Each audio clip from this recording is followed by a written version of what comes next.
Chapter 231. The Clear One's magic array was wondrous, propelling Gorkarin to a completely new realm he had never experienced before in a short time. He had finally tasted the exquisite joy of reaching the pinnacle, but it was so fleeting. The overwhelming magical power returning to his own, the exhilarating feeling of omnipotence, made him linger, drove him mad. Gorkarin disengaged after his attack, not daring to linger. As long as the life box remained unbroken, the Lich would not perish, but a short-term resurrection would weaken his own power. Within this space, apart from the boundary between reality and illusion, there was no other life. He had gone too far before. Now he could no longer recover his power through slaughter. Trying to run away after barking? During Jianghe's brief respite, Fries leaped out, the raging lion sword roaring like thunder. Gorkarin sneered, "Your lion, can it catch up with?" The sword flashed. Gorkarin, fleeing at high speed into the distance, was filled with fear. Fast, too fast. It wasn't the restless, enraged lion from the weapon blessing, but a dazzling white light that appeared out of nowhere, followed by ripples that seemed to exist between the tangible and the intangible. It tore through magic, tore through space, and tore through his spirit. His soul trembled. The excruciating pain made it impossible for Gorkarin to maintain his physical integrity. He writhed violently, letting out a heart-wrenching howl. Spatial slash. Although Dussel was evil and twisted, his talent was undeniable. The spatial slash, which could be learned by both mages and warriors simultaneously, possessed astonishing power. The opportunity was fleeting. Focus fire. Jianghe and French Fries, exhausted from their continuous battles, didn't bother to catch their breath. They gathered their strength again and launched a combined attack. The amplification from their companions in the distance had arrived. Two beams of light, one red and one blue, enveloped Gorkarin, annihilating him in the red and blue radiance, reducing him to ashes. Ha ha ha. Ha ha ha. As long as the life box remains unbroken, the Lich will not perish. The pustules left by Gorkalin's use of the magic circle to corrode the ground were still there.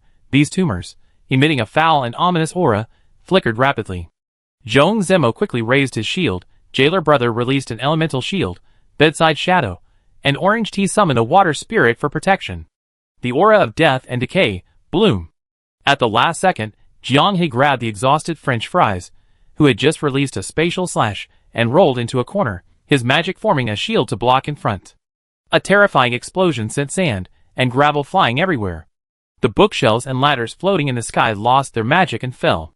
Instantly, a rain of gravel fell from the center of the arena, even weakening the fire. You have one for now. For now. I will lurk in the shadows, waiting for the moment you show your weakness. Hearing this, everyone at the boundary between reality and illusion felt a headache coming on. What an ultimate torture king, if the Slime King, the Black Cat, and the Puppet Nest brought an endless sense of oppression to the boundary between reality and illusion, a thrilling and exhilarating experience of fighting epic enemies, then their greatest feeling against Gorkarin was torture. Truly worthy of the Lich name, to achieve immortality, they first tortured themselves, extinguishing their humanity. For survival and power, they tortured living beings, absorbing power. Now that they enter the game, they directly use their traits to torture the players. He's tortured them all. This is the ultimate torture king, dominating both life and death, making life miserable for everyone. His greatest achievement in life is crouching in a corner with his life casket, ruthlessly displaying his power. Even the enamel mug feels sorry for the boundary between reality and illusion. Even with the game's fatigue feedback reduced by the candlelight, the boundary between reality and illusion had been fighting for a full day and night. Hearing the maniacal laughter of Gorkalin's disintegrating spirit, they were all half bent over, panting and supporting their knees. A real Lich, is it this hard to kill? Yes. How long did it take that group of adventurers you mentioned? A full day and night. Several members of the team collapsed from exhaustion. How did they find the real body? Enamel Cup wondered. Gorkalin is a very powerful Lich, right? His phylactery should be quite inconspicuous. If one of them had a flash of inspiration, you would have known immediately. Gorkalin had vanished again, and the boundary between reality and illusion could no longer pursue him. They were truly exhausted. French Fry's hand holding the sword was trembling. Spatial slash was powerful, but physically demanding. Orange Tea was covered in cold sweat. The high-intensity operation of spirit transfer had pushed her brain to the brink of collapse. Jianghe knew that without a rest, even without Gorkalin, a few rampaging tomes would be enough to send them to their deaths. Now that things had come to this, they had to defeat Gorkalin in one go. They didn't want to go through the whole process again. It was truly exhausting, too torturous, both physically and mentally. Gorkulin barked incessantly the entire time. Now, even those on the boundary between reality and illusion understood why villains in some works were so incessantly chattering. The frustration exacerbated physical fatigue, making it easier for their actions to become distorted. Zhong Zimo started cooking, while Jianghe inquired about the condition of the 4 primal bodies who were fighting alone. So far, the 4 primal bodies had repelled 3 waves of the book collection uprising by themselves. Thanks to Gorkulin focusing all his energy on the front lines. Without the pressure of evil spirits and zombies, he was still holding on. The mysterious power protecting the book seems to be failing. Many books in the fire are smoking. Mysterious power. Jianghe suddenly realized. He glanced back at the giant moth monster compendium and immediately rushed towards the huge black book. As the core hub of the magic array, the black book's light was now dim, and a huge gap had been poked in the center of its pages by Gorkulin, which was now slowly healing. Giant moth, come here. Quickly restart the magic array. The books are about to catch fire. The magic array's closure deprived Gorkulin of its power, but it also left the books unprotected. More importantly, the suspended corridors and staircases above them were all maintained by the magic array itself. The huge magic stone in the dome, which supplied energy to various parts of the 10th floor, thus steadily acted as the sun. If all of this falls, the jailer raised a finger. If the sun crashes down, half the great archives will be reduced to ashes, and maybe even Gorkurin's chrysalis will die. It's not without its risks. He still loved coming up with some weird ideas. The monster compendium emitted bursts of light, merging with the black book. A few seconds later, the dim pages of the black book regained their light, surging with magical power. The precariously falling floating structure halted its descent into a meteorite. Looking at the black book, Jianghe seemed lost in thought. Do you guys remember? Mint said that different people leave different auras when they use magic? Fries recalled. I think she did say that. To instill knowledge in her wayward children, Mint would often chatter on about magic during their journeys, filling in their gaps in their worldview. Then, Gorkurin extracted the magic power from the magic circle for his own use. His body contains the aura of the magic circle's origin. Since the magic circle's origin is controlled, there should also be residual traces of Gorkurin's aura, right? At this point, Jianghe's lips curled up. He urged the monster encyclopedia, hurry up and communicate with the magic circle. It should be able to sense its own kind now. Communicate with the magic circle? Can it even do that? The jailer muttered as he ate his food, recovering his strength. It's an inanimate object. Zhong Zemo couldn't help but retort. Your computer is an inanimate object too. Doesn't it faithfully execute search commands? Now I understand. The magic circle and Gorkurin share keywords. Now they both have the same keywords, so it can be searched. With its power absorbed by Gorkurin, the magic circle's search was unusually slow. Waiting was frustrating. Jianghe couldn't help but mutter, isn't there any way to speed it up? Suddenly, the monster encyclopedia floated to his side. The pages turned, then froze. A single, enormous page contained only one image. Obsidian, a lantern? Jianghe's eyes lit up. He quickly rummaged through his backpack and found the keepsake Sister Alna had given him. This lantern had played a significant role in conquering the underground temple. It had stunned the frog-headed stitched monster and shut down the mechanisms on the 2nd and 3rd levels. It had also served as a token to gain the Slime King's trust. Because it hadn't been used for a long time, everyone was momentarily stunned when Jianghe pulled it out. The lantern's light shone on the black book, and the gap left by Gorkurin repaired itself at a visible speed. The monster encyclopedia, which provided clues, fluttered around the lantern like a butterfly. The projection screen lit up, marking a fan-shaped area with a magic circle. The Grand Librarian's restroom. Right on their side. The slowest eater, Bed, quickly stuffed her food into her mouth, her chubby cheeks resembling a squirrel's. She vigorously waved her arms, mumbling, Go! Zhong Zemo casually tore off a leg of lamb and shoved it into Jianghe's hand, who hadn't even started eating yet. Eat as you go, get ready to play football. The entire group exuded a fierce aura. The Grand Librarian's restroom wasn't large, but it was unusually cluttered. The resident librarians had decorated it with a lively atmosphere, piling up all sorts of small items. Which one would be Gorkulin's chrysalis? Orange Tea began to pray, preparing for the unknown revelation to pave the way. Jianghe patted her shoulder and grinned. Orange Tea was startled. She looked at the others and noticed they all had Mint Mom's specially made elemental flasks. Looking for you. Why look for you? Since I confirmed you're here, I just clean up the mess, precise targeting is only necessary when firepower is insufficient. Two small doors opened simultaneously, and each person threw out a Molotov cocktail. Joan Zemo thoughtfully handed one to Orange T, making her feel included. Let's all join in. Instantly, various elemental reactions erupted in the lounge, crackling and booming sounds incessant, the terrifying force causing the boundary between reality and illusion outside the door to clap and cheer. It was just like playing with firecrackers as a child. You despicable insect. A cactus burst out of the elemental inferno, roaring as it tried to escape. Trying to run? Die! A black wind swept through, and the flying cactus instantly sent the blanket flying back to the ground in a descent. Ugh! The cactus shattered upon impact, but the small brown pot containing it remained intact. Gorkran's phantom spirit flickered faintly upon impact. We found it. Everyone at the boundary between reality and illusion rubbed their hands together, eager for action. Wait, we can cooperate. With the life box exposed, the Lich's Achilles heel was now in their grasp, and Gorkran was terrified. You were calling out insect, when you flew out of the sea of fire, how come you're so humble now? Jianghe gritted his teeth. Fries said, I really liked the way you barked earlier. You're such a barker. Ever since I first met you, you've been chattering away. Weren't you good at barking? Why aren't you barking anymore? Joan Zemo rubbed his fingers. Bark. Gorkran didn't dare answer. They're all gathered on the 11th floor. Let me go, and I can help you launch a surprise attack.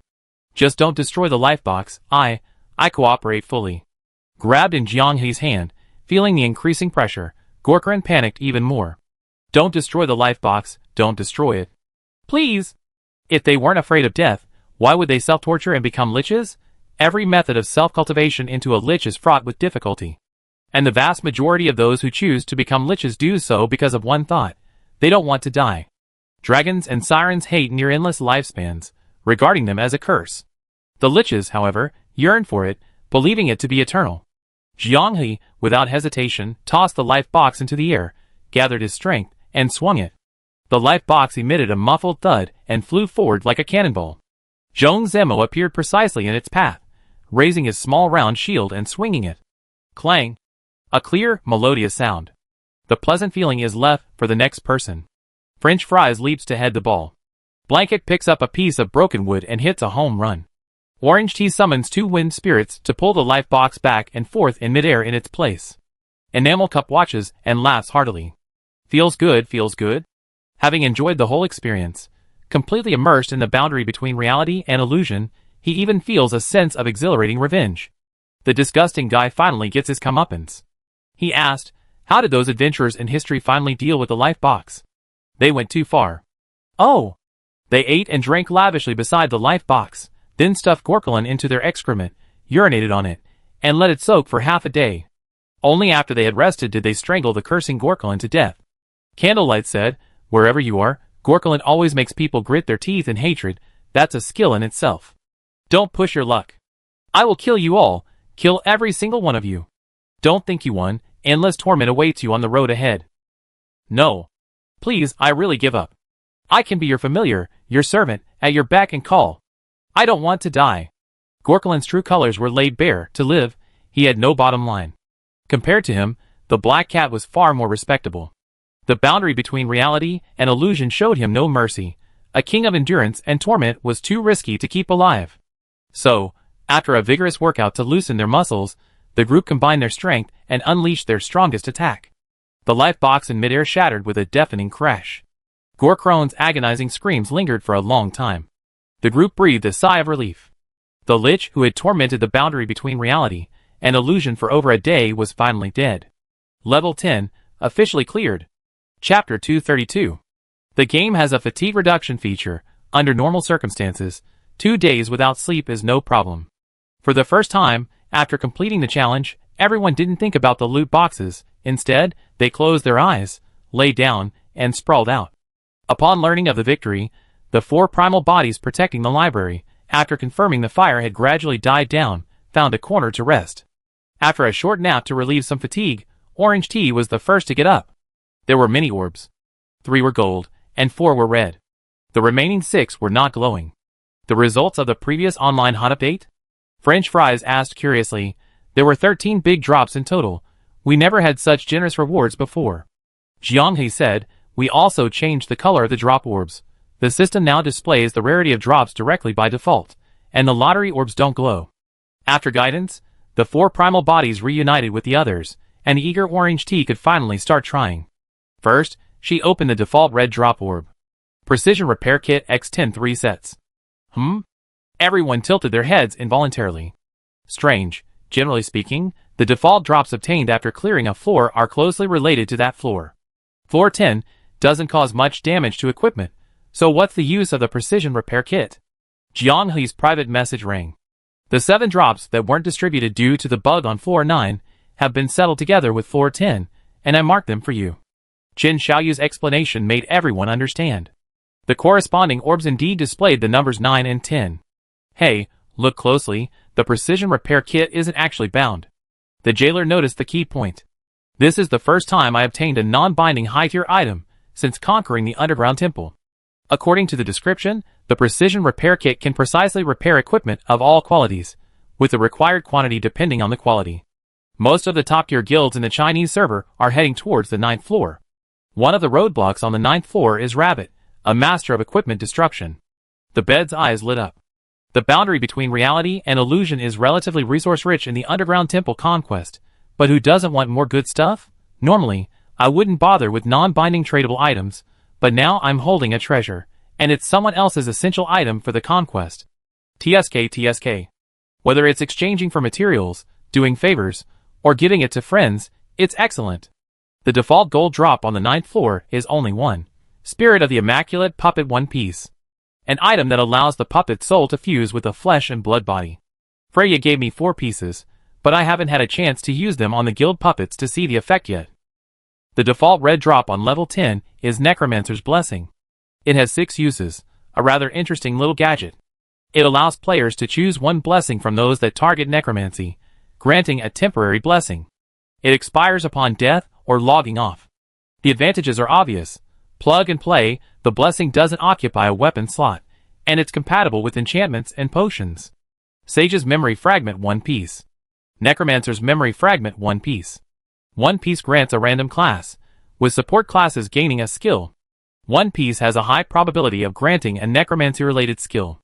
Life Box Core Fragment. The moment the drop was revealed, Orange Tea trembled. Everyone, who had been rubbing their hands together waiting for the random drop ball to open, was completely stunned. A life box? A life box? Gorkrone can be so shameless with players, because of its extreme ability to survive. As long as the life box remains unbroken, the Lich will never perish. The Lich may not be strong, but it can certainly survive. A shattered fragment of the life box of the Great Lich Gorkrone. It retains a powerful Lich aura, the lingering effects of stealing from the living still present. Reforging it with it, as the core might grant a portion of the life box's power. A portion of its power, it seems players won't be able to experience Gorkrone's shameless immortality. That makes sense. In this game, there are very few items that allow players to revive on the spot without taking damage. The blessing of the stars that players receive upon creating an account, how many still keep it, waiting for the moment it's worth using? Generally, it's never used. It's like a rare item acquired during gameplay, always thought to be used in important situations, but after completing the game, it just sits in the warehouse, gathering dust.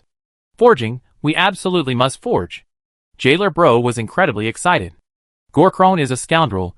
The drops will definitely be scoundrel stuff too, even if it's just a fraction of their power. The problem is, who should we forge it for? Orange Tea asked. Last time we forged the Siren's half-body, we went to the Siren Master Craftsman. Should we go to the Lich Master Craftsman this time? Jailer Bro said, Idiot, we have a better choice. Jianghe understood, the Dragon Elradia. When it comes to forging techniques, Elradia is legendary. The Great Snow Mountain Demon raved about it. 9th-tier Dussel personally endorsed it. Time to open the lottery. Orange Tea breathed on his hand. Gold quality starting hand. Character change scroll huh? Any one of you dissatisfied with your current character creation? T-God has given you a bonus. What started as a jab from the jailer quickly turned into a revelation by Zhong Zemo, who immediately declared he reserved it. Huh? You don't want to be a forest elf anymore, or do you just not like this black and white outfit with blonde hair? Zhong Zemo shook his head. I just wanted to add some muscle. I look too weak now. It doesn't suit my giant shield at all. He clenched his fist. It needs to have a sense of power. It needs to be visually impactful. For some reason, Jiang He suddenly had an association in his mind. A red light rose, then a golden light rose. Avatar Fragment X5. Avatar Fragment X15 His. Everyone stared intently at Orange Tea. Since Jiang He acquired the gluttonous avatar, he hadn't obtained any more avatar fragments through any channel, even at the boundary between reality and illusion. It's clear how incredibly lucky T-God and everyone else were when they first started playing the game. I remember, T-God had 25 avatar fragments, right? Zhong Zimo stroked his chin. Orange Tea nodded, then immediately shook his head. You guys take them. It'd be a waste if the support character's unlocked avatar couldn't provide any help. She suggested, the fries are fine. Having played for so long, even someone unfamiliar with the game understands that the stronger the main damage dealer, the easier the dungeon is for the team. The Glutton's avatar's power is undeniable. Its suppressive effect on most aquatic intelligent races made the events after the Great Snow Mountain seem like a smooth road. The Siren's royal court therefore opened its arms to them. Jiang He grabbed Xia, who only had eyes for him. The 9th floor also interrupted Freya's incredible doll arrangement skills. No rush, you draw first. There are still 3 shares left, Jiang He said. We see how it goes. Huh? How could you still draw purple ones? And 2 in a row. Purple quality selectable materials are meaningless to the reality/virtual boundary. Their destiny is to become currency for trading with NPCs. Everyone was briefly surprised, then relaxed. They remembered Chen Xiaoyu saying that the lowest tier of the lottery balls in the underground temple was purple. It would be abnormal if they kept getting high-quality ones.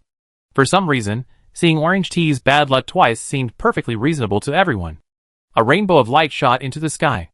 The rainbow-colored radiance flashed unexpectedly. After a 2-second pause, the jailer chuckled and clapped. We misunderstood you, T-God. It turns out purple is demonstrating tolerance for error, accumulating power. Divine Forging Universal Material, the highest tier universal material, can be transformed into any quality material. The reality/virtual boundary won one in the Compass Lottery at the end of the preliminaries, and hasn't won again since. The result was alright. It's alright is a euphemism for the T-Goddess's even more outrageous performance at the boundary between reality and illusion. When the server first opened, she single-handedly helped Jiang He obtain his avatar. The 10th floor had exhausted everyone, and they decided not to continue, simply collapsing to rest. The 4 primal bodies said, protecting those books seems to have really triggered the plot, but I left in a hurry, and didn't have time to trigger it. No plot is more important than rest. Squid, I'm hungry again, let's eat again. They had only eaten a quick meal, and defeating Gorkran deserved a celebratory feast. The swaying figure of the giant fluttering moth attracted everyone's attention. Oh right, I also have to thank you. She jumped out of bed, patting the monster encyclopedia. Without you, Gorkran's skills would have been really difficult to counter. The monster encyclopedia's cover shimmered with writing. You're welcome. It didn't resist being held in the blanket's hand. The blanket flipped through the pages again, only to find obscure, unfamiliar characters on the title page. After a few seconds, the characters crookedly transformed into Chinese characters they could understand. Sunrain Adventure Team. Captain, Walvin, Reign of Annihilation. Members, Hinalakai the Death Hunter, Plata, the Light of Immaculate Purity, Gullivan the Evil Spear. The blanket blinked, this is. The enamel cup also looked at the candlelight. They are the boundary between reality and illusion in this world, the candlelight explained. 9 people who, guided by Alna and following the traces left by the Church of Eternal Night, tracked down to the Temple of the Clarities. Floors 1 to 10, they brute forced their way through, without any assistance. The enamel cup was deeply moved. The game the players were playing now was the epic path paved by these real adventurers. Even after receiving the gift of candlelight, he hadn't been willing to linger in the game for long, fearing he might become too addicted and unable to extricate himself. The boundary between reality and illusion. The boundary between reality and illusion, what a fitting guild name. Living in it for so long, year after year, could one truly distinguish the boundary between reality and illusion? But now, even someone as old as him couldn't help but feel a surge of curiosity. Did they succeed afterward? The enamel cup asked. There are 12 levels in total, right? Candlelight met his gaze and said, if you're interested, let's watch together. Aren't you also curious about how the children born on this land will proceed? The enamel cup's mouth gaped open in astonishment. He smiled with relief. Just treat it like watching a movie, it's fine. The woman in bed was puzzled. Previously, when she flipped through the monster encyclopedia, Most pages were full of vivid illustrations of monsters. But now it was a blank book. She gripped the monster encyclopedia tightly and questioned, "Little guy, what are you doing? I belong here. Knowledge has not authorized access to you." She understood. It was an access issue again. Jiang took out Alna's lantern, but the monster encyclopedia seemed to have anticipated this, indicating an advance. "The aura on the lantern doesn't match yours." Deceiving an inanimate object was one thing, but the monster encyclopedia, being half-living, was even more astute than the source of the magic circle.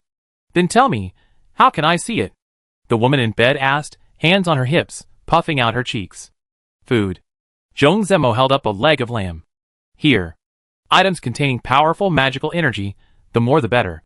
The jailer was already starting to suspect, is this little guy just trying to freeload? Jiang took the lantern to examine the black tome, the source of the magic array, to see if it was really that sophisticated. "Not much, just a little." "Wow, you lowered your price really fast." The monster encyclopedia's words were fine until they were spoken, and everyone sensed something was off. Why did Jiang give up on bargaining, just as he was about to use the lantern to confirm? "While we're in a good mood after eliminating Gorkarin, you better behave yourself."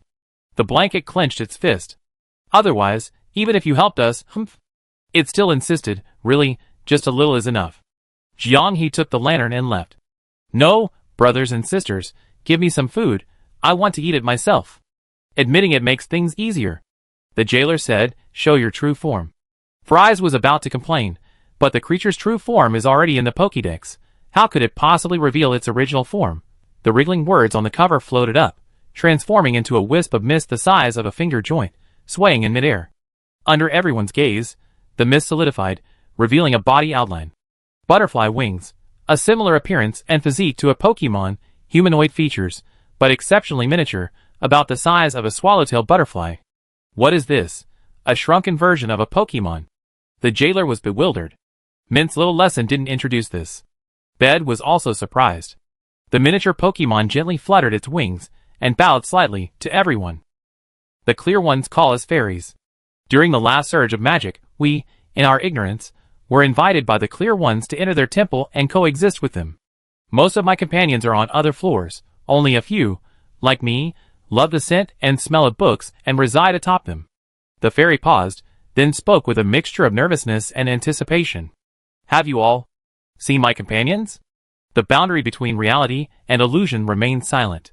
The floors above were now purgatory, rivers of blood flowing from the clear ones. The fairy had likely perished in the chaos. Though the fairy seemed like a child, the silence carried a heavy weight. And what about the brothers and sisters who cared for us? The boundary between reality and illusion still didn't know how to begin. Apart from the Slime King, they hadn't seen any survivors of the clear ones along the way. The Church of Eternal Night had implemented a cruel policy of extermination against the clear ones. As Gorkarin dissipated, countless spirits flickered in and out of existence. Jiang could vaguely see the Clarity One placing its hand on its chest, bowing to them, and finally gazing longingly at the great archives before vanishing from the world. She lowered her head sadly. "Is that so?" "As expected. The Clarity One may cease to exist." Fries sighed. Betting took out the purple materials it had just acquired, choosing one that looked abundant in magical energy. "Can you eat this?" The fairy was taken aback, looking up and blinking, as if asking, "Can I really eat it?" Receiving an affirmative answer, she slightly opened her mouth and took a deep breath of the material. Instantly, the faint magical glow on the purple material dimmed. Betting examined it, and found it had lost its function as a material. Good heavens, a money-devouring beast. It drained the magic material's potency in an instant. "Full?" Betting smiled. The fairy licked its lips coyly, still very hungry. Chapter 233. After absorbing 6 servings of purple materials, the fairy finally let out a satisfied burp. Fries was stunned. "You ate 7 servings of purple materials in one meal?" Jiang thought, "What's so strange about that? You eat almost twice my portion in one meal." The fairy shook her head vigorously. "I was just too hungry." The main magic circulation supply array of the clarifiers was located on the 12th floor and the surface layer, which had not yet been breached by the Church of Eternal Night. After the surface layer was breached, only the 12th floor remained operational. Not long ago, the main array, which should have provided abundant magic power, suddenly absorbed a large amount of magic power from each floor, causing the Grand Archives array to temporarily stagnate, unable to allocate magic power to protect the fairy and the books. Sensing something was terribly wrong, the fairy could only hide and enter a fasting and energy-saving mode.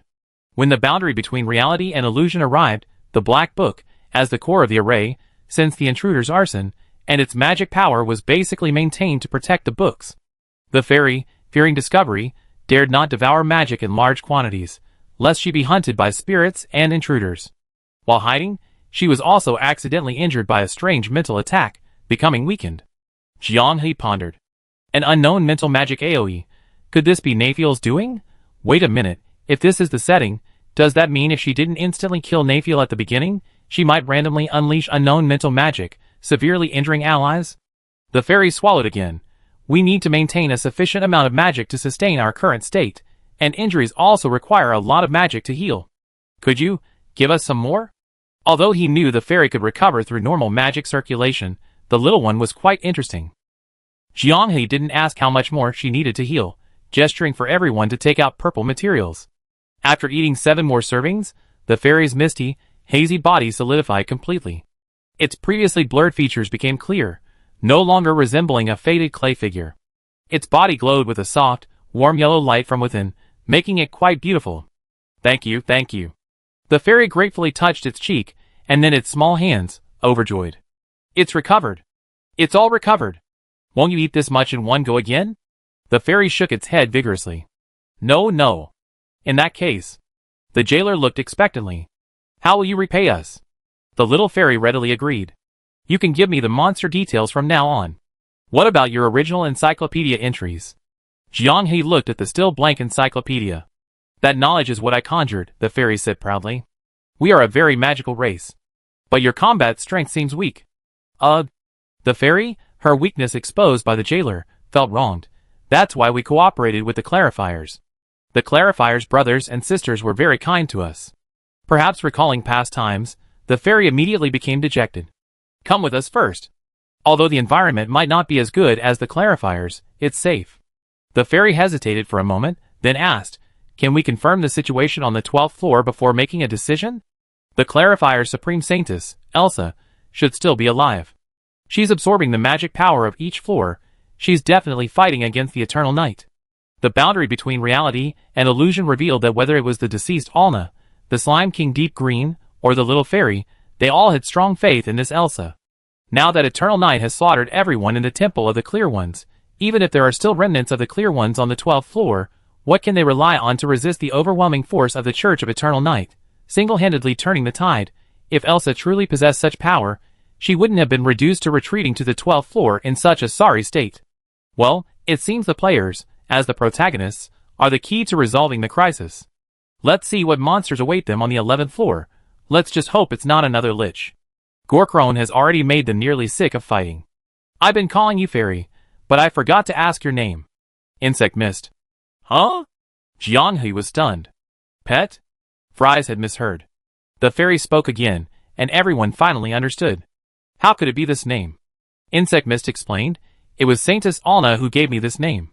Because I always attach myself to the books, secretly moving a few words to tease the scholars of the Clear Ones. She jokingly calls me a text-moving pest. Mist comes from our fairy talent. We can transform from a magical state into a physical form. In your eyes, it's like a wisp of mist with flesh and blood. According to the game's worldview, she probably never imagined that this name would sound like Pet. But it really does sound like it. If such a thing existed in real life, I really like to have one. Insect Mist has now completely copied all the text from the monster encyclopedia. She's, like a humanoid, self-contained miniature information database, with built-in information transfer and copy-paste functions. Although her combat power is negligible, her functionality is off the charts. Listening to everyone's conversation, Qin Xiaoyu couldn't help but look at the candlelight beside him. Wasn't she also a different kind of insect mist? It appears carrying unimaginable information, using itself as a medium to communicate between 4 worlds, constructing a game world where reality and illusion are indistinguishable. The feast at the boundary between reality and illusion continues. They are particularly hungry today. They finished a roasted lamb that could quickly restore their stamina, but still felt it wasn't enough. A second one was already on the squid grill. The insect mist hadn't officially become part of the boundary between reality and illusion, but it had already received a few drops. Let's get the sage's memory first, the jailer bro said impatiently. Among the loot drops was a fragment of Necromancer's memory. He was the only one in the entire guild specializing in Necromancer-type gear. Jianghe suppressed a laugh. You're in such a hurry, here, choose for yourself. Everyone else had new equipment, except for the jailer bro, whose class was somewhat a damage dealer, who was still wearing mixed gear. At least, he deserved to have some fun with his skills. Walking Corpse Remnant, how is it? Is it a good skill? Orange Tea asked curiously. Let me see. After the Walking Corpse shatters, it consumes a small amount of mana to generate a spirit. The jailer bro was overjoyed. Great, a great skill. In actual combat, minimizing the delay caused by casting animations has always been a key focus of research for magic classes. The difference between the time it takes to resummon a spirit and seamlessly connecting the spirit to immediately engage in battle is enormous. With the Corrupted Corpse Explosion skill, he could control the timing of spirit intervention at any time. You should ditch the boring Necromancer and try out our strong and tough Elementalist, for Primitives joked. Passion is T0, don't you understand? Elementalists are everywhere. Nothing compares to the nobility of Necromancers. Indeed noble. Nobody wants to team up with you in random groups, Fries laughed. Jianghe said, when an Elementalist unleashes Elemental Fusion Torrent, you need to control a bunch of zombies charging in and hacking away for ages. Even if you play at your best, the damage output is still near the bottom, and all you hear is the Elementalist's MVP acceptance speech. I almost got MVP stolen by that stupid Necromancer. Luckily I'm a cut above the rest. He stifled a laugh in his blanket and added, they ask what contribution you can make to the team, and I say, I can summon 3 different forms of Necromancer creations. I'm a noble Necromancer spreading death and fear. Before I could even finish my self-introduction, they kicked me out of the party and formed an Elementalist. Although there's ample time in the dream world to calmly appreciate everything, the savage's tolerance has its limits. After too many consecutive wipes, the next time they team up, they inevitably avoid certain low forgiveness classes. Class discrimination is always part of the game. It's a classic example of if you don't like it, don't play. The jailer couldn't hold back any longer. What did our Necromancers do to you?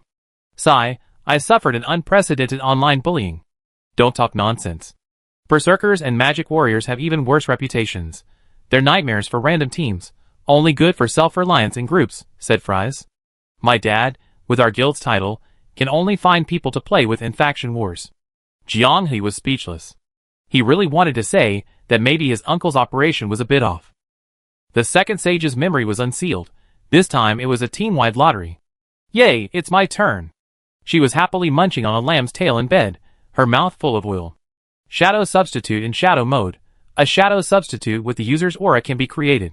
The Shadow Substitute can absorb some damage for the user and teammates, and increases the protected target's movement speed for a period of time after dissipating. Bed clapped and cheered. Good timing. Good timing. As a scout character, who is often on the fringes of the team, how to provide more support has always been a source of frustration for Shadow Stalkers with incomplete skill sets. The Shadow Substitute skill came at just the right time. Even if Bed ran far away, as long as he released the Shadow Substitute before leaving, he made a sufficient contribution to the team.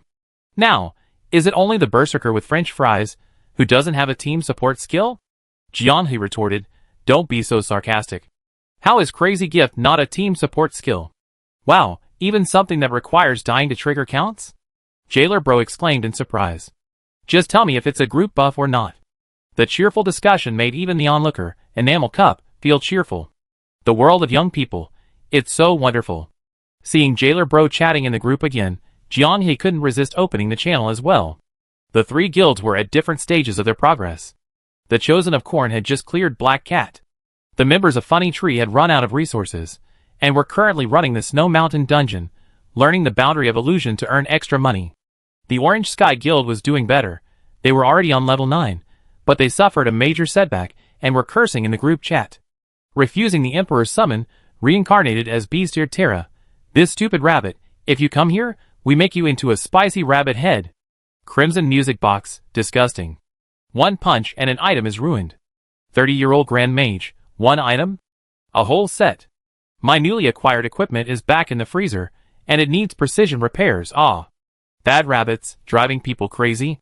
Besides the fixed rabbits appearing in the first 2 rounds, many of the randomly appearing puppets also target player equipment and status effects. Smashing a bank card with 1 punch is no joke. Jianghe said, we have precision repair tools. We can give them to you. The 30-year-old Grand Mage exclaimed. 11111, really? You really give them to us? The Crimson Music Box asked. Where did you get precision repair tools? They're a guaranteed reward after clearing the 9th floor, and they're tradable, Jianghe said. We don't need them for now. Why don't you go check out the 10th floor first? The Crimson Music Box suggested. Oh, we already destroyed the 10th floor. Chapter 234. A barrage of question marks flooded the screen. Jianghe continued. The 10th floor has a dual boss design. It's incredibly annoying, especially the lich called Gorkarin. It just won't die. When you're tackling her, try to pressure Nafeel. Don't kill her instantly. She's a master of mental magic. Keeping her alive might have a surprising effect. Wait a minute. Explain what instant kill means first. You can even instantly kill a boss? Everyone stopped playing and stared at the chat group. When they saw the detailed stacking state monkey-like maneuvering process from the reality boundary, they immediately understood that this was a strategy they couldn't learn. French fries and Jianghe's equipment was too luxurious. One had the only set of rainbow equipment currently on the server, and the other wielded a raging lion that was only slightly inferior to rainbow quality.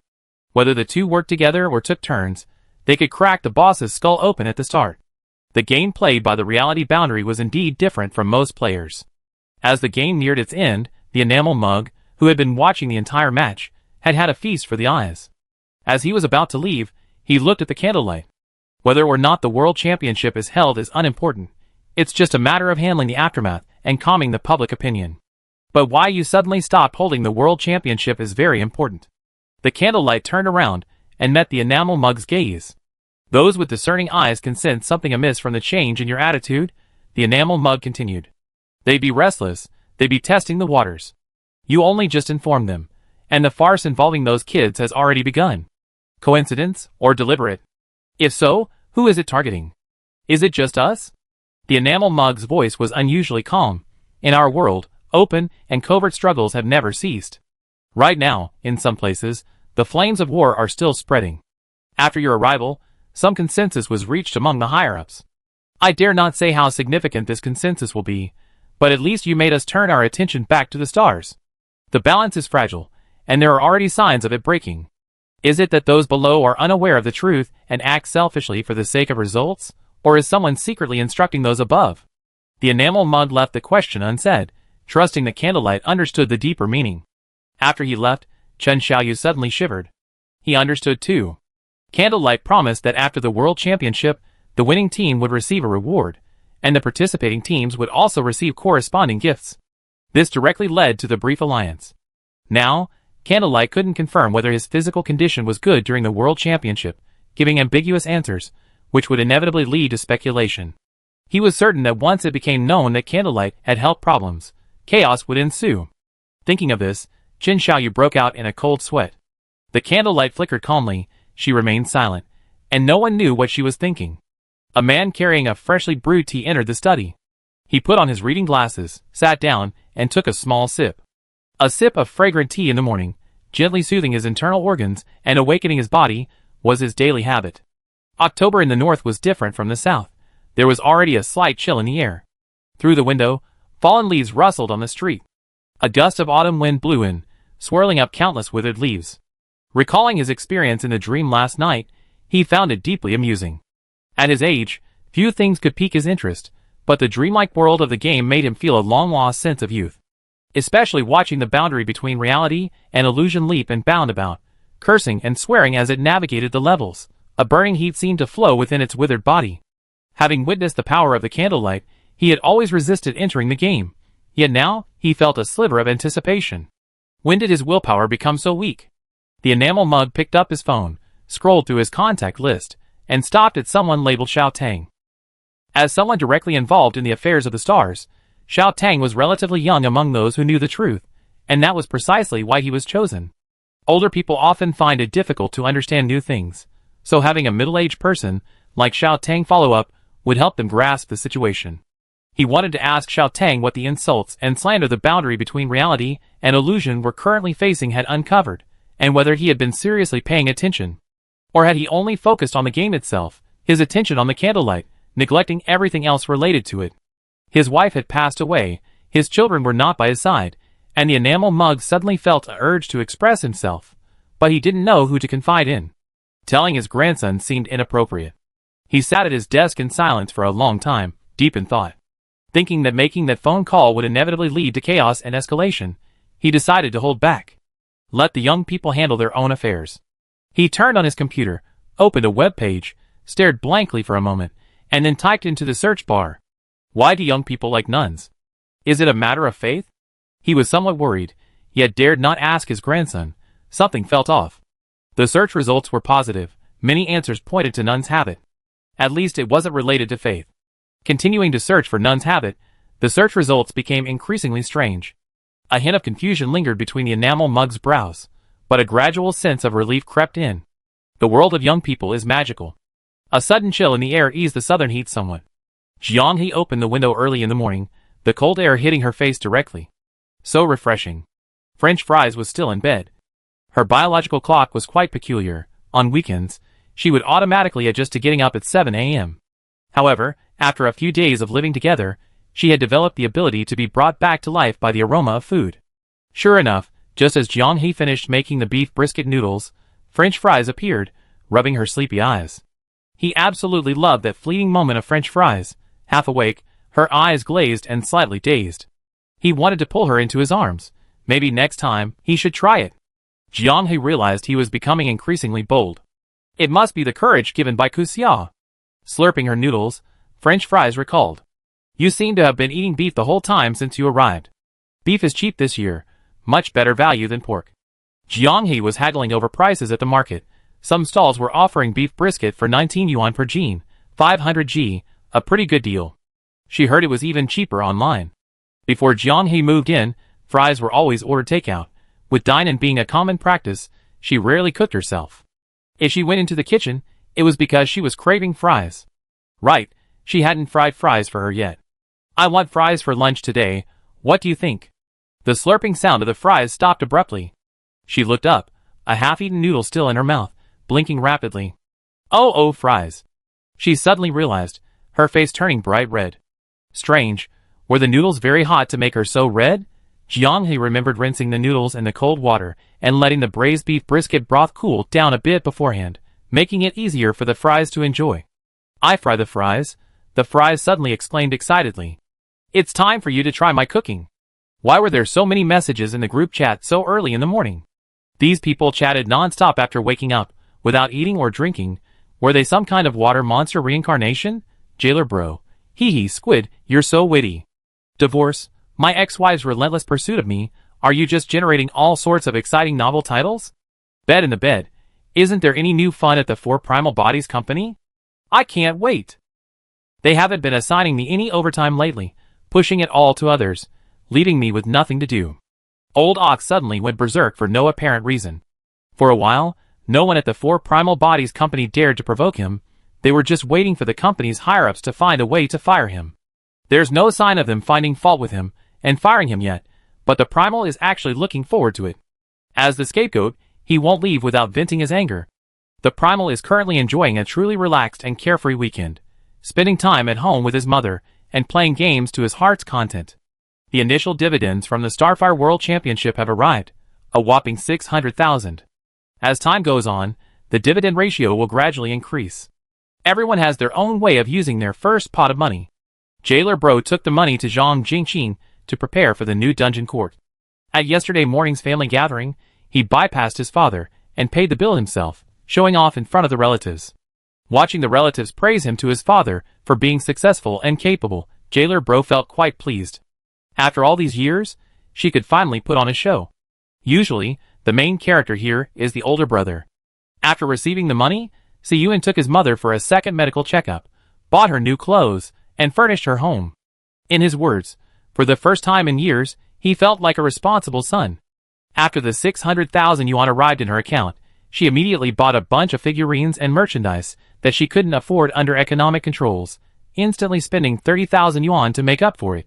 Then she spent 648 yuan recharges on a mobile game, forcibly marrying her new wife, who had gotten lost in the gacha pool. But after admiring her phone screen for a while, she suddenly felt a little empty. Before, her family controlled her wallet, so she didn't have much money. She had to save up for gacha pulls. Now she can forcefully marry whatever she wants. So why does her relationship with her wife feel so distant? Is it because she missed the accumulation process? Oh well, she just built a harem then. After forcibly marrying a few more, the relationship won't be so distant. She didn't buy anything for orange tea. To ensure her family had a place to live in Chenning, she decided to continue saving. Zhong Zemo had the most fun after the money arrived. First, he retrieved the physical gaming card his ex-wife had thrown away and got back into gaming. Then he built a new computer, maxing out its specs. He cleaned out all traces of his ex-wife from the house, added some decorations to the bedroom, and transformed it into his own gaming room. The moment the new computer arrived and the RGB lighting illuminated the dark room, Zhong Zemo felt a surge of comfort from every pore. What a wonderful feeling. He rarely posted on social media, but that day he made a point of posting 2 or 3 times, attracting a lot of attention. Then, unsurprisingly, his ex-wife appeared, relentlessly pursuing him. Jiang He even suspected that he was starting to enjoy the process. "And what about you two?" the woman asked curiously. "You two are living together. What did you do after the money arrived?" Jiang He and the woman exchanged a glance. "Yeah, we should buy something for the woman." "Yeah, we should buy something for the man." They both thought the same thing. Chapter 235. Are you there? Upon receiving the private message, the jailer immediately became active. "Potato, look. We have so many supporters. They're even fighting those weird ghost soldiers." After booking the legal team package, the jailer completely entered watching the drama unfold mode. Even though this matter was related to him, he had fun first. "Don't be a spectator yet. I have a question for you," Jiang He asked. "What kind of gifts do you usually give girls?" The question mark sent at lightning speed stunned Jiang He for a moment, and then he understood everything. The jailer's screen was flooded with question marks at lightning speed. "You did this on purpose? Wow, there's such a way to slap someone in the face. That's too much. You can even flaunt your love right in front of someone's face? I'm going to kill you. Tonight, we're having a potato feast." Even without the exclamation mark at the end of the sentence, Jiang He could imagine the jailer gritting his teeth as he typed. The jailer, who knew all about erotic pictures like the back of his hand and spoke eloquently, had absolutely zero dating experience. That's precisely why the erotic images sifted out by someone like him are of superior quality. Everyone who sees them praises them, making him a connoisseur of pure, innocent erotic images. My bad, I asked the wrong person. The bullying has started? Sigh, whatever I say is wrong. Just as I was about to switch windows to ask Zhong Ziming, the jailer messaged me again. What's wrong? Is he still not done and planning to say a few more words? Fine. It's his own fault for forgetting this and not thinking things through. I thought about it seriously, and I feel like you're genuinely asking for help, the jailer said. It's your first time, you have zero experience, and you contacted me immediately after it happened. I'm so touched. You're definitely a brother. I instinctively felt like I was an experienced player. No, it was just a momentary lapse of judgment. Jiang He replied, It's good that you understand. I go ask Zhong Zemo. He married a vampire. What's the use of asking him for advice? The jailer looked at him with an eager look at me. However, Jiang He closed the chat window without hesitation. Sigh, as expected, you're the kind of person who would ask such a question, Zhong Zemo complained. Kixia didn't teach such detailed content, so you can't apply what you learned, right? For others, I start by considering whether they value a sense of ritual and what kind of gifts they like. For you and French fries, I only have one thing to say. Follow your intuition. The right person will be happy no matter what you give them. The wrong person, no matter how much you do, it's wrong. Jiang He really wanted to ask him if his ex-wife was happy when he gave her something. But thinking about his current experience, he seemed to already have the answer. With a hint from Mayu, Jiang He, following his intuition, immediately had an idea. I opened JD.com, and sure enough, it arrived today. You got to be it. Such fast delivery, it definitely give French fries a big surprise. Why did you get a message from Instant Food? When are you going to release the video of you destroying the 10th floor? The scale of the rumor spread by the ghost soldiers has reached another level today. I contacted Chen Xiaoyu but got no reply, and you haven't said anything either. I'm so anxious. Instant Food, known for its internet saintly demeanor, couldn't hold back any longer as the rumor spread. The boundary between reality and illusion has a pretty good relationship with several guilds, so on the day of the incident, Jiang He told them not to get involved in the online battles to avoid shifting the focus of attention. If it weren't for the fear of being exposed, Instant Food would have already used a secondary account to start bashing them. He could roughly guess that the boundary between reality and illusion was brewing. A big wave was about to hit, and that in a few days, certain people would explode like fireworks. But he just couldn't resist. "Don't rush, we have a plan." "I'm in a rush," instantly replied. "Do you know how I feel?" "How do you feel?" "It's like painstakingly translating, seeding, and sharing resources, only to have a bunch of idiots download it and then report it, like they eaten their fill and then smashed the pot. Pure bastards." Instantly replied.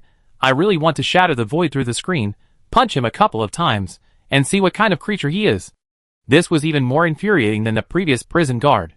Such a precise, subconscious metaphor must have come from personal experience. Jiang He spent half an hour writing down some details of the 10th floor, as well as points that might be helpful for the normal strategy, and posted them in the World Championship preparation group. "Thank you all for your enthusiastic support. We made arrangements. Let's look at the latest strategy guide." 30-year-old Archmage, don't be so polite. Just because Jailer Bro posts so many lewd pictures in the group every day, we have to lend a hand. Captain Jigun, everyone's not helping out for the strategy guide, we're just addicted to landing. If I can't even get a couple of kills in a winning game, I feel terrible. Jiangnan Iron Wall, many of the strategies this time are marked as speculative. Looks like you guys had a really tough time after the instant kill on Naphiel. Refusing the Emperor's summon, reincarnated Beastier Terra. Luckily, we know the location of the life box. We grab it and refine it instantly. A dream of yellow millet, wake up. You should have figured this out by now. The location of such a crucial item as the Lich life box is absolutely random. I have an opinion. You need to be yourself in the fire, have clones to protect the library, fight 2 bosses, find a way to prevent the Lich from using the life box for infinite resurrection, and have a certain level of mental magic resistance. Lafretia, you forgot to mention the penalty for failure. The boundary between reality and illusion took a full day and a half. Wow, even if that's not the correct strategy, it's still terrifying enough. For an average player, being instantly killed is fine, but if you stumble and struggle until the very last moment, only to be one-shot by Gorkron's skill, utterly a wasted effort. I can't even imagine how desperate that moment would be. On other floors, losing is just losing. If you make a mistake in the boss fight, you can leave gracefully. Losing to Gorkron will give you nightmares when you wake up. Seeing the group chat discussing strategies so enthusiastically, even the jailer, who was planning to share some nonsensical opinions, felt embarrassed to break the silence. Even those who want to have fun need to understand the atmosphere. Everyone was already having a good time. Throwing junk information into the group is just a killjoy. However, he still informed Jiang He of the current situation. Zhang Jingqing's team had already preserved a considerable amount of evidence.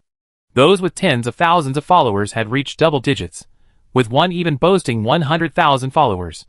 Zhang Jingqing knew perfectly well that targeting those likely using fake IDs was a waste of effort, so he focused all his attention on individuals with a substantial following across various platforms. In the chat group, Jiang He glanced at the preserved evidence when a rhythmic thump sounded outside her room. The sound came from the cushions on the living room balcony. Jiang He went out to check, and sure enough, French Fry's daily burpee routine had begun. She was truly disciplined. A white sports vest, black tight-fitting sports shorts, a classic black and white combination. Tight-fitting clothes accentuate the figure, highlighting taut muscles from exercise, the clothes clinging to the skin, slightly creased by the exertion of the body. No matter how many times Jiang He looked, she couldn't help but sigh. She's so beautiful. Sweating profusely, she caught Jiang He peeking at her from a short distance and quickly stopped eating. During high-intensity exercise, breathing rhythm is crucial. Even a slight erratic breathing will bring an overwhelming wave of fatigue. She stammered, knowingly asking, "What are you doing?" "Looking at you." "Beautiful?" "Beautiful." Their conversation was straightforward and impulsive. Afterwards, both their faces were redder than ripe tomatoes. "Want some crab? Clam chowder? Shrimp? I can eat anything you make." This was the truth. High-intensity exercise combined with her already considerable appetite meant she always finished her plate. "Lunch?" Fries asked, puzzled. "Didn't we agree?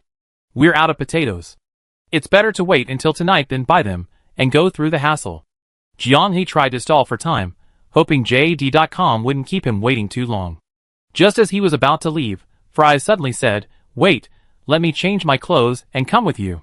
It was the weekend, and these 2 days were perfect for letting the hustle and bustle of the entertainment industry have its last bit of fun, so both of them could slack off a bit and not think about editing or layout. Fries changed from skinny jeans to blue jeans, and a light white t-shirt over a sports vest. Fries, biting her headband, adjusted her ponytail while changing her shoes in the entryway. Looking at Fries in front of him, Jiang-He often lost track of time. The events of those short 3 months felt like a whole year.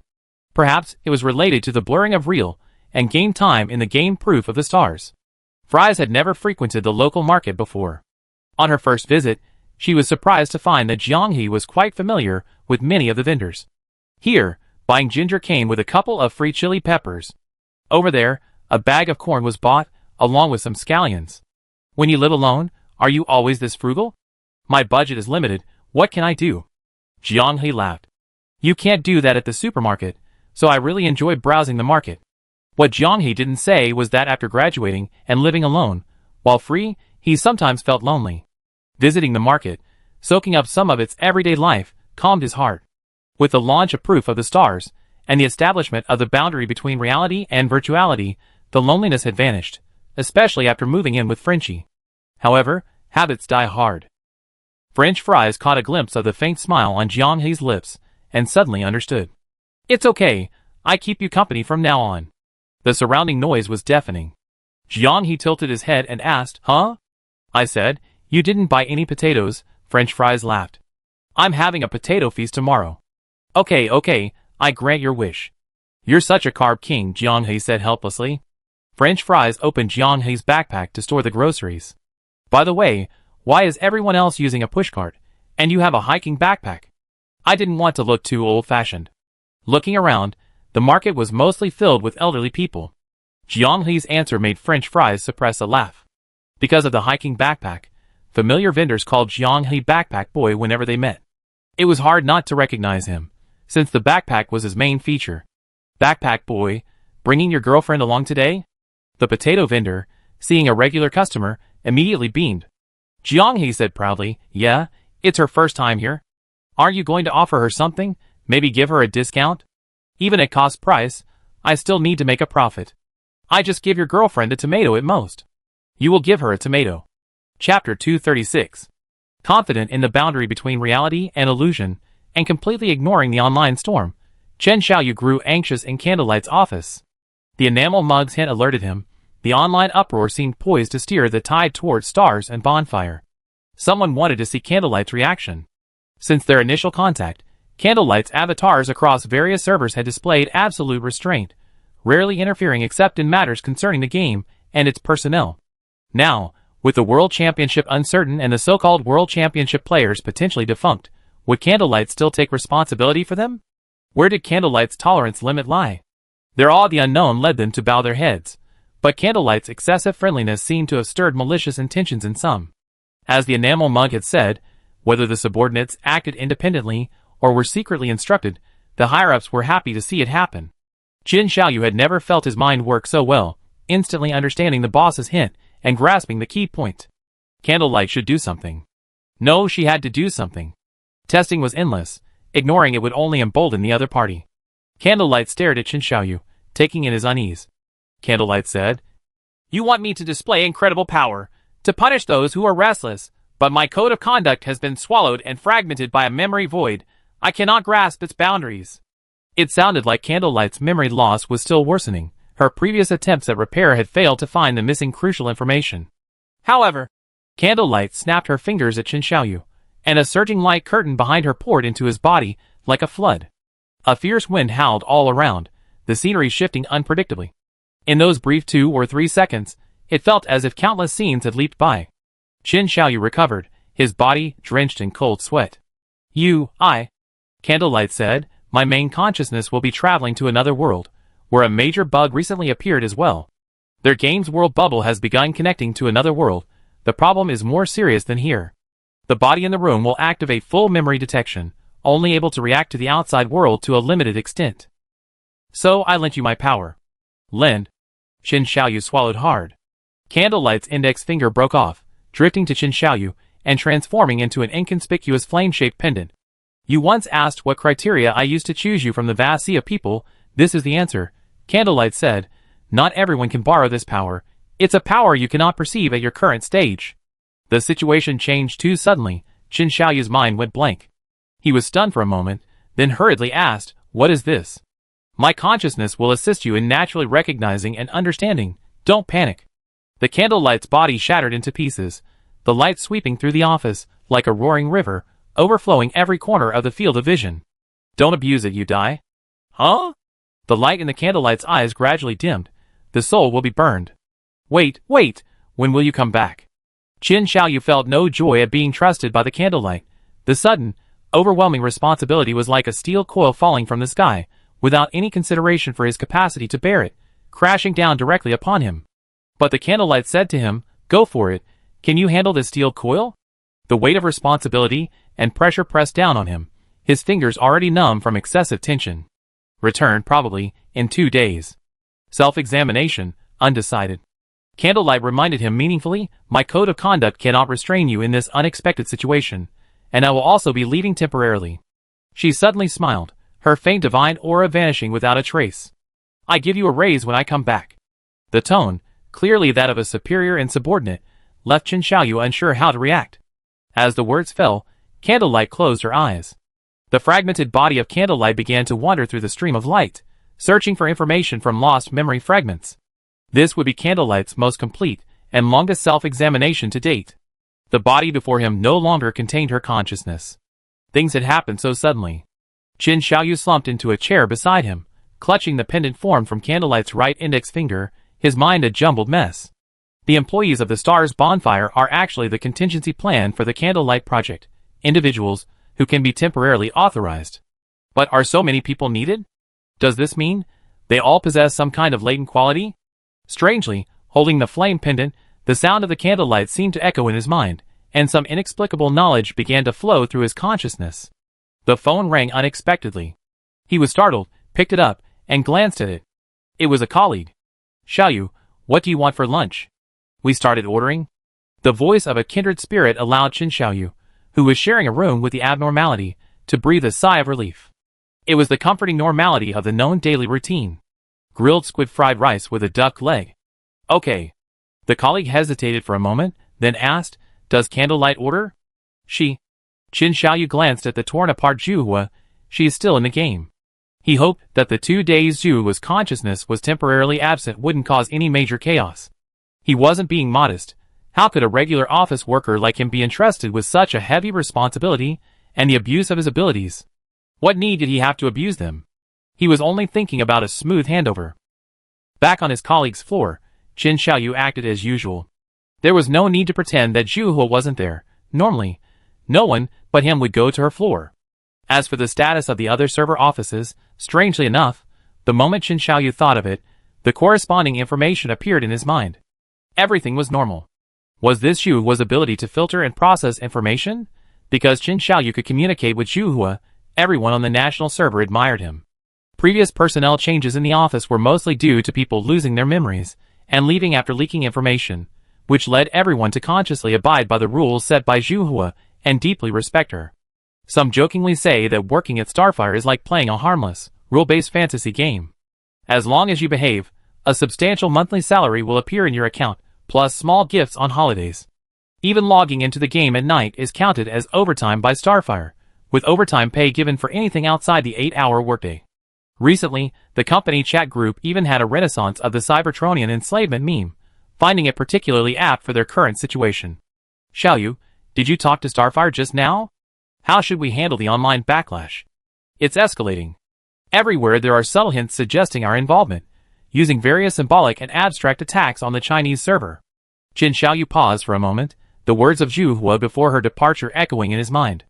"My code of conduct cannot restrain you in the face of unforeseen circumstances. I too will temporarily depart." This seemed like a hint, combined with a warning about the misuse of her abilities. As a puppet, Zhuhua wasn't rigid.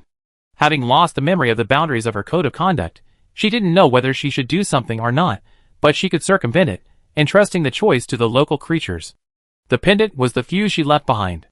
The takeout arrived, and as the fragrant grilled squid filled his mouth, Qin Xiaoyu's mind began to stir. He casually brought up a topic. "If you were in Zhuhua's shoes, what would you do?" "That goes without saying." The man viciously bit into a duck leg, "Only kill." Qin Xiaoyu seemed to see the phantom of the great Western king rising behind him. "You know what? I used to argue with some unknown creature online, and I often wonder what kind of anthropomorphic being was on the other side of the screen. Coincidentally, me too, but I also wanted to punch them a couple of times while I was at it. Everyone was buzzing with discussion, and Qin Xiaoyu was deeply inspired. After finishing his meal, he returned to his seat and turned on his computer. A faint voice lingered in Qin Xiaoyu's mind, seemingly guiding him. Staring at the scrolling messages in the work group chat, he stopped at one particular message. In a daze, he saw his colleagues' faces and the objects on their desks. Qin Xiaoyu swallowed hard, tried again, and immediately went to another colleague's desk, making an excuse to chat, exactly like the image in his mind. This is the power of candlelight. Incredible, he marveled. Just then, a message popped up in the chat group for World Championship preparations, and he instinctively looked over. After an unintentional peek, he fell into a daze.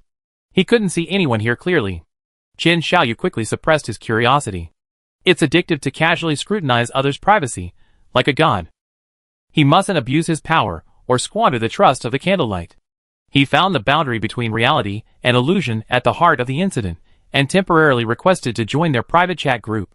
After expressing the stars and bonfire's willingness to assist, he seemingly jokingly asked them the same questions he asked his colleagues. Only kill. Kill, kill, kill, kill.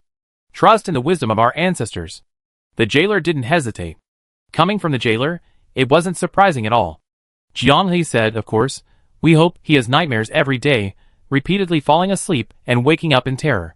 That kind of experience is absolutely devastating. During the period after the college entrance exam, while waiting for his scores, Jiang He always felt he hadn't performed well, and he fell into a state of frantic anxiety and self-doubt for several days. Thinking back carefully, it was in that state that he started his team journey with the newly joined group member Fries. Then, he was somehow appeased by the chat between French Fries and Water Stream via mic. Then he had another nightmare in the middle of the night, this time about desperately asking French Fries for location information just as they were about to win, hearing the gurgling sound of running water in his ears, and seeing a line of text pop up in the chat below. Then he was jumped out from behind cover and instantly killed. He was startled awake again, but not at all scary.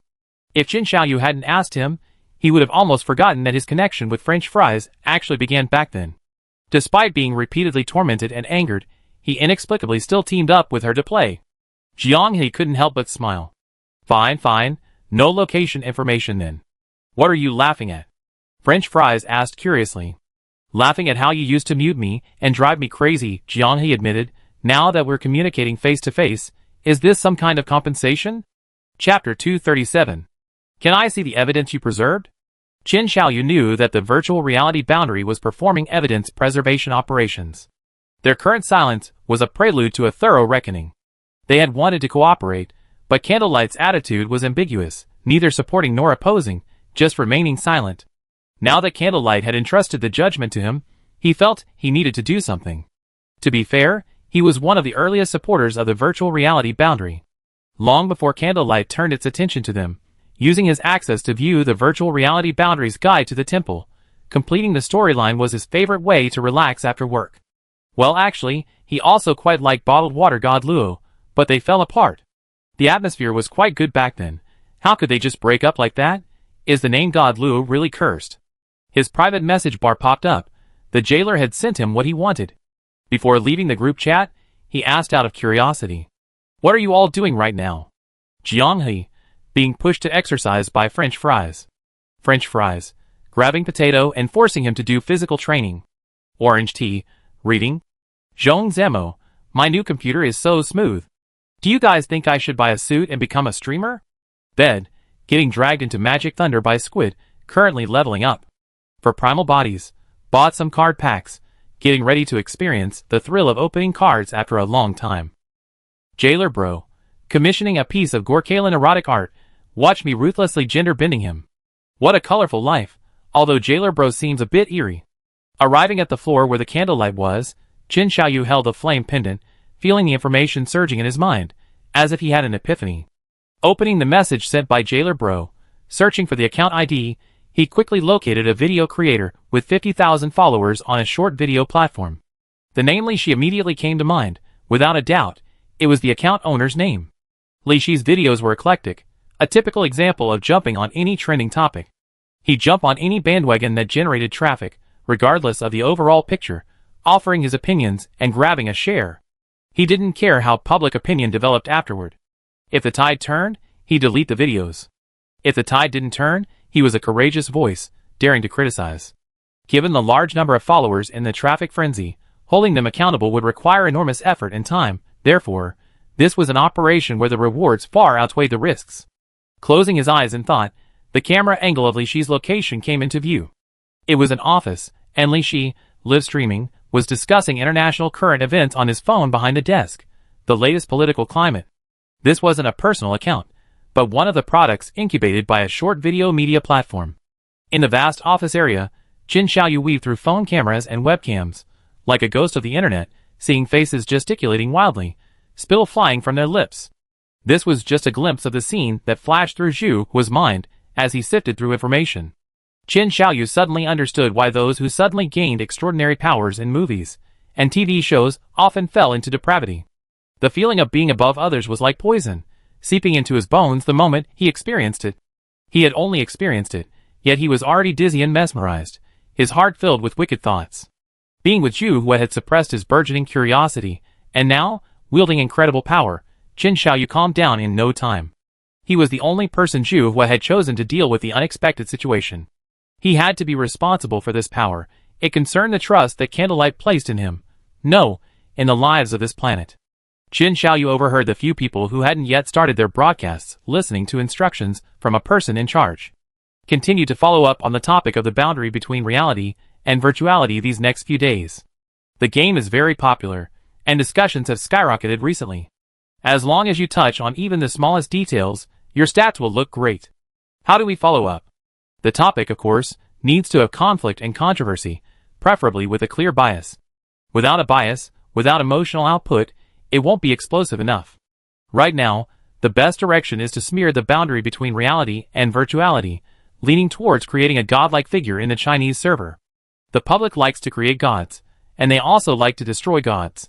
Isn't the current hype just reaching the point of destroying gods? A streamer, clearly a newcomer, asked timidly. What if they hold us accountable? Accused? The person in charge laughed heartily. The virtual boundary is just a bunch of kids. Look at them, they have millions of followers, but what's the result?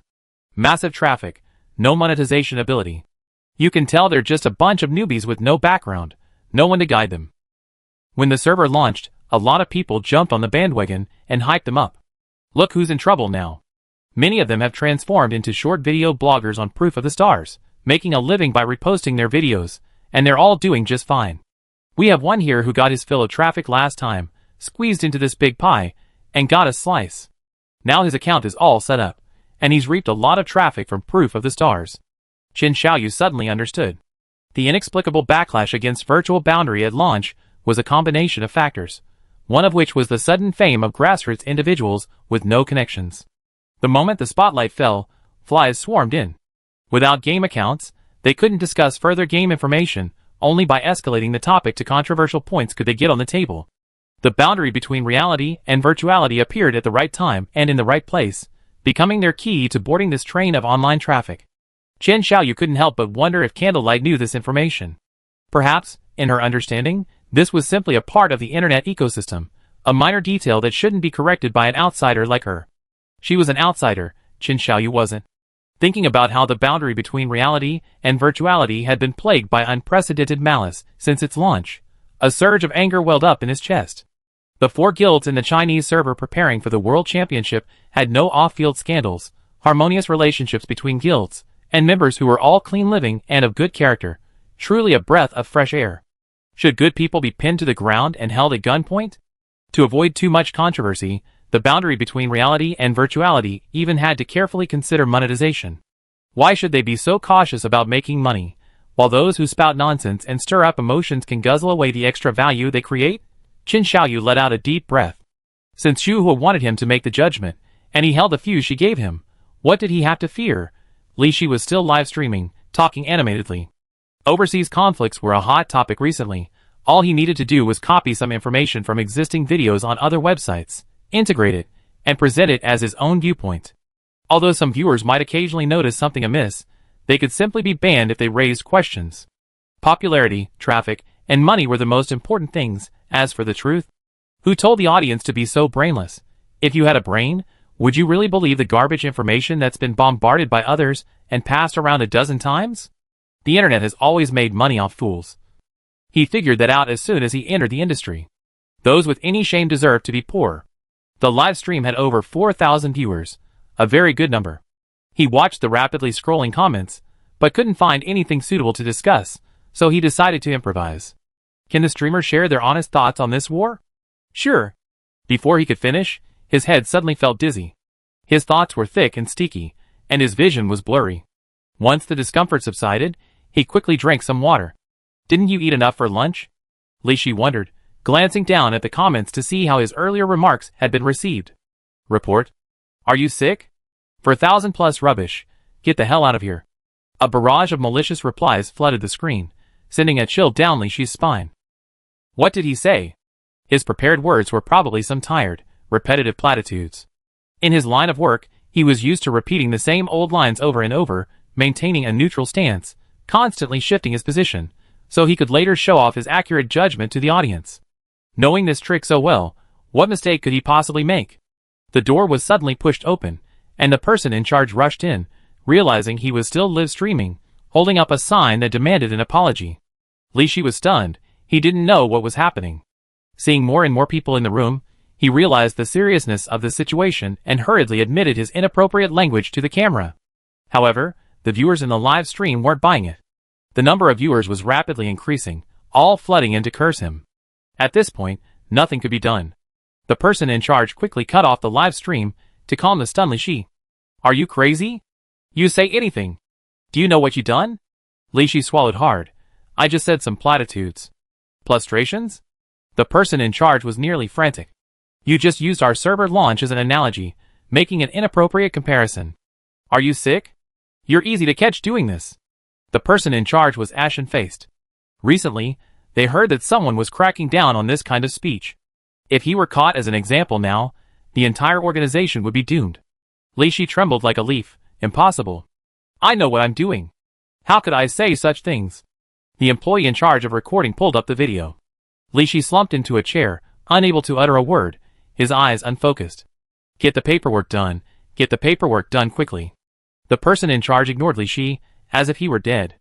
Initiate the breach of contract payment process, and cut ties as soon as possible. Hearing the breach of contract clause, Li Shi's vision went black. Qin Xiaoyu watched this scene quietly, a cold smile on his face. Cutting ties? If the power of the candle flame is only used to this extent, isn't that a waste? Since even the fuse left by the candle flame considers this level harmless, he knows exactly how to handle the situation next. Before being summoned by the boundary between the virtual and real worlds, let him vent his anger first. He wants to see how many monsters and demons can withstand the power of the candle flame. Chapter 238. Holding the package in his hands, Jiang He couldn't help but grin foolishly. To maintain the mystery until the very last second, he chose to go downstairs to pick it up himself after receiving the delivery call. Crunch, crunch. Crunch, crunch. When he opened the door, French Fries was happily eating a large bag of cucumber-flavored potato chips. Just as she was about to say something, her gaze fell on the large box in Jiang He's arms. She took out a chip and naturally fed it to Jiang He, asking curiously, "What did you buy? Open it and see." Jiang He, having finished his encouragement, stepped aside, eagerly watching French Fries' reaction. French Fries muttered, "So mysterious new snacks?" Saying this, she quickly opened the package with scissors.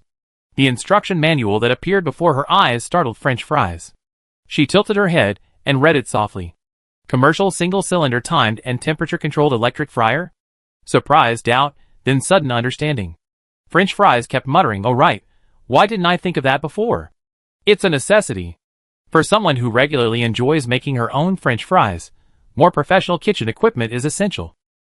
Jiang He's slightly anxious heart finally settled down. Giving it to his girlfriend as a gift seemed a bit odd. But French Fries loved it. Her reaction was exactly like his own when he rarely received a gift as a child. "Why did you suddenly think of buying it?" Noticing the upturned corners of Jiang He's mouth, French Fries understood everything. It was still early, but the new machine needed to be washed with boiling water, and the potatoes needed pre-frying. French Fries declined Jiang He's help. She was a professional at frying French fries. An untimely phone call interrupted Jiang He, as he watched French Fries shred the potatoes. How come he hadn't noticed French Fries' excellent knife skills before? Ugh, it's you again, jailer. What's up? Something funny. Fireworks exploded on their own. Please, this is the real fun, okay? French Fries skillfully prepared potatoes, a beautiful sight to behold.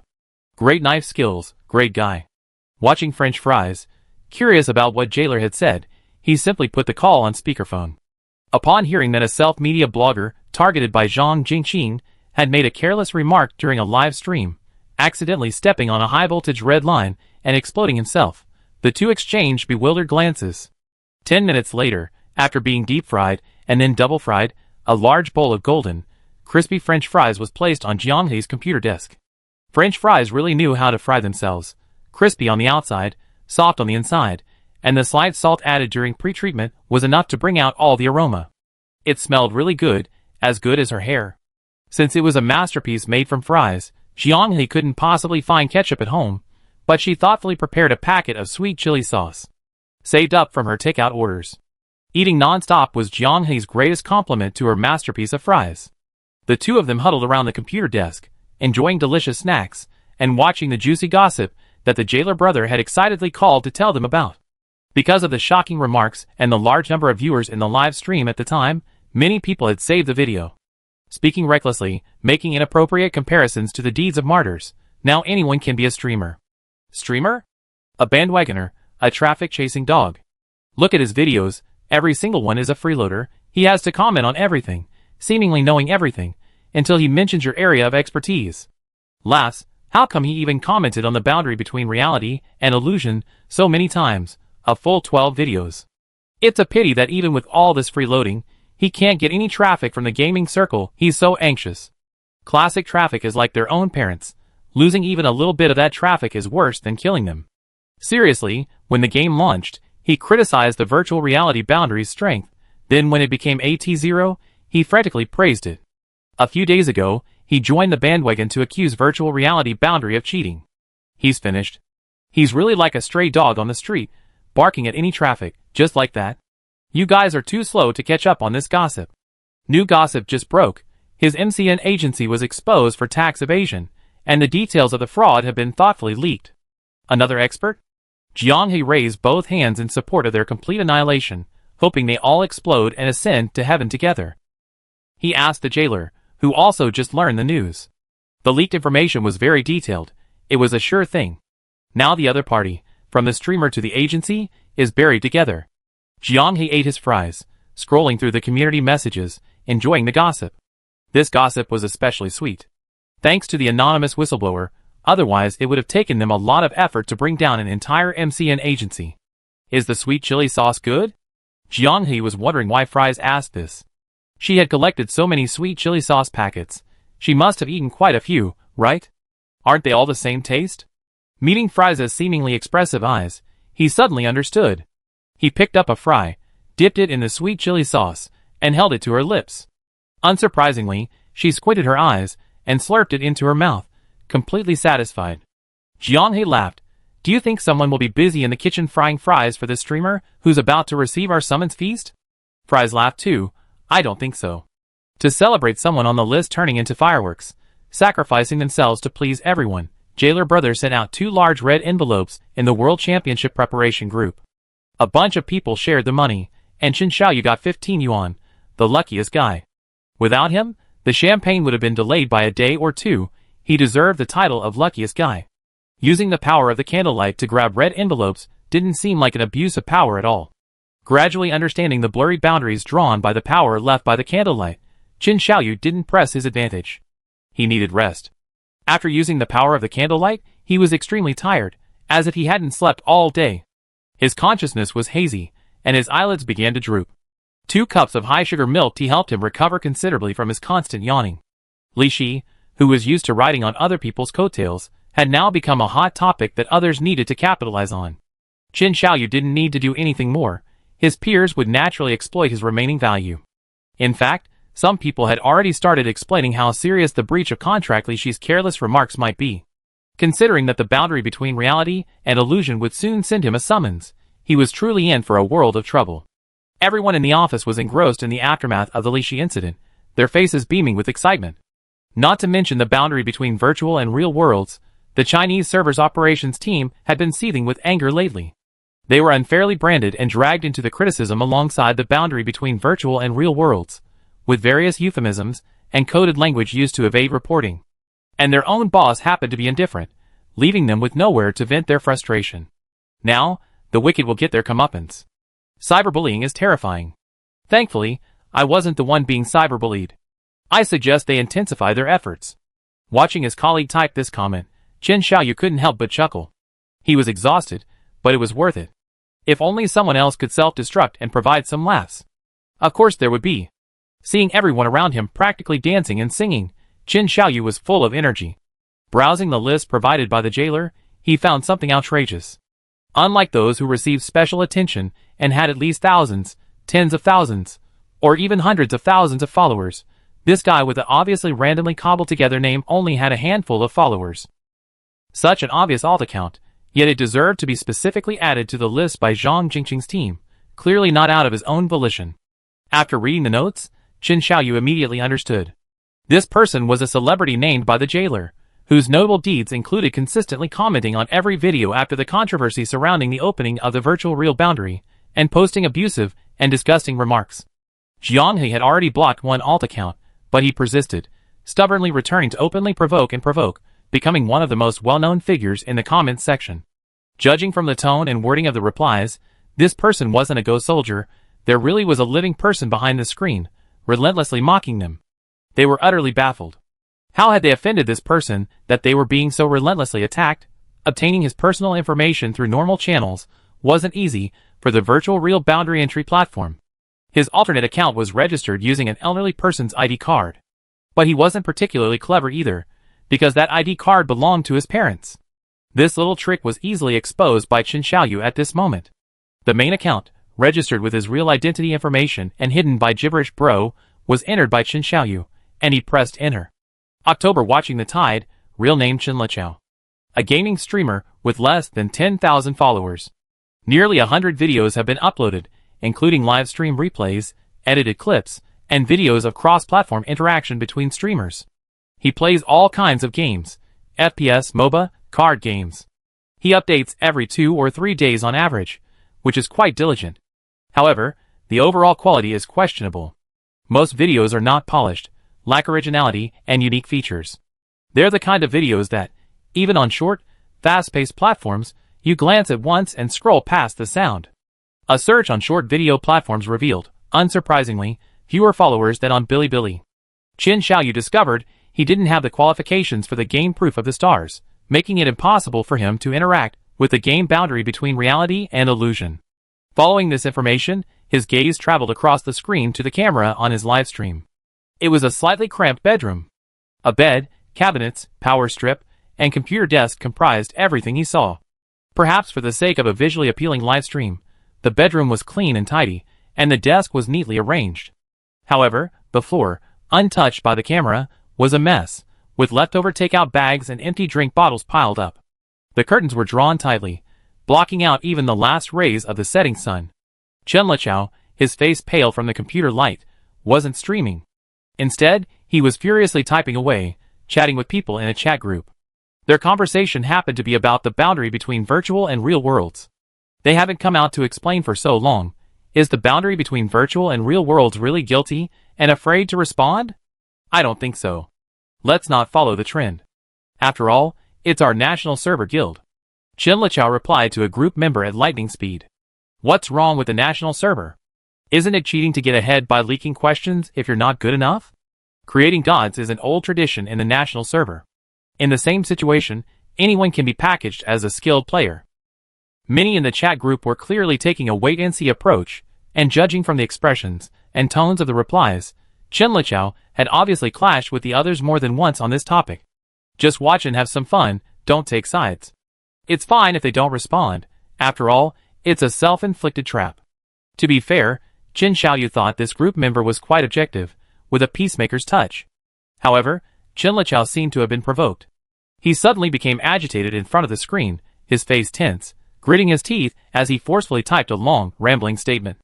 Not satisfied with that, He unleashed various screenshots he considered irrefutable evidence of the boundary between reality and illusion being created, trying to get everyone in the group to side with him. Using the power of candlelight, Qin Xiaoyu quickly reviewed Chen Liqiao's comments in various chat groups and understood. Chen Liqiao hated that he wasn't the one who achieved fame. He believed that if he had won the lottery, he might have achieved even greater success than the boundary between reality and illusion. In his eyes, the reality/virtual boundary wasn't some top-tier guild, but just a thief who happened to qualify and stole his good fortune. India's to the point of madness perfectly describes him. Seeing the reality/virtual boundary's popularity remain high, he buzzed around like a fly, oblivious to the danger, repeatedly entering the fray with a disgusting attitude, completely at ease. Examining his resume on the desktop, 3 years out of college, no work experience whatsoever. He treats streaming as a profession, but has never thought of improving. His editing and streaming are utterly uninteresting, crudely produced, just scraping by on the meager donations. VC Records? Well, it's not like he's completely devoid of entertainment. Turns out you're a prodigy in FPS games, a top-tier prodigy. Qin Xiaoyu chuckled. Compared to the one he had previously punished, Chen Liqiao wasn't even worth his time and effort. He was nothing more than a maggot hiding in the gutter, occasionally peeking out to disgust people. He wouldn't survive a second in the sunlight. He chose to relinquish the initiative to the boundary between reality and illusion. The jailer was astonished to receive Qin Xiaoyu's reply, containing all the information about the mascot in the comments section that he had been longing for. What's this? We've been making some preparations on our side. I think this will ensure your summons reaches the right person more accurately, Qin Xiaoyu said. The jailer didn't hesitate and immediately posted the message in the main group. Knowing Chen Liqiao's current situation, the boundary between reality and illusion was speechless. Is the guild some kind of scum-attracting entity? Why are all sorts of monsters and demons flocking here? The jailer said. I give him a call for fun. Don't get carried away, just give him the summons, Zhong Zimo reminded him. It's okay, let him do it. Potato, why are you supporting him too? Several of his accounts have VC banned records. Guess what kind of games I play most often with fries? He didn't really care about being jealous of Jianghe. So many people were envious of them. What could they do? But cheating. As a gamer, he couldn't tolerate it. The jailer started a live stream in the group chat, took out a spare SIM card, and dialed Chen Liqiao's phone number. Qin Xiaoyu was still observing. Chen Liqiao was visibly stunned for a few seconds when he saw the unfamiliar number, but still picked up the phone suspiciously. While everyone was still helping the jailer figure out how to start the conversation, the jailer blurted out, Hello, is this Mr. Chen Liqiao, who has registered 13 Steam accounts, 11 of which have VC ban records, who needs to cheat to play FPS games, and who needs to hardlock the breach in Magic Thunder, whose skill level without cheating is comparable to that of an idiot, and who relies entirely on his parents to call his game time. Chapter 239. Chen Liqiao, who was keen on online arguments, had a fairly good mental fortitude. Looking through the chat history, Qin Xiaoyu discovered that even when he was losing an online argument, he could shamelessly act like a tough nut to crack, stubbornly sticking to his guns despite being wrong, as unyielding as a fortress. But the jailer's blunt, direct approach was like a powerful punch shattering the void, instantly dismantling the pretense of the internet and striking directly at reality. His hands trembled involuntarily.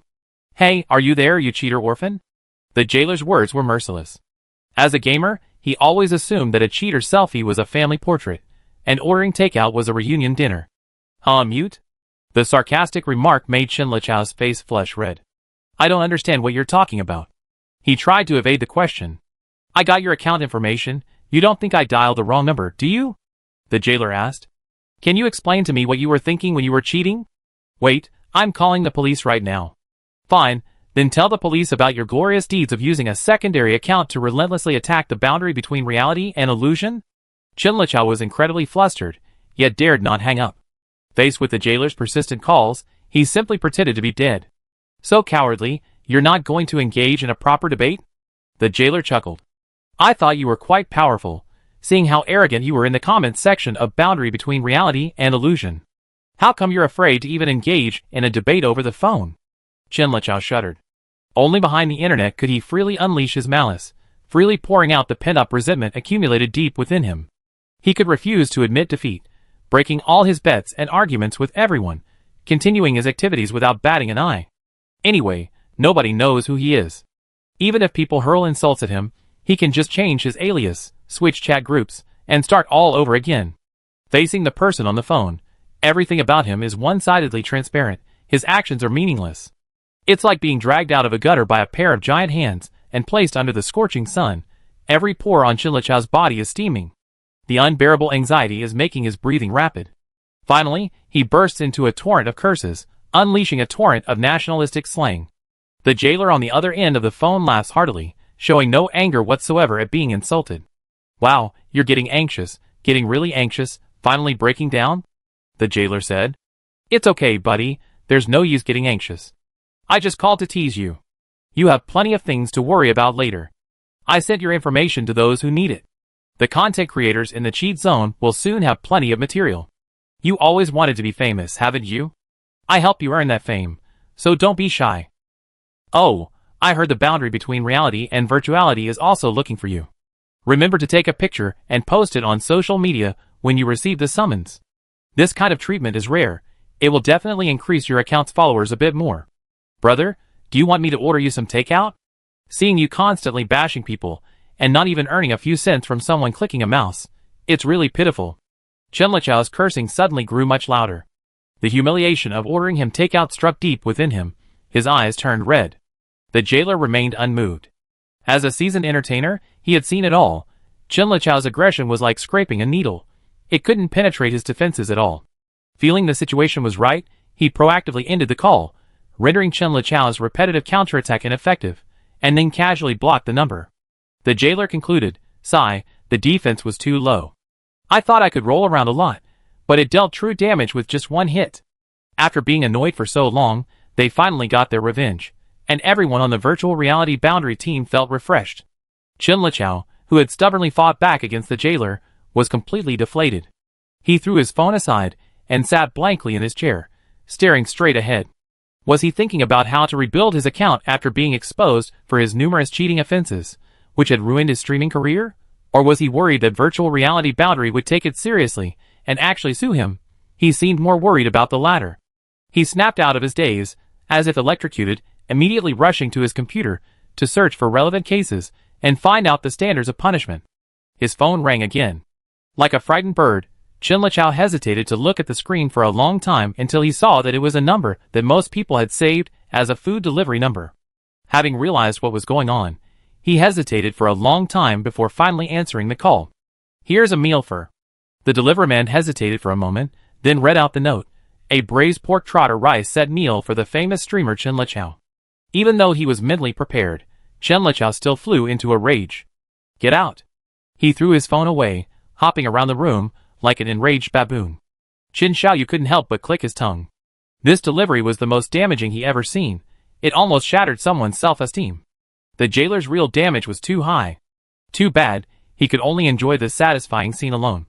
Under Qin Xiaoyu's manipulation, materials about Chinlichao's cheating and his daily chat logs began circulating in relevant gaming groups. What kind of cheater is this? Cheating in Magic Thunder, cheating in CS, cheating in French fries, cheating in PUBG? He's hallucinating. Does he really think cheating is his skill? What's so interesting about this streamer's gossip?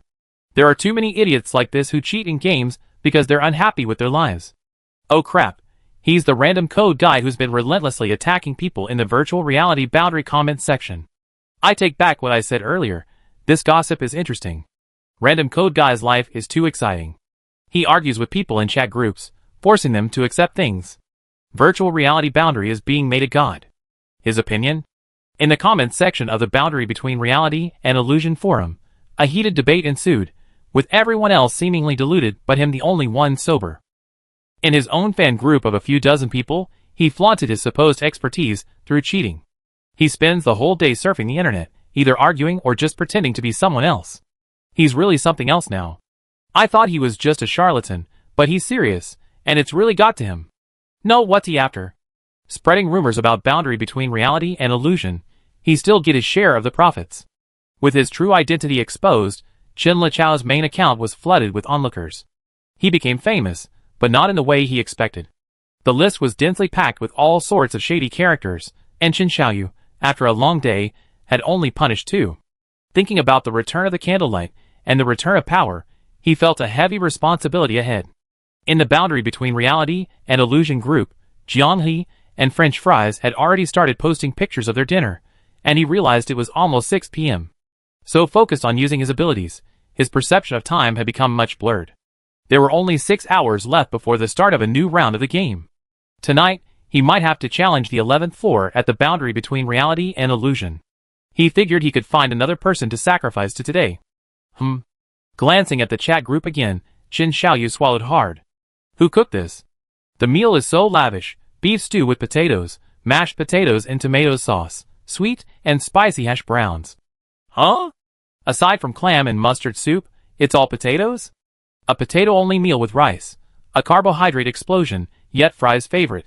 She piled the mashed potatoes and tomato sauce onto the white rice, stirred it, picked up a hash brown, dipped it in salt and pepper, savoring the sweet and spicy flavor. With a single bite, half the hash brown was gone. Her chopsticks moved rapidly, bringing the rice, infused with the aroma of potato starch, into her mouth. She squinted her eyes contentedly, silently enjoying the meal. Why are you staring at me? Fries chewed, her face slightly flushed. What's wrong with me? Nothing. It's just that watching you eat makes me really hungry. Jianghe wasn't lying. Fries definitely had the potential to be a mukbang streamer. Just sitting across from her and watching her devour her food was a wonderful experience. I never get tired of watching. I'm not going anywhere. I can watch anytime I want. Fries realized the devastating impact of her words as soon as they left her mouth. Unintentionally pushed and changed by Xia, the two of them were always unconsciously hurting each other. For a moment, both lowered their heads and ate in silence, the kitchen quiet except for the sound of their chopsticks. After finishing their meal, while Jianghe washed the dishes, Fries pondered that crucial question. What should she give Jianghe? Actually, she had a vague idea when they spent the afternoon together enjoying the neighborhood entertainment, and as time went on, she felt more and more that this was definitely the best answer. The more she thought about it, the more convinced she became of her decision, and a smile involuntarily crept onto her face. She took out her phone, ready to add all the gifts to her shopping cart. When she woke up her phone, the screen froze on the group chat. She instinctively closed it, but then her brow furrowed. A strange thought crossed her mind. She reopened the chat and swiped through it. Her chats with her parents were all frozen 10 days ago. In these 10 days, neither of them had sent any messages to bother her, nor had they called to ask any questions. Something was wrong. Was this really them? When she went on a long trip to study in Guangzhou, they would call every 2 days, even every day, to check on her. How come they suddenly seemed to have matured, disappearing from her sight without a word? After a few seconds of contemplation, French Fries immediately understood. They must be having too much fun. Anyway, she was just an accident for these two.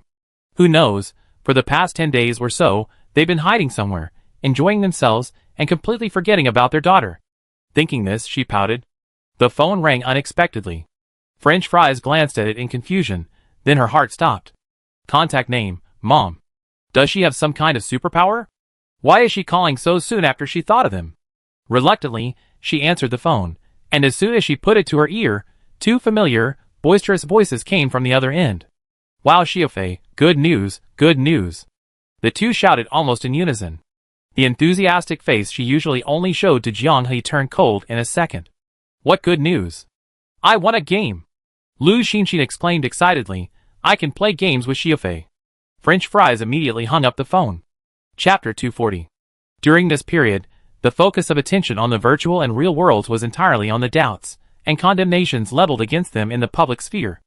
If it weren't for Fry's mom's excited sharing of good news, they wouldn't have noticed the new players about to join the game. As the candlelight faded, the second batch of game slots officially opened. Given her increasingly unstable state, she was likely in the last batch as well. 3 months after the server opened, the game would once again welcome new players. So starting in the afternoon, content creators making strategy videos for the Chinese server experienced a surge in traffic. Zhong Zimmel remembered something. Bed, it seems like someone in your family had gaming privileges before? Bed said, it's my dad. He's pretty good at it, currently level 12, playing a support-oriented holy arbiter, and he's quite popular in random groups. Don't you find a fixed group? He seems to really enjoy playing in random groups, finding it fun to run dungeons with different people. Even though he encounters all sorts of weirdos, he thinks the unpredictability of teammates is part of the game's enjoyment. For Primals exclaimed, he's really lucky. He's played for so long and hasn't encountered any annoying guys. I think he has, But he just doesn't want to tell me, Bed said. After all, if his daughter wants to confide in him, complain, or ask me for help with the game problems, his fatherly authority has to be maintained. Hee. The lack of playtime worries makes the atmosphere in Proof of the Stars less hostile than in typical social games, but since it's a game, with a large player base, there are bound to be all sorts of jerks. Moreover, the game offers a high degree of freedom, which means that some real-world actions can be replicated in the game. The opportunity that brought Jianghe and others together was triggered by the well-known streamer Watermelon Xiaomai, with 100,000 followers, demonstrating how to exploit the loot distribution mechanism to steal equipment right after the server opened. Zhu Zichao was also caught in this trap, even being killed by a random teammate in the wild. After forming a fixed team, they couldn't experience the vibrant world of random teams, but they could still glean some clues from the community's trending posts. Currently, the most heated topic in the Chinese server regarding random teams is undoubtedly the village rules. Village rules, as the name suggests, are rules that exist without official regulations, but are customary among some players. The key is some. In the past few days, while the controversy surrounding the boundary between reality and illusion in the Stars Campfire Chinese server hasn't subsided, a new hot topic has emerged, successfully drawing many who were initially just observing the boundary between reality and illusion debate into the fray themselves. Should support classes have priority in loot distribution? Unlike regular games, Stars doesn't sell class change scrolls. They are obtained through drops, and are bound to players. This limitation means that most players, after reaching level 10 and specializing, will likely spend a significant amount of time dealing with their current class. Although the developers preserve the initial skills of the three main playstyles for the specialization classes, ensuring each specialization has combat power, and that skillful play can compensate for any damage output gaps, every game has its share of unskilled players. Support-oriented characters, lacking equipment and skills in the early game, especially if they are unskilled and lack suitable teammates, will have a far from pleasant gaming experience. Furthermore, Stellaris is a game with severely ambiguous numerical values. As a result, about a month after the server opened, a strange situation arose with random teams in the Chinese server. Fixed teams don't lack supports. Pickup teams don't need supports. They rely on damage dealers protecting each other, using their limited team buffs to brute force damage. As time goes on, the map expands, and dungeons like the Underground Temple of the Clarities and the Anna Empire appear. Pickup players gradually realize that a pure damage dealing, support-based system has very low margin for error. Mistakes often lead to a chain reaction, turning a dungeon into an extremely long and painful ordeal. Not everyone can emulate the Bucket of Water God or the Chosen One of Corn, a single-class character who relies on teamwork and individual skill to crush dungeons. The situation begins to reverse. Early jokes and downplaying the contribution of supports, with the community saying you can play without them, led to most level 10 players having no desire to explore the further gameplay experience of support-oriented specializations. Pickup supports are scarce, making them valuable. For some challenging quests, wilderness hunts, and dungeons, pickup supports not only have the choice right, but also priority in loot distribution. Some support guilds even have rules, like no drops above purple quality, but all drops below purple quality will be taken. Or, they might stipulate that for every multiple drops above purple quality, only one will be taken. Now, there are pay-to-play guilds. They charge for joining the raid regardless of whether the raid is cleared or not. Because a trading system has been established among players using magic stones and purple materials as the general equivalent, these pay-to-play guilds also have clear price guidelines. A pay-to-play guild in the Clearcaster's Underground Temple can get 2 purple materials in half a game. Keep in mind that guilds as strong as the boundary between reality and illusion are few and far between. Many players might only earn 7 to 8 purple materials in a single game. Not every fixed team is as full and stable as the virtual border, with everyone fulfilling their roles. Small groups and random teams are very common in the game, and this trend quickly spread. Gradually, as the appetites of junglers and supports grew, the community's atmosphere became increasingly volatile. Some believed it was a problem with the game's design mechanics, urging the immediate sale of class change scrolls, and questioning whether the star tokens would actually be profitable. Others thought simply making class change scrolls non-binding drops would solve the problem. Furthermore, they believed a dual-class system should be added, allowing players to have 2 class options and switch freely, thus resolving all issues. These are all insightful opinions from veteran players, and adopting any of them could significantly change the current situation. However, the community discussion veered towards taking sides. Players dissatisfied with the pay of supports considered them a toxic element, dreaming of playing the game while being incredibly profit-driven. Junglers and supports, on the other hand, felt it was a matter of market supply and demand. There were only so many supports, and if you didn't want to team up, then just don't cry when you get stuck. The tireless online trolls, who constantly stir up trouble at the boundary between the virtual and real worlds, appear so insignificant in the face of this grand debate. The speed and angle at which they stir up trouble are no match for a casual, popular reply on a related topic. What's hindering the advance of these cybernetic trolls isn't the still accumulating counterattack from the boundary between the virtual and real worlds, but rather the debate between the two supreme beings of damage and support, a debate that seems designed to obliterate the Great Tao. Because of the boundary between the virtual and real worlds, many porters from foreign servers have been lurking in various communities for a long time, disseminating the latest news from the Chinese server. They also ported this debate about the Great Tao. And so, the foreign servers are arguing too. It turns out that the whole world is in the same boat, and everyone's moon is just as bright. As a well-known content creator, Nonya shared the details of the heated debate in the French community with Crimson Music Box, jokingly calling it a plague. No matter which server it was posted on, it immediately became Stratholme. The second batch of players qualified for the Stars of Proof will be entering the game in this strange, chaotic, and funny environment, making it hard not to be excited. Qin Xiaoyu had been following this major debate for a long time, and most of his colleagues felt that changes to the job change scrolls were inevitable. He had reported the information to Candlelight half a month ago, but hadn't received a reply. Now, focused on his next target, he was shocked to discover that Stars of Proof was undergoing a hotfix. With Candlelight absent, new game information was overriding the existing content. The main updates were threefold. 1. Added a new item, First Specialization Job Change Scroll, which is now bound upon drop. 2. A new item, Second Specialization Job Change Scroll, has been added. It can only be used on the second specialization, and the interval between uses must be at least 90 game hours. 3. Players who reach level 12 can set their second specialization at the statues in major city-states. Simultaneously, the official Stellaris website also updated its announcement for this hotfix. What players hate most is an arrogant company that acts superior, interacts with the player community, and doesn't bother to listen to their voices. Forced to appreciate their masterpieces, even when players complain, they're told players simply don't know how to appreciate them. The changes to the Stellaris bonfire were quickly shared in the community, and the fiercely competitive Supreme players transformed into submissive users. It really was changed.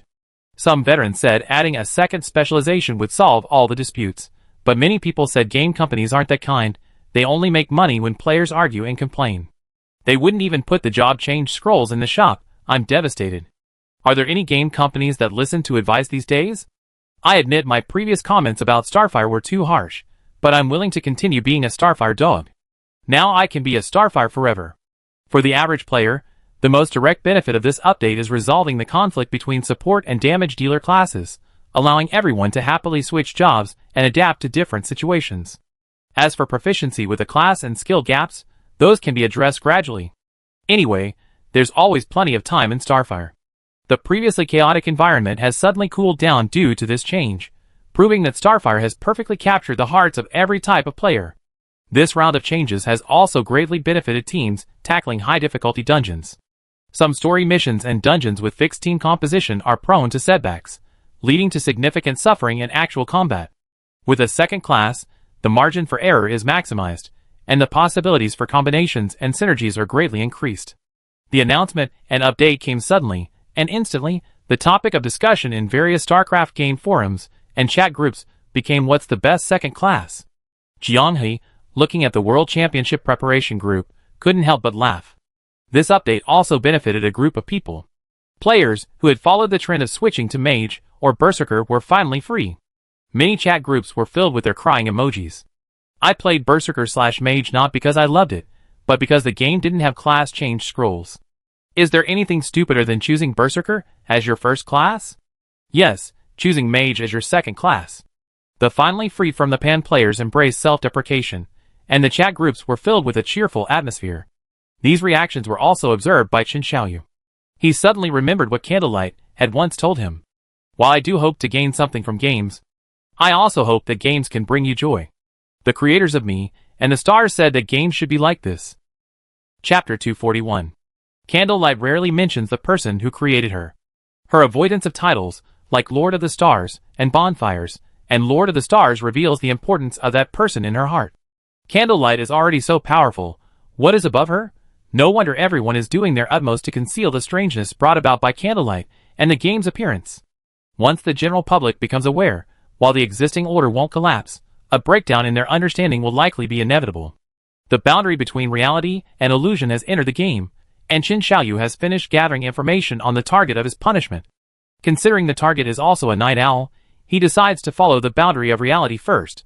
Sure enough, Enamel Cup also logs on right on time, silently waiting for Qin Xiaoyu's guidance. Candlelight isn't here? Qin Xiaoyu, quick-witted, casually explained. She's scrutinizing the recent unusual online comments. The Enamel Cup frowned slightly. The online discussions had become increasingly chaotic these past few days, with unfounded accusations and attacks against the Chinese server, and the boundary between reality and virtuality escalating rapidly. He couldn't press Candlelight's opinion directly, so he could only suppress his worries for the time being. The boundary between reality and virtuality didn't have a second-class option after entering the game. The guild's class structure was very reasonable. There was no indication that a specific class was required to complete the game. Therefore, keeping the second-class option for now and adapting to changing circumstances was the better decision. Jianghe, holding 5 spirits of immaculate dolls, approached the guild dolls. They all looked up, their large, bright eyes fixed on him. Those eyes were filled with longing. Just as Freya had said, it had an unparalleled attraction for the dolls, a magical item that could make their souls and bodies more perfectly aligned. The 2 dolls, disappointed at not receiving their gifts, wore pitiful expressions that would tug at anyone's heartstrings, as if someone owed them something. "How does it feel?" Jianghe asked. Garlic Sprout answered truthfully, "We become stronger. Whether it's specialization or combat, we become much more adept." Specialization refers to the various workshops the dolls are assigned to. Under Mint's tutelage, the potion workshop in the realm of illusion can provide excellent temporary shield potions and temporary enchanted metallurgical potions, effectively coordinating with the artisan workshops. In the small guild, the output provided by the dolls is crucial. In the realm of illusion, given everyone's powerful abilities and the presence of the genius which Mint, the doll's presence is much less noticeable. The most prominent is the Dark Elf slave doll from the betting house. She's assigned to the messenger workshop, specifically responsible for scavenging. She frequently brings back purple materials, making her arguably the best doll in the realm of illusion. Because of the names of the dolls, like Garlic Sprouts and Cilantro, she was also given a nickname by her bedside. Dark Beer. According to the game setting, the higher the combat power of the messenger going out, the more excellent materials they might find and safely bring back. Besides that, the doll's combat power doesn't show much other use. I heard that there are items in the game that can be used to infiltrate guilds, but surely no one would use them on the boundary between reality and illusion. Potato. The voice wasn't coming from above, but from above? Jianghe looked up, and a smiling Kesha descended directly upon him. The bubbles that formed upon hitting him cushioned the impact, a soft texture enveloping his entire body. Kesha's tail wrapped around Jianghe, and it rolled around on the ground a few times, wriggling around as if no one else was there. The dolls, witnessing this scene, eagerly gathered around. Almost there, almost there. We reached the 11th floor. We soon clear the Temple of the Clarity, and then we can go to the royal court, Jianghe quickly promised. Kesha's eyes sparkled. It doesn't matter if we don't go to the royal court, as long as I can see you every day, that's enough. You are the hero of the royal court, and my lover. It doesn't matter where we live, the Fallen Star royal court won't care. Kesha's tail slapped the ground repeatedly, brimming with excitement. Jianghe thought he could calmly handle Kesha's attacks after this ordeal, but each interaction still left him dizzy. No fancy techniques, just pure directness, pure violence. Kesha was truly playful. She wrapped her tail around Jianghe's waist, enveloping him in a bubble-like aura. Jianghe could easily drag her along. The scene was bizarre, but she seemed to enjoy it immensely. The members of the guild's reality boundary remained calm upon seeing the growth of Ksha on Jianghe. Enamel Cup witnessed this scene with astonishment. The stars can be this open? Qin Xiaoyu subtly hinted, much more open than you imagine. Enamel Cup didn't intend to criticize. Having learned about the nun's hobbies, he had gained some understanding of the reality boundaries members' mental world. Why aren't they challenging the 11th floor yet? Knowing that Enamel Cup knew little about the game and treated it purely like a movie, Qin Xiaoyu patiently explained. We're in the preparation phase now. Supplying materials, repairing equipment, temporary enchanting. The arduous battle on the 10th floor left a psychological scar on reality boundary. There were too many inhuman beings in the Eternal Night Church. There might not be just one lich. This time, they had to prepare for a protracted battle. French fries, this is your mom's first time in the game. Shouldn't you get her some gear? Jianghe reminded her. There's a lot of unbound, low-grade junk in the guild. French fries pouted. Starting from scratch is more fun. Let my dad carry her. She wouldn't mind if it were just her dad. Now that her mom's in the game too, she really didn't want to run into them. Why could the lovey-dovey couple chase her from reality to the stars? It wasn't that Jianghe looked down on French fries' dad. His only advantage was that he completed his class change. His personal skills were poor, relying entirely on his gear for survivability. Could he really carry her? I'd get some gear to support her sometime, Jianghe thought. It'd be good practice beforehand? The gear's durability was repaired, and everyone at the boundary between reality and illusion assembled. Kesha, quite understanding, released her tail from Jianghe and casually handed him a water element scroll. It'd save your life. It'd be useful, she grinned. It was still the healing water scroll, an instant cast defensive spell. Every time he went out, Kesha would prepare a small gift for him. French fries looked thoughtful and nodded frequently. Before teleporting, Jianghe gave most of the precision repair kit to the 3 guild leaders, letting them distribute it as they saw fit. Open can instant food sense something. Are you going to enter the 11th floor?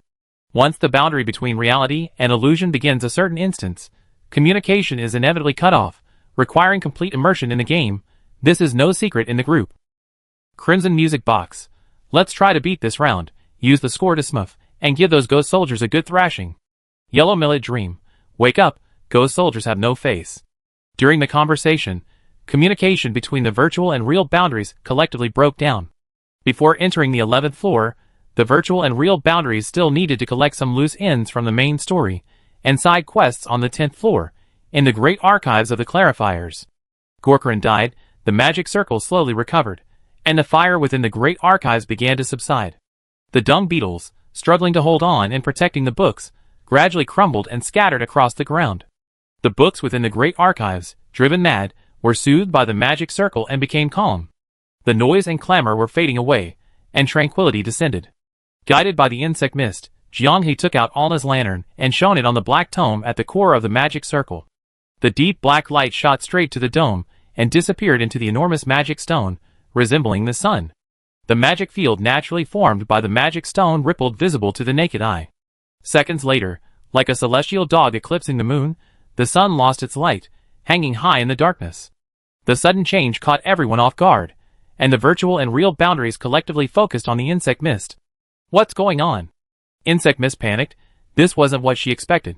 I just wanted the magic circle to accept your aura and clear out the collapsed passage to the 11th floor. Alna. A hurried female voice came from the dome, her tone filled with joy and disbelief. Is that you, Alna? You're in the Grand Archives? Insect Mist recognized the voice. It's Saintess Elsa. Elsa, one of the supreme leaders of the Clear Ones, whose name she had long heard but whose face she had never seen, had finally crossed the boundary between reality and illusion. Jianghe, as the guild leader, carefully chose his words before speaking. Regarding Alna, we are very sorry. Elsa was visibly taken aback. Who are you? Jianghe briefly recounted what he had seen and heard along the way to Elsa, who was trapped on the 12th floor. Silence followed for a long time. Alna. The others could faintly hear soft sobs coming from the dome. She struggled to suppress her grief and sincerely expressed her gratitude. I express my thanks to the warrior Soli, as the holy maiden of the Clarity. Do we know the current situation of the Clarity? Jianghe asked. Our team is about to advance to the 11th floor. Is the strongest force of the Eternal Night Church still there? The remaining Clarity members with fighting power number no more than 20, all within the Clarity Temple on the 12th floor. The rest of the Clarity members within the temple, if your description is accurate, should all have become spiritual slaves and undead material for the Eternal Night Church. The glorious Clarity, its most important headquarters, instantly became a purgatory. The history it created, the countless wonders, were all destroyed under the ravages of the Eternal Night Church. Most of the knowledge accumulated over thousands of years was reduced to ashes. Talent vanished. Elsa tried to speak calmly, but her voice trembled. This upheaval, a result of collusion between insiders and outsiders, completely destroyed the most important foundation of the Clear Ones. I only became aware of your existence because the 10th level magic array reactivated and all this information was entered. The 11th level is no longer under my control. It's utter darkness to me. The Church of Eternal Night has breached the defensive barrier and entered the 12th level. We recently engaged in battle. They suffered heavy casualties, but the Clear One's combat strength is also severely depleted. Besides the main temple, we have nowhere else to go. The two bosses on the 10th floor are already a tough challenge. Although the main combat force has reached the 12th floor, the 11th floor might still have multiple powerful members of the Eternal Night Church, making the difficulty skyrocket. The Eternal Night Church has the advantage in both combat strength and numbers. How can they possibly fight them? Fries asked. The puppet nest we saw on the 9th floor, was it a companion? The puppet nest? Elsa looked bewildered after hearing the description. The clarifiers have never had such a powerful puppeteer companion. The creation you described is beyond my comprehension.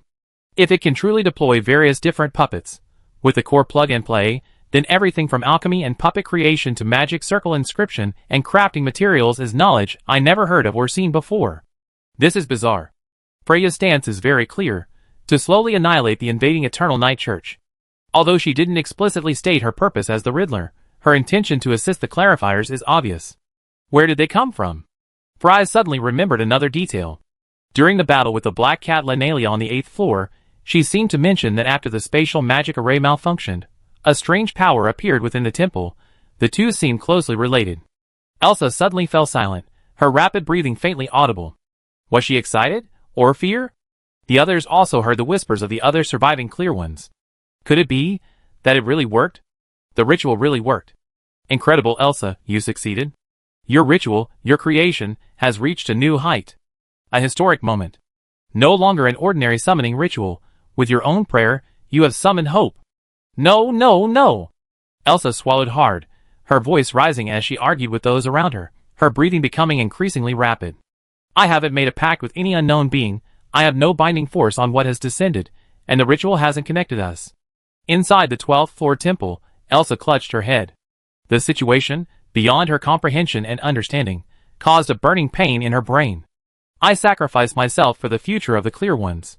If the ritual had succeeded, a summoned creature should have responded by now, and we would be bound together by the medium of life.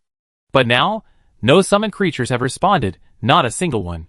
What appeared on the 9th floor wasn't a summoned creature, it was something else. Elsa pressed her hand to her heart. It didn't take the life I pledged in the ritual. It's a completely out-of-control entity. It has erased the ritual's coercive power and descended following the path guided by the ritual. It's a monster, an unknown being that transcends the ritual itself, transcends the barriers of world consciousness. In the instant Elsa grasped everything, she was on the verge of madness. The stories sung by bards often feature summoners calling upon unknown beings from another world to resolve crises. But only summoners know that no one has ever truly succeeded in summoning such beings. Elsa became the first in history to do so. The puppet's nest? At this moment, it is following the terms of her contract, purging the invading Eternal Night cultists. But without the binding force of a ritual, what will it demand when the price is paid?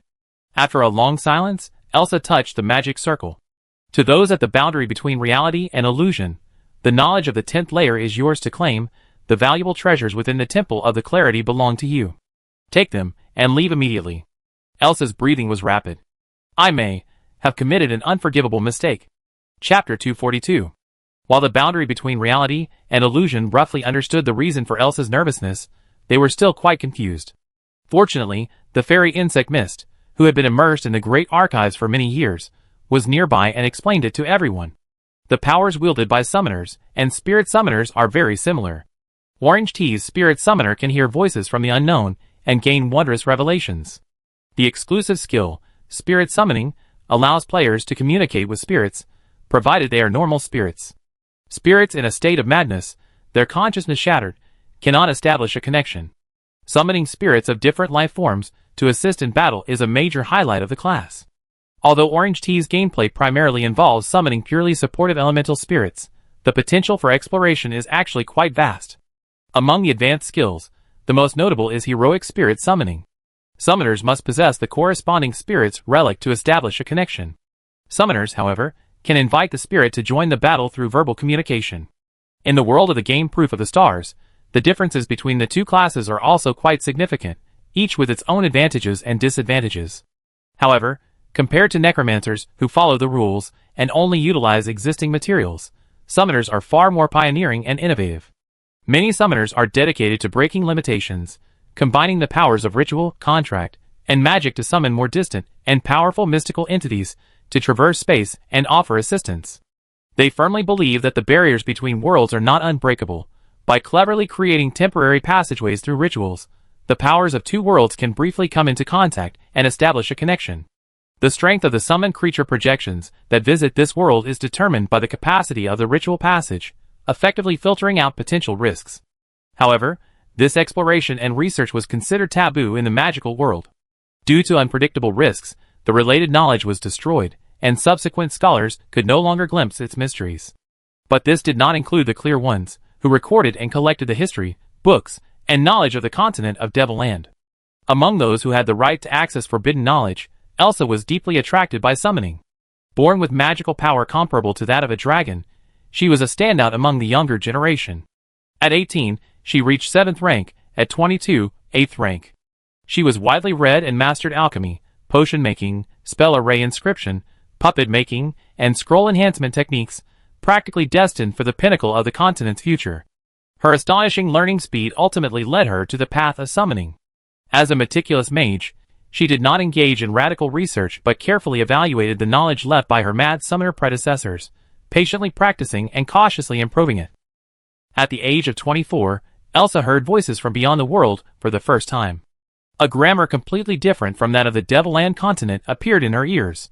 It wasn't meaningless gurgling and murmuring, nor the alluring whispers of an unknown, chaotic being. It was a language, logical and rhythmic, utterly unimaginable even to the stories of bards. Though intermittent, it truly existed. This was all that Insect Miss knew. These were the things Alna had told her when she sought her solace. The discussions from the dome had subsided, leaving only Elsa's heavy breathing echoing. Jianghe couldn't help but look up and ask. And then? Elsa regained some composure. She was silent for a moment, then continued Insect Mist's story. For a full 6 months, I haven't used summoning rituals to establish a channel. Assessing unknown magical phenomena requires utmost caution. A slight mistake could have disastrous consequences. When I thought it was time for a second communication, I no longer heard an incomprehensible language. I heard intermittent, understandable sounds coming from the other side. The local language of Devland. Elsa was somewhat agitated. I was shocked, and even invited a master of mental magic from the Clarity to conduct a mental assessment and test on me, but the results showed everything was normal.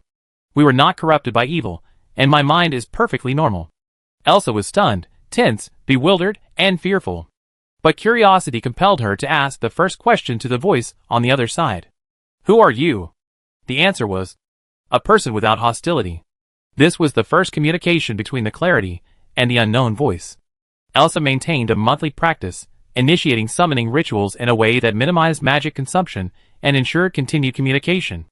Each time, she asked only one question. Where are you? A world similar to yours. Are you an individual or a group? A question without meaning. Do you have a name? Any act of asking for a name during a summoning is foolish and dangerous. Friend from another world. You are too hasty. This is dangerous. This was the most talkative person the other had ever spoken during the communication. It was a warning from a superior, or rather, a senior, to a junior whose curiosity was growing excessive and who had forgotten the dangers, reminding him to adhere to the code of conduct in summoning. In the world of magic, this was the harshest criticism a mentor could give to a junior. Seemingly dissatisfied with Elsa's carelessness, the other party refused to answer any questions during the next 3 communications. On the 4th attempt, the unknown voice finally showed curiosity. Where does your knowledge come from? Elsa honestly replied, self-taught. Excellent. The praise ended, and the other party immediately interrupted the ritual.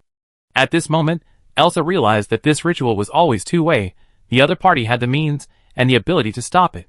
Sweating profusely, she formulated rules for communicating with the voice of another world. 2 rules in total. 1.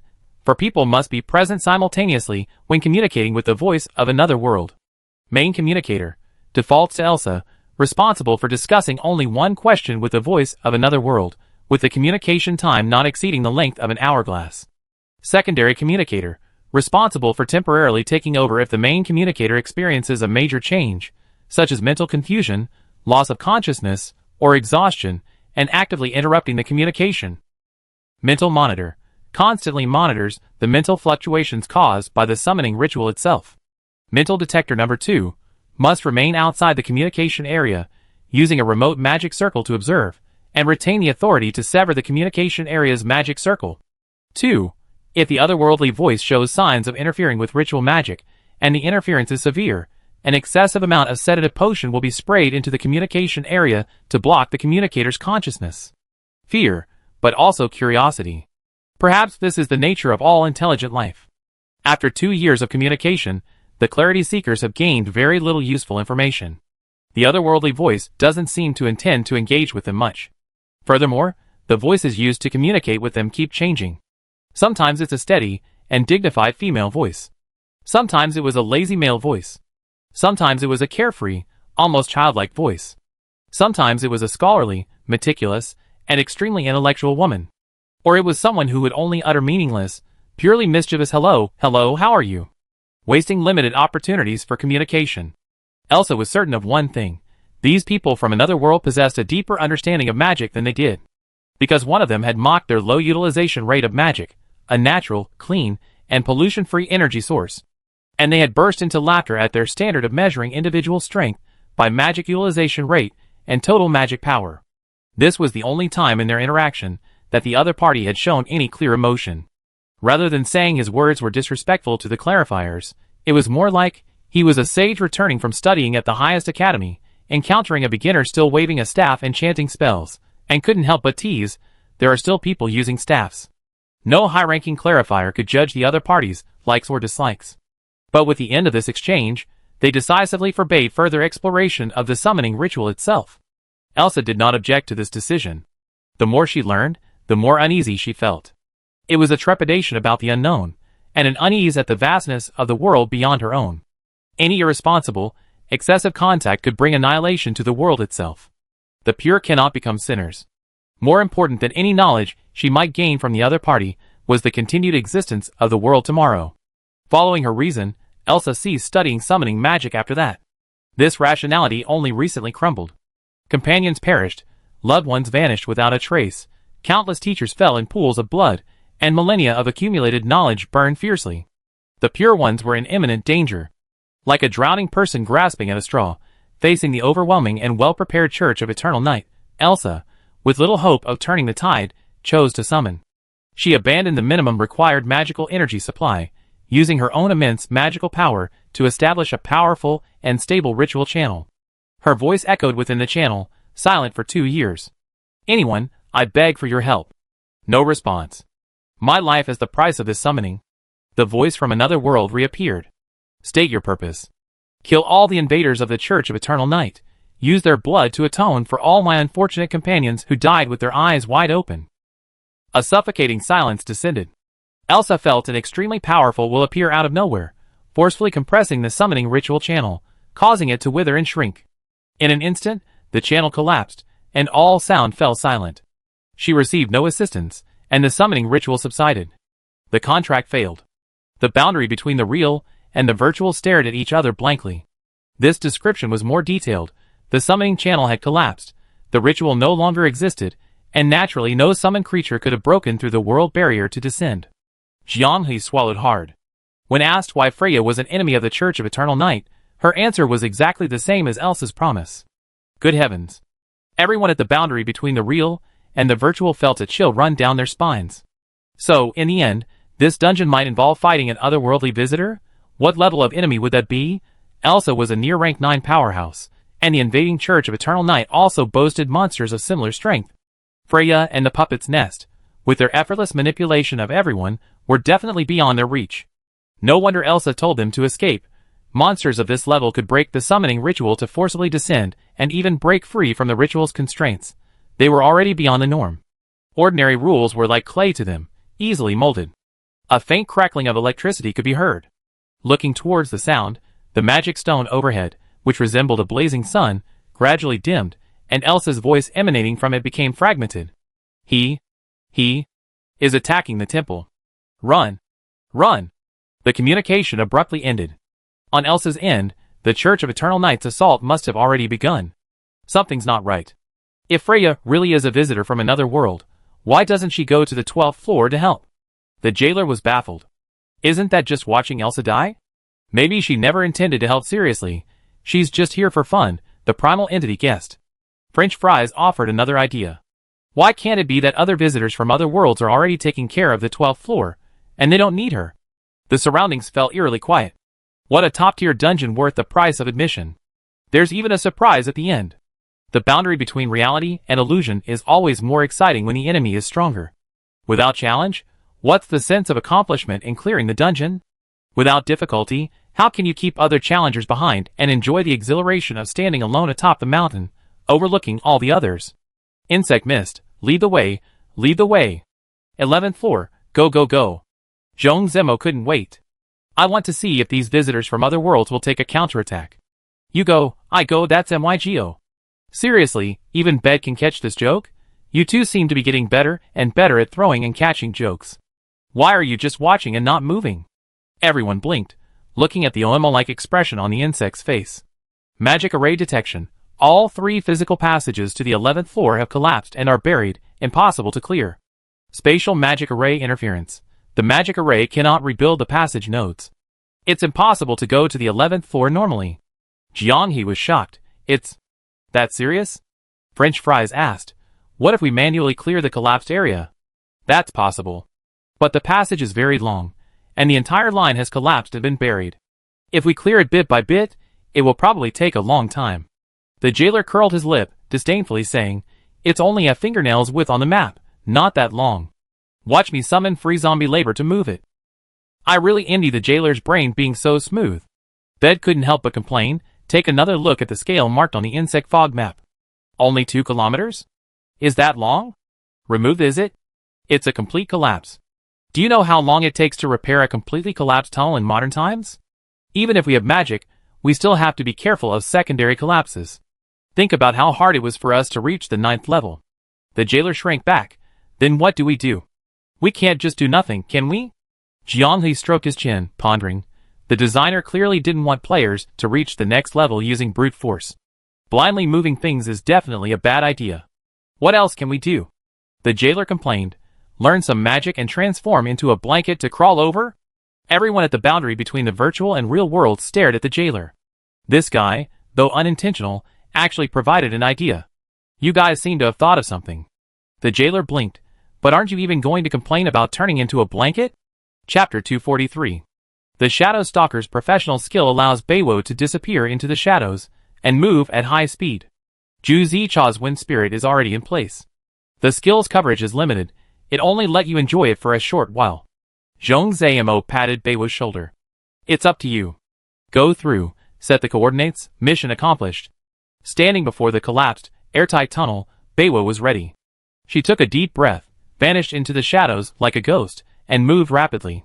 On the shared map, everyone could clearly see Beiwo's exploration progress. In no time, she had traversed nearly 700 meters. Failure. Huh? Why did she suddenly stop? Beiwo, moving at breakneck speed, suddenly braked. On the map, she seemed drunk, swaying and starting to spin in circles. French Fries frowned. What's wrong? Before anyone could send a private message to ask, Beiwo's cursor disappeared from the map. A notification appeared in the team information bar indicating her death. Huh? A question mark appeared above everyone's heads. The resurrected Bed was cursing, prompting Shaw, who was emphasizing to the doll that she was the guild leader Potato's lover, to peek out. With her vast resources at the boundary between reality and illusion, Bed used materials to remove the death status effect and immediately teleported into the dungeon. I can't use Shadow Step to get there. Before anyone could ask, she gritted her teeth and said, Spirits, so many spirits, they're gathered in the tunnel, it's airtight. Bed shuddered as she spoke. Just getting close is terrifying, like I can sense the movement of magic. I tried to get to the side, but I was arrested on the spot. The jailer was puzzled. Your gear isn't bad either, can't you even escape if you can't beat them? A terrain kill, the Bed said irritably. The spirit surged into the shadow I created, shattering the magic, and I immediately floated to the ground. Although it was cheesy, Zhong Zemo couldn't help but say, so you turned into Bedchan. I was wondering why they died so quickly. Jianghe stroked his chin. Do you think there's any hope of breaking through if we try again? There are too many spirits. The chances are very low. Behind the blanket sighed. Besides, this is only halfway through. Who can guarantee there won't be even stranger things in the second half of the tunnel? French Fries wondered, where did all these spirits come from, wandering around the tunnel? Is the planner deliberately trying to annoy people? Insect Mist said somewhat sadly, perhaps. Those who couldn't reach the 12th floor in time, they didn't want the liches to pursue their companions, so they all perished. Oh! Liches? Jiang He hurriedly asked. The Church of Eternal Night has more than one lich. Have you seen the other liches? Besides Gorkrone, I also heard the people of Eternal Night discussing 2 other liches. Their strength should be roughly equal. Someone couldn't help but cover their forehead. So, in the other tunnels, there are probably also large armies of spirits that lost control because the clear ones perished. The jailer's brilliant idea? Outdated. Who would have thought that the first problem we face in challenging the 11th floor would be how to even get there? Insect Mist, do you have any tricks you can teach us? The little fairy perched atop Orange Tea's head, resting her chin on her hand. From what I know of those spirits, if the magical fluctuations aren't significant, they won't react, she said.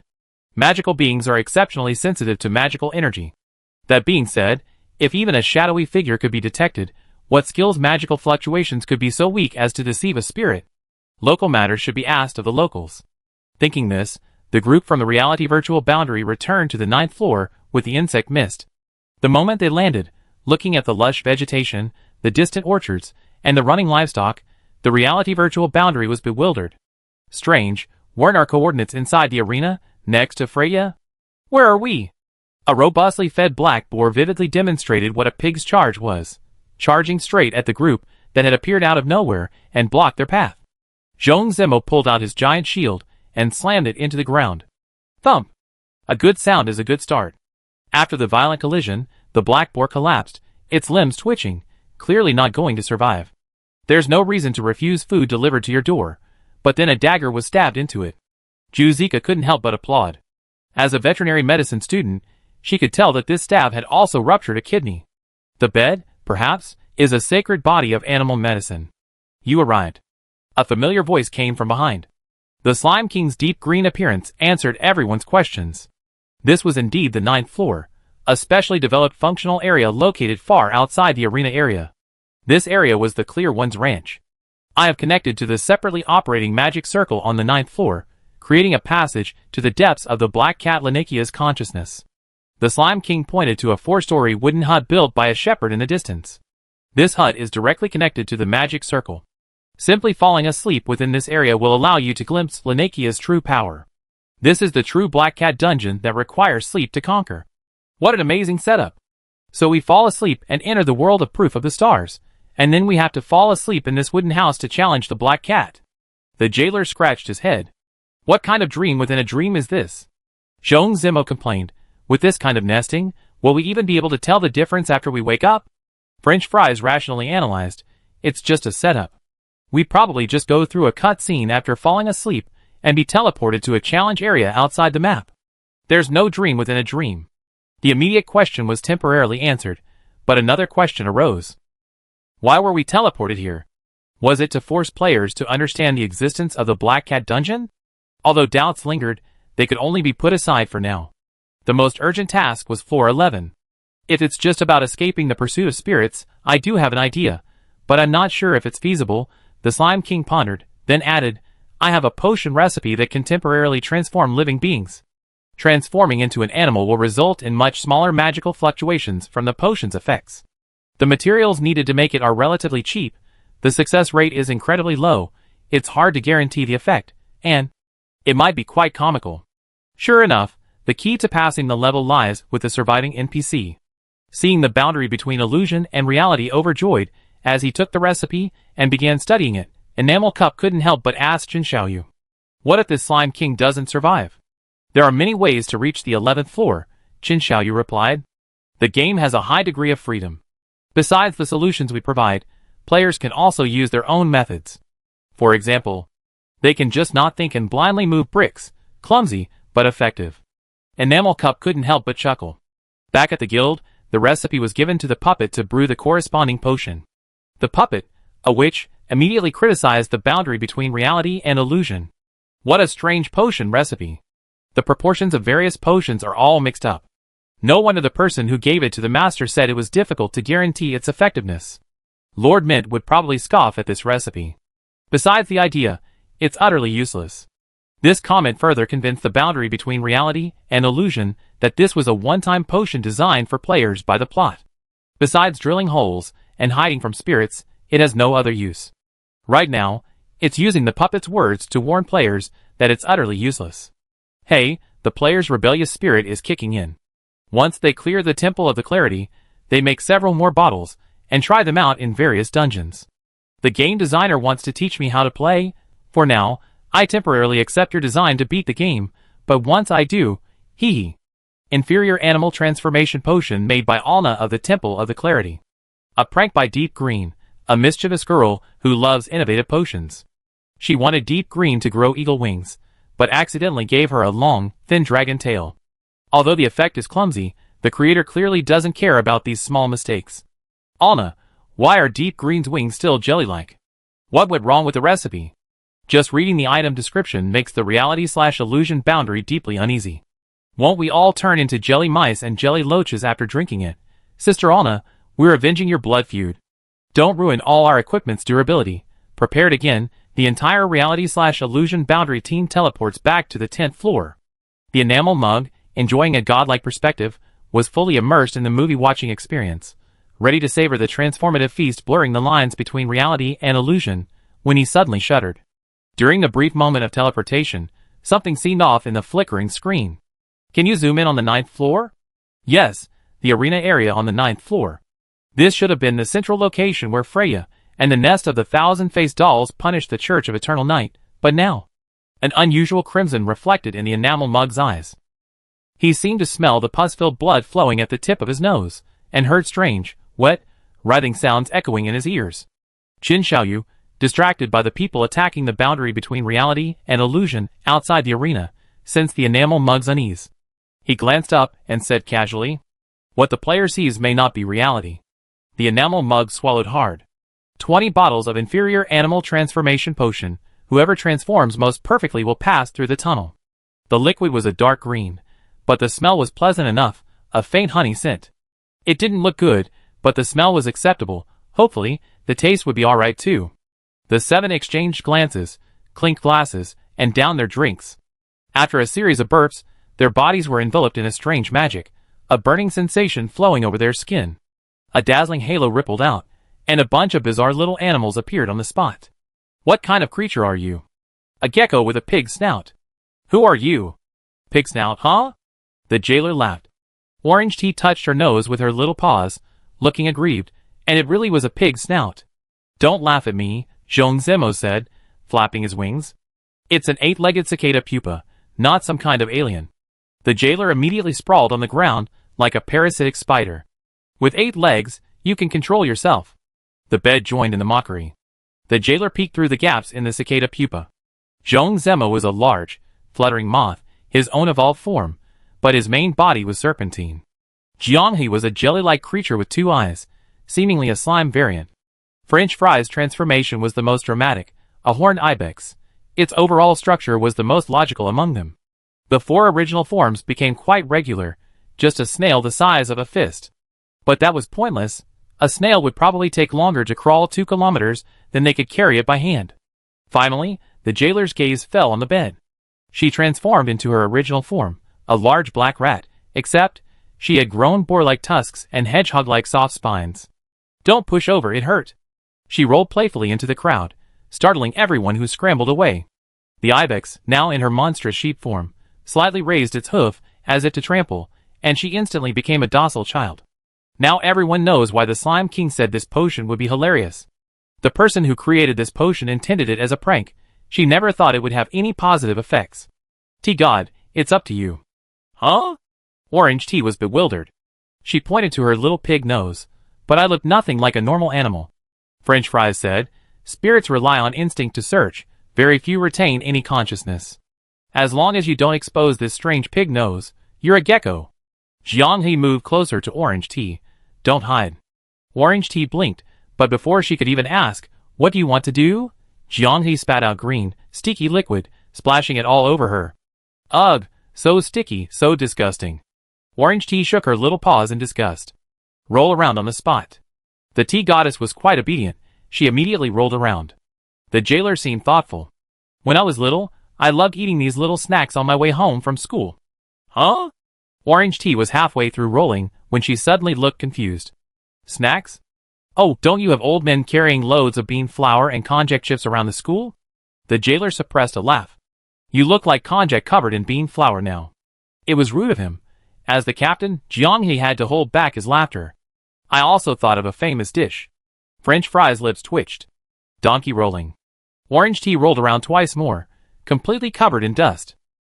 Covered in a layer of dust, her original greenish hue was barely visible, and her pig-like nose was no longer noticeable. Everything was ready.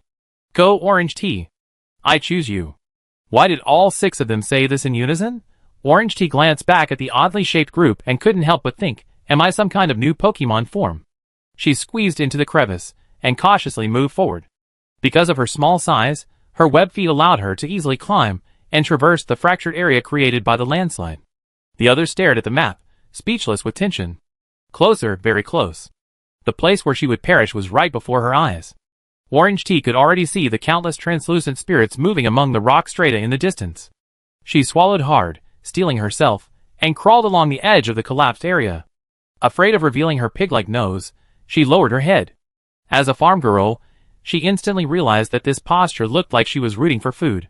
The spirits' gazes all fell on the only active one, Orange tea. After a long while, their gazes shifted again. Orange tea looked back at the departing army of spirits, overjoyed. 11th floor, here I come. Chapter 244. The 11th floor of the Temple of the Clarities, the central layer. Having painstakingly reached the boundary between reality and illusion by establishing coordinates, the group's first sight was an endless sea of clouds. Similar to the spatial design of the 9th floor, the passageway ended at a floating platform high above the level. 10 teleportation portals, each about 2 people tall, appeared and disappeared amidst the clouds. The central magic array connecting the various floors was now shattered, the portals spewing out turbulent magical energy, clearly perceptible even from the platform.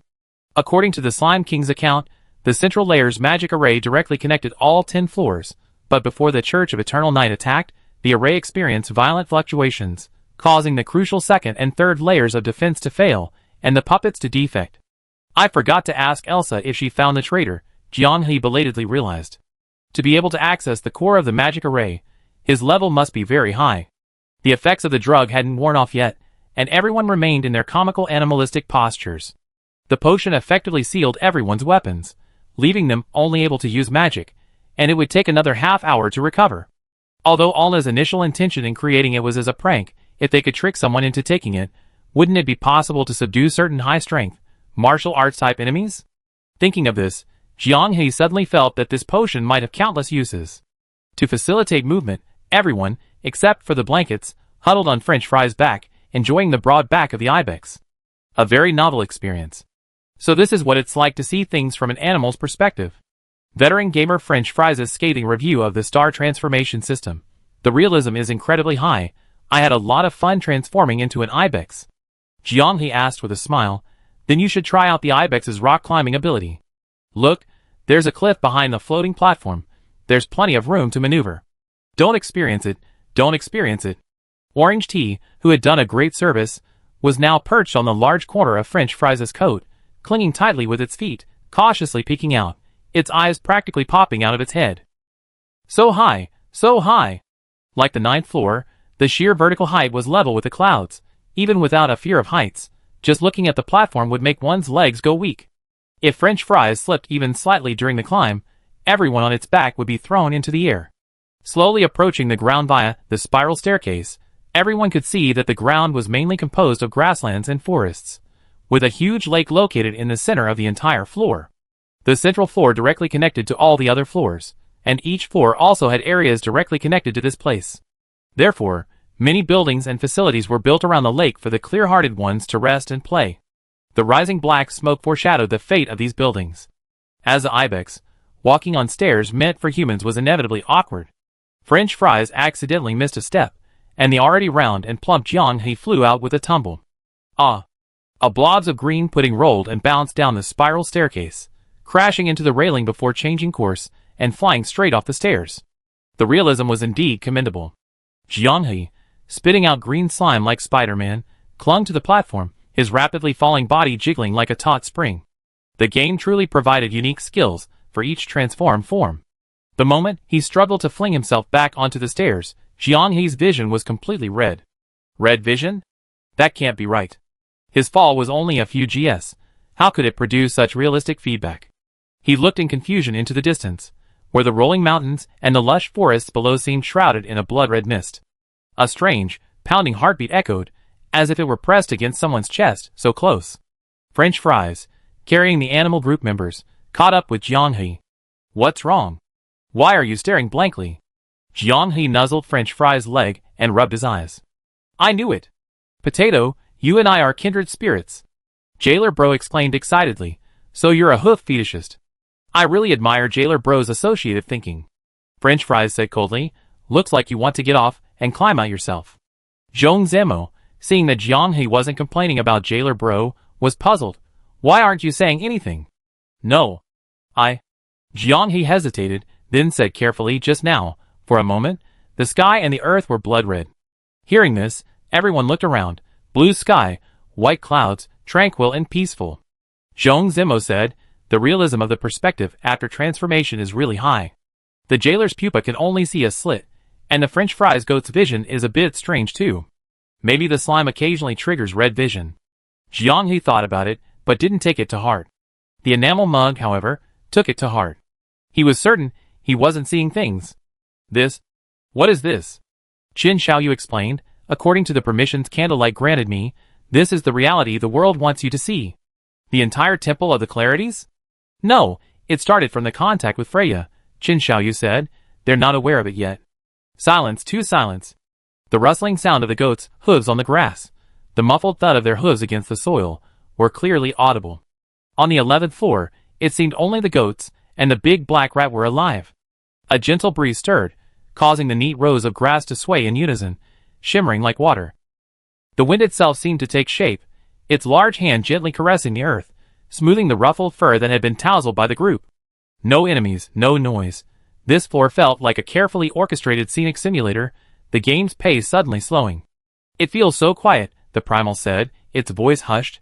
The jailer instinctively said, probably because the Eternal Night Church members have all reached the 12th floor. Sigh, Blanket ran off so fast again, she's practically disappeared, Zhong Ziming muttered instinctively.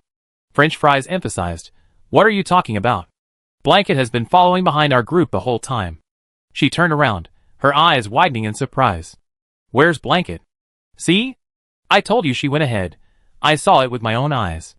Zhong Ziming sighed and opened the menu, sending a private message. The potion's effects haven't worn off, don't stray from the group, it's too late to save him. 10 seconds passed. 20 seconds passed. The group, waiting to return to their beds, craned their necks but couldn't see the large black rat appear in the distance. No reply to the private message. Is this layer blocking private messages? Remembering the mechanism they encountered before, Zhong Zemo sent a message to Jianghe, confirming it wasn't blocked. Just as he closed the message bar, a message popped up. Finally a reply. Zhong Zemo sighed, about to complain that she was only focused on speeding again, but then he paused, stunned by the reply. There was only a dot in the message bar. Not a period, but more like some stubborn, indelible stain, firmly imprinted on the computer screen. What kind of abstract characters are these? Before Zhong Zemo could even ask Jianghe, a crimson hue crept from the edge of the stain. The semi-transparent chat window gradually became transparent, the already typed characters trembling violently, as if imbued with life by some strange force, desperately trying to leap out of the text box. The point sent from the bed transformed into a bloody hole, a continuous stream of blood gushing out, splattering all over Zhong Zemo. The surreal shock left him stunned, unable to react for a moment. It was as if a pair of giant hands were crumpling up scrap paper. Zhong Zemo's chat window twisted, shattered, and wrinkled. Just before disappearing, the fleeing characters finally pieced together a few large, blood-red characters. Leave this place. Ahead lies a dead end. Jianghe reacted the fastest, taking out the Suitor Heart Stone and pressing it directly against Zhong Zemo's forehead. I'm not a zombie, are you putting a talisman on me? Good, this reaction, your consciousness is still normal. Jianghe breathed a sigh of relief. French fries, whose attention was focused straight ahead, hurriedly asked, what happened? Jianghe guessed, it's not certain yet, but I feel. Like some kind of strange mental magic. We've been affected? Probably, everyone, Jiang He said, from the moment we realized we were no longer in bed. The jailer squinted, observing their surroundings through the gaps in the cocoon. Sounds like Black Cat 2.0? Where's its corresponding attack? Throwing us into an illusion and doing nothing. Such a gentle mechanism? Orange Tea twitched its pig nose, trying to sniff the surroundings. Pigs are extremely sensitive to changes in smell. We didn't sense anything unusual. Everything seems normal. But speaking of which, how do we know we're in a hallucination or a dream? How do we verify it? This question stumped everyone. As for whether a fully fledged master of mental magic or a great lich is more ruthless, it's hard to say at the boundary between reality and illusion. Don't you guys find it strange? Fry's calm mind was still working. Assuming we've been hit by the enemy's mental magic, and everything we see now is an illusion, why would it design a dead-end scenario? Isn't that a hint that we entered its trap? The dream Black Cat created when hunting us was designed to prevent us from recognizing the difference between dream and reality. After all, in actual combat, she only relied on the strength of her doll-like body. Jiang He also couldn't understand this. Or is this master of mental magic declaring war on the boundary between reality and illusion in this way, showing off his technique that, even if discovered, cannot be broken? Although he didn't know if it would be useful, he decided to check the team's situation first. French fries? What did we eat last night? French fries immediately replied, a potato feast. I even made you do 50 burpees last night, but you were exhausted and had to rest for 10 minutes before you could finish the next set. Everyone clicked their tongues in disapproval. Jiang He couldn't help but lower his head. No need for such detail. Squid, report some game news from outside the game. Outside the game. Zhong Zimo immediately understood, then self-deprecatingly said, I'm a fool who has no taste in choosing wives, tortured for 2.5 years, wasting game time, discarding my long-collected physical cards and rare minifigures with huge appreciation potential. Sigh. I'm such an idiot. Wow, I just asked you to share some offstage news. There was no need to reopen old wounds. This is too harsh on you. Everything seems normal now. For primal bodies. I shared with you guys last night that I made black chicken and ginseng soup for my mom, using the good stuff that Jailer's dad gave me. Jailer, please thank your uncle for me. No problem, I give you some more if you like. Jiang He continued calling out names. Orange Tea? Why are you calling me by my full name? Is there something wrong with you? Fries immediately chimed in. The gift I bought you with my bonus is a commercial single-cylinder engine. Fries cancelled his question. Okay, pass. So Tea God, it's your turn. Orange Tea immediately chimed in. Last night, I shared in the chat group my experience of being arrested at school and asked for a photo, and I even complained that I felt like a mascot. Oh, yesterday the shop had a small lucky draw, and I won a 50 yuan voucher. Sigh, why wasn't I the winner? I also want 50, and then go crazy on Thursday. Jailer, it's your turn. Outside the game? Oh, yesterday I booked a female version of Gorklin's erotic pictures, the pose was. Alright, you're one of a kind, you pass. While fighting Black Cat, Jiang He noticed that the dream she created couldn't break through the reality of the game. It's probably because the developers of Proof of the Stars are afraid that mechanisms, like illusions, dreams, and mental magic would actually cause some people to blur the lines between reality and illusion. This is a relatively reliable anchor, capable of monitoring everyone's mental state at any time, and identifying any anthropomorphic monsters that may be lurking within the team. My turn, right? Jiang He paused, then gave an awkward laugh. Oh yeah, and you too, Alna. As the guild leader, you're really irresponsible. There are 7 people in the team, and you didn't even ask Alna. Fries chimed in, with a complaint. But Alna accompanied us through so many floors of the Clarifier's lair. Without her. The jailer hesitated, staring at Jiang He, but his mouth still moved. Without her, getting through the 9th floor wouldn't have been so easy. The 4 primal bodies looked blankly ahead. The 9th floor. What was the 9th floor again? Oh, I remember. Beiwo, that monster is incredibly powerful. She can constantly transform into countless individuals, single-handedly slaughtering the people of the Eternal Night Church. Zhong Zimo laughed. Why are you stuttering? We only been fighting the 9th floor for a short time, and you're already so forgetful. Speaking of which, Beiwo is really hard to beat. I remember her most powerful incarnation is a giant black rat, right? He continued, destroying her isn't easy. Her weakness is actually her kidneys, and it's owl. It was only after Na intervened that he was defeated. Sigh, It's all Jianghe's fault, Jianghe's fault. Did you play poorly this time? The jailer immediately chimed in, Alna, if you want to complain, just complain to him. We fully support you. Oh, we forgot, you're not one to talk much. Look, you say Jianghe played poorly, but you also have problems. You can't even remember your companions' personalities. So, what are we supposed to do now? Jianghe looked up and surveyed the 6 people around him. Having deactivated their transformations, they stood blankly under the blue sky and white clouds. Shouldn't we go home? Alna smiled and reminded him. Chapter 245. Going home? Do we need to continue taking potions when we get home? Fries murmured, his hand already tapping the inventory, taking out a potion bottle. Zhong Zemo was somewhat bewildered. Going back so early? The jailer scoffed. We killed all the monsters, and the equipment's all gone. What's the point of not leaving? True, Orange Tea nodded. Jianghe was still hesitant. He felt something was off, but couldn't quite put his finger on it. He looked up at Alna, her black hair flowing, a smile playing on her lips. She was currently teasing the tea goddess, poking her soft little face with her finger. A very familiar routine in bed.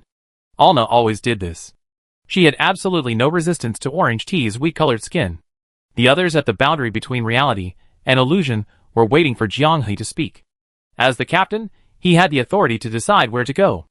Under the blue sky and white clouds, Jianghe felt a moment of disorientation. The others were still chattering.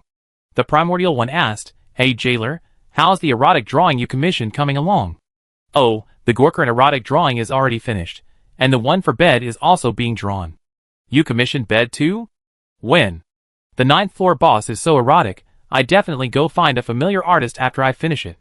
Jailer said smugly, What, didn't I tell you guys? Jailer paused for a moment after saying that. He stroked his chin, lost in thought. Gorkran as a fallen nun. What was bed's design again? Zhong Zemo pouted, so forgetful? You already forgotten the erotic drawing you commissioned? Jailer was taken aback. He scratched his head, something's not right, something's not right. Every time I talk about bed, I feel uneasy, really uncomfortable. Alna laughed, you're scared of being beaten, aren't you? The 4 primals suddenly realized, so it was the fierce battle in bed on the 9th floor that left you with psychological trauma. Alna is still so insightful always. Fries suddenly paused, hesitated for a moment, then continued, she always manages to leave Jailer speechless. Jianghe stroked his chin. Is there really anyone who can silence Jailer? Unless he wants to shut up for a while, the only thing preventing him from rambling on 24/7 is probably his physical condition. When did Jailer forget the erotic pictures he arranged? Since Gorkran has been gender-swapped as a nun, he's bound to use them in the most wicked way. Why doesn't he mention the poses and composition? He's usually most proud of this part. Seasoned erotic connoisseurs always comment on why the composition is erotic. It's only because Jailer can't draw, otherwise, Jianghe would suspect he's a reincarnated male succubus, relying on a few pictures to ensure the continuation and growth of his race. He felt something was off, but everything seemed normal, so he said nothing. Why? Why did he feel like he'd forgotten someone very important? Every time he was about to reach that point, it felt like a huge hole had been torn open inside him. He couldn't go home. Whether it was just his imagination or something strange, he needed to calm down first. Jianghe suggested, there's a huge rock over there. Let's rest for a bit, and think about what to do next. Alna looked up at the burned-out Clearseer's buildings in the distance, and the lush woodland. This time she didn't object, she just smiled and agreed to Jianghe's decision. At the same time, she requested, Brother Squid, let's cook. Alna still loves Squid's cooking so much, the primal sighed. Since you already have fries and potatoes, and you two get along so well, why don't you get together? The jailer said casually, to which the Squid retorted irritably. Don't talk nonsense. I'm the teacher, she's the student. Here we go again. You're only 25 this year, and she'd be 19 after her birthday. The age difference isn't that much. The jailer put his hand behind his head. Besides, if you're really worried, just date her. It'd be fine after you graduate from university. Having stirred up trouble on one side, the jailer stirred up another. Alna, aren't you going to say something? Zhong Zemo was helpless against the jailer, and could only keep his work quiet. Actually, Alna did often chat with him privately, quite frequently. He wasn't sure if Alna was like this with everyone in the guild, talking about everything. Being bluntly pointed out by the jailer made him a little flustered. Arna? He clutched his forehead, feeling slightly dizzy. Looking up at Arna in her nun's habit, a blurry black shadow flashed through his mind. Then, a large rat? What a strange association. The sun shone brightly, the grass lush and green. Beside a large rock rising abruptly from the grass, Beiwo was enjoying Arna's cooking. Arna, your cooking is as good as ever. Beiwo took a big bite of grilled fish, spitting out bones with a series of gulps, leaving only the delicious fish meat in her mouth. Not quite satisfied, she tore off a leg of lamb and savored it. She really didn't understand why Du Jingwen wanted to divorce Arna. Excellent cooking skills, good temper, no bad habits, stable job. With such good standards, wouldn't she be a hot commodity in today's marriage market? Even her father found it unbelievable after hearing her story. The older generation simply can't understand the bizarre mentality of people who force themselves to do things when they have none, choosing to make a fuss over nothing. Has Du Jingwen been living too comfortably and decided to give her life a more intense experience? Du Jingwen. That name sounds quite feminine, so mysterious. What a pity we're so compatible. If she were a guy, maybe I could give it a shot, she thought to herself. Compared to those comedians at school, anime fans are more like pure geniuses. They can go crazy with me. She glanced at the potatoes and fries huddled together nearby, exchanging food from their bowls. Sigh, the fries were complaining about their parents' overly affectionate behavior, but these two, indirectly educated by Kusia, are already exuding a sweet and loving aura. Role-playing, aloofness, passion, at this moment, all of that has become a little game to warm up their relationship. The worm-like creature, perched on the blanket's shoulder, drooled. The blanket was tearing into a leg of lamb, the sound of its chewing almost touching her. Even magical beings have a sense of taste, and at this moment, her little eyes were filled with nothing but longing. Want some? The blanket noticed her eager gaze, and couldn't help but laugh. Just say so if you want some, here. A huge leg of lamb was stuffed to her mouth, and before the worm-like creature started eating, it explained, I'm a little embarrassed. What's there to be embarrassed about? You're already a partner at the boundary between reality and illusion. The worm-like creature pounced on the greasy lamb leg and gnawed a bite the size of half a fingernail, its belly round and full. Delicious, she mumbled, so delicious. Brother Zhong Zemo's cooking is so fragrant. Silly, it's Sister Alna. Zhong Zemo is the name of the 9th floor boss. A sharp pain shot through Beiwo's mind. She instinctively stood up and looked into the distance. For a moment, the distant sky, the woods, and the ruins of the clear sky buildings all glowed with an eerie crimson. She vaguely saw swollen, bulging masses, like viscera, covering the earth, forming a bloody, mangled fungal web. Even the lush woods, with their verdant foliage, were composed of scattered, bizarre, bloody remains. The whole world seemed to be gaping, struggling to breathe, each inhale and exhale spewing out a nauseating, sticky stench. Beiwo, what's wrong? Alna asked with concern. Looking at the beautiful nun before her, Beiwo couldn't utter a word. This was a face they known every day, a face they were intimately familiar with. They'd been through the game together, the launch, the battle against the Dream Lord, the qualifiers, the promotion matches. Offline, they meet up in Guangzhou, riding in Jailer's 7-seater car, filling the entire holiday with sightseeing. Back home, she maintained close contact with him. Why close contact? Best friends? It seemed so. She and everyone at the boundary between reality and illusion could talk about anything. But shouldn't it be something more special? The voices of the 4 primal bodies and Jiang He teasing Jailer came through the phone. Are you even capable? You can't even remember the composition of the female version of Gorkarin, and you can't even remember Zhong Zemo's erotic communication. Sigh, can't you allow people to be a little forgetful? Jailer joked self-deprecatingly, they say handicrafts can lead to memory loss and difficulty concentrating. Looks like I'm beyond saving. She tilted her head back in bed. Zhong Zemo, pornographic images? A strange feeling washed over her. She hesitated, unable to form a coherent dialogue in her mind. It was as if some force had erased her association with Zhong Zemo, forcibly severing the flow of information. A moment later, she came to her senses. The jailer was still so strange. He even targeted the male boss, Jiang He, as the team leader, remained unmoved. After navigating the dungeon for so long, her nerves were on edge. A day of rest would be good. She felt she had no desire to express herself today. Strangely, she could usually chat endlessly with the jailer, but today she just wanted to be alone. She washed her hands, patted off the insect mist, and transformed it back into the Clarity Monster Compendium. Officially becoming partners, the text within the compendium was finally unlocked for them. Turning to the first page, the text she had seen before was still there. Sunrain Adventure Team.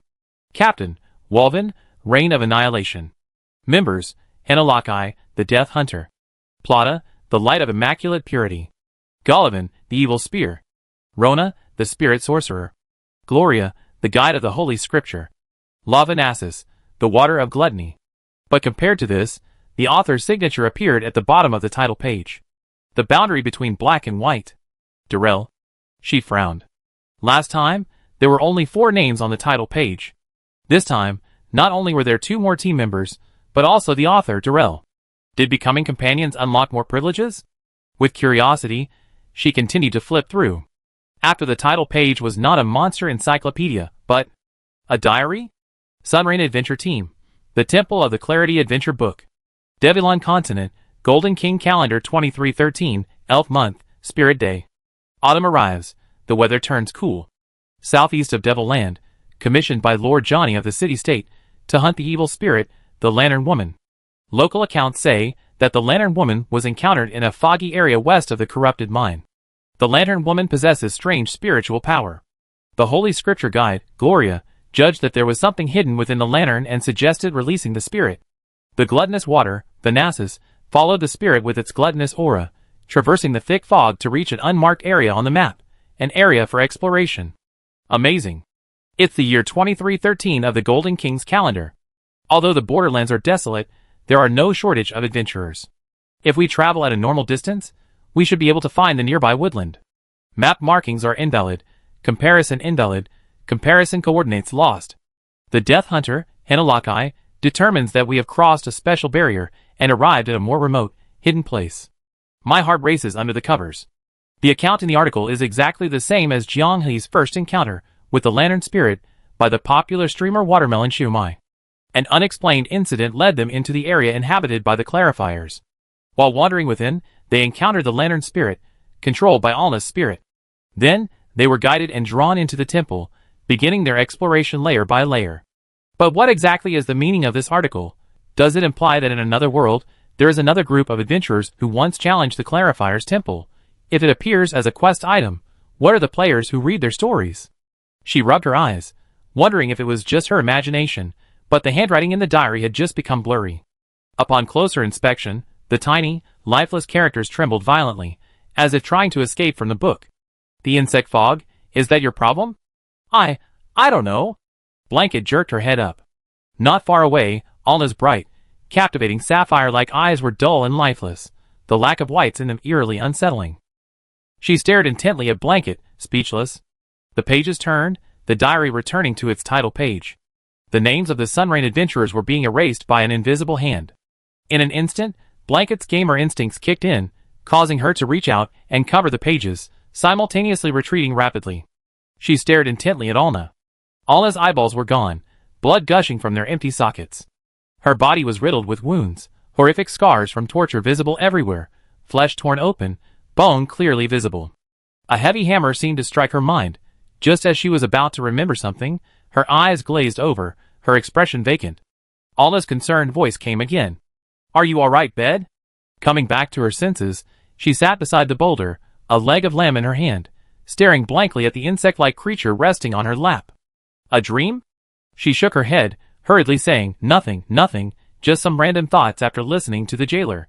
Random thoughts? You also want to ask Zhong Zimo out for his lewd pictures? Get lost. She laughed and cursed, but immediately stopped. A strange sense of incongruity washed over her again. Her palm stung, and she slowly turned her hand towards herself.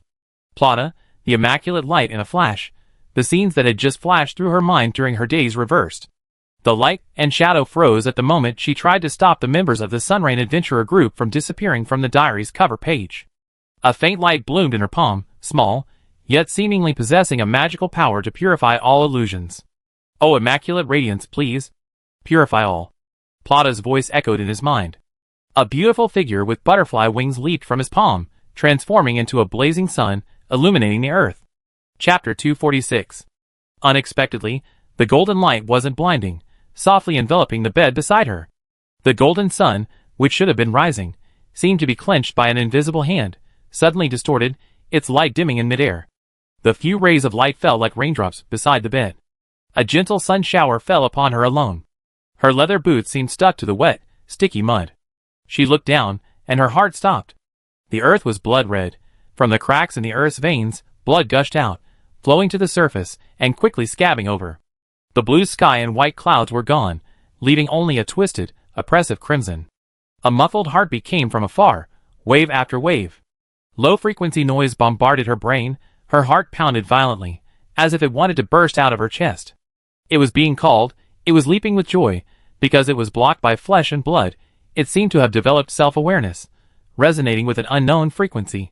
She felt it was like a heart sending out a distress signal. At this moment, her heart betrayed her body. The next second, an invisible hand reached into her chest cavity and seized her struggling heart. She endured the pain of impending fainting and looked up at her companion. 6 humanoid figures of flesh and blood came into view. They looked like mincemeat, carelessly kneaded and shaped, standing there. On Alna's cooking counter, mutton sizzled and dripped oil from flames burning with the color of blood. Realizing what she might have eaten, physical discomfort overcame her fear, and she vomited.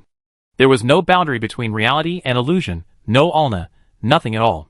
A pair of hands gently stroked her back, a warm current flowing through her body, rapidly dispelling the discomfort that had lingered. The flesh and veins beneath her feet, thick enough to stick to her boots, hissed as if being scorched, revealing vibrant green grass.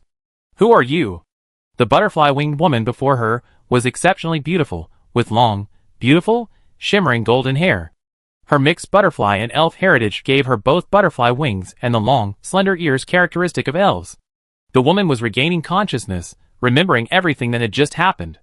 "Warriors who followed us, do not follow in our footsteps." The immaculate light, Plata, clasped her hands together, an even more dazzling radiance erupting from within her. Powerful light magic tore through the flesh-corroded earth, dispelling the stench of pus in the air, creating a verdant patch of land approximately 3 meters in radius. Abundant plant and light elements surged within the circle, desperately resisting the crimson invasion while simultaneously seeping into the blanket's body, filling her with power. "What's happening? I don't understand," the blanket asked hastily. "Is this an illusion? Where is the caster?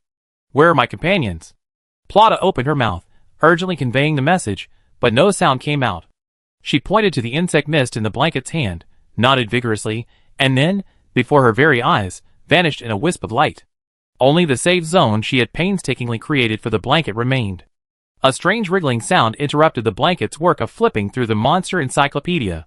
She looked in the direction of the sound, and saw the 6 flesh-like figures that had transformed into the boundary between reality and illusion, continuously nourished by blood from beneath the ground. Their mere humanoid shells trembled slightly. Not far away, milky white membranes, seemingly pregnant with something, bulged up.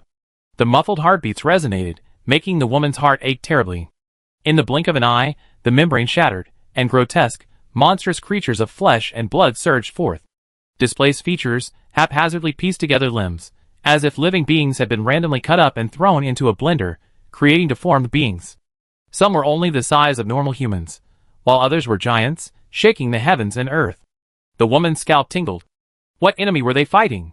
Her heart ached terribly. Those invisible hands were no longer content with just gripping her heart, but were tightening their grip little by little, like plucking an apple hanging high on a branch.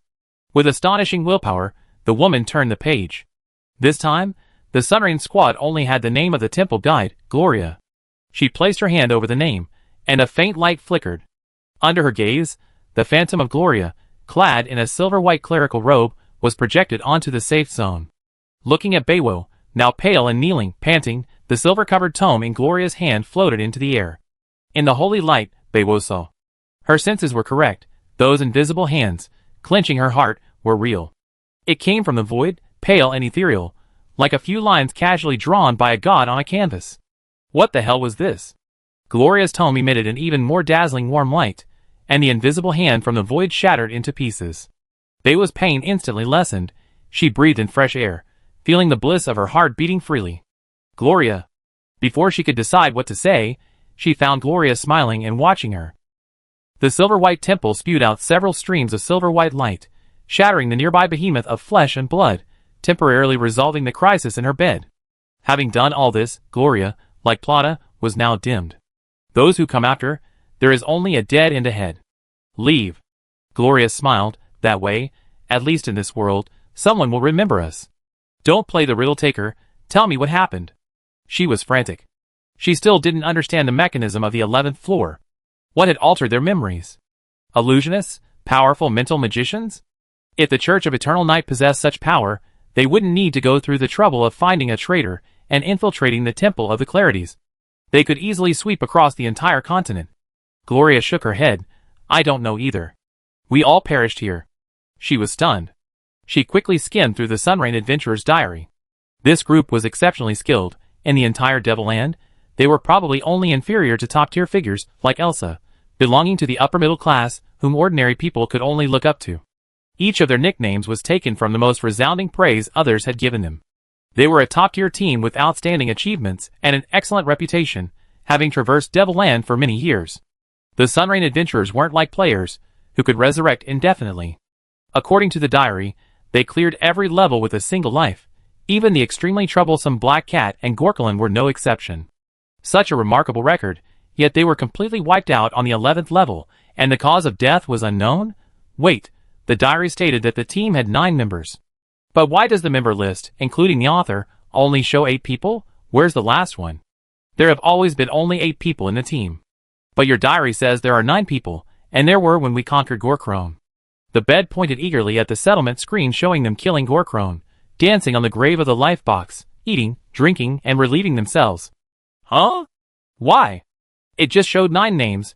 How could one be missing? Gloria's golden temple struggled to maintain its consciousness, but it was nearing its limit. She said, don't dwell on the diary's contents. Even after entering the 11th floor, we couldn't discern many things, and we all perished here in a daze. Bed, listen, Gloria said urgently, we can't go back. Whatever happened here, you must leave in our place, or are you confident enough to continue forward and uncover all the secrets? Perhaps it's divine guidance that you can bring us here through a medium imbued with our essence. Whether you intend to move forward or leave, we will lend you a hand. Bed trembled. You? Except for me, everyone else's soul can only withstand your summons once. Plata is grateful that you allow her to still have some use. She always likes to compare herself to me, which is clearly unnecessary. If it's just about saving people, sincerity is enough. Why bother about who did more? Gloria's voice trailed off, the warmth in it gone. Forward, or away. Bed answered without hesitation. I will find the source of all the problems on the 11th floor. I want to return to my companions. A smile played on Golia's lips. Her mouth was slightly open, as if she had prepared some words, but what came out was, just like us, clearly able to escape unscathed by abandoning one person. Since that's the case. A voice like thunder roared, a man standing with a spear in hand. Clad in black dragon scale armor, he removed his visor, revealing a cold, handsome face. He said arrogantly, the evil spear is at your service. This spear.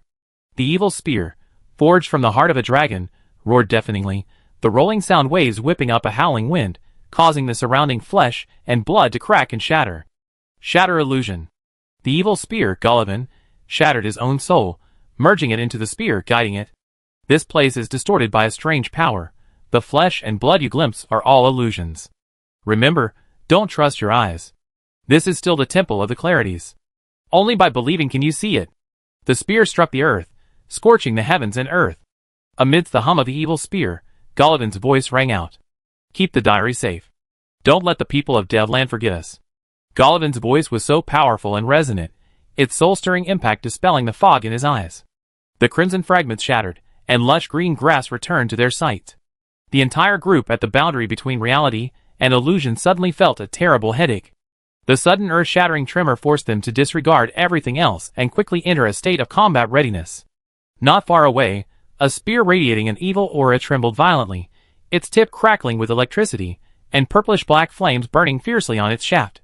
No matter how you looked at it, it didn't seem like a benevolent object. Alna, scout. The words had barely left her lips when everyone sensed something amiss. They quickly turned, and the instant their gaze fell upon Alna, her body was riddled with holes, transforming into her final moments, bloodied and foaming away without a trace. It was as if she had never existed. Beiwo! Zhong Zimo exclaimed excitedly, pointing at the large black rat that had rushed back. Wait! Jianghe, already traumatized by the series of bizarre events, stepped in front of the group. Prove your Beiwo first. I've been messaging Moyuji privately every day lately. In an instant, the eerie atmosphere that had been hanging over everyone vanished. Everyone turned back meaningfully. Mayu was like a kettle on a hot plate, about to boil over. Strategy, game is important. He quickly interrupted. Okay, we won't torture you for now. Beiwo swiftly described her ordeal, and presented the monster illustrations that had appeared in the insect mist. The title page shows that 2 of the 8 members of the Sunrain Adventurer group have been crossed out.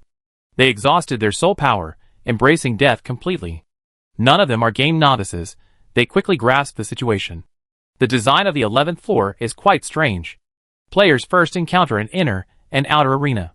Those chosen for the inner arena influence those chosen for the outer arena. If the strategy is correct, the Sunrain Adventurer group's relics can be obtained within the Temple of the Clarity, allowing players to use them to reduce the difficulty of this floor.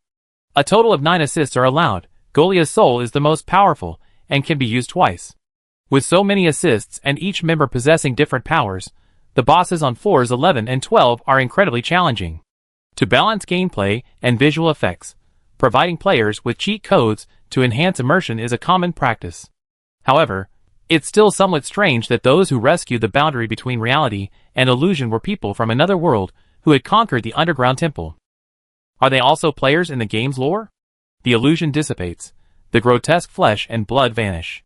But the original tranquility has been shattered. The earth collapses, trees fall, and the distant lake churns. A gentle breeze suddenly intensifies into a howling gale, whipping up sand and stones, blinding everyone in the boundary between reality and illusion. Mud elemental giants crawl from the collapsed ground. In the fallen forest, trees rise from the ground, vines sway. Water elementals rise from the lake, bringing down a torrential downpour that engulfs the boundary between reality and illusion along with the gale. Lightning flashes and thunder roars. This guy's really shy, huh? He couldn't get rid of me, and now that his scheme's been exposed, he won't even show himself. Jianghe sneered. Who do you think you can scare with these elemental giants? Monkey Show stacked buffs. At Jianghe's command, all the buffs surrounding him and French fries, the boundary between reality and illusion, were stacked up. Just as the several mud giants, whose every step shook the earth, were within reach, Jianghe and French fries moved. One blue, one red, 2 blades clashed once more. Tide summoning. Bloodlust. With a single strike, the mud giants' bodies splattered with mud, and the elemental power maintaining their bodies rapidly leaked out. Jianghe's tide summoning set quickly absorbed the elemental power in the air, replenishing the user. Without any resistance, their clumsy elemental magic shattered into pieces before it could even be released, scattering on the ground. Even Gorkaran couldn't withstand that blow. How dare you? Zhong Zemo quickly surveyed his surroundings, realizing earth, water, wood, these are all elemental elements. Could it be that there are all sorts of elemental giants? Let them come. If they dare show their health bars, they all die. Compared to mechanically powerful monsters, elemental giants are as fragile as sand. Chapter 247. Zhong Zemo's guess was correct. Following the elemental giants of earth, water, and wood, a bluish-purple lightning bolt outlined the illusory body of a lightning elemental giant within the leaden-gray clouds. In the light generated by the lightning, a colossal form, condensed from endless radiance, stood tall. Lightning cleaved the forest, igniting raging fires, and roaring, phantom flames rose. At the juncture of darkness and light, from the depths of the shadows, a giant hand resembling mud erupted, contending with the radiance. The temperature on the 11th floor plummeted, the torrential rain instantly turning into a blizzard, and a bone-chilling cold swept through everyone's bodies. Within seconds, the celestial phenomena on the 11th floor changed drastically, with elemental giants of wind, lightning, fire, light, darkness, and ice appearing in succession. The heavy snow blinded everyone. Jianghe's sword-wielding hand froze, and the short sword embedded in the tree spirit-like wood elemental giant was nearly swallowed by its constantly healing vine-like body. Faced with the tentacle-like vines, Jianghe displayed the most powerful adaptability of a magic warrior, magic shaping. Like a pyrotechnician, he skillfully cast a spell with his mouth. A magic hammer, briefly formed, caught sparks and slammed down fiercely, denting the wood elemental giant's massive body, causing it to fall backward. The powerful blow, combined with the surging tides of tidal summoning, suppressed the unparalleled regenerative ability of the wood elemental giant, rendering it unable to rise again for a moment. French fries wanted to finish off the giant, but his body instinctively pulled him back a step. A beam of black light shot out from beneath his feet, narrowly grazing French fries' cheek, leaving a bloody mark. The dark element giant is gone. As a support character, excellent situational awareness is essential, and Orange Tea was the first to notice the anomaly. She summoned a light spirit, attempting to limit the size of the shadows with light, preventing the dark elemental that had infiltrated the shadows from coordinating with the visible elemental giant. Before the sun-like light spirit could even leave Orange Tea's palm, the humanoid light element giant in the distance opened its arms, its boundless light illuminating everything, like an unapproachable, invisible wall, blocking everyone's view, while simultaneously spreading endless radiance throughout its reach. The light spirit vanished instantly, as if Orange Tea had never summoned it. The flames on Jianghe's shaping giant hammer also went out at the same time, and even the tide generated by summoning tide trembled uncontrollably. A powerful pulling force seemed to be trying to detach summoning tide from Jianghe's body. "We can't use any elemental magic, they can confiscate our power." The entire group from the reality virtual boundary huddled together. Aside from the earth elemental giant already slain by Jianghe, 7 elemental giants stood beneath the leaden sky. A strange, chilling aura lingered in the shadows, the traces of the dark elemental giant's activity. Surrounded by giants estimated to be around 15 meters tall, the mere sight of their imposing figures instilled a sense of oppression. The reality virtual boundary members, back to back, communicated rapidly. "Can you sense the magical fluctuations from summoning the elemental giants?" The 4 primal bodies shook their heads repeatedly. There was absolutely none during their creation process. Strange. These elemental giants seemed to have been created out of thin air, completely skipping the fundamental step of casting spells. The proof of the stars was meticulously designed. Magical creations always carried intense magical fluctuations. At least the content they had played exhibited this. Secondly, the abilities of these elemental giants are excessively overpowered. They even fought against elemental lifeforms, bridging the gap between reality and illusion. Even a siren with mastered water elemental magic couldn't achieve a zero-frame attack to strip a player of their water elemental power for her own use. Yet these elemental giants can render a primal mage useless with just a thought. This isn't ability. It's more like authority, or power. Can an ordinary mage create something that annihilates the magical power of its own element? The only good news is that they're not hard to kill, Jianghe gasped. If the earth elemental giant couldn't withstand a single blow, the other giants would likely be the same. French fries reminded her, elemental shields can't be used, they can withdraw our elements. She felt withdraw was a more apt description than confiscate, since this amount of elemental power was meaningless to giants possessing surging elemental power, and they wouldn't bother absorbing it. Ugh, they love retracting things so much. Why don't they just retract the magician's mother who created them? The jailer grumbled. They're just disgusting. Shields, the most crucial element in the game proof of the stars, are directly equivalent to a player's health. Without shields, taking skills head-on will either result in death or serious injury. Let's fight them with potions. Jianghe gave the order, and everyone took shield potions made by the guild puppets. Wow! Having not appreciated the craftsmanship of the guild puppets for a long time, Jianghe smacked his lips in surprise, noticing that everyone was quite surprised. After being trained by Mint, the guild puppets' potion-making skills had greatly improved, and the shield energy generated by this batch of shield potions was considerable. Mint was still trying her best. French fries remained poised to burst forth at any moment, but the elemental giants surrounding the boundary between reality and illusion remained motionless. This was a lull in their battle preparations. It would be a waste of their martial virtue not to attack. As a support DPS, facing multiple enemies, they wouldn't have time to attend to anything else once the battle started. So, Blanket handed the insect mist to Orange Tea, instructing her on how to trigger the Sun Shower Adventurer's spirit located within it. Jianghe began assigning tasks. French fries, you and I, take down the light elemental giant first. Its elemental light seems to strengthen other elemental giants. Blanket, you feint an attack. Lure away the dark elemental giant in the shadows. Don't let it disrupt our attack rhythm. Inkfish, for primitives, you two act together, distract the ice and wind elements. Their control abilities seem strong. You tank for us.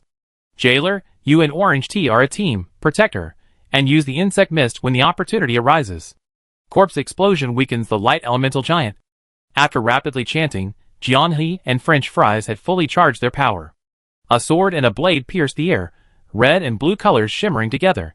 The shift from stillness to motion was instantaneous, the elemental giant reacting only belatedly. Lightning and fire leaped, grazing their bodies and shooting behind them, but Jianghe and French fries remained unfazed, accelerating further. The wood elemental giant soared into the air, countless vines writhing from its body, spreading out in all directions, unfurling enormous butterfly wings in midair to shield the light elemental giant behind it. A strange smile played on the two's lips, weaving through the tentacle-like vines that attacked. Jianghe and French fries lightly touched the tentacles, abruptly turning and exerting force once more. This time, their blades were aimed directly at the dark elemental giant, already entangled in the blankets in the distance. The attack shifted too suddenly. Several elemental giants unleashed powerful elemental magic on the two, multicolored lights colliding fiercely in the air, bursting into brilliant fireworks. They only managed to hit the afterimages left behind. Peppermint's potion speed-up effect was too fast. She was still trying her best. Stop charging. Turn around and crash into that dark, murky mist. The jailer, like a conductor, forcefully swung his hands, remotely controlling the exploding zombies, which flew towards the bed with a cacophony of noise. The bed was stunned and hurriedly dodged in shadow. The violent explosion made the bed's head buzz in the shadows. Should we praise the jailer for trusting her dodging ability? The seemingly formless dark elemental giant emitted a muffled rumble, like a roar, like a scream. This attack was effective. Jianghe and French fries, arriving first after the dark elemental giant's turn, before it could unleash its eerie black mist attack, swiftly brought down their blades. The intangible was shattered by the tangible light of swords and blades. Dark elemental power surged forth like a torrent, shooting straight into the sky. It let out a pitiful howl and fell silent. Dark elemental giant, instant kill. There was no room to breathe. In an instant, purple lightning filled the sky, and heavenly fire rained down. A continuous stream of fireballs fell from the sky, mixed with leaping arcs of electricity, turning the earth into scorched earth. Jianghe and French fries had no choice but to drag the clumsy jailer and orange tea away. French fries' shield potion was only grazed by the lightning bolts fired by the lightning elemental giant, and vanished instantly. You kill yours, I kill mine. The blanket squeaked and groaned. What? It's a barrage of bullets, it's a meteor, it's axes, it's a floating cannon. It's alright, it's pointless if we can't hit them. Zhong Zimo was picking up on the joke. Having escaped the attacks of the ice and wind elemental giants, he too, covered in frost, was fleeing. Thankfully, the meteorite had warmed him up considerably. After being relentlessly blown by the two beastly elemental giants, Zhong Zimo felt as if he were sitting on ice, watching a polar bear hunt a seal. Holding a shield against two giants with maxed out elemental magic power was simply standing there taking a beating. For the sake of the team, someone always had to sacrifice. Poor four primal bodies had gotten separated from him. Perhaps their bodies had frozen stiff earlier, preventing them from moving, and they'd been crushed to death by the attack. The sound of water grew closer, and everyone thought they misheard. Looking back, on the land scorched and smoking by the meteorite, a torrent of turbid water rushed towards them. It sizzled and hissed upon contact with the scorching rock, the boiling water threatening to engulf all life on land. This is outrageous. Jianghe and French fries exchanged a glance, tossed the prison guard and tea god they were carrying forward, consumed speed-boosting and shield-protecting potions, and turned. Hidden within the boiling water that had advanced slightly were a blue orb resembling a heart. Sensing hostility, the water condensed into a whip, lashing upwards, attempting to intercept the menacing duo. A bone-chilling cold enveloped them, while scorching air currents spewed forth. The elements of ice and fire exerted pressure from both directions, striving to halt their attack. I kill you! Jianghe and French fries shouted in unison. Blade and sword light merged into one, the invisible water severed by the chilling force descending from the sky. The surging torrent split in two, the azure and murky water surging high into the sky. I love chasing. Even their settlement dialogue used the same word. The water elemental giant was still alive. Its dim core rapidly flowed upstream back to its companion, and a giant butterfly made of vegetation extended countless tentacles, entering its body, and supplying it with a crystalline green light. The water elemental giant's core was visibly regaining its luster. It can even heal? As a support character, Orange Tea made that judgment. She turned to the cover page, where a name shone brightly. The spirit sorcerer Rona. This man, adorned with smoky makeup, resembling a professional shaman, and dressed in a red and black robe, captivated everyone with his powerful, resonant voice the moment he appeared. However, burn! Burn! All of you, turn to ashes. Ha ha ha. Burn, burn, burn! I'm on fire, and you're all on fire too. His erratic, manic demeanor always made him seem unreliable. Without a weapon of his own, he pointed at the insurmountable wooden elemental giant. Accompanied by his maniacal laughter, the wooden elemental giant burst into flames, the elemental aura emanating from its core intensifying the fire. This flame was so eerie that it even ignited the water elemental giant, which was undergoing treatment, along with the vines. The core of the water elemental giant burned at a feverish red, the pure water element boiling violently. The ice elemental giant, merely touched, had half of its snow-white shell melted. By the time the fire elemental giant opened its mouth to suck up the restless flames, the grass, wood, and water elemental giants were reduced to ashes. The bedside recalled the contents of the diary. The spirit sorcerer Rona had always been eccentric, because his self-created magic, spirit burning, truly resulted in a Pyrrhic victory. It used his own soul as a medium to ignite the souls of others. This was a dual attack of fire and spiritual magic. He couldn't describe the spell's intricacies, nor did he know how to teach it. Just as Rona wrote in his diary, the spirit-burning magic, only by focusing one's heart on the dead, can one glimpse the truly magnificent flames. This bizarre magic became his swan song after his death. Why don't you burn? You must burn. You must burn. Burn! Rona's voice was like a death knell. He danced a mad, frenzied dance towards the ice elemental giant, using his hands and feet, his appearance bizarre, drool constantly spitting from his mouth. His crazed and grotesque appearance made it difficult to distinguish between him and the giant as the boss. But his voice was also like a spell, and the ice elemental giant actually reignited. It was so fast that the fire elemental giant couldn't intervene in time. What? It's so hot, so hot. It hurts. Rona collapsed to his knees, his body ablaze. He looked back at Orange Tea, who had summoned him, and gazed at the tome in her hands, a diary that encapsulated the entire team's past. Suddenly, he smiled with relief. Sister Gloria. I want to go home. Orange Tea instinctively lowered her head. She saw Gloria's name flashing on the title page. At the boundary between reality and illusion, the elemental giants unexpectedly stopped, watching this ruthless figure who had single-handedly sent 3 elemental giants away. 9 elemental giants, only 4 remained. Jianghe had a feeling that although these elemental giants used deadly attacks frequently, it didn't seem like they intended to exterminate them. Their stopping wasn't out of admiration for Rona, but more like. Jianghe took a step forward. The giants didn't react. After taking several more steps forward, the remaining 4 elemental giants simultaneously emitted a faint glow, unleashing a torrent of violent elemental magic that startled Jianghe, causing him to retreat hastily back to the others. At that very moment, the elemental giants returned to calm, standing in stark contrast to the boundary between reality and illusion. Chapter 248. Good news. The Primarch wasn't killed. Amidst the chaos, he struggled to rejoin the group. Everyone stared wide-eyed. How did he manage to survive when elemental magic was ineffective? Your wife's scroll saved my life. Fries blinked, her face slightly flushed. But she was also wondering when she'd given the Primarch the scroll. The others at the boundary between reality and illusion were already turning their attention to Fries. That meaningful, drawn-out O was on its way. The Primarch added, healing water scroll. Shah's little gadget is really reliable. It generated instantly, helped me withstand 2 meteors, and even neutralized the damage from the boiling water. The Primarch didn't mention that he activated the scroll at the exact moment the attack hit, enjoying the brief protective effect before the elemental nullification activated. This predictive ability rivaled Zhong Zemo's shield parry. Before he could notice, everyone's turning and glancing abruptly stopped. Their heads snapped back to their normal positions, staring intently at him with complex expressions. Only the jailer was suppressing a laugh.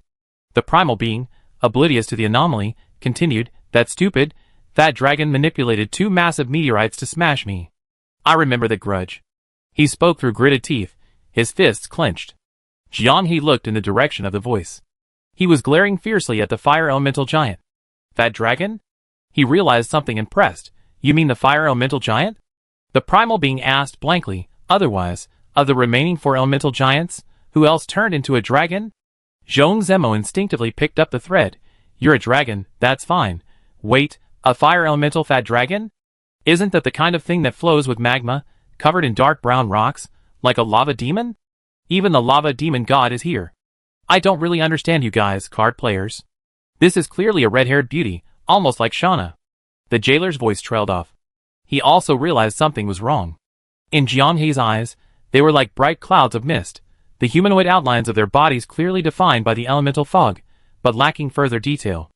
All the giants were like this, differing only in color and the elemental particles filling them. However, in the eyes of the others at the boundary between reality and illusion, each elemental giant looked completely different. The dark elemental giant in the blanket's eyes was a grim reaper wielding a giant scythe enveloped in black mist, and wearing a black robe. And the dark elemental giants seen by the others at the boundary between reality and illusion, some were giant black-skinned rats, others were large lumps of coal covered in tentacles. Are we still struggling in this strange illusion? Orange Tea recalled what she had encountered when she first entered the 11th floor. The jailer shook his head repeatedly. The Sunrain Adventurer group has already driven them away for us. The game planner's twisted sense of humor is so bad that he keeps using the same tricks to cheat players. How many mothers does he have to fly out of the solar system? Jianghe wanted to retort with, that's not necessarily true. After all, some game planners, who make games that aren't buy-to-play but service-based, seem to prioritize being at odds with players, even if it means sabotaging them for profit. What do we do? Zhong Zimo asked. Jianghe looked around. Aside from the 4 elemental giants, wind, thunder, fire, and light, standing tall, the vast 11th floor seemed devoid of any other living beings. He said, let's solve the obvious problems first. After the spirit sorcerer Rona sent away the 3 elemental giants, the situation was quite favorable for the boundary between the real and the virtual. Both sides possessed the power to instantly kill their opponent. Their strength was equal. After a brief, hushed exchange with the others, Jianghe reassigned tasks to everyone. A safe boundary existed between the illusory and real worlds and the elemental giants. The moment they crossed that boundary again, the pure magical power surging within the giants erupted with a deafening roar. The light elemental giant in Jianghe's eyes suddenly took on a different form. It shaped into a sphere, slowly rising into the sky like the sun, radiating the most dazzling golden light ever seen. It was so dazzling that even looking up at it became a luxury. As the anchor point of perception, Jianghe observed that the other elemental giants remained unchanged, their uniform appearance resembling a cheap game where a different color could create a different skin. At that very moment, elemental magic, far more brutal than when the giants were gathered, violently attacked. A fierce wind arose around Zhong Zimo, who was responsible for luring them, and the 4 original entities. How could a shield withstand the roaring, invisible wind? In an instant, their figures were swallowed up and vanished. Beiwo sped across the empty land, swaying left and right, as free as the wind. Under her serpentine movements, the lightning storm unleashed by the thunder elemental giants, and the lightning spear condensed in her palm, only struck air. Danger was always one step behind Beiwo. Compared to the other 2, who could only rely on their flesh and blood to withstand the storm, and leave it to fate, Beiwo strolled leisurely.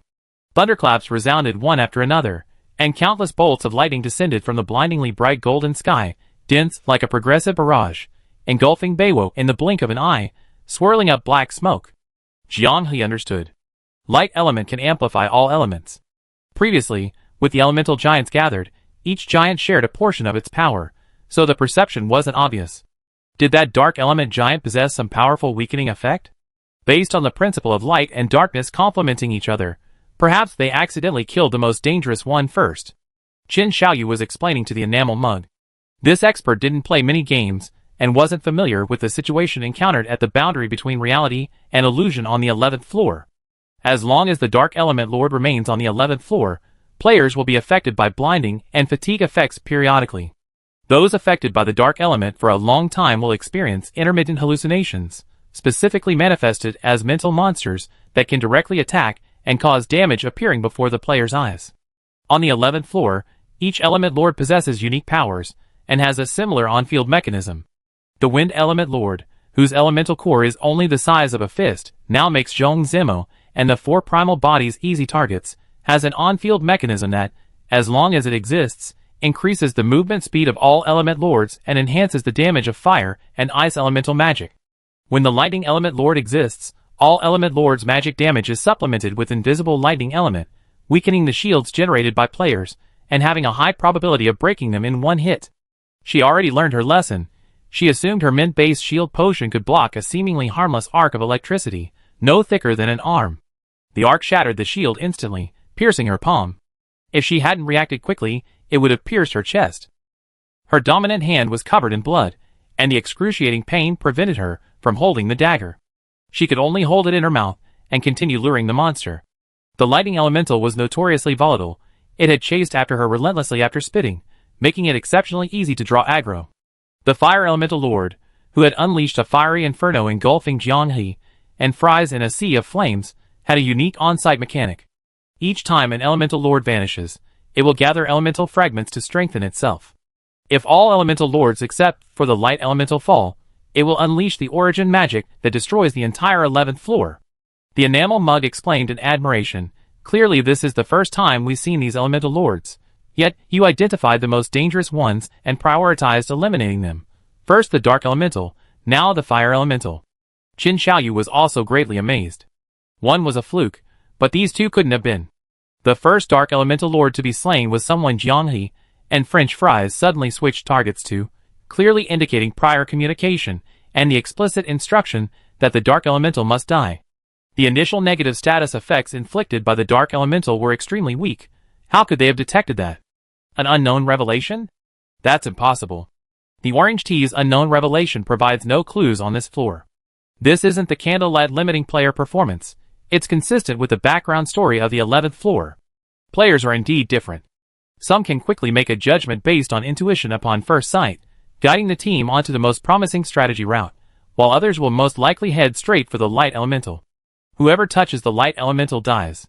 The light elemental shatters, triggering the origin magic primordial elemental power, and all the elemental lords go berserk. That's the intuition of a top-tier team commander, he muttered to himself, lost in thought. I asked Jianghe later how he made that judgment, Qin Xiaoyu thought.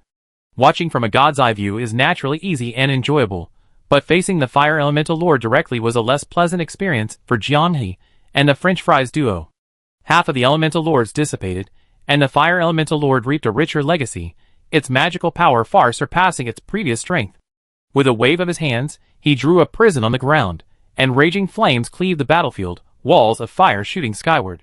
Inside the arena, the Lord of Fire Elementals landed, and instantly, the earth boiled, lava spewed forth, like a volcanic eruption. Above, meteors coalesced, and divine punishment manifested, dodging the geysers of lava beneath their feet, and severing the heavenly fire descending from above. Jianghe and his companion charged towards the Lord of Fire Elementals with all their might in this scorching inferno. If they didn't defeat it, the whole team would be doomed. However, being within this scorching domain, their shields were rapidly depleting. The blue tide accumulated by the tide collar set turned into boiling water due to the environment, causing Jianghe excruciating pain. Before he could even appreciate the meticulous details of the star's proof, he was practically cooked like a boiled potato. The Lord of Fire Elementals, kneeling at the edge of the earth, raised its vast palm and, along with the heavenly fire, slammed it down. Jianghe was startled and tried to retreat hastily, grabbing French fries to dodge. French fries. She seemed oblivious to the danger, continuing her charge. French fries' judgment shouldn't be this bad. Sparks flew, pebbles flew, and the scorching wind couldn't hide the shock in Jianghe's eyes. The giant fiery hand that should have struck French fries squarely passed through her body, only impacting the ground and causing environmental damage. The terrifying force then slammed into her from back to front, making her stumble and nearly fall. Could it be? Jianghe hurriedly asked, French fries, what does it look like in your eyes? A giant python covered in flames with fangs.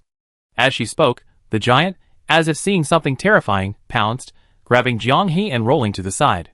In Jianghe's vision, the fire elemental giant did nothing, still in a retracting palm position. The next second, the ground where Jianghe stood turned into molten lava, the intense heat stinging their skin. As the explosion rang out, amidst the flying dust, the image of the giant fire serpent, spewing flames, briefly appeared in Jianghe's vision. There was no mistake. The elemental beings on the 11th floor not only had different appearances depending on the individual, but in actual combat, they could suddenly collapse into the shape perceived by someone. A single miscommunication would inevitably result in casualties. His scalp tingled. Was this something the Church of Eternal Night could do? The fire giant raised its hands high above its head, and between its hands, a fireball rapidly expanded, like a disco ball, projecting countless crimson rays into the arena. Mist rose from the arena, and for a moment, the two couldn't discern the direction of the massive fire elemental. It's at your 12 o'clock position. The jailer's private message notification came at just the right time. Look up at the sky, the spirit I summoned is guiding the way. After the two were imprisoned in the fiery arena, the jailer immediately tried to help. The undead turned to ashes upon approaching, only spirits could penetrate the wall of fire. How are they? Orange Tea asked anxiously. Tea's in trouble. This fire element is too powerful. Heavenly fire, rays, lava, heat waves, everything is affecting them. They can barely get close, they can't attack. How did its magical power increase so much? The jailer gritted his teeth. Strange, it's even turned into a giant, different from what I saw before. Orange Tea instinctively wanted to release a support skill based on the spirit's location, but remembering the Elemental Lord's power to erase elemental magic, she paused. A current flashed through her mind. Orange Tea's eyes lit up. She immediately sent a private message to the 4 primal bodies. Huh? The 4 Primarchs made a strange sound similar to those of Minecraft villagers, quickly replying, "It didn't work, we tried." "That's exactly what I wanted. It didn't work, trust me," Orange Tea boldly declared. Orange Tea clapped her hands, slapping the insect mist onto the jailer's hand, unleashing the long-unused enhanced summoning. What she wanted to summon was a higher form of the fire elemental spirit. No cost was necessary, only successful communication. In the darkness, a burning spiritual consciousness connected with the summoning ritual, expressing its willingness to assist. At the same moment, the 4 Primarchs, located at the center of the raging storm, leaped out of the area protected by Zhong Zimo's anti-magic shield. "You better be useful." Zhong Zimo gritted his teeth, raising his shield and charging towards the wind elemental core ahead, trying his best to pull the wind element away from its interference. "Mr. Losseric, the Molten Mage, I'm sorry for toying with you. If there's a future, I offer compensation." Summoners can communicate with the summoned spirits. Located in the passage, Razlik, about to descend, was shrouded in confusion. But soon, he understood why Orange Tea had apologized.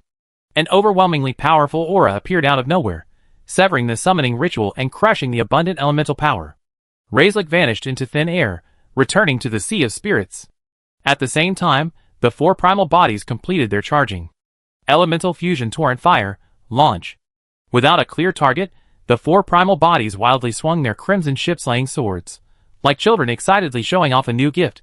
A pair of invisible giant hands arrived from afar, crushing the unfolding fire elemental power in the same instant. The jailer couldn't hide his shock, looking at Orange Tea, then at the scene ahead. The wall of fire, it shattered. The towering mountain-like fire giant had one arm severed, turning into molten lava and falling to the earth. Its massive body staggered backward, transforming into a giant python with a severed tail, its slender neck warily arching back. Exhausted, their sweat dried by the heat, Jianghe and his companion stood facing the collapsing fire elemental in the distance, swords drawn. "God, awesome." The strenuous activity had rendered Jianghe speechless. He simply expressed his feelings. "Why?" Jailer Bro hadn't quite grasped it yet. Orange Tea explained, "Whenever abundant elements appear, it will interfere. In the game's context, this is an ability. From the player's perspective, it's a mechanic. Since it interferes, it will be distracted." "I bet it can't multitask," she said self-deprecatingly, "just like me, easily overwhelmed." Jailer Bro paused for a moment, then clapped. God is getting more and more knowledgeable about games. Chapter 249. At the cost of the 4 primitive bodies being battered and bruised by the wind, the main damage dealer's crisis was temporarily averted. The enamel mug-wearing man couldn't help but wipe his sweat. In reality, he was a very calm person, but whether it was being there himself or learning from Qin Xiaoyu about the incredibly high difficulty of level 11, he was deeply immersed in the experience. This was far more immersive than movies or novels. Their equipment, bordering on the edge of reality, was top tier in the entire game. If they were fighting so badly, what about the other players? Zhong Zemo shouted from the eye of the storm, "Potatoes, fries, I can't hold on much longer." Only the incredibly powerful magic distortion effect of the anti-magic round shield was still working its best. Otherwise, he and the 4 primitive bodies would have been torn apart by the hurricane long ago. Jianghe also knew the situation was critical, and they had to finish it quickly, first eliminating the most threatening fire elemental. But this incredible creature would sometimes collapse into a fat, chubby dragon, and sometimes into a red-haired, flowing beauty that the jailer liked, its main characteristic being its unpredictable form. After being injured, it no longer actively approached to launch a killing attack, but instead cast spells from a distance, using Heavenly Fire and Will-o'-the-Wisps to deplete Jianghe and his companion's stamina. French Fries suddenly spoke up. "Your 2 max-level selectable skills are Temporary Overdraft and Mana Exchange, right?" Jianghe nodded. "Temporary Overdraft. For a period of time, spells cast will no longer consume mana. Each mana cast will accumulate fatigue points, which will directly affect the player's stamina when the skill ends. Mana Exchange. You can choose to convert existing elemental or mana-based shields into mana, or convert all mana into elemental or mana-based shields. Both skills have a fallback effect, serving as a last resort." Jianghe stared intently at the French Fries. He understood her intention. The situation will only get worse. Wind element, unpredictable. Lightning element, shield penetration. Fire, fierce attack, and there might be other hidden mechanisms. We must act quickly. She transferred the Raging Lion sword to Jianghe. Just like when we used to play games, the master of the endgame deserves the most resources, while those with low health should be pulling the gun line. With that, she channeled her energy and shouted. Blood cry. Blood cry. After casting, the player's eyes are blurred with blood and tears, making it impossible to obtain information through sight. Can increase the power of specialized skills. Already in a bad state, the French fries didn't need to harm themselves. They transformed into a red light, piercing through the rain of fire, taking the lead. Jianghe followed closely behind the red light, enjoying the safe path cleared by the French fries. Without thinking, he wholeheartedly trusted that the French fries could block all the incoming magic, focusing all his energy into the Raging Lion sword. The fire element collapsed into a giant fiery python in French fry's eyes, its forked tongue flicking out as the fire dragon roared. The flames dimmed even the brilliant golden light cast by the light element. It single-handedly changed the color of the sky. The jailer tried his best, but his manipulated spirit was burned to ashes by the raging fire element before it could even get close. Orange Tea summoned its spirit again, attempting to distract the fire elemental master, but this time, the master unleashed a sustained attack. A torrent of flames erupted from its mouth, heading straight for French fries. Fries used the elemental hard short sword to cleave the waves, going against the current, sparks flying to both sides as the blades sliced through them. Heavenly fire aimed at French fry's location and fell. This was nothing more than a casual attack for the fire elemental master, but for French fries, it was a certain death sentence. Sheathed her sword, and a torrent of fire elementals instantly engulfed her. If she didn't sheath it, she would be utterly destroyed by the heavenly fire. French chose the third option. Her inventory opened, and she switched equipment. The elemental hard dagger vanished, and a black sword exuding a malevolent aura appeared eerily. Eye of the Abyss. French's lips curled into a smile. I triggered the blessing effect of the Eye of the Abyss. Consciousness Remnant. The demonic weapon, the Eye of the Abyss. A brand new, specially crafted weapon, virtually unused since acquisition. It has two extremely unique effects, thus requiring extreme caution when using it at the boundary between reality and illusion. First, it trades experience points for the Remnant Consciousness effect. Within 10 seconds of Remnant Consciousness as effect, the player will not die from damage other than mental magic. Born from despair, facing death with renewed life, the wielder will not be subject to magic or stamina limitations. Second, if any companion dies, the weapon wielder will also die. The wielder of this weapon will suffer the curse of decay, continuously taking damage reduced by a shield until death. If the wielder dies, a companion must be designated to bear the curse of decay. A chilling light flashed, and the instant the sword was drawn, a phantom of a vast snow-capped mountain appeared behind Fries. The bone-chilling cold of Anna, far away, defied spatial barriers, and descended upon this place. The blessing took effect, a deafening, chilling roar resounding. Within the Eye of the Abyss, countless spirits seemed to stir restlessly, their howls causing even the elemental lords to tremble. Fry's life vanished in an instant. She was dead, but the blessing forcefully kept her alive in the world. She felt no pain.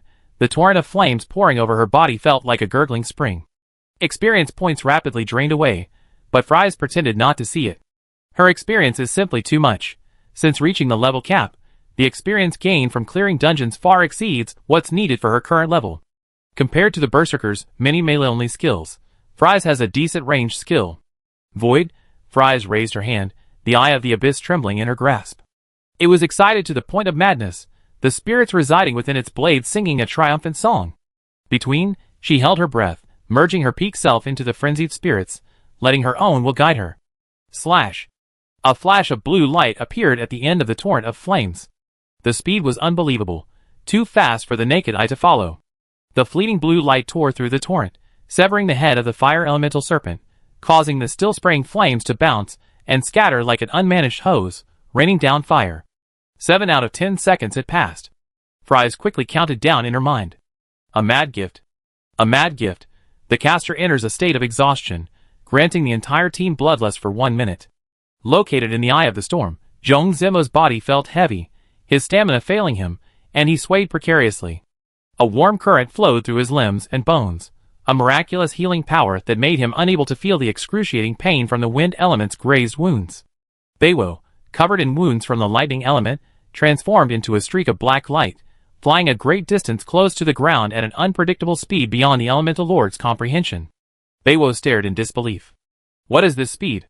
How can I be so fast? Feeling the power surging through her body, she turned sharply, glaring at the relentlessly pursuing lightning elemental lord, her eyes flashing with ferocity.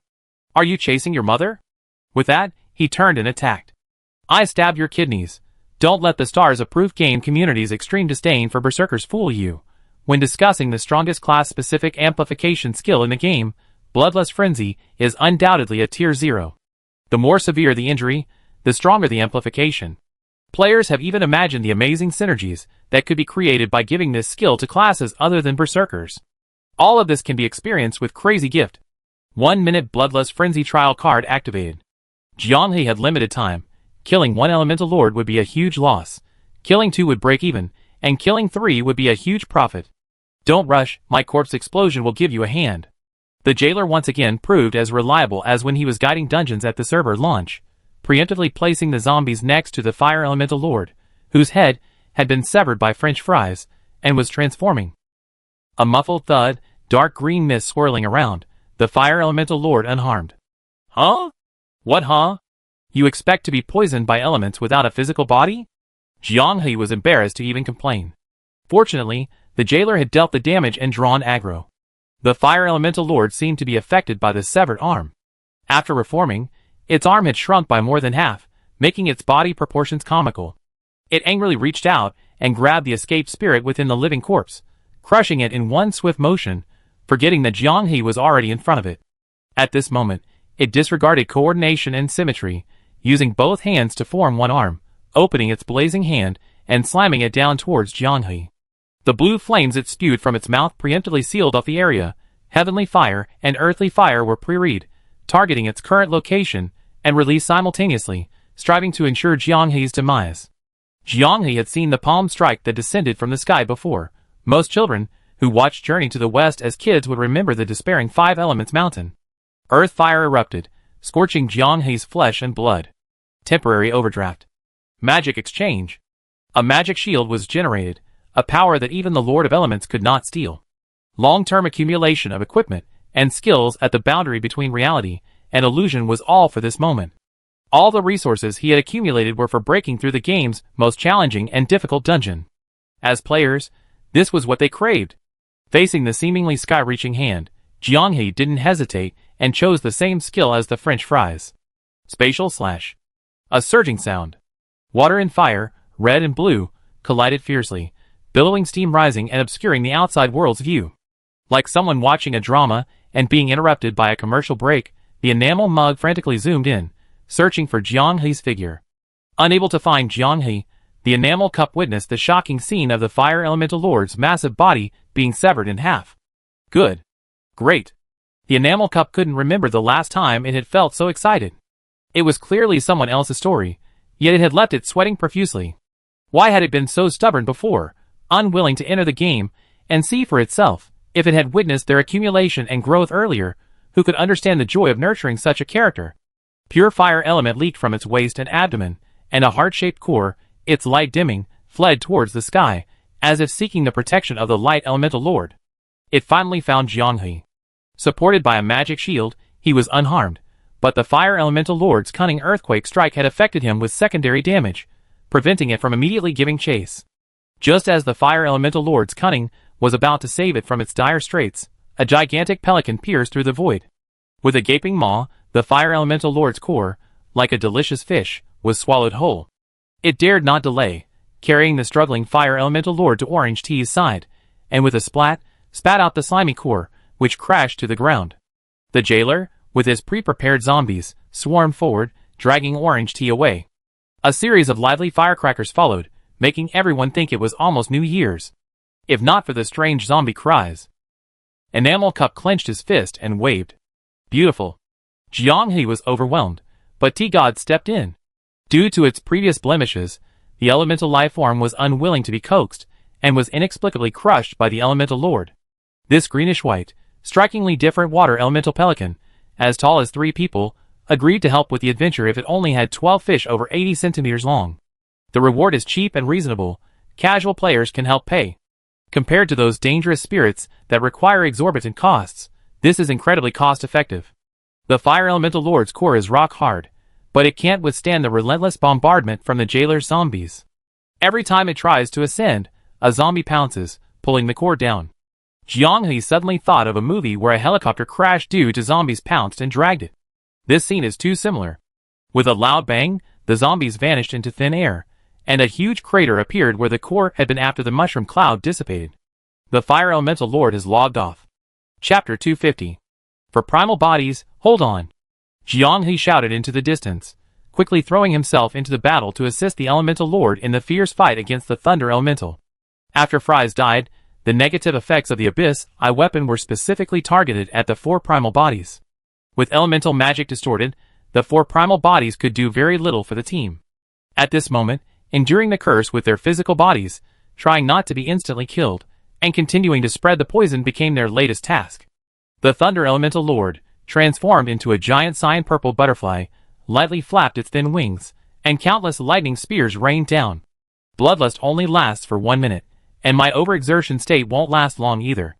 Give it your all. Jianghe swung the Raging Lion's sword, the Roaring Lion's shadow holding sword energy that tore through space in its mouth, clearing the sky with a single strike, and countless lightning spears vanished. The sword energy rippled, and the butterfly phantom trembled. He had played all his cards. The key to passing the 11th floor was in this short minute. Without a word, Beiwo summoned a shadow substitute. The skill he obtained in the previous lottery was now proving useful. In shadow mode, a shadow substitute with his own aura can be created. The shadow substitute can absorb some damage for himself and his teammates, and after dissipating, it increases the protected target's movement speed for a period of time. Since shields were ineffective against the Lord of Lightning element, he would let his creation absorb the damage. One strike, then another, then exhaustion. This attack would decide life or death. Jianghe gripped his sword in a backhand, assuming a stance for a rapid spatial slash. Beiwo's shadow substitute appeared before him, everything prepared. The Lord of Lightning element, having witnessed the demise of the fire element, was extremely wary of Jianghe's dangerous opening move. It transformed from a butterfly into a giant, wielding purple lightning. A thick, bluish-purple beam of light, like a pillar supporting the sky, crashed down on Jianghe.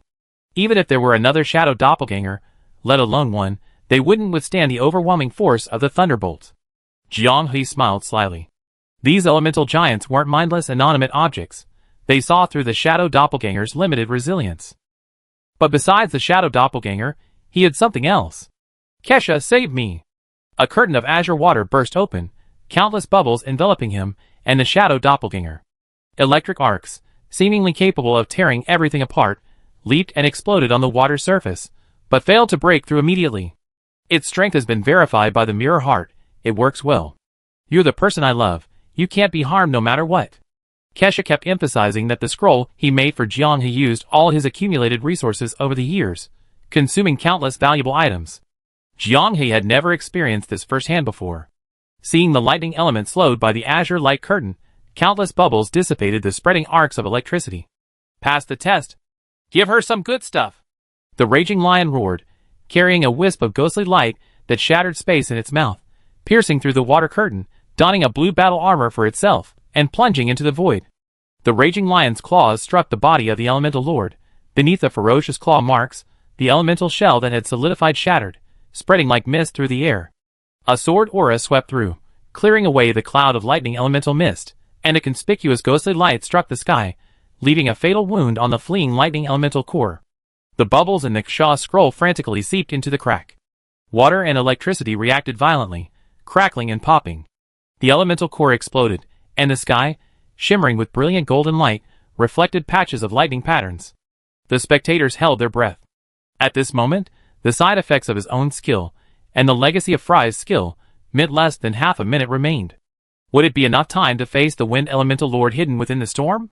Although the spirit summoned by Jailer Bro could traverse the storm and pinpoint locations, the opponent was too agile. It seemed to have seen through Jianghe's current state, and had no intention of fighting, simply dodging. If they could just hold out for these few seconds, everything would be settled. Orange Tea was frantic. The Sun Shower adventurers in the diary, why don't you show yourselves? The summoned giant pelican was willing to help again, but the terrifying wind wall generated by the storm left it helpless. Don't you feel the storm getting stronger? Jailer Bro asked. What was originally a weak tornado had now grown to blot out the sky. The radiance of the light element, which hadn't been obscured in the slightest, was now veiled by the dark cloud summoned by the wind element storm. Beneath the leaden sky, the storm lord commanded the raging wind elements, howling incessantly. A mechanic? At the eye of the storm, where the winds were relatively weaker, Zhong Zemo also sensed something was wrong. That's right, it's a mechanic, Jin Xiaoyu explained to the enamel mug. Except for the light element, when only one elemental lord remains on level 11, it automatically triggers a berserk mode. Zhong Zemo looked up. The wind elemental lord he saw was a slender winged being with long flowing hair. She looked down at Zhong Zemo at the center of the storm, a mocking smile playing on her lips. That expression seemed to say, what can you do about it? The game was over. Those outside the storm couldn't get in, and those inside were powerless. Even with all their might, and every trump card played at the boundary between reality and illusion, they were still utterly weak before the ever-growing elemental lord. You can only go this far, you cannot go any further. Zhong Zemo inexplicably imagined the voice of the wind elemental lord. Strange, that was Du Jingwen's voice. Looking back at the elemental lord in the sky, staring at the disdain, mockery, amusement, and coldness on her face, Zhong Zemo's expression gradually darkened. Jianghe said he was enjoying being pursued by Du Jingwen, even though it was unbearable harassment. Seeing her pathetic state brought him pleasure. Although he didn't intend to admit it, but he was right. The wounds left by 2.5 years of marriage were far from healed. He wished Du Jingwen would suffer even more. He used to think this was immoral. His upbringing told him it was wrong. But now he had changed his mind. Is Du Jingwen morally upright? Why should he be expected to follow the rules, while she can trample on his good intentions so freely? I can't stand that look, that arrogant expression. It's just like how she used to finish her meal, wipe her mouth, and then idly toss down her dishes. Zhong Zemo clenched his fist, gripping the edge of the magic-suppressing shield tightly. I hate your expression. It reminds me of the past. The wind elemental lord saw through Zhong Zemo's intentions. Its figure flickered, dancing gracefully in the storm, appearing and disappearing. The small shield shot through the air, and the wind elemental lord nimbly dodged it. Watching the shield disappear into the storm, the female winged being she conjured burst into laughter. Her laughter was paused, then slowly twisted in pain. Feeling the anti-magic power strike her chest and abdomen, her face was filled with disbelief. The anti-magic aura gradually spreading throughout her body caused her to scream, letting out a human-like wail. The small anti-magic shield slammed solidly into the chest of the wind elemental lord, without the slightest deviation. The first shield was deliberately thrown and a miss. The second was the real deal. Zhong Zemo possessed the most comprehensive shield collection in the entire guild, with a full 10 crammed into his backpack, just in case. The elemental lord, who had expanded the storm using elemental power, severed the connection with the surrounding magic, and the terrifying wind circle instantly weakened. Jianghe, who had struggled through the wind to reach her, didn't understand what had happened. Seeing the wind elemental lord rapidly fleeing the area affected by the anti-magic shield, he mustered the last of his strength and unleashed another spatial slash. The elemental core, already struck by the anti-magic shield, gleamed, guiding Jianghe on how to hit the weak point. The storm that was about to engulf the entire 11th floor gradually subsided, and the brilliant golden light once again illuminated the earth. Except for the light elemental, all the elemental lords had been defeated. While the fierce battle with Gorkurin provided a brief respite in the search for the life box, the entire 11th floor, from the start of the battle, offered no respite to the boundary between reality and illusion. The intense combat had taken its toll on the magic skills used, which had exhausted their own resources. Jianghe didn't even have the strength to grip his weapon. He stubbornly looked up, staring intently at the light elemental, wanting to see what other tricks this elemental lord, who had only provided support throughout, had up his sleeve.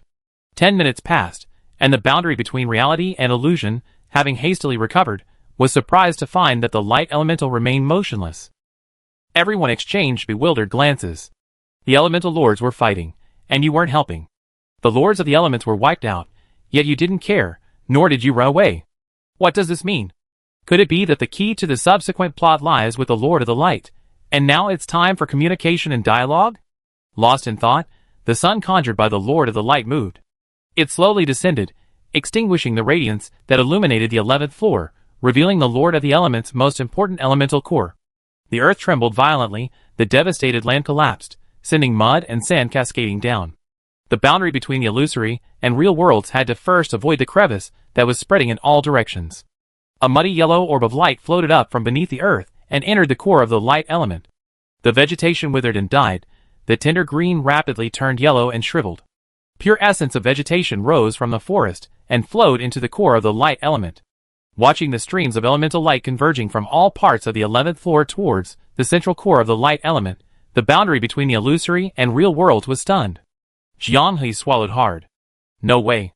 The 8 elements returned to their positions, all merging. The sun, its light blazing brightly, like a supernova explosion, its blinding glare piercing everyone's eyes. Even with eyes closed, the light was all-pervasive, seemingly able to directly affect the mind. The light faded, revealing a towering tree standing atop the ravaged earth. Its multicolored leaves and bizarrely twisted branches resembled plants from a children's fairy tale. The sun, a manifestation of the light elements, hung high above the towering tree, its roots connected to it. Amidst the swaying shadows, ethereal fairies, like insects flitting among the leaves, could be vaguely seen. What? Orange Tea Man was already dizzy. We fought so hard, and we haven't even finished the game? The jailer sighed. Looks like it didn't count. It was just dessert. This is the main course. Zhong Zimo couldn't help but clutch his head. He was so cool just now, taking full responsibility at the team's most critical moment, striking directly at the Lord of the Wind element. He had planned to grab everyone after the settlement and ask, was that a great play? Was I responsible enough today? Unexpectedly, his all-out effort only allowed the 11th floor boss to enter the second phase. The second phase? Is it really the second phase? He grumbled, don't forget, we were confused by the strange mechanics before, our memories were altered, and we almost lost the whole raid. Jianghe was experiencing despair for the first time with the dungeon. As he said, if you included the bizarre events they encountered upon entering the 11th floor, they had already dealt with 2 phases. Now, they faced the third phase, gathering the power of all the elemental lords. Even the optimistic jailer was starting to doubt himself. Did we attack in the wrong order, causing an incorrect result? Ask later. Let's begin. Jianghe shoved the jailer aside. Countless vines burst forth from the ground where they stood, like tentacles searching for prey. Unlucky Zhong Zimo was just a little too slow and nearly dragged into the ground. The jailer's zombie exerted its strength, executing a perfect leap, severing the roots and saving him from danger. Was it my imagination? It was clearly far from this tree just now. Why is it suddenly so close? The jailer asked. You're not mistaken. Jianghe cut the vines and rejoined the others. I rushed quite far, but when I looked back, you were still here beside me. A prison within a circle? What kind of insane mechanism is this? This monster can forcibly lock players into their current combat area, preventing them from disengaging? Holy crap! The jailer yelled. Orange Teacup jumped back in fright, nearly falling. The summoned pelican was very dedicated. As long as it wasn't dead, it continued to exist, extending its large wings to help support itself. According to what Orange Teacup had just said, it was actually bargaining, asking if it could have one more big fish. For just one more big fish, it was willing to take a bullet and die for you. The summoned spirits in this world are quite interesting. What's all the fuss about? Why are you yelling? Look up. The jailer almost jumped up. Following the jailer's gaze, everyone looked up. On the thick trunk of this towering tree, seemingly reaching for the sky, a very conspicuous bloodstain was visible. Now they knew why the jailer had yelled. Jianghe chimed in, holy crap, a health bar. Damn, it really is a health bar. This boss even has a UI. Under the real-world feedback of the star proof, bosses don't have a visually displayed health bar. Monsters that can be killed with a single critical hit are commonplace. With a little ingenuity, many seemingly invincible monsters can be easily defeated. However, this crimson health bar, stretching from several branches to the treetop, seemed like a UI designed specifically for players, allowing them to directly perceive the boss's current status. Bright and dazzling, it was impossible for anyone to ignore. Anyone who saw it would immediately mistake it for a health bar. This evocative design. Jianghe and the others suddenly felt less tired. The unprecedented challenge and mechanics had those still alive, at the boundary between reality and illusion, experiencing a surge of adrenaline. Did its leaves just flicker and change color? Orange Tea reminded them. Flicker? It seemed so, Jianghe said uncertainly. Suddenly, the ground shook violently. Before anyone could react to what was happening, they had already joined the 4 primal bodies and French fries watching from the sky. Holy crap, what kind of mechanic is that wipes out the entire team? Chapter 251. Not only was the boundary between reality and illusion confused, but the enamel cup was also bewildered. Why did the team wipe? This time, Qin Xiaoyu held back. To protect your viewing experience, I can't give away any spoilers. The only thing I can tell you is that the boss on floor 11 is very special. What he didn't say was that the boss on floor 12 was even more special. Candlelight hadn't even left him any information beforehand. Could it be that the boundary between reality and illusion was certain that floor 11 couldn't be speed cleared? The enamel cup was silent for a moment, then slowly exhaled a tense breath. He remembered that story.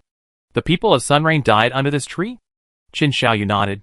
The game turned their final historical event into a game level, but the details were hidden in small objects in some scenes, and in a short diary. But Candlelight provided high-level access, allowing Qin Xiaoyu to read their biographies.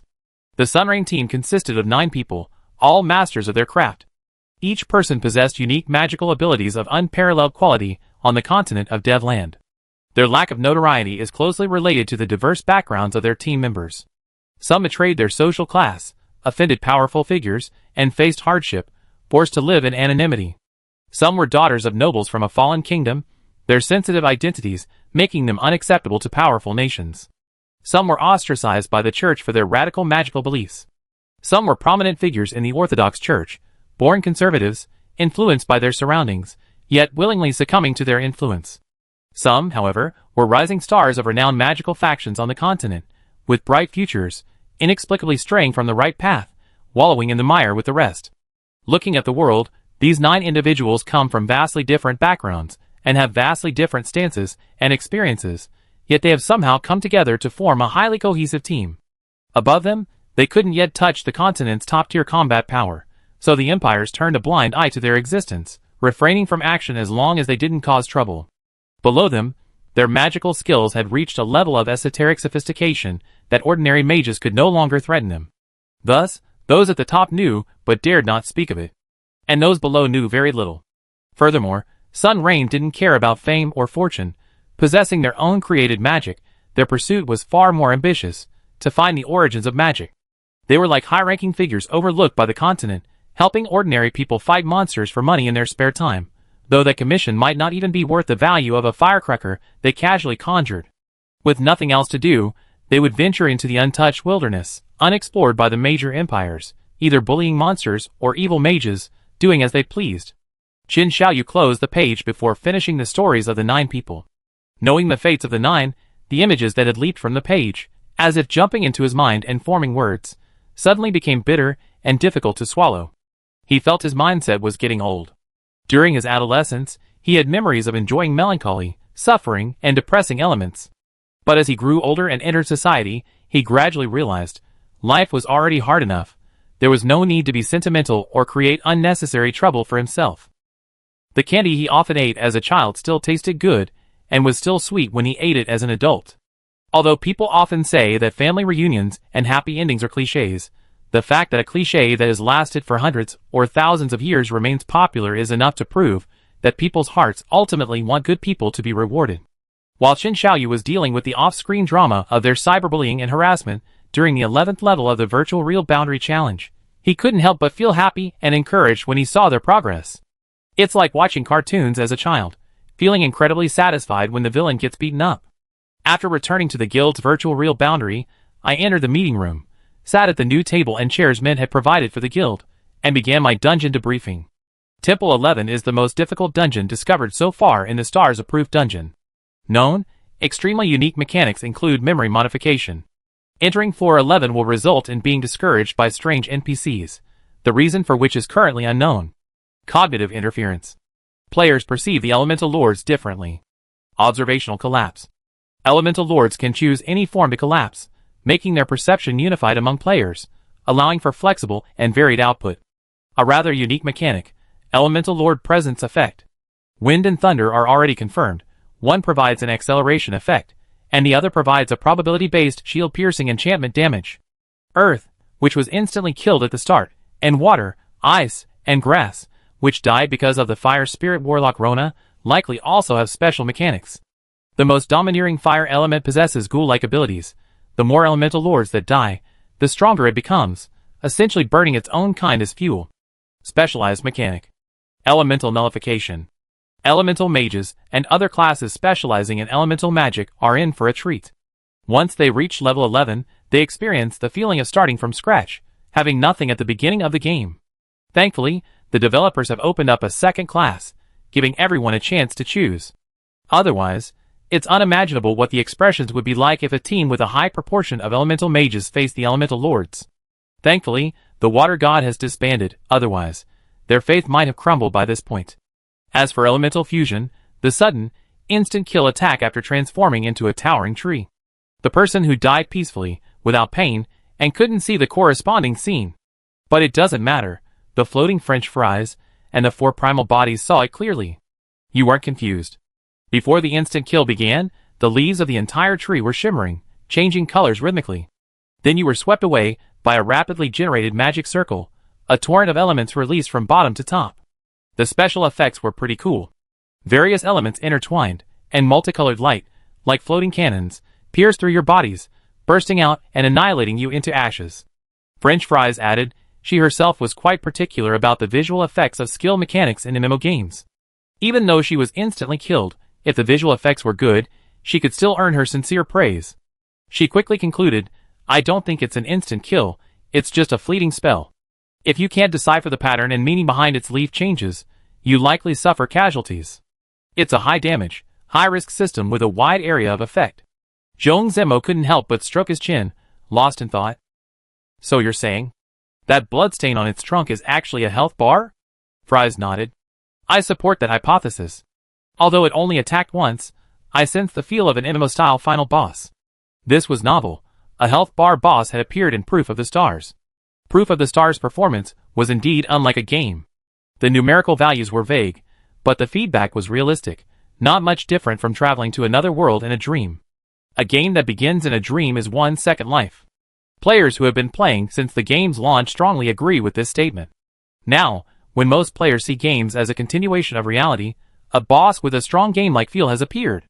Or maybe it's the final boss? It's quite interesting. Just when you don't even think it's a game, it gives you a strange surprise. She shrugged, casually putting her feet up on the table and leaning back in her chair. The chair that Min had carefully chosen was now struggling to support her weight on her 2 legs. What's next? Orange Tea asked blankly. Jiang He was pondering when a giant pelican descended from the sky, flapping its enormous wings and opening and closing its massive beak with a clattering sound, pacing back and forth on the round conference table in dissatisfaction. Ah! Orange Tea remembered and quickly apologized. I forgot. It wasn't intentional. I prepare some fish for you right away. The giant pelican's small eyes were full of resentment. Orange Tea usually amplifies herself through communication with elemental spirits. She's only had 2 genuinely powerful spirits descend upon her. One instance occurred during the promotion matches, where she assisted in resolving a crisis at the boundary between the real and the virtual, at the cost of having her stamina drained by an unknown spirit, leaving her unconscious. And now, it's happening again. Lacking experience, she returned to the guild and focused solely on chatting with everyone, completely forgetting that during the summoning ritual, the giant pelican was anxiously awaiting its big fish. That was its reward for risking its life to intercept the elemental master's core and block the attack at the boundary between the real and the virtual. The jailer exclaimed in amazement, "This game is truly amazing. These little creations are so lifelike, they really have all sorts of materials prepared." The pelican interrupted their well-organized strategy summary meeting. After contacting several familiar players specializing in crafting, Orange Tea finally delivered the large fish he wanted, along with 2 extra fish.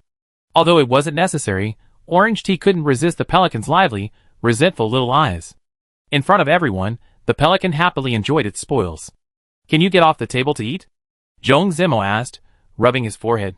The pelican refused, only glancing up briefly before continuing to swallow the fish, ignoring Zhong Zemo's nonsense. Hiss. Zhong Zemo rolled up his sleeves. In all his life, he actually been looked down upon by a pelican in a game. Grab your throat. Let's see if you're still so arrogant. Don't be like that. Don't be like that. It's a spirit, and it helped a lot just now. Jiang He and the 4 primal bodies quickly stopped the pelican from either side. Even though it eats seafood, don't be prejudiced against its own kind.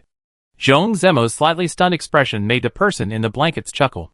The arrogant pelican, having devoured the large fish, didn't leave. It went straight to Orange Tea, nuzzled her hand, and then, satisfied, vanished in wisps of light. The tea goddess was quite pleased. Pretty cute, huh? Let's try summoning it again next time. The little incident ended, and everyone sat down again. Jianghe already had a plan in mind. Once the weakened state ends, Beiwo, you enter the dungeon alone. Huh? Beiwo pointed to herself. Overly excited, she swayed too much and fell to the ground. Now it was everyone's turn to laugh. Me? I deal with that tree by myself? Jianghe explained. I want you to first confirm whether we need to start over from the cognitive modification phase at level 11. If it goes straight into the tree cutting phase, then use your speed and agility to outmaneuver it. We can review the replay tomorrow, and be prepared for some of the mechanics and skills. Being the fastest in the team, she was duty-bound to take on this responsibility. Fries reminded her, we can't always refer to it as that tree, we need a name. Jianghe opened the chat window, and sent a message to Chen Xiaoyu. You know we're fighting level 11? Yes, I just watched it. It was great, I did my best. This reply clearly showed that she had seen the part where they were killed by the mechanics. I won't ask you about the details of this level, I just want to know, what's the name of this tree? Chen Xiaoyu hesitated for a moment, noticing that the candle's pendant hadn't released any blocking information. Origin element. He only sent the prefix. Origin. Jianghe pondered the word, her brows furrowing slightly. Recalling the various anomalies on level 11, she vaguely grasped some clues. After announcing his name to everyone, Jianghe announced a temporary rest for the entire team. With half a day left until dawn, a group attempt was impossible. They could just let bedtime join in later, and die alone. Taking advantage of this time, Fries and Orange Tea began flipping through the diary left by the Sunrain squad, hoping to find more useful information. Originally, the insect fog could only reveal part of the diary's contents, but as time went on, much more information appeared out of nowhere. It seemed that as a reward for conquering the 11th level of the reality virtual boundary, access had been granted. Jianghe also wanted to take a look, but a private message arrived. It was from Fry's dad. Are you there? 2 simple words, spoken by his proud nature, already revealed a lot. Jianghe asked, what's wrong? Do you have any unwanted equipment from the guild? Give me some, please. Lu Jinhong said, French Fry's mom just started playing, she has nothing. I was helping her level up in the wild, and we got ganged up on by monsters. It's a bit embarrassing. Jianghe rubbed his forehead. Just as he guessed, this was exactly how it was going to happen. The two of them, as French Fry's parents, were inexplicably clumsy in the game, especially Lu Jinhong. He had good equipment and a high level, yet he still got ganged up on by tree spirits outside Fingjia City. Jianghe couldn't understand it. Don't tell French Fries, please don't tell. Lu Jinhong emphasized frantically. Jianghe understood his feelings, and quickly comforted him. I won't tell, absolutely not. I sneak out to find you. Meet at the Fingjia City teleport point. With that, Jianghe made an excuse to trade with a crafting player, and sneak into the warehouse for a thorough search. He cobbled together a set of rarely used purple gear, picked up a handy weapon, and teleported to Wind Pod. The couple, who had been waiting there, looked slightly uneasy, seemingly afraid that a little devil might suddenly appear behind Jianghe. As parents, the little devil was like a little lubricant witnessing their love. Despite their usual cloying affection, sometimes they wanted a bit of parental authority, though they couldn't feel it at all. You've really been a great help. Lu Jinhong praised without reservation. No wonder you were chosen by the little devil. Perhaps, he was too excited, his mouth suddenly slipped out the words. Jianghe froze. The atmosphere became somewhat awkward. Ha ha ha, I mean, no wonder you were chosen by the little devil as captain, you're reliable. Jianghe wasn't easily fooled. He looked at the guilty Lu Jinhong, and suddenly understood. They chuckled knowingly. Chapter 252. Jianghe had decent emotional intelligence. Since they weren't going to expose it, he just pretend he didn't know. Everyone maintained a delicate balance of I'm keeping a bit of mystery, which was fine. However, sensing the attitude of Potato's parents, he inexplicably breathed a sigh of relief. A happy and fulfilling marriage might make them have higher expectations for Potato's romantic partners, making them more picky. He had imagined himself standing there dumbfounded in front of Potato's parents after they found out about the relationship, undergoing their scrutiny. Now it seemed that his worries were completely unnecessary. Sure enough, good things come in pairs. Lu Jinhong, acting alone, could still display some parental authority, but with Lu Xinxin by his side, their cloying aura instantly enveloped Jianghe. After the two complimented each other on how well they pinched each other's cheeks and hands, Jiang He excused himself and left. Thinking about how Potato had grown up in this kind of family environment all these years, Jiang He couldn't help but deeply understand why she chose a university outside the province. He indirectly met their parents and knew they had a good impression of him, even seeming to be quite indulgent. But the thought of possibly having to interact with them in the future. Should he be happy or feel a chill run down his spine? Wait, was he thinking too far ahead? Back at the guild, only Orange Tea, reading her diary, remained. They all gone to spectate bed. Bed's solo dungeon had officially begun. After sending a private message, Jiang He received a spectator invitation from Zhong Zemo. Good news.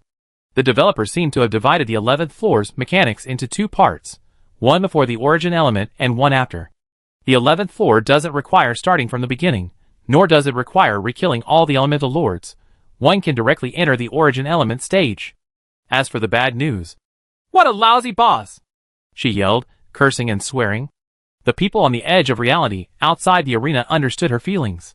The origin element's skill patterns were numerous. Just as Fries had guessed, what they initially thought was an instant kill was actually just a large damage calculation. She had taken a powerful shield potion and, at her peak, had withstood the barrage, leaving only a thin sliver of shield. The leaves had 9 colors, corresponding to the 9 elemental lords. After she mindlessly increased her speed and forcibly dodged 2 rounds of elemental magic circles that appeared out of thin air, and the barrage of light like floating cannons, Fries figured out the pattern. Areas corresponding to the 9 elements would appear on the ground. A leaf color that flashed more than 3 times was a safe zone. Each round of bombardment created 4 safe zones. Since the safe zone locations were not fixed, players needed to constantly observe the elemental safe zone locations and leaf colors, notifying the team to take position before the origin element erupted. This feels so much like an MMO. This level really feels like a game, the jailer exclaimed. In the game, describing the game as like a game sounds strange, but that's the proof of its quality. Skills like playing a dodgeball game based on colors are practically effortless if you observe and familiarize yourself with them beforehand. The tricky part is that the origin element's tricks aren't predictable.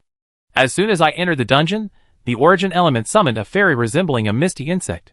The fairy burst into flames, instantly transforming into a giant firebird, emitting a loud cry. Before I could forcefully kill it with the lion's fury sword given to me by the Fries, pillars of fire periodically appeared on the ground. The damage wasn't high, but it severely restricted player movement and had a destructive effect on the terrain. While talking, Beiwo dodged the elemental area detection mechanism that caused the leaves to flicker. "Come on, show me some skills. I want to see what your special moves are," Beiwo yelled at the towering origin element. "Idiot, watch your step." Zhong Zemo shouted a warning, but the spectator's voice couldn't reach the dungeon. The smug Beiwo made a mistake many FPS players make. Not looking up, not checking for enemy positions. The attack came from beneath the ground, vegetation burst forth, its thick roots, like giant pythons, instantly binding Beiwo tightly, wrapping her up like a dumpling. The powerful binding effect left her no chance to retaliate, being slowly tightened up. Not concentrating is disgusting. "I'm going to give your mother 2 whacks, a full combo." The originally serious spectator atmosphere was suddenly turned into laughter by Beiwo's incessant chatter. The game's late-game sensory feedback has been optimized, blurring the near-death experience. Otherwise, Beiwo wouldn't be feeling so good right now. The shattering bones and intense suffocation from the python's strangulation of its prey rendered her speechless. "It feels like I need my companions to rescue me through paralysis and destruction. Being captured alone, especially without a magician, makes escape very difficult." Beiwo returned to the group. Jiang He asked, "How was it?" The oppression was too intense. Swearing helped relieve the psychological pressure, Beiwo confessed. "It feels difficult to deal with it through conventional means. Studying the recordings and trying some unorthodox methods would be better." Zhong Zemo gently patted her shoulder, pulling out a few purple materials from his pocket. "Come on, Bed, let's go die again." "Wow, you're a human? I just died, and you want me to go die again? Who told you to be such a big black rat?" Bed said, "Next time we go to Chinning, you have to treat me to dinner. Jiang He specifically asked you to die. Why are you asking me to pay?" Zhong Zemo was taken aback. Bed pouted, not replying. After the weakness effect wore off, she plunged back into the dungeon. Jiang He and Fries exchanged a glance, smiles already forming on their lips. Looking away, the upward curve of the jailer's lips, not far away, clearly betrayed his current state of mind. They tacitly smoothed their lips with their hands and continued watching. Perhaps, Some things are always beyond the comprehension of those involved. Enamel Cup witnessed Bed's relentless journey to her death the entire time. He quite liked the Bed's unwavering resilience. Although he wouldn't actually die in the game, the sudden, overwhelming fear of losing consciousness under the feedback mechanism of the stars of proof still existed. This meant she had to constantly fight against the crisis signals her body was sending, refusing to think about the various ways she was going to die. Just how many skills does this monster have? What you've seen is only its first phase. What? The Enamel Cup stared wide-eyed in shock. Qin Xiaoyu decided to spill the beans. Its health bar is real. You have to pass through the first phase to remove the damage reduction effect.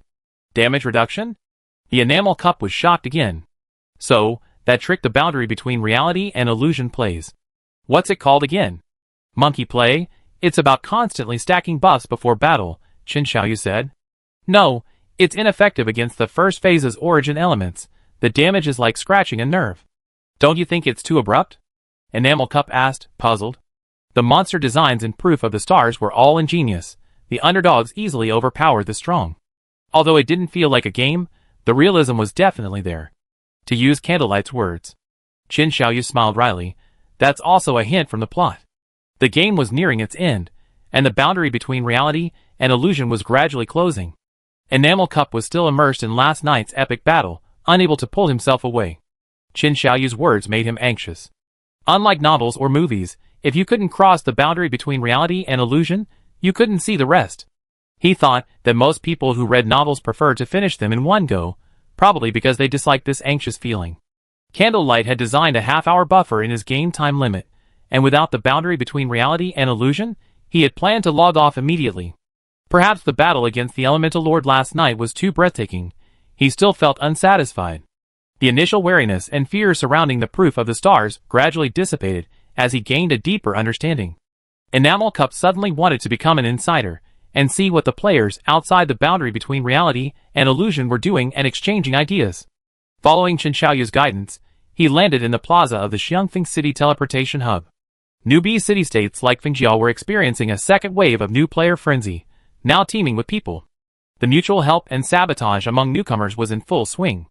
Larger city-states like Xiangfeng were naturally filled with veteran players. Today, he wanted to observe the daily lives of these veteran players. Brother, why don't you have a penis? Looking for a partner, looking for a partner. Sad lubricant. Any dark elf female characters? Our team urgently needs one. The character must have a refined appearance, match the members' aesthetic preferences, and be subject to group review. Interested parties are welcome. We're launching a girl group. Summer or not summer, homestead building enthusiasts, don't miss out. The latest French-style manor is finished. Entry fee is calculated in magic stones. Sad cat head, accepting all kinds of homestead orders, homestead construction, furniture DIY, clothing DIY, all accepted, high quality and low price. Passing by a group of people DIYing clothes, Enamel Cup noticed their conversation and couldn't understand a word. What kind of game is this? The prince's struggle has always been like this. You're right. I forgot the beginning, I forgot the end. Anyway, I don't even team up with berserkers. Gulag Grand Hotel VIP. Don't discriminate based on profession. Don't discriminate based on profession. Speak properly. I don't even play with magic warriors. Enamel Cup subconsciously tilted his head, looking puzzled. Clicking on their personal information, the first profession was clearly berserker and magic warrior. Young people these days, their self-criticism is so strong, he couldn't help but sigh. There was a large area ahead with a lot of noise, and the rapidly jumping messages in the chat seemed to mostly come from there. What are they discussing so enthusiastically? The boundary between virtual and real worlds hasn't responded for so long. Is something wrong? What could be wrong? People outside the gaming community, who don't even play the game, are just spreading rumors and hype, and uninformed people are jumping on the bandwagon for traffic.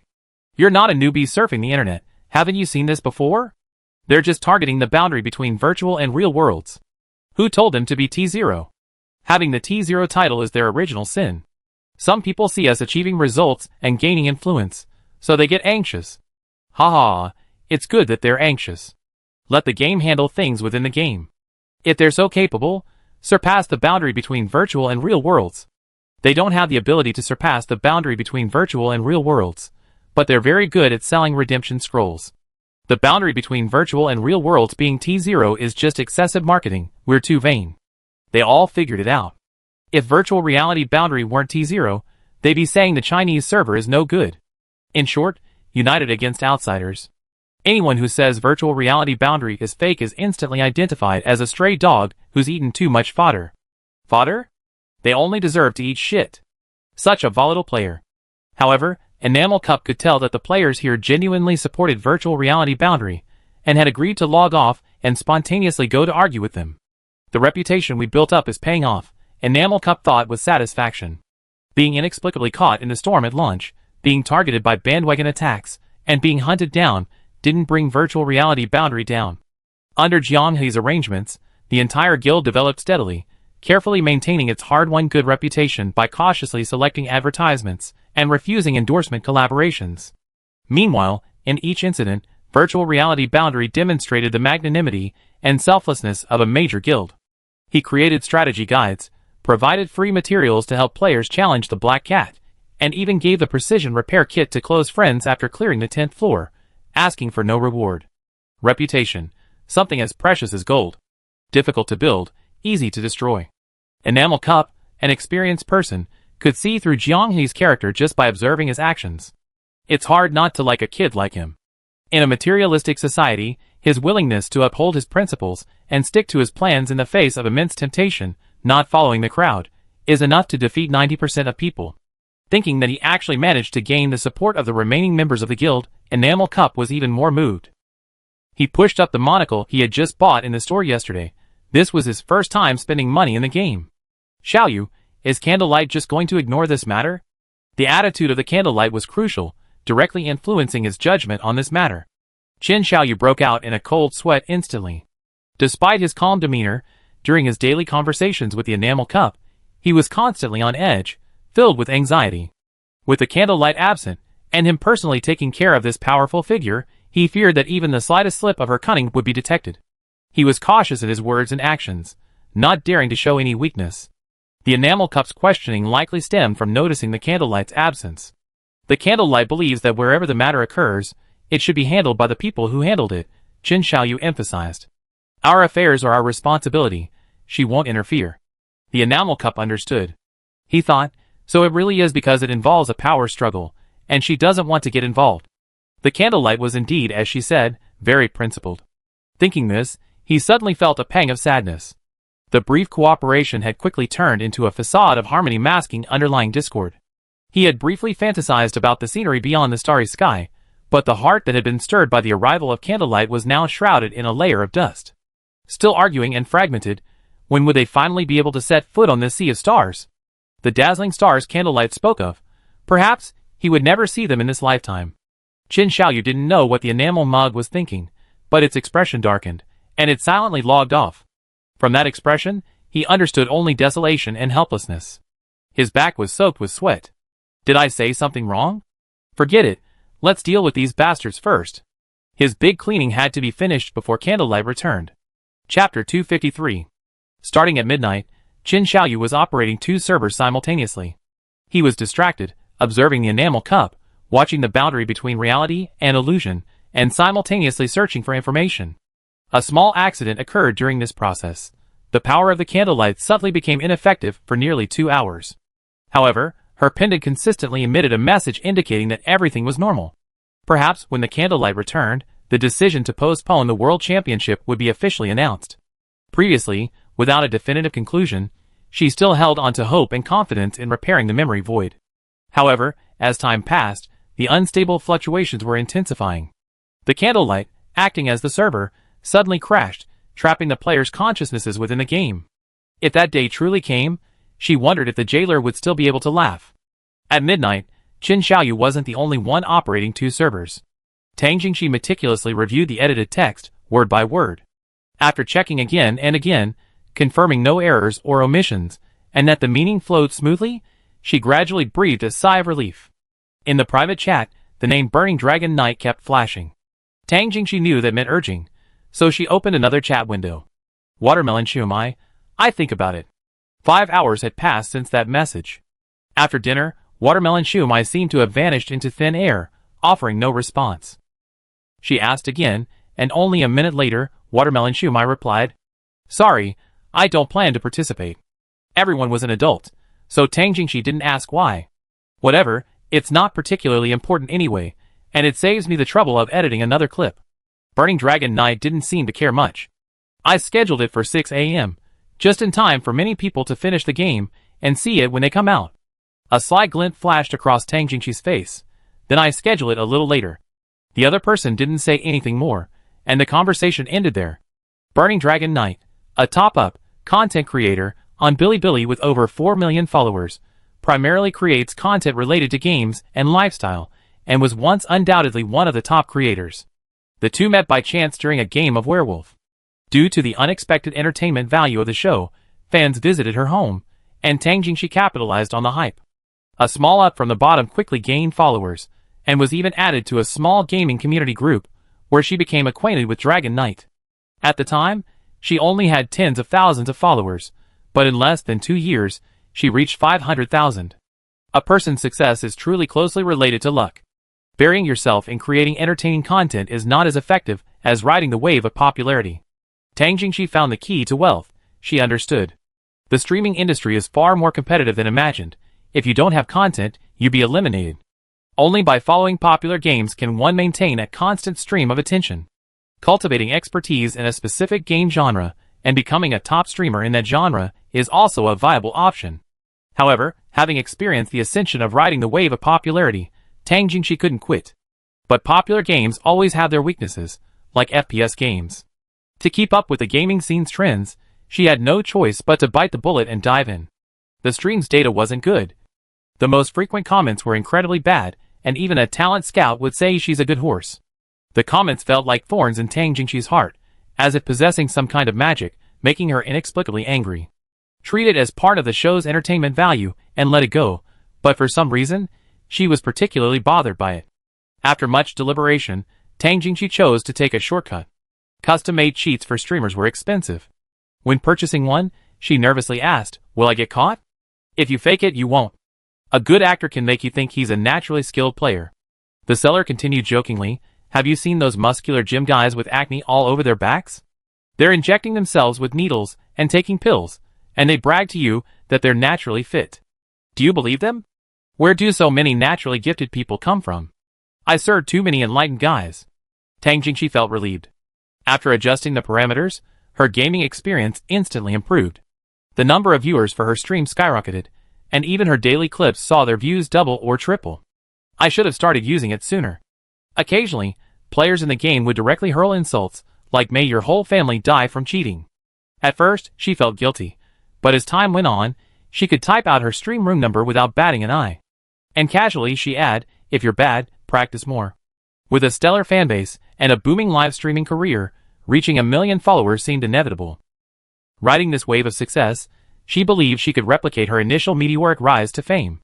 However, not everyone was intimidated by her impressive number of followers. Tang Jingxi wasn't a seasoned FPS player, unaware that truly experienced FPS players could detect anything amiss in her actions, patterns, and even the order in which she counted items. Those who attacked Tang Jingxi had few followers, and were quickly bombarded with insults and private messages from her supporters. Tang Jingxi was no longer a novice in the industry. She remained silent, refusing to provide any visuals, and the storm naturally subsided. Her judgment was correct. After this period of silence, everything remained the same. She suffered no losses. In fact, her follower count surged to 850,000. 1 million is just around the corner. Tang Jingxi has mastered the game of real-life OLs. Those who dare not take risks deserve to be broke. The greater the risk, the higher the reward. Going all in is a form of wisdom. Her luck remained good. The coveted stars-proof qualification was won on her first try. Recalling her years of smooth sailing and overcoming adversity, Tang Jingxi grew increasingly confident. With her current foundation, becoming a top stars-proof content creator should be a piece of cake, right? Only after entering the game did she gradually realize that she had underestimated the stars-proof. This was essentially another reality called the game, completely different from anything she had encountered before, with no experience to draw upon. In the early stages of the game, the virtual reality boundary rose to prominence with her guide to the Temple of the Clarities. To keep up with the trend, she organized an elite guild formed by her fans to run dungeons. The frog-headed Stitches were like a roadblock, torturing them to the point of agonizing agony. By the time they resolved the issue, the boundary between reality and illusion had already penetrated to the 4th level. Most early game dungeons in the Temple of the Clarity could be solved with shortcuts, but as the team's weak link, her presence became a major reason for the guild's struggles. However, because it was her, no one said, Tang Jingxi is a problem. The game doesn't allow cheating or spending money. She couldn't create a significant gap between herself and others. There were no shortcuts. Aside from the sycophantic white knights around her, she had no other advantages. At the same time, the boundary between reality and illusion emerged out of nowhere and became famous overnight. Watching the videos of the boundary between reality and illusion, she couldn't understand why these people could master the game's rhythm so quickly and soar to the top, starting from scratch as well. Guild War qualifiers, eliminated in the first round. Unsurprisingly, they were thoroughly beaten up. The boundary between virtual and real became the focus of attention at the offline event, with countless comments expressing envy. Tang Jingxi sat in front of her computer, watching the glamorous figures under the flashing lights, surrounded by countless fans of fries, orange tea, and cozy beds. She walked to the mirror and stared at her reflection for a long time. Where should she be standing? Both streamers and world champions are just bad gamers, yet their social status is worlds apart. Recalling all the dreams she had when she qualified for the game, none of which had come true, the huge gap made her grip her mousepad tightly. I hope something bad happens. Everything happens. As if a god had answered her wish, a bombshell dropped. It was a massive bombshell, the official creation of a god, an insider leaking game content. For days, they were questioned, but the boundary between virtual and real remained silent. No new strategy videos could be understood as being stuck, but even the highly popular My Daily Life, with the Siren Romance short clips, stopped updating. This tactic, Tang Jingxi knew it all too well. It was the same strategy she used to avoid controversy by choosing to remain silent. Absolutely right, the boundary between reality and illusion was slipping up. While other content creators in the gaming section were still debating the veracity of the rumors, Tang Jingxi had already made her decision. The controversy had been brewing for 4 days, with most of the major content creators observing from the sidelines. Those daring to intervene were mostly minor figures. As long as she fired the first shot and cleared the boundary between reality and illusion, she would undoubtedly reap the lion's share of the traffic from Whale Fall. There were risks, but the potential profits were enormous. She wasn't the only one vying for a piece of the pie. Burning Dragon Knight had been facing a lot of trouble lately. Within the Proof of the Stars, he had a falling out with a player. The world faction war on the open boundary between reality and illusion was raging. To obtain their desired equipment and materials as soon as possible, the Dragon Knight, who still had considerable influence, used his fan base to control the battlefield whenever he entered. He had fans from the opposing faction, who happened to be on the same battlefield, feed him kills and points, and report important mission locations and rare material coordinates. While the game doesn't allow third-party trading, it doesn't forbid treating others to meals after logging off. Relying on his financial power, he and his fans controlled the battlefield, farming points with a clear conscience. This is one of the few places in the Proof of the Stars where financial power can be decisive. Many wealthy players have exploited this loophole for their own enjoyment, solely for efficiency. Not everyone is willing to dance with a wealthy player just for a meal or two. A Shadow Knight player named Women Sing Min Dai happened to pass by, found the necessary quest herbs, and casually gathered them. The Burning Dragon Knight was nearby, and after a barrage of words, Women Sing Min Dai only said one sentence: "I don't care about your little bit of money, I'm here to play the game." Feeling slighted, the Burning Dragon Knight, relying on the lack of balance in the world faction battlefield, planned to crush his opponent with his superior strength and equipment. The result? He got his dog walked. Although he lacked decent equipment, his mismatched green and purple gear was extremely shabby, but he used the Shadow Assassin's agility to repeatedly bleed the Dragon Knight, finally killing him with a single blow before the surrounding fans could react. Even my bed was impressed. Trying to plunder someone else's battleground pass, he ended up getting his money withdrawn instead. 1/3 of the battleground pass is withdrawn by the killed player, naturally resulting in a 1/3 loss. To ensure their hard-earned points aren't lost, many players return to their camp to save them with a corresponding NPC after gaining some points. The Burning Dragon Knight, perhaps used to a life of ease, thought that money could buy everything, and actually stored a whopping 1,500 battleground passes on him. An average player might only manage 300 to 400 points after a week of hard work. With superior equipment and no balancing mechanism, he was completely outmatched, losing face in front of his fans and losing all his points. The Burning Dragon Knight was furious. Perhaps due to the excessive flattery around him, he acted impulsively and privately messaged the opposing guild leader, making some irrational remarks, his words laced with arrogance and a sense of entitlement. The guild leader went offline and exposed the incident. Becoming a laughingstock, the Dragon Knight, enraged, cursed the opposing guild's members in his fan group, his outrageous comments quickly spreading beyond the platform. Furthermore, due to his incitement of fans to engage in cyberbullying and doxing, he became the target of public criticism. If it weren't for the overwhelming pressure from the boundary between reality and fiction incident, the protection in his comments section wouldn't still be in place. Seeing his frantic state and his eagerness to divert public attention and secure valuable business deals before the upcoming Chami shopping festival, Tang Jingxi tentatively extended an invitation, hoping for the best. The two hit it off immediately. Each produced a video, preparing to contribute to the event and perhaps even bleed a little from the boundary between reality and illusion to soothe their throats. Dragon Knight, through his connections, found former members of the disbanded Dream Overlords and learned some early stories of the boundary between reality and illusion from them, embellishing them with subtle details. For example, he implied to the audience that the boundary between reality and illusion's equipment acquisition speed was abnormally high from the very beginning, allowing them to easily crush the Dream Overlords, and so on. Leaving things unsaid, he piqued the imagination, and some even conjured up their own truths, fueling their fervor. He also found the leader of the Gaia Consciousness Guild, who had once broken down and insulted the boundary between reality and illusion during the promotion matches. The video subtly points out that the boundary between the virtual and real worlds always manages to find high-value neutral units during the promotion phase. As long as he takes the lead in questioning and becomes the one with the largest following, public attention can be successfully diverted, and he be safe. Tang Jingxi doesn't understand why Shigua Xiaomai isn't following suit when it's clearly an advantageous situation. If she were to question the boundary between the virtual and real worlds about the inexplicable opening of the Temple of the Clarity, she could also get a share of the profits. She sneers to herself. Small content creators, who are always hesitant and indecisive, will only ever get scraps and never become famous. Tang Jingxi got up early and waited quietly. 20 minutes after the Burning Dragon Knight's video passed review, it surpassed 200,000 views, and the numbers are still climbing. While some commenters seem to be setting the tone, most are also starting to doubt the video's content. Although some pointed out that the Dragon Knight is using mudslinging to divert public attention, those comments quickly and mysteriously disappeared. The comment section was now filled with hostility and skepticism regarding the boundary between reality and fiction. The situation was clear, time to follow up. Tang Jingxi, like a gambler, had placed her bets on the table. She had always managed to snatch victory from the jaws of defeat and maximize her profits, and this time was no exception. Some were gambling, others were looking for a table. After a busy night, Qin Xiaoyu was at his mental and physical limit.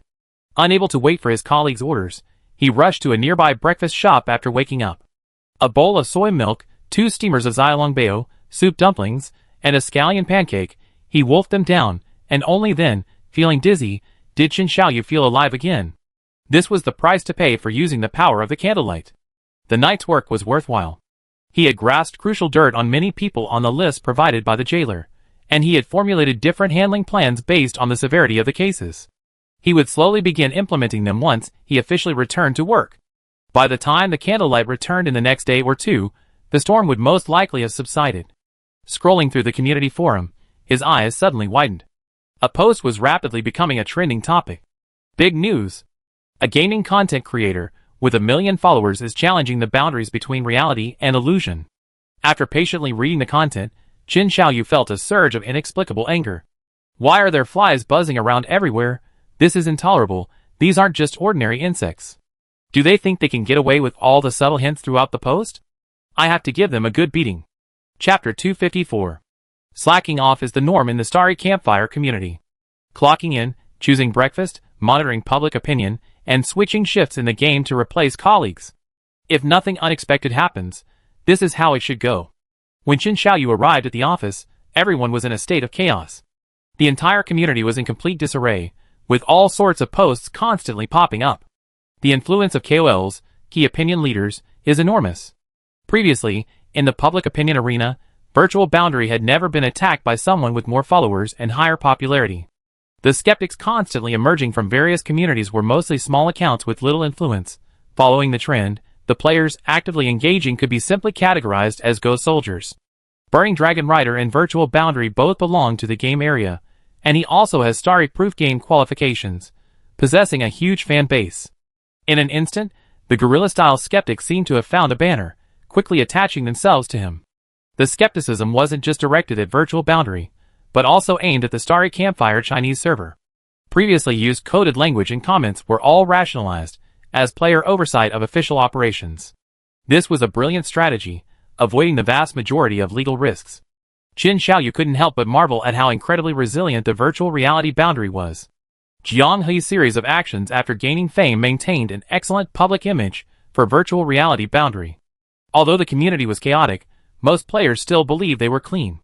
For most people, in a public relations crisis this intense, the majority would be fence-sitters. Even Crystal's fans would have to consider whether their words would lead to attacks and subsequent repercussions. He anticipated this? When did you first realize this? Did you notice it when the server was inexplicably hacked after launch? Qin Xiaoyu suddenly felt that he was just getting older, and his ability to handle things was probably far less sophisticated than Jiang He's. Brother Yu, this is a big fuss. Their demands for an official response are reasonable. Continuing to play dead will only make things worse. Let Zhuhua make a decision. Yeah, the internet is in chaos lately. If Zhuhua takes action, everything will definitely be alright. With her abilities, it's definitely not a problem. Qin Xiaoyu had a headache. A physical headache. Ugh. He couldn't help but rub his forehead. Because he was in front of his colleagues, he suppressed the dizziness and nodded. Okay, I go up and ask. Reaching the floor where Zhuhua worked, Qin Xiaoyu closed the office door and slumped down in the doorway. On the desk in front of him, Zhuhua's shattered body was still carrying out the commands she left behind. Retrieving memories. Just moments ago, a strange chill swept through his body, and the pendant left by the candlelight around his neck ceased to exist. The faint voice that had lingered in his mind vanished without a trace. He lost the last, faint connection with the candlelight, but strangely, the power it left behind remained. The constraint was lifted. He couldn't determine if his use of the ability had crossed the line. The candlelight's warning still echoed in his ears, and he couldn't help but swallow hard. I go with my gut feeling. He gritted his teeth and contacted Jiang He. Early in the morning, the boundary between reality and illusion was already studying tactics. Having died 5 times in one night, the legendary king of suicides had tested out 13 minor skills in his bed. Good news. There was no sign of an instant kill mechanism, and the origin element showed no indication of banning elemental magic. If he maintained a good state, the shield would still provide a decent margin for error. Bad news. The complexity of the origin elements far exceeded everyone's expectations. The sheer number of skills increased the difficulty of memorizing the mechanics. Skills are randomly released and interwoven, requiring players to maintain peak focus at all times. Mistakes are unacceptable. The rhythm is chaotic, and the team will likely have to collectively pay for any errors. Since it's uncertain whether a new phase will occur, maintaining team integrity is crucial. Online morning meeting, offline morning tea. Living in the same city, the jailer treated, and Jiang He and French fries naturally attended. I heard Potato makes you breakfast every day. Am I disturbing your little romance? French fries rolled her eyes at him, but her face flushed slightly. When are you going to learn to talk properly? Wouldn't it be better to replace romance with refined? I don't think romance is a problem, the jailer shrugged. I'm still the same cold tone I used to have, but I'm all warm and fussy with Potato. Sigh. Serves you right, Jiang He shook his head. He once thought that his bed and the jailer were particularly compatible, and that there was a real possibility of a future together. It seems that Beiwo and Zhong Zemo are the most promising couple now. People who are too abstract always need a reliable person to stabilize and balance things out. As for the jailer, all I can do is wish him all the best. Because he had to go to class, the fries left early, leaving the two of them to continue enjoying themselves. The jailer glanced at the bill, only remarking that the fries were as delicious as ever, before ordering 2 more servings of shrimp dumplings for himself. Spending his own money gives him confidence. Qin Xiaoyu sent me a lot of information this morning, all the dirt on my list, very detailed. He even got some people's bank transfer records. This sudden remark almost made Jiang He spit out his tea. Holy crap, a box? Jailer Bro was confused. I don't know how he got his hands on it, but given the technical capabilities of Starfire, I'm not surprised they could do it. Speak of the devil, and he appears. Jiang He glanced at the contact name that lit up on his phone, and silently showed it to Jailer Bro. If Qin Xiaoyu hadn't informed them, the two of them wouldn't have known they'd been targeted by a major content creator.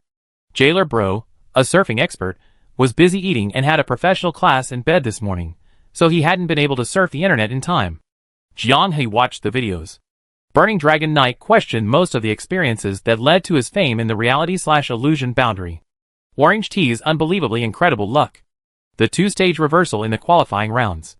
The unbelievable success rate of the Temple of the Clarity. Ksha, who disappeared because of them in the Great Snow Mountain storyline. He interviewed a former member of the Dream Overlord and the president of the Gaia Consciousness Guild, two classic losers from the reality/illusion boundary. They all raised questions about the internal leaks and official deification of the boundary between reality and fiction, claiming to be victims. The video views are already approaching 600,000, extremely popular. Instant food is being besieged. The jailer showed Jiang He the comments. There's a limit to the smear campaign, isn't there? Do they want traffic over their own mothers? Too violent. The controversy surrounding the statement is off the charts. The comment section is indeed a team-building exercise between him and Korn's Chosen. Jiang He is worried for him. Didn't they agree not to get involved in this? What if the battle spreads to Korn's Chosen? The e-commerce shopping festival is coming soon. Several of their guilds have advertising and endorsement deals, affecting their profits. We seven discussed it, and we simply feel that you're definitely not that kind of person, Instant Food said calmly. We played against each other in the qualifying rounds. We know the level. For him to bring this up is pure idiocy. Not only are you insulting, but we're insulting the teams that advanced. I bet the people from the Bucket Water God team are furious. They fought the highest difficulty NPC just like you, got their trump cards. How come they were eliminated at the last minute?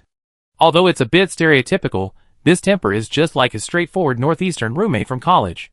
The reason he chose to provide free translations was because someone was smuggling their own personal agenda into translated works to annoy people. Someone said, if you're so good, you do it, and he really did. This episode is definitely the most fitting for his character. Just start the group chat with Instant Food, don't you guys join? Jiang He sent the message in the preparation group, but Huang Liang Yiming, I already joined. Even Funny Tree trusts you, okay? Why should only the people from Korn be allowed to farm favorability? Crimson Music Box. Is it possible that I replied even earlier than Korn, but just didn't have time to tell you? Sigh. Instant Food is too cunning, secretly farming potatoes favorability. Instant Food, he asked me first, what could I do? You say farm, so I farm. Come to Dongbai, I treat you to dinner as an apology? Can we even eat our fill? Instant Food, question mark. Jiang He was touched, but also had a headache. Originally, it was just their own house on fire, and they were thinking of seeing who else was setting fires and partying. Now, 3 other guilds are joining the group chat. Isn't this just making them look like the beneficiaries are banding together? This is risking their own interests to speak out for others. They practically delivered themselves to our doorstep. Let's kill him first, said the jailer. For million followers, taking him down will definitely generate a lot of traffic, right? Jiang He couldn't hold back any longer. The virtual real boundary guild's plan was to take things one step at a time, but they couldn't let their good buddies go hungry before the shopping festival. Burning Dragon Knights was clearly using them as a pawn. Once you initiate a raid, how it ends is no longer up to you. However, things happened so suddenly. How could they gather dirt on the other side? The jailer's eyes darted frantically, and Jiang He caught a glimpse of the contact list. Well, did you see it? Qin Xiaoyu asked. What are your thoughts? I want to know what Starfire is thinking first. We've been under attack from public opinion for almost a week. Someone must be pushing things along. The situation is complicated, but we've been taking action. Just providing the jailer with that kind of information? Let the parties involved handle what they can handle. We help find solutions for what you can't, Qin Xiaoyu said. Taking revenge personally is always more satisfying. Burning Dragon Knights. We should have good news around noon. The brief exchange was tacitly understood. Hanging up the phone, Qin Xiaoyu stared down at the pendant. He still couldn't sense the candlelight's presence. Like a kite with a broken string, he felt a nameless dread.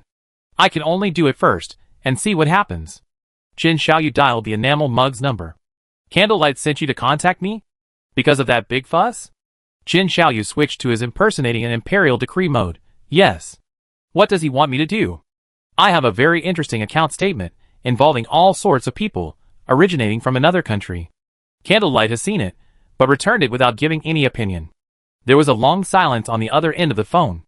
The word's financial details were enough to trigger his sensitive nerves. This is Tang's responsibility. It's been a week since it happened, and he hasn't communicated with me once. The enamel mug remained silent for a long time before replying, "I understand." He hung up, observing the commotion in the community, thinking of the chaotic preparations for the 11th floor's boundary between reality and illusion, and picked up his phone again.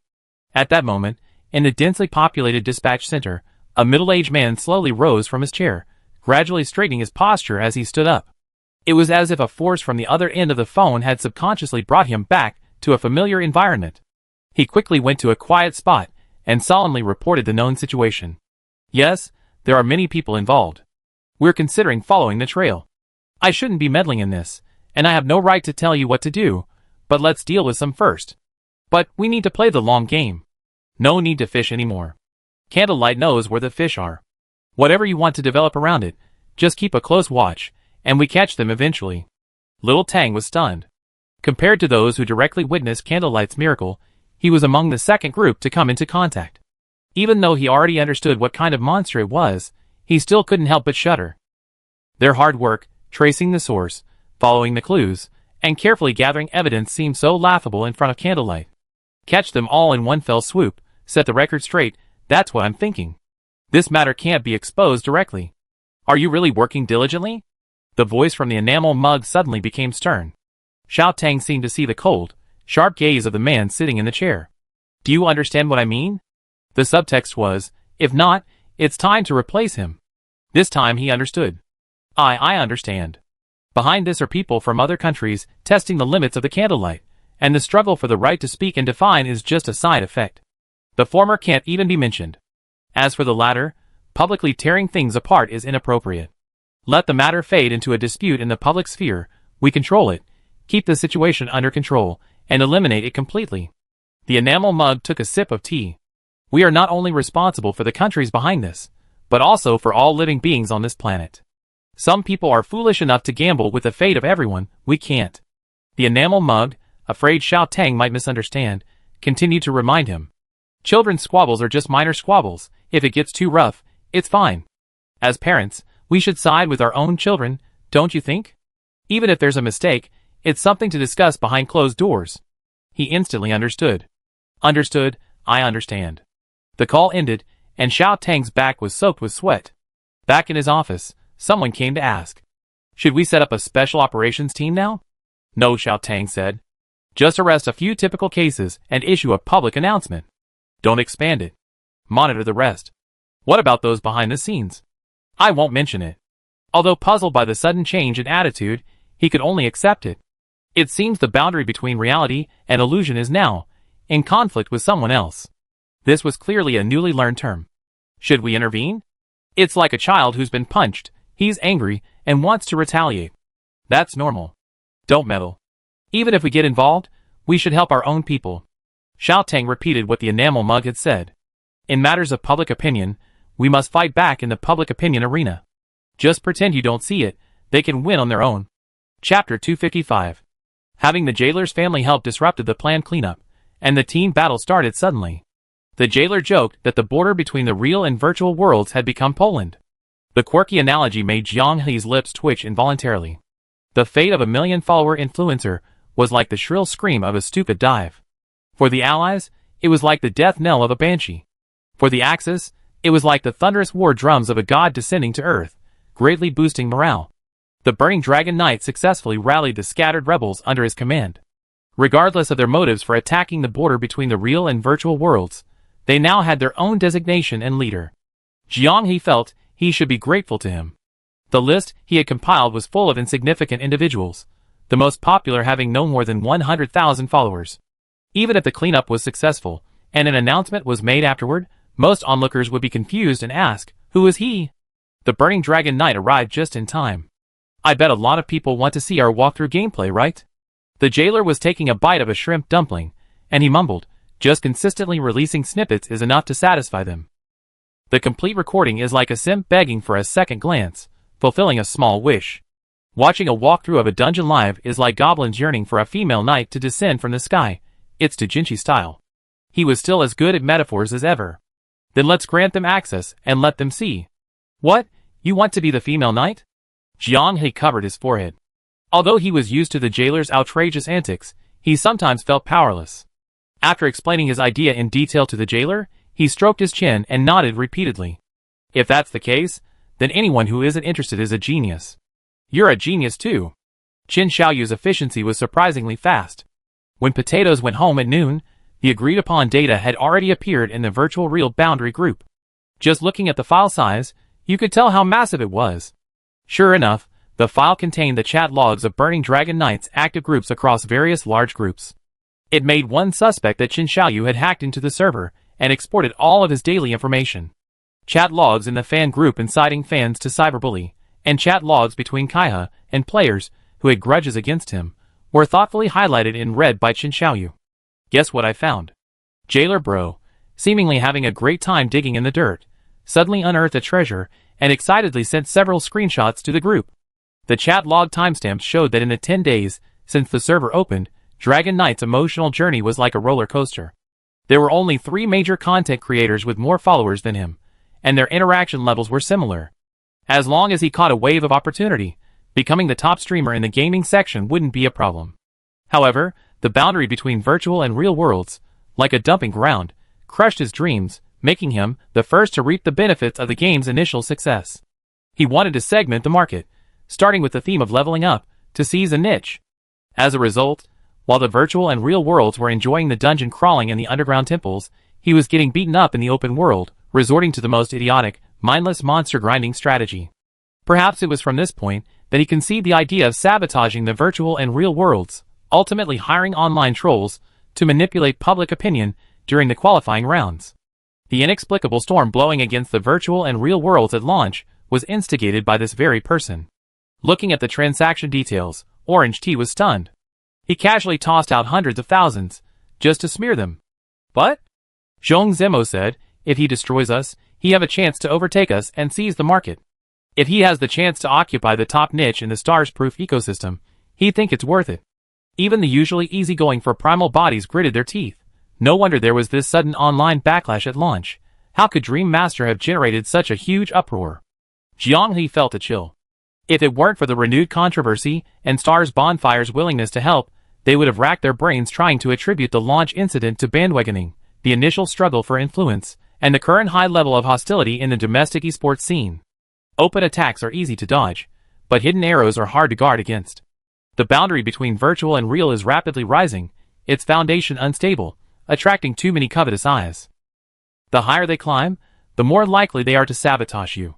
Beyond the boundary between reality and fiction, Dragon Knight has also made scathing critiques of numerous fellow gaming content creators, ups, and well-known creators on Bilibili within his core fan base. His critiques are consistently explosive. It's only because his fanbase is so highly dedicated that any leaked comment would cause him to lose a huge number of followers.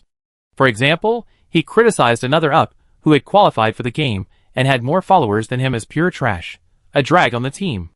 This comment came after the two teamed up for a monster hunt in the wild. On the show, everyone was joking and laughing, creating a great entertainment value, and always referring to each other as friends. Off-screen, pure trash. There are too many similar critiques. Jiang He even wondered if he had mental problems.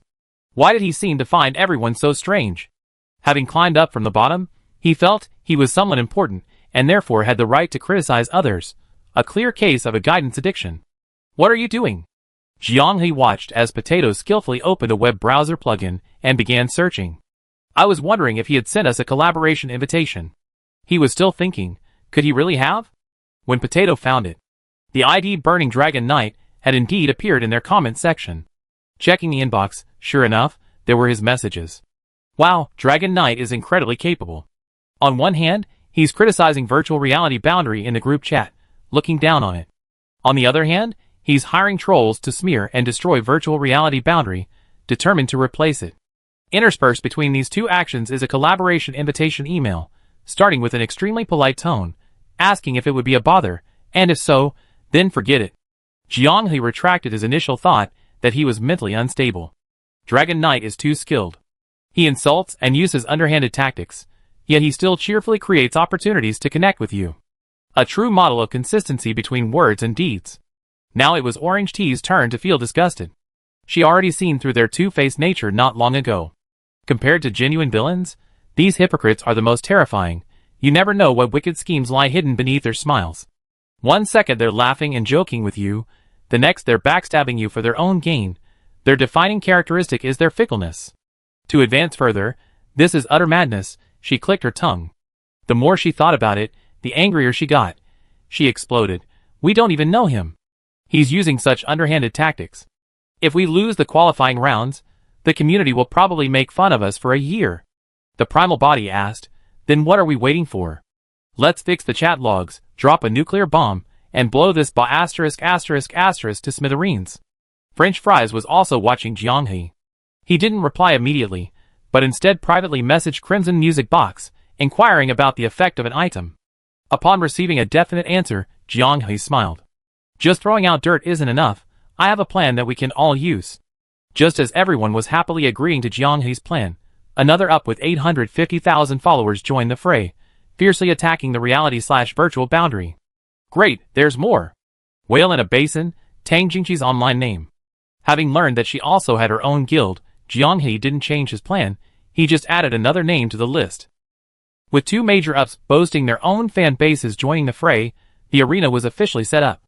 Players who believed the reality/virtual boundary didn't need to fall into the self-probing trap and firmly believed they had no problems. Players who believed every aspect of the reality/virtual boundary's rise was eerie and had an obligation to answer player inquiries and questions, and those who firmly believed the reality/virtual boundary was a product of deification. Two opposing factions, each with their own banners, have officially begun their battle. Just as the game features a worldwide faction war between the Anner Empire and the Fallen Star Siren, our real-world situation is no less intense. Aside from the lack of a chat channel, the comment sections are a fierce battleground of offense and defense. Each side has established new battlegrounds for debate, forming regional security posts. Xiao Tang admits he underestimated the intensity of the war, as well as the prestige and popularity of the virtual real border. How could they withstand a large-scale, organized, and disciplined army in a public opinion battle without suffering a crushing defeat? Amazing. The virtual real border has yet to issue a public response, but a message has begun circulating among players. The source is a chat log from Jailer Brother in the World Championship Preparation Group. Just say you want to see our strategy gameplay, it's not a big deal. Sigh, why are you still asking me really? Well, I can only say, has your jailer bro ever lied to you? Two jailer pictures, get in the car. What started as a joke, after persuasion and discussion from several guilds, finally reached Jianghe, who agreed to the spectator plan, tentatively scheduling one night's broadcast. The boundary between reality and illusion, real-time strategy spectator positions. These two phrases together are something countless players crave. Due to preparations for the World Championship, the players generally don't want their personal playstyles analyzed. Hidden strategies until the World Championship, players understand this, many games are like that.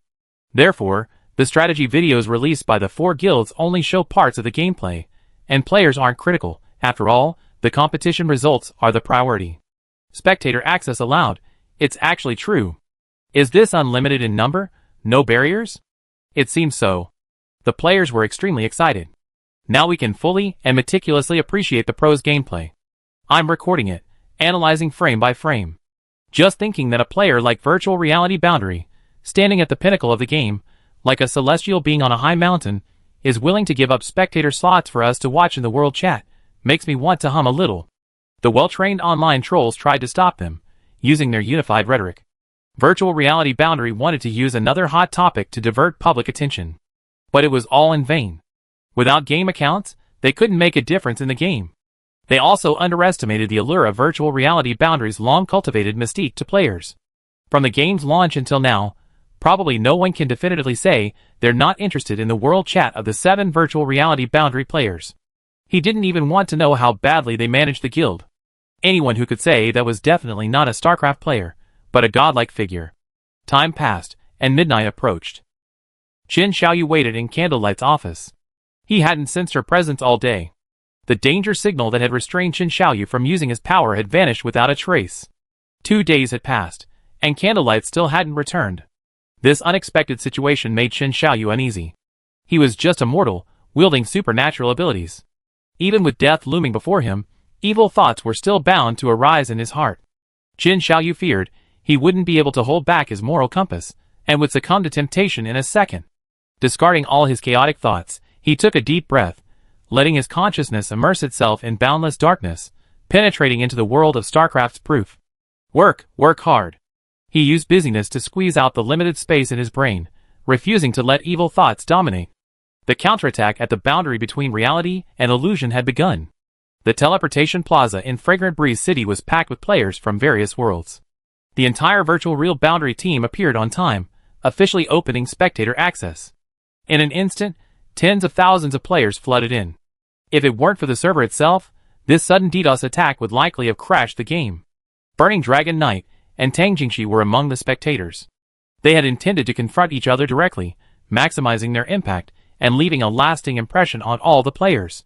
But there were simply too many people, and his message was quickly drowned out by the information bar.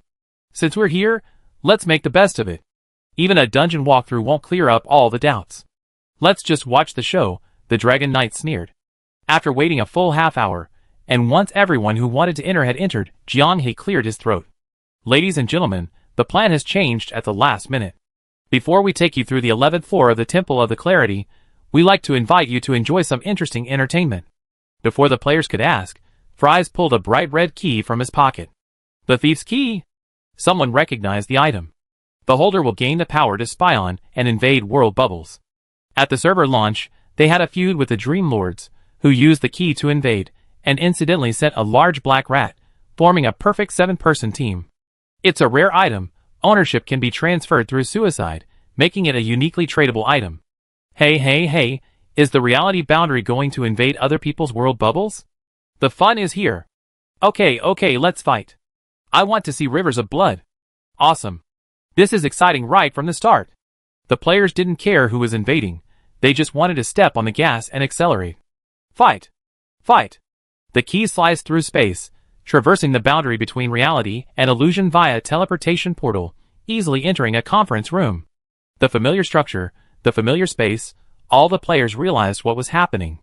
Holy crap, we invaded someone else's guild. Whose guild is this? Realizing the intruder's arrival, the guild's puppets swarmed forward, unleashing their full firepower.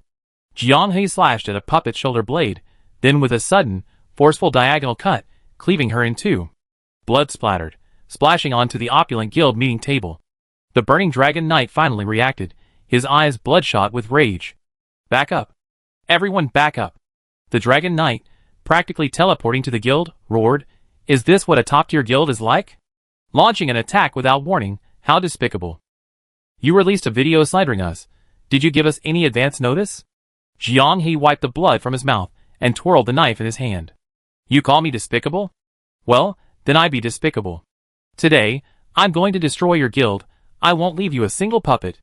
In response to Jiang He's words, Orange Tea threw out Mint Mom's masterpiece, an elemental flame bottle. The wooden furniture in the council chamber burst into flames. Chapter 256.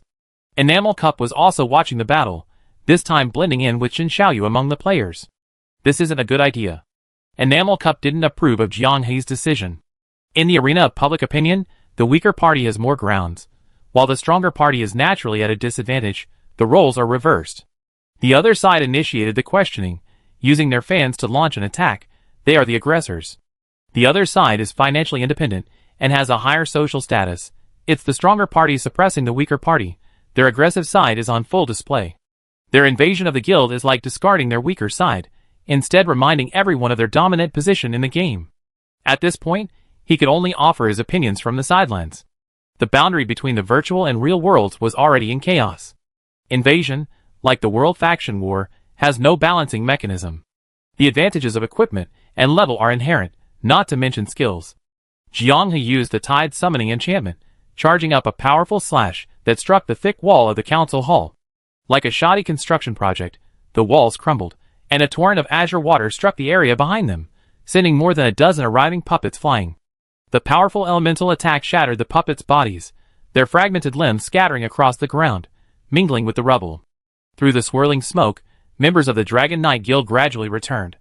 The Burning Dragon Knight Guild comprised at least 200 members, and had even established secondary and tertiary guilds using fan accounts, demonstrating its considerable fan base.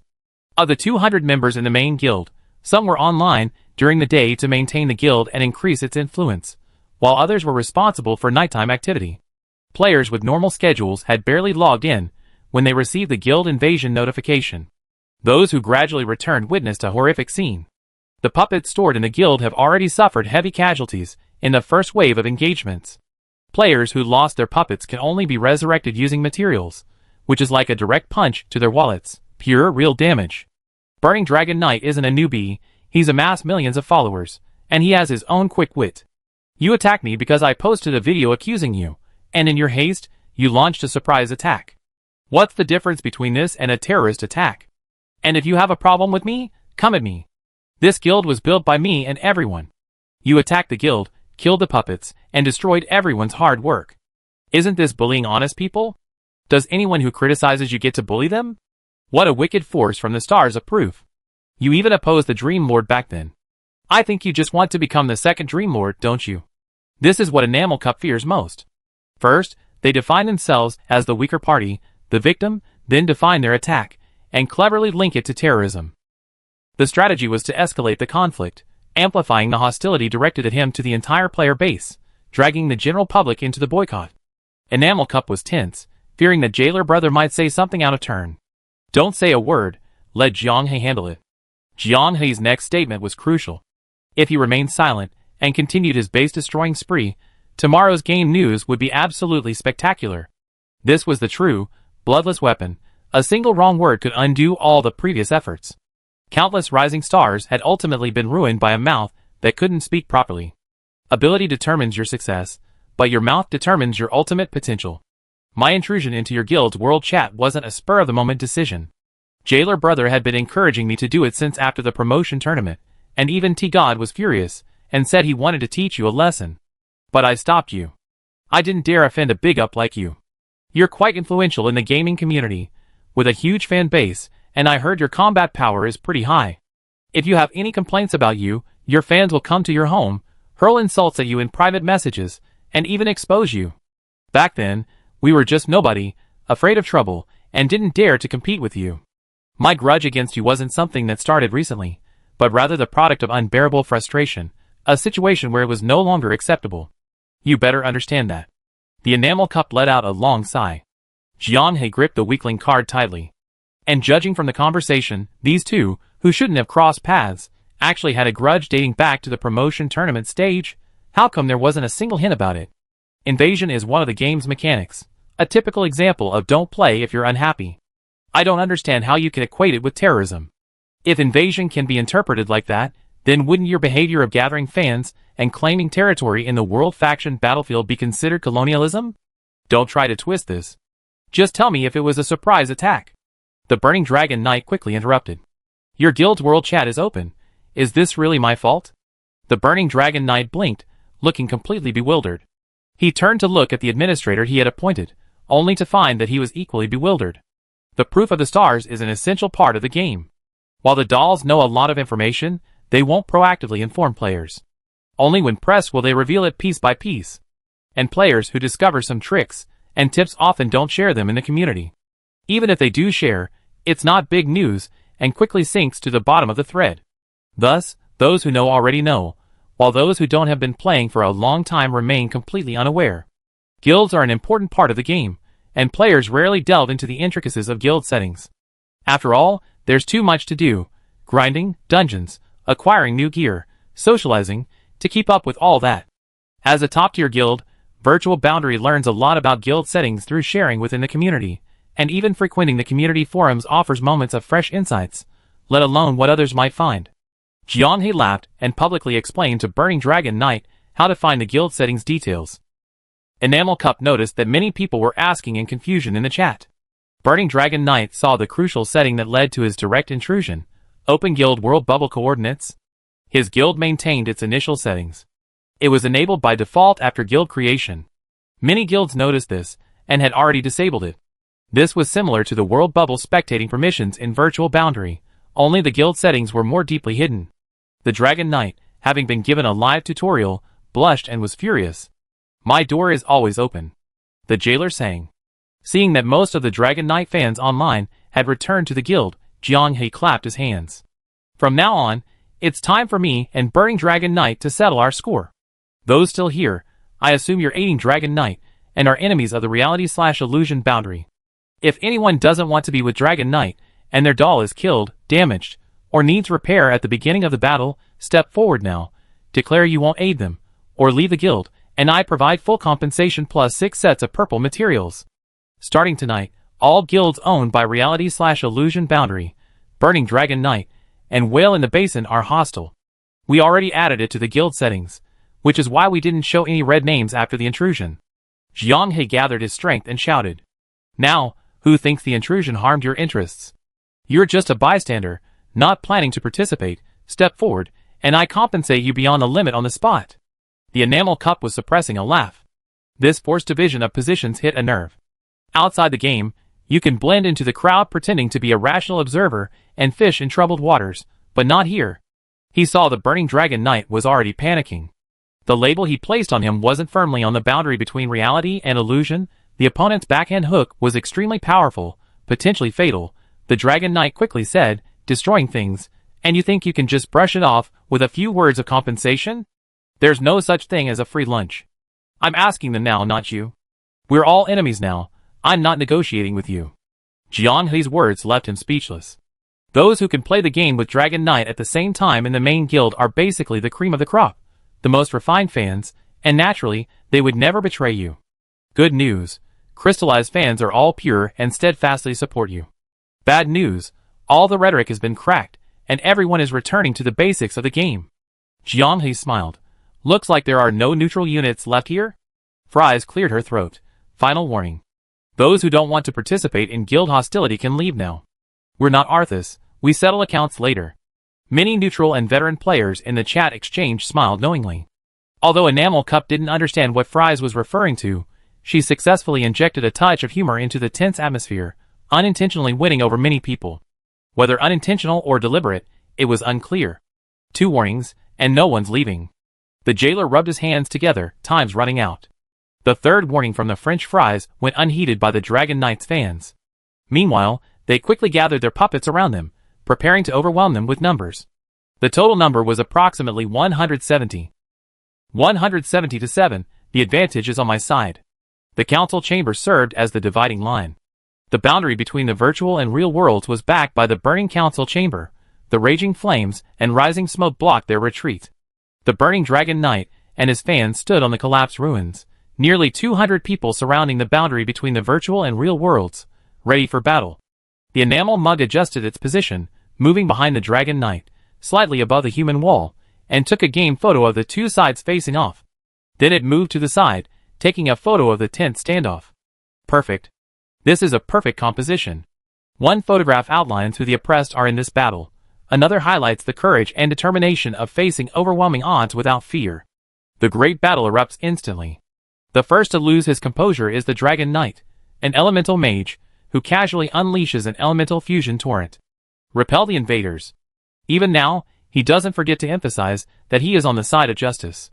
Countless spells bloom simultaneously. The first wave of attack is crucial in dealing with the boundary between reality and illusion. If their status isn't suppressed, the difference in equipment and level can overwhelm them. A large number of idols, acting as the vanguard of conquest, rush out, striving to limit the spellcasting of the boundary between reality and illusion through melee combat. After the first round of magical barrage ended, the puppets were in position, engaging Joan Zemo directly in front. A clear battle strategy, the Dragon Knights Guild obviously had some experts. Even if they gained an advantage through verbal sparring, it would be useless if they couldn't win in actual combat. A failed invasion would be a real joke. Potatoes, fries, create the environment for me. Huh? The enamel mug was puzzled. It was actually the jailer who said this. He was having the guild's 2 most valuable DPS characters do the work.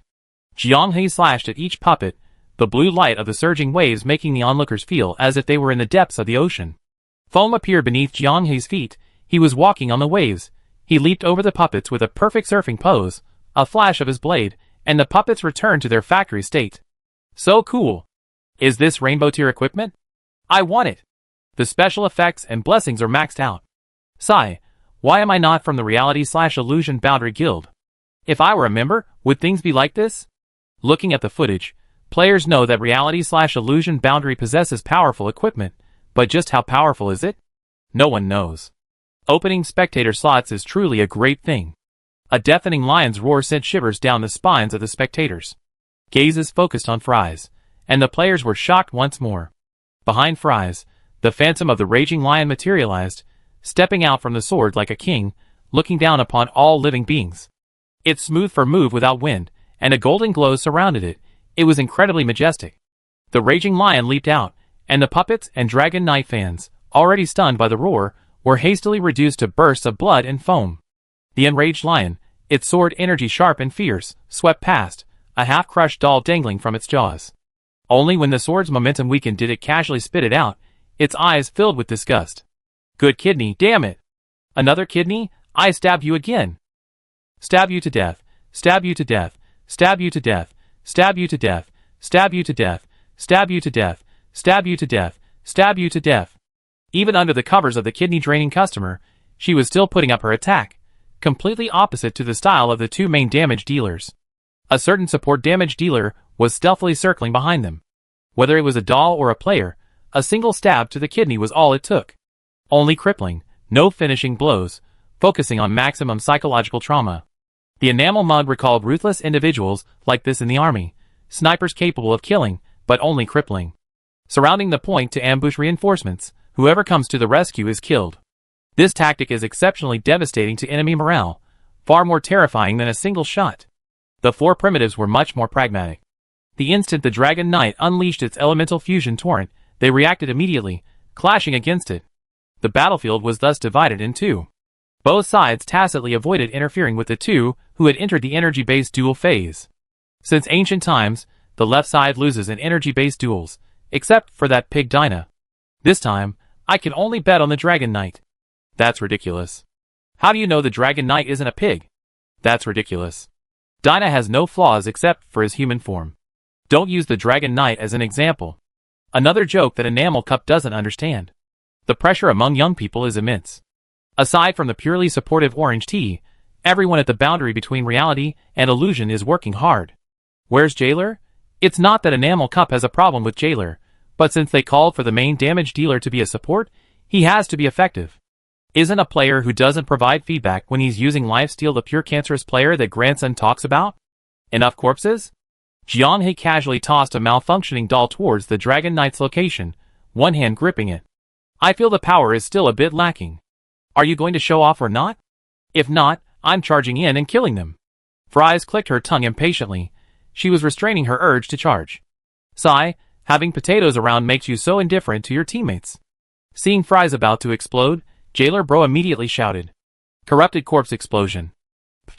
Like a sealed bag full of air leaking, the sound went largely unnoticed. Then, a muffled thud. To everyone's astonishment, the corpses on the ground were enveloped in an eerie green light. Boom! Like firecrackers, the rotting corpses caught in the blast exploded within moments.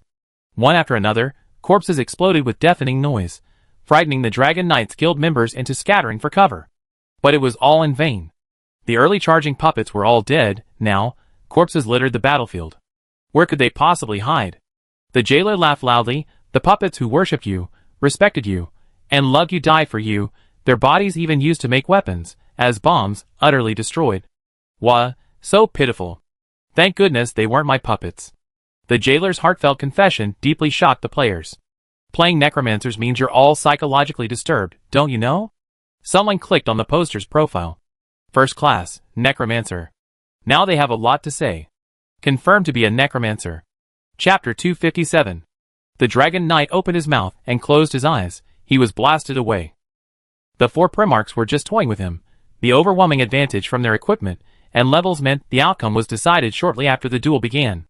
Clearly, the Dragon Knight couldn't handle the four Primarchs' little joke. He coughed up blood and collapsed to the ground in a sorry state.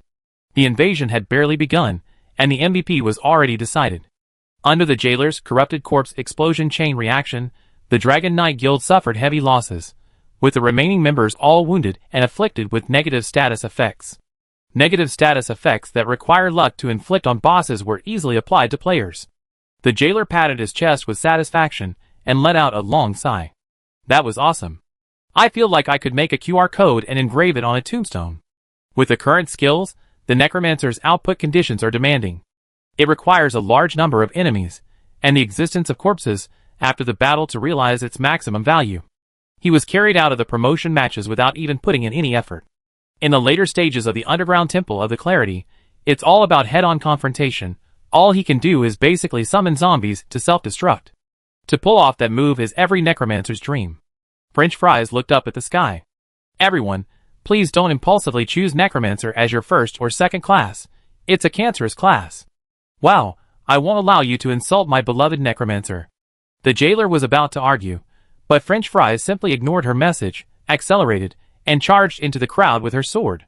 To fulfill the jailer's wish, she and Jiang He both suppressed their urge to charge. Now it's their turn.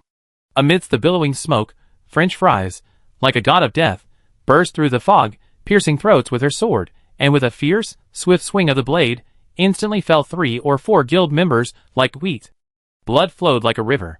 What are you standing there for? Counterattack. The Dragon Knight, ignoring his injuries, swallowed the blood rising in his throat, and roared to boost morale. The guild members all wore expressions of distress. The necromancer's corruption explosion had a strong blinding effect.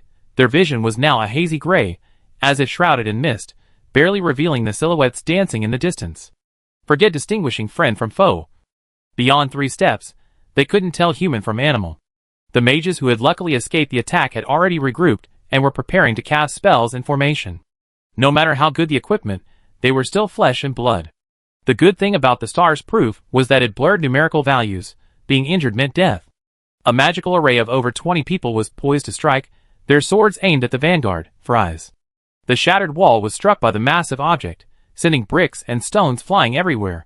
Guild members, who were nearly rendered incapacitated by the impact, were collectively sent flying into the air.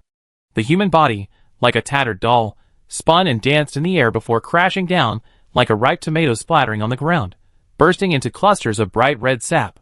The giant shield, breaking through the flames, blazed fiercely, the scene imbuing it with a fire elemental enchantment.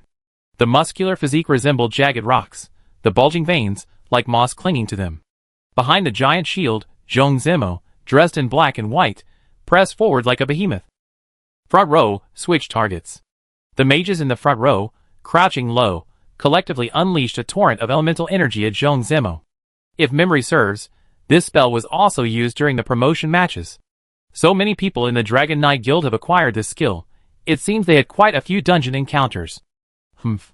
Zhong Zimo smiled contemptuously, the giant shield in his hand instantly transforming into a small round shield. Can it even reflect magic? Every player knows Zhong Zimo's specialty, but switching to a small round shield to counter magic seems a bit stupid, doesn't it? Watching Zhong Zimo charge forward against the astonished gazes of his guild members, the players erupted in excitement. The anti-magic weapon is actually this powerful. It really is powerful. It seems to defend not only against enemies, but also against teammates. Did you see the 4 Primarch's little trick? They wanted to help, and everyone rushed out, but when they saw Brother Mayu switch to the anti-magic shield, they turned around in a second. This could be made into a meme. Brother, I'm here. Turns out it's an anti-magic maniac. You're not my brother. JPG. Running away, I can't talk to an anti-magic dog. JPG. The battle was clearly one-sided. The charge began, and the Dragon Knights Guild members were being slaughtered unilaterally. The nature of the game dictates that PvP often boils down to instant kills and being instantly killed, but the lightning-fast reversal despite a huge numerical disadvantage still left many dizzy. The fact that the reality boundary doesn't participate in the world faction war is truly a well-intentioned strategy. With that kind of strength, if they wanted to expand their territory and rack up points, who could say no? Even without equipment, the rare materials exchanged in the large-scale battlegrounds were worth the effort. Given the current ruthless pressure of crushing weaker players, grinding for weekly points would probably take less than 4 hours. But they didn't. The jailer guy always had a big mouth, constantly spouting witty remarks in the chat group, but he was unusually serious when asked about the large-scale battlegrounds. High-level dungeons will always have better ones. Our equipment is almost complete. There's no need to bully ordinary players for those few red materials. It's not easy for them to farm 2 points. No comparison, no hurt. Before the Dragon Knight entered the fray, he was deeply embroiled in a bullying spree against ordinary players. Considering his accusation that the boundary between reality and illusion wanted to become the second Dream Lord, doesn't this sound a bit like the boundary between reality and illusion has also done it? Jiang He had no opponents before him. He enveloped himself in a fire elemental shield, indirectly heating the tide into boiling water, before unleashing a final slash. This was an inspiration he gained after battling the 11th floor fire elemental lord. The wondrous fusion technique, used in actual combat for the first time, created a surprise. He witnessed firsthand how players who struggled to block the cross-slash were scalded by the boiling water, their weapons falling, and they surrendering without resistance. The proof of the stars is truly interesting. The more you explore and research it, the more you discover its ingenious design in terms of skill freedom. It really doesn't feel like a game. Can I leave the guild now? A guild member, his face red from the boiling water, quickly begged for mercy. The system suppressed his burn sensation. His entire body was now numb and tingling. It wasn't because of pain or fear, but simply because he foresaw the cruel fate the guild might face in the future. The Dragon Knight was furious. So what if we're enemies? Fight them hard. They can't possibly beat you through the game in real life, can they? Don't be so spineless. But I just want to play the game. I don't want to get involved in this trouble. Then why didn't you leave in the first place? Someone around shouted. I didn't expect to lose so badly. Who said we'd lose? There's still someone delusional enough to think they could win? Joan Zemo, holding his anti-magic shield, leaped into the air, picked up the shield, and slammed it into the man's head several times until he fused with the ground. If you like dreaming, sleep some more. Then you can leave. I won't add you to the list, and I won't do any of that hunting or home visits thing, unlike some people, Jianghe reminded him. But I won't compensate for the doll's loss. Understood, understood. With that, the man ignored the insults from the Crystallizer fans and left the guild at lightning speed. Not far away, the Dragon Knight glared fiercely at Jianghe. This was destroying his base, shaking his fan foundation. He couldn't tolerate it. Elemental Fusion Torrent. Is that all you have? Jianghe curled his lip disdainfully, gripping his sword in a backhand. Spatial Slash. A single sword strike shattered the void. The Dragon Knight's body split in two at the waist. This game actually has a Spatial Slash? Strange. Why did you say again? This is a tribute to the classic. Amidst the intense battle, the players discussed, and then burst into laughter. No wonder, given the scene and the skill name, it was hard to believe Jianghe hadn't done it intentionally. Boundary between reality and illusion, you just wait. Faced with the threat, Jianghe curled his lip nonchalantly, as if seeing a stray dog lying dead on the roadside, and nonchalantly stepped over it, continuing to sweep away the remaining Crystallizer fans. Tea Master, start brewing. Receiving Potato's order, Orange Tea began rummaging through his backpack. Bottles of low-quality elemental incendiary bottles, crafted by the guild dolls, appeared. Strangely enough, when men taught the guild dolls to brew traditional potions, the dolls learned quickly, generally producing only variations in effect, with very few defective products. However, when brewing potions using Mint's own improved recipes, the defect rate was astonishing. If successfully brewing potions was likened to a rhythm game, and the potion recipe to a musical score, the difficulty of this score lay in its exceptionally small judgment circle. A mere rub didn't count, only precise overlaps yielded a perfect score. Every time Mint cheerfully said, I think it's alright, you guys might not be doing well because you haven't tried hard enough, Jianghe could always see a human-like sense of grievance on the dolls' faces. It's like trying to cram advanced mathematics into a child's life. Fortunately, these flammable and explosive defective products have a clever use. This Molotov cocktail landed with a muffled thud, failing to ignite. The next Molotov cocktail landed, unleashing a massive shockwave that rippled outwards, blasting away debris, sending rubble soaring high into the air, tearing open the dome, and then raining down. The rain of bricks and stones pounded and crackled, the dense, heavy impact sending chills down the spines of the onlookers. Defective potions have the allure of opening a blind box. Before they land, you have absolutely no idea what state they be in. Schrödinger, not torturing cats, keeping a bottle of mint potion inside is quite nice too. The tea god was having a blast. This feeling of wantonly destroying bricks and mortar. It should be sinful, but why was it so pleasurable? Watching the magnificent council chamber collapse in a raging inferno, the ruins reduced to ashes in the explosion. Shatter the beautiful stained glass windows of the dome, watch the colorful glass rain down, then casually set it ablaze, burning away all the colors. A towering marble pillar, summoning earth spirits to burrow into it, creates a crater. Like playing with matchboxes with other kids in the village as a child, stuffing them into strange toys, and observing the different effects, the tea god couldn't help but laugh, stuffing in 2 potions. After 2 muffled explosions, cracks appeared all over the marble pillar centered on the crater, and rubble rained down in a flurry of dust. Another potion, and the pillar collapsed with a crash, shattering into pieces, like carefully stacked building blocks, carelessly smashed by a mischievous child. Throwing it into the fountain in the hall, a jet of water shoots skyward, and a large number of ornamental fish purchased from crafting players soar into the air, splashing and landing. Having wandered for half a lifetime, returning fully cooked. Inside the potion-making workshop, someone seemed to be brewing some kind of potion, and the tea goddess decided to lend a hand. She casually tossed 2 Molotov cocktails into the furnace, muttering, "You're welcome, have some." The potion-making furnace was deeply moved, and it even seemed to breathe out a human-like gasp. "Look, it's panting with gratitude, it's come alive." With a deafening roar, the potion-making workshop was reduced to ruins.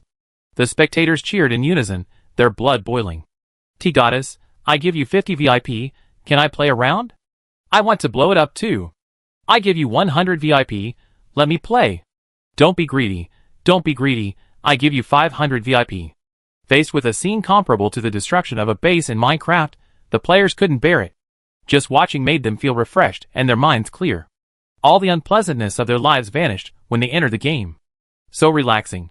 Just looking at it is relaxing. I can't imagine how much fun it must have been to actually play on the boundary between reality and illusion. There's still equipment being forged at the forging table? Zhong Zimo thoughtfully used his anti-magic shield to deliver a powerful blow, completely destroying the magical vitality of the materials, then casually tossed it into the area covered by the elemental incendiary bottle. Double insurance destruction, striving to prevent the Dragon Knight from retrieving the materials. Beiwo, carrying a torch, rushed into the doll's dormitory, branding the brand new beds and bedding with the blessings of the fire element. Watching the flames gradually grow stronger, she nodded in satisfaction. "Lord of Fire Elements, I help you spread your teachings, you should thank me, okay?" Jianghe and French fries arrived at the arena built by the Dragon Knights, found the central magic array controlling the arena, and with a barrage of attacks, destroyed the most important core, then took out a potion and began targeted demolition. Leaving behind even a decent piece of land would be considered a great act of kindness on their part. At this moment, the Dragon Knight and the others, disregarding all costs, resurrected and instantly used materials to heal their weakened state, rushing back to the guild. Because they returned in batches, they either encountered the massive explosion at the boundary between reality and illusion, dying instantly upon landing, or they were swiftly and pleasantly dispatched by the walkers controlled by the jailer, who delivered a smooth combo of a pounce and self-destruction. The jailer's assessment, like accidentally wandering into a McDonald's kitchen, grabbing handfuls of fries. The 4 Primarchs and the jailer encountered a minor problem. Why is this warehouse protected by a magic array? It can't be destroyed. Another loud bang, and something huge seemed to be slowly collapsing in the distance. The jailer peered over, and saw that the tea god had destroyed the guild's enshrined idol, the core that provided blessings to the entire guild. The protective shield on the warehouse wall seems to have disappeared. The 4 Primarchs' eyes lit up. The jailer, rubbing his hands together like a fly, yelled, "Walkers, blow them up." 6 worms charged forward one after another, while the 4 primal bodies unleashed a fireball from a distance, shattering the thick wall. The door leading directly to the basement was now in sight. Tea God seems to have blown up something crucial. "You're something else, Tea God." The jailer couldn't wait any longer, grabbing a glowing spirit as a light source and plunging down. The poor spirit had never imagined it could be of such use. A full guild of 200 members, with daily dungeons, open-world monster hunting, and a massive amount of items obtained from quests. Although managing expenses required money, the Burning Dragon Knights Guild had entered a virtuous cycle. After getting stuck on the 8th floor of the underground temple, and ceasing the challenge, they began to have a surplus. The spacious basement was filled with boxes, neatly stacked and categorized. The Burning Dragon Knight thoughtfully divided the area, making it easy for the jailer to see what was there. Monster Material Area, white. Monster Material Area, green. TSK. Even the red materials were packed into 2 boxes. Not doing dungeons. No need for big expenses, the guild savings are pretty good. I wonder how the Dragon Knight distributes these materials. Potion materials, scroll materials, forging materials, everything imaginable. Distributing resources must be a hassle. Don't worry, we won't have to worry about that anymore. The jailer called Tea God down. Elemental incendiary bomb, throw. The crisp sound of shattering glass mingled with the hurried footsteps of the 3 fleeing figures. A huge shockwave slammed into the 3 from behind, sending them flying.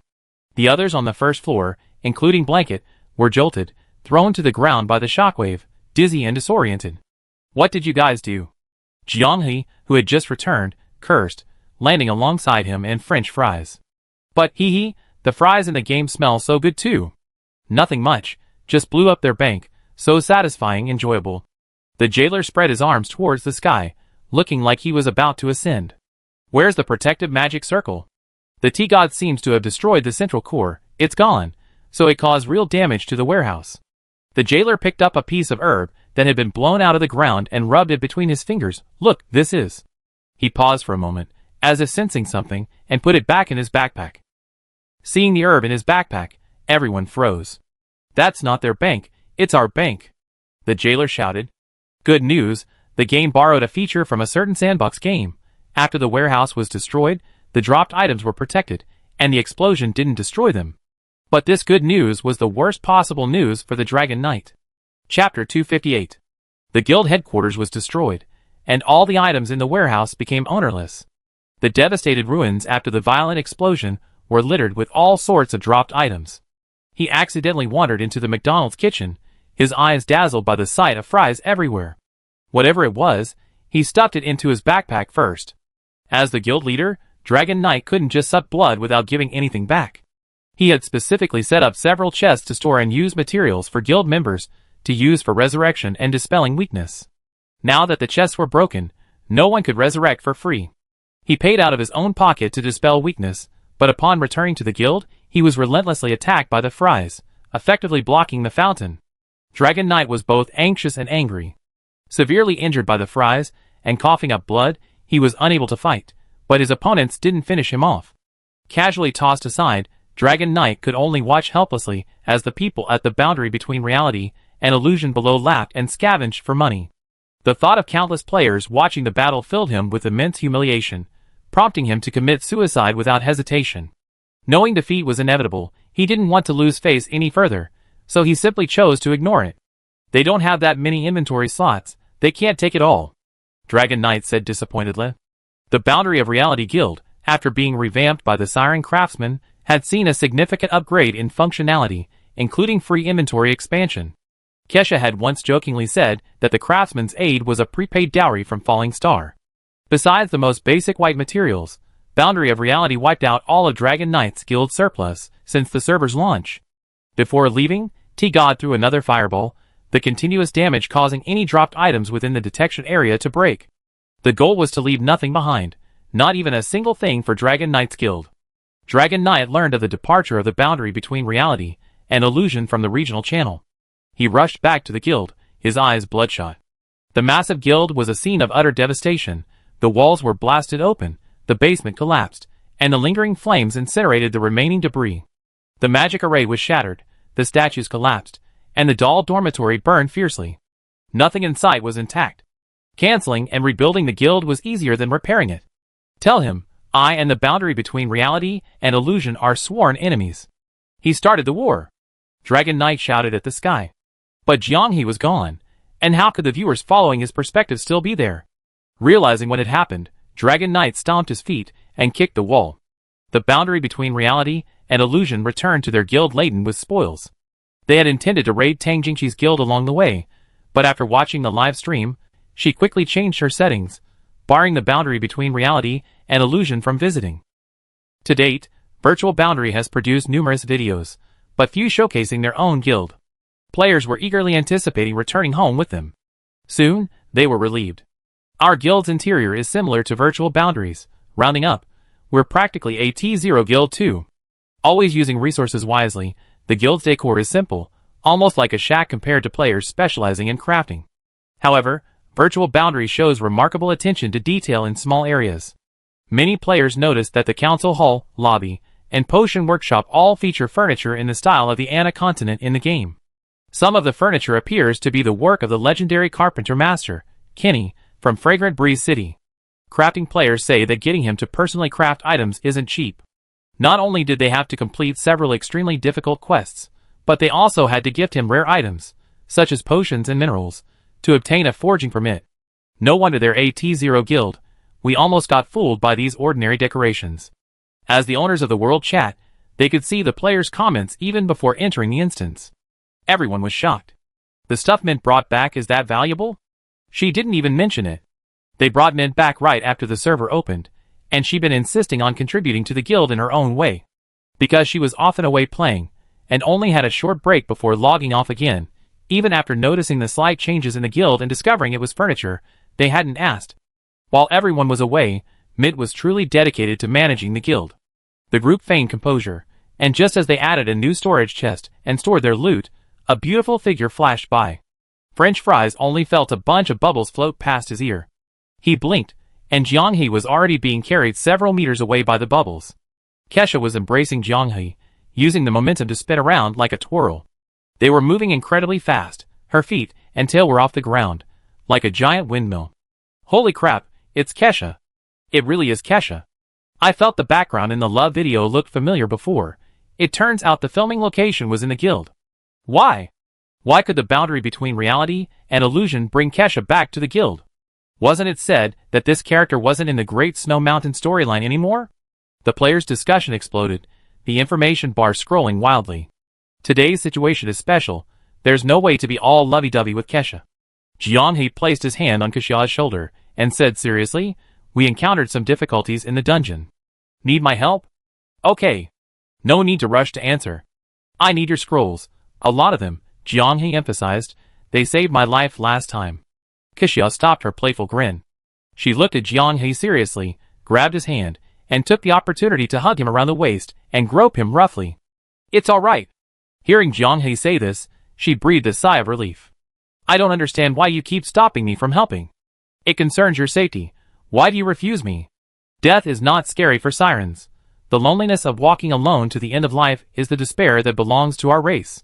Since returning from Anna, I belong only to you. No matter what, I will be with you." Kesha was extremely honest, but after speaking, she covered her burning face and turned away shyly. It's hard to imagine that she also has a shy side. Having mastered Kesha's little tricks and successfully captured French Fry's heart, Jianghe thought she had mastered the art, her mind practically at its peak. The Siren's Fist, this punch, with power measured in centuries, how could you possibly defend against it? Learn it, there's no end to learning. French Fries felt Kesha's punch shatter the void, piercing through virtual and reality, transforming into a giant hand that grabbed Jianghe's collar, about to refine her right before her eyes. After establishing a relationship, she thought she wouldn't be so eager anymore. Witnessing the power of this punch, she panicked a little. Bed Fries nodded repeatedly, her face full of approval. She had learned something new, Kesha's little love lesson, a mini workshop. The ingredients were really powerful. It was time to put what she had learned to use. The jailer, hands behind his head, grinned from ear to ear. Kesha's punch had sent shockwaves through countless players. The players were on the verge of collapse. Question marks and exclamation marks dominated the chat, moving so fast that even the jailer couldn't read what everyone was saying without locking on. "Where's Mike Shaw? Where's Mike Shaw? Potato, kill you, kill you, kill you. Burn it right now. I object to this marriage." Shaw didn't press the issue, offering a perfectly timed comment, leaving the decision to Jianghe before releasing his grip and smilingly preparing the scroll. Jianghe didn't know how to respond to the frenzied players, so he could only turn back and shrug at Fries. Fries, meanwhile, stared at Shaw's retreating figure, silently making a decision. Repairing equipment, changing potions, temporarily enchanting, the whole process was completed, and most players had recovered from Shaw's onslaught. "So why does Kesha only appear in your guild?" Jianghe formally answered the most frequently asked question. "We really don't know. She just came along as the tide went by." Jianghe scratched his cheek, saying embarrassedly, "Maybe it's related to her liking me." Another string of question marks followed. Jianghe dared not pay attention to the information anymore. He used the smooth marble wall of the council hall to project the materials prepared after the last meeting. Since everyone hasn't seen the early walkthrough for floor 11, I briefly introduced the monsters that are causing us to get stuck on this floor. "What, floor 11? Wait, when did you guys clear floor 10? The players were all stunned, their attention successfully diverted. Jianghe chuckled. "Several days ago, but I didn't send it because I saw the ghostly soldiers passing through." Shocked. The battle report showed that players both domestically and internationally who entered the 10th level were experiencing excruciating frustration. And according to the description from the boundary between reality and illusion, they seem to have solved the 10th level problem in just one night. A screenshot of the origin element came into view. Soaring straight into the clouds, level with the sky. The sea of clouds could not conceal its radiance. Each leaf shimmered with a color matching its corresponding element, a dazzling array of hues. In the slender blood groove running from the roots to the crown, viscous sap trembled, like a heart pumping blood throughout the body. This-sized fruits of various shapes were faintly visible among the treetops, shimmering with a barely perceptible light. Hanging branches were laden with slender vines, like emerald tentacles. The dense barbs covering the green resembled suction cups, their swaying in the wind a sight that was hard to decipher, perhaps a graceful dance, or a warm-up exercise before a hunt. As if facing an enemy of the hill, the players imagined Don Quixote charging at a windmill. The size difference was too great. They all doubted whether their weapons could even leave a mark on those seemingly supple vines. Their metallic sheen was heavy, unlike that of ordinary plants. Kesha returned, and the players' attention was once again drawn to her. "You weren't home, I was bored, so I made a lot." A total of 21. Kesha had personally funded the materials, constantly traveling between the guild and the royal court, crafting them by hand. Jianghe was somewhat moved, wanting to say something, but the words caught in his throat. Kesha simply smiled and placed her tail in his hand. Having had many experiences with this, Jianghe understood and gently began to rub her tail. She had a particular fondness for being stroked, always insisting on being petted.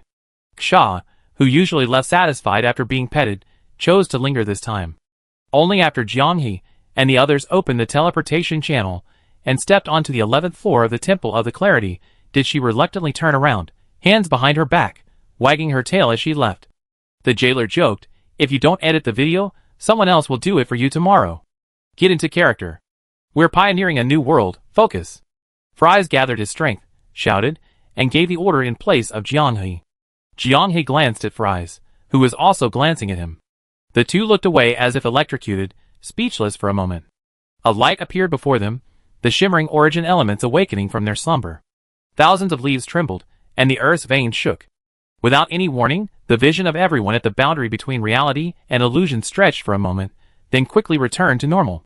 In the blink of an eye, the 7 people who were 1,000 or 2 kilometers away from the origin element appeared less than 500 meters from the tree roots.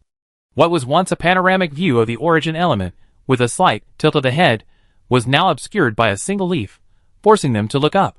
This was also recorded in the solo suicide test of skills by Beiwo, Zhong Zemo joked. The origin element forbids players from disengaging from combat. Once awakened, they can only fight it to the death. Those who attempt to disengage are subjected to a spell similar to shrinking the distance, forcing them back into the fray. Just a moment ago, the spectators even felt a push against their backs from the fleeting scene. Is this the beginning?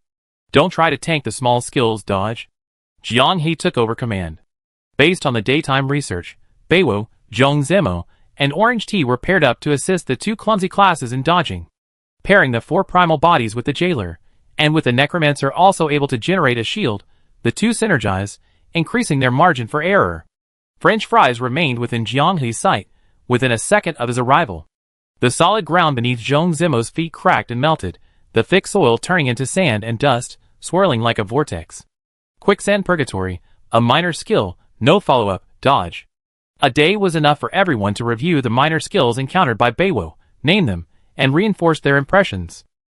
Beiwo kicked Zhong Zemo away, casually tossing away the orange tea that controlled the wind spirit, and finally leisurely stepped across the increasingly powerful quicksand vortex, completing the dodge. The process was fluid and seamless. Even the distance the kick sent the person flying seemed calculated, perfectly avoiding the maximum attack range of Quicksand Purgatory. Although he couldn't see the chat content, Beiwo knew someone would ask, "Why are you so skilled?" Dying for a night, muscle memory, you can be this skilled too. At the same time, without warning, lightning struck from the sky, aimed directly at Jianghe.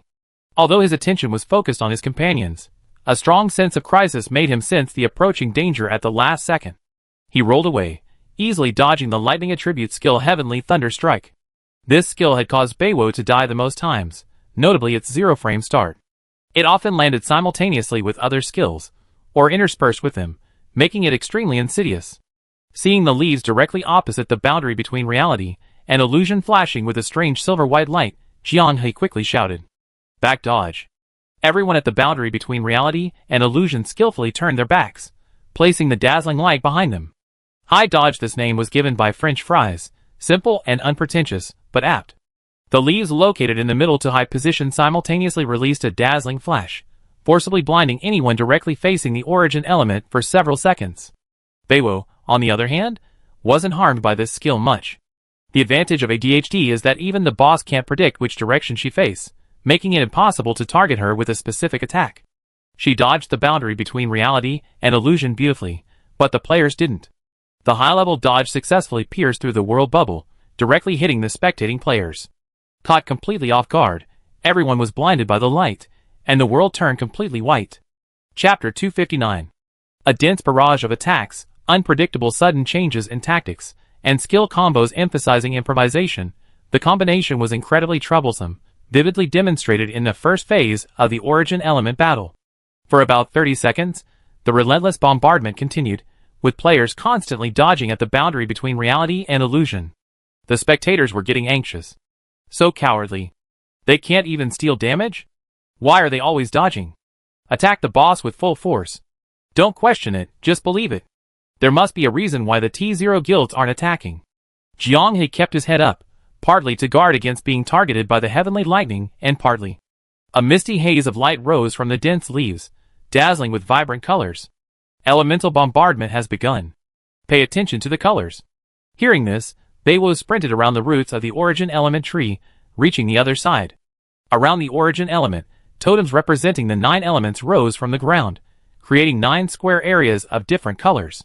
Jiang He focused intently on discerning the number of times the leaves flickered, while the others kept their eyes glued to the slowly swaying, faintly visible elemental domains. Green 2, Red 2.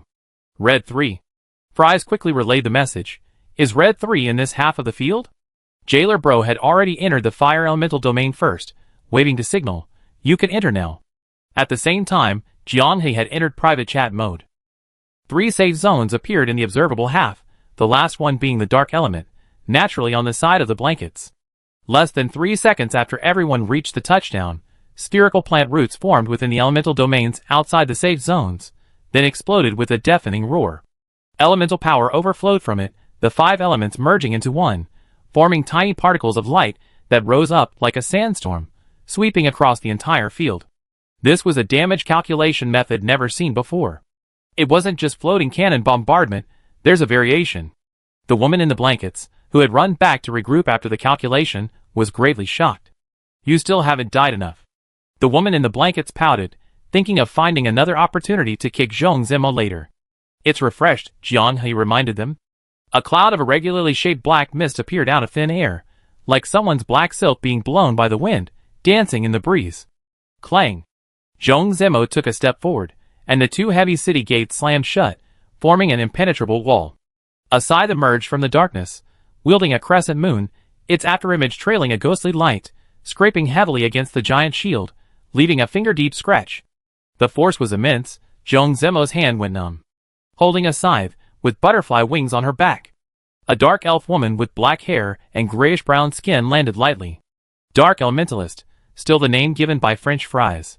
After dodging the initial 30-second barrage of small skills and enduring elemental bombardment, the Origin Element will randomly generate a powerful individual wielding the power of their element from the 4 existing elemental safe zones. Usually humanoid, but there are exceptions. The bed was melted by a large, light purple flower with a diameter estimated at 3 meters, resembling a gaping maw and a giant arum, spewing corrosive liquid. It represents the element of vegetation. Elementalists inherit the basic versions of their respective lord's skills, no longer stationed on the field, but appearing as auras. After the Dark Elementalist appears, a black mist field generated around its radius weakens the player's defense. Engaging within this field for more than 10 seconds will result in fatigue and blindness effects. Beiwo has encountered the most hated elementalist among them, and her stamina is draining rapidly, severely impacting her mobility. Moreover, she dragged the dizzy Zhong Zimo away from the black mist domain. He was somewhat delirious at this point, and Beiwo decisively pinched his cheek hard. Ouch, it hurts. Zhong Zimo's eyes cleared instantly. Ugh, I can see clearly now. He winced in pain. The information we didn't get before is that staying in the black mist causes strange hallucinations. Zhong Zimo showed his bleeding arm, a gash as if cut by a dagger or similar sharp weapon. It was a hallucination, but it couldn't be ignored. The eerie spirits within the hallucinations could inflict real damage on the player's physical body. Zhu Zicha, while healing and wiping sweat, said, it seems prioritizing the Dark Elemental Lord was the wisest decision. The Light and Dark Lords are incredibly powerful. French Fries and Jianghe were currently locked in combat with the Dark Elementalist. Compared to the Lords, who were slain before they could fully mature, the Dark Elementalist was born at their peak. The raging lion, blade in its mouth, charged forward with lightning speed. The Dark Elementalist transformed into a shadow, disintegrating like a thin layer of mist on the spot. In a flash, he appeared ghostly behind Jianghe. The black mist swept in, its killing intent chilling. A scythe danced lightly. Jianghe, hastily turning his back to meet the attack, only saw a crescent moon appear before him. The cold moonlight poured down, its bone-chilling cold almost freezing his thoughts. Weapons clashed. The elemental hard short sword groaned, and Jianghe's wrist was almost bent by the opponent's terrifying strength. Don't even think about touching the potato. Crimson blood tore through the black mist. The blazing red light, like the breaking of dawn, dissolved the illusory spirit that had already formed and reached for Jianghe. The Dark Elementalist underestimated Fry's determination to rescue her, and also underestimated her explosive power. Taking a feint, she managed to adjust her momentum and rush to her companion's side in just a few breaths. The Dark Elementalist switched from offense to defense, her scythe held horizontally before her chest, ripples spreading out, continuously dissipating Fry's sword energy. Jianghe was astonished. The spectators were also shouting in surprise. The surprises on both sides were completely different. Bloodlust plus Bloodlust Frenzy plus Desperate Strike plus Lion's Fury. This three-pronged attack, with all its power at its peak, meant that even if Fries, possessed by a spirit, struck the Elemental Lord, he would either be killed or severely wounded. She actually managed to block it in her hasty defense. Could she be so unreasonable just because she had the backing of the Origin element? The players hadn't witnessed the fierce battle between the 9 Elemental Lords at the boundary of reality and illusion, and couldn't fully grasp the shock Jianghe felt at this moment, but in terms of astonishment, they were no less impressed. The 11th floor's gameplay differed significantly from the temple's established style, and the style of the Stars' approved game. It felt more like a game. The blurring of the lines between reality and illusion sent chills down their spines. They thought that Fries would unleash a fierce, desperate sword strike and then retreat, but instead, she charged headlong into the black mist, using her sword wind to dispel the darkness. The instant the sword aura was completely annihilated by the Dark Elementalist, she frantically swung her scythe, blocking Fries' blade before it could strike her own heart. Sparks flew, illuminating their faces. Equally ferocious expressions.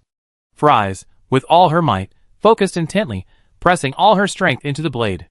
The Dark Elementalist's expression gradually twisted, the terrifying pressure was overwhelming. She transformed into black mist, flashing away and disappearing into the shadows. As her transformation neared its end, a large chunk of her wrist was still sliced off by the French Fries. Born from and backed by the Origin element, she was intimidated by the French Fries' imposing presence. This is too exciting. Is this how you play a berserker? Why does the French Fries berserker seem to deal so much damage, and his movements are so smooth? This isn't the berserker I know. The berserkers I know were already dead in the first exchange. With berserkers playing this hard in random matches, I'm already starting to wonder if I'd be stuck on dungeon progress tonight. Hilarious. I never let berserkers play in random matches. They die silently, melting like ice cream. You guys don't even give berserker players a chance to shine. How can you possibly encounter a skilled berserker? I played berserker, so I know what it's like in the hands of a noob, so I don't let them play. While players were hotly debating the berserker's skill ceiling and floor, the battle continued. The Dark Elementalist slipped into the shadows and vanished without a trace. Get out! A shout rang out, and from the shadow cast by the Origin element, the Dark Elementalist was sent flying backward, rolling several times on the ground before finally coming to a stop. The players looked closely and realized that it was Beiwo who had used the Shadow Lurk skill to enter the shadows and make the arrest. They learned something new. Shadow Lurkers could actually create a second battlefield against users of shadow magic. Without giving the Dark Elementalist any chance, Jianghe, before she could escape again, hastily enchanted a short sword with light elemental power, and swiftly brought it down. Decapitation separated, elemental power spilling out. This was the sign of an elemental life's death.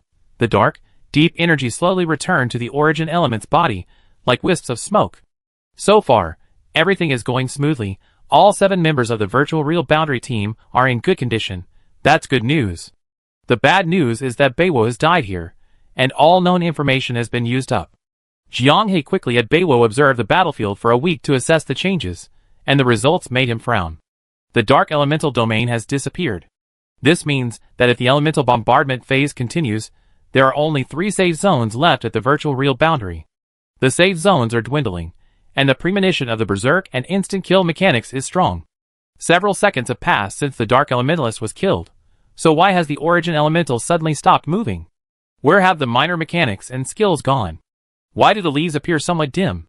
Orange Tea and Fries, watching the lingering smoke after the Dark Elementalist's death, exchanged glances, eager to try. Potato, I want to try summoning. Their simultaneous voices left Jiang He somewhat bewildered. Summoning? Calling spirits? No, it's the Sunrain squad, Fries quickly said. We were just studying the diary yesterday, and we had some guesses while exchanging information, but we didn't have time to explain in detail. No time to explain. Anyway, if our guess is true, releasing it now might be effective. Jiang He trusted their intuition. Go.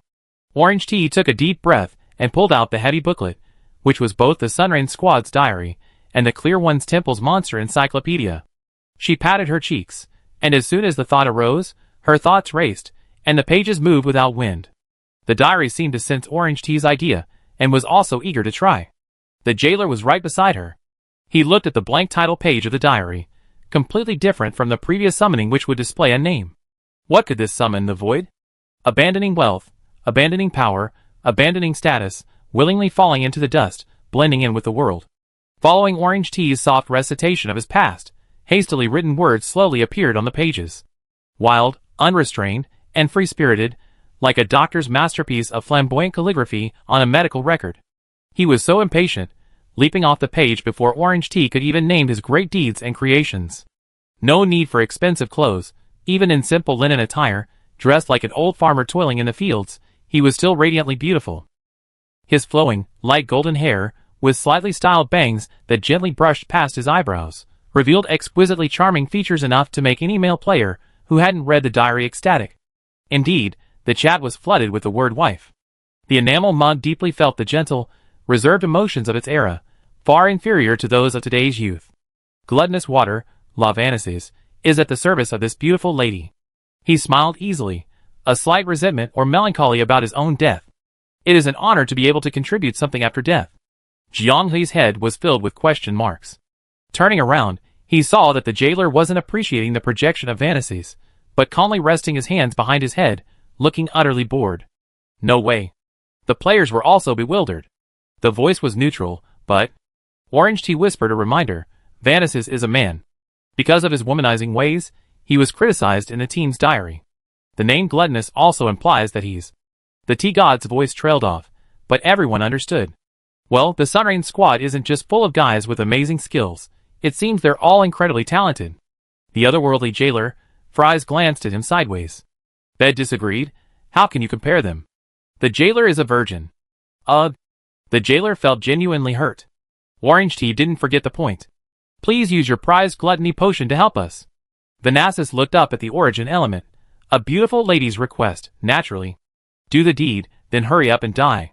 On the title page, the name of the temple guide, Gloria, flashed. It was her speaking impatiently. Is this all you want to say to me for our last meeting? Gloria remained silent. Fine, I'd die. Vanasis laughed, his voice light. He casually reached into the air, magic coalescing in his hand. Dark elemental energy strangely redirected the dissipating magic, channeling it into his spirit body. He had actually intercepted the origin element. Logically, some materials are needed to concoct the gluttony water, but incredibly, I seem to be able to use this spirit body as a substitute. This is probably the most magical potion I ever concocted in my life. It's a pity. If only the gluttony magic could be passed down. Vanasis's half-body vanished instantly, merging into a fist-sized droplet of water in his hand. He divided the droplet into 7 parts and splashed them onto the people at the boundary between reality and illusion. The moment they touched their bodies, a profound aura merged with them. What's the use of this? As he asked, the origin element resumed its activity, surging elemental power pressing down from above. The projection became illusory. I assisted you in absorbing a portion of the dark element's power. You should be able to temporarily master some of her abilities. Jiang He's eyes widened. A quick test under the covers revealed that the ability Vanasis described was simply to transform into a wisp of black mist and vanish on the spot, achieving long-distance teleportation. In the perilous 11th floor, an evasion skill that only consumes stamina is incredibly useful. Wait, dude, is your potion really that potent? No doubt about it, that's a truly amazing skill. Chapter 260. Vanessa stared at the diary in Orange T's hand, lost in thought. So that's it. So that's it. It was you who killed me. Vanessa muttered to himself, then abruptly looked up at the origin element. No wonder. No wonder. No wonder I could use myself as material to concoct potions, ha ha. So that's how it is. He, who had faced death with such composure, was suddenly overcome with excitement. The origin element resumed its activity, and 8 enormous, apple-like fruits appeared in the blink of an eye, each a different color. There was no black, representing the dark element. Was it because they had defeated the dark elementalist, or because of Vanessa's strange potion theft? Stealing power, it sounded too unbelievable. The Sunrain squad was a master of their craft, but their strength was probably inferior to Elsa, the strongest of the Clarities. Strange. Jianghe had no time to think further. Responding to the call of the 8 fruits, the power of the 8 elements converged from all directions of the 11th floor. The dazzling river of light seemed to possess the power to seal off the heavens. The elemental spirits summoned by Orange Tea plummeted to the ground, wailing as they dissipated. All the blessings and buffs from their equipment were dispelled. Losing their former agility, they felt as if their wings had been broken, their legs were filled with lead, and their bodies were incredibly heavy. The boundary between reality and illusion had entered pure exploration mode, information was scarce, and the sudden mechanics left them clueless about how to solve them. Jianghe's mind raced, using his experience from previous games to deduce possible solutions. Beiwo, meanwhile, began circling the area, gathering enough information to prepare for the likely next attempt, which would require a wipe. As a storm converging with 8 different colors of light was about to engulf the entire area, the choice between massive damage and a wipe loomed close. Vanessa, who had been muttering to himself and bitterly smiling, lowered his head. Gazing at the boundary between reality and illusion, where both sides desperately searched for a solution, relying on each other and remaining inseparable, he clapped his hands lightly. In an instant, a potion bottle materialized out of thin air. Correspondingly, his lower body dissipated into particles of light. I will not allow. The potion bottle, thrown into the air, suddenly magnified several times in size, the liquid inside transforming into streams of light, churning and surging. I will never allow the same thing to happen again. The bottle shattered, streams of light scattering like water droplets, splashing onto the treetops. Sizzle. Like water droplets falling onto a red-hot iron plate, a sizzling sound filled the air. In an environment with a high concentration of elements, enough to trigger an elemental mist, the potion and elements collided violently, then merged and reacted with each other. Multicolored lights flickered incessantly, the sky changing color. Vanessa reached into the heart of nothingness, extracted a ball of light, and without hesitation threw it towards the location of the orange tea, precisely merging it into the diary. Everyone, let's be friends again sometime. With that, Vanessa transformed into a potion. He seemed to be able to conjure materials out of thin air simply by thinking, and construct potions from knowledge. His almost magical power astounded every player watching. This illogical ability further perplexed Jianghe. The Sunrain squad's abilities could never reach this level. What made them so powerful? Confusion was replaced by awe. The potion bottle reflected Vanessa's handsome face, which was undeniably male. With his arrival, the elemental mist emanating from the tree canopy was diluted. The powerful potion broke through the elemental storm's barrier, pouring onto the roots and trunk of the origin element tree. The aura of decay and withering briefly suppressed the vibrant life of the origin element, releasing a putrid stench from within. Streaks of withered yellow lines, like veins in the human body, appeared on the surface of the primordial element, extending towards the towering treetops. The primordial element, drawing upon the power of the elements, also absorbed the potion. The nutrients instantly reached every limb and bone, seeping into every thick branch.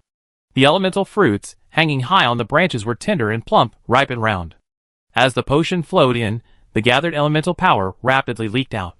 In a single breath, the fruit skin dehydrated, visibly shriveling and sinking in, like skin stripped of collagen, covered in wrinkles.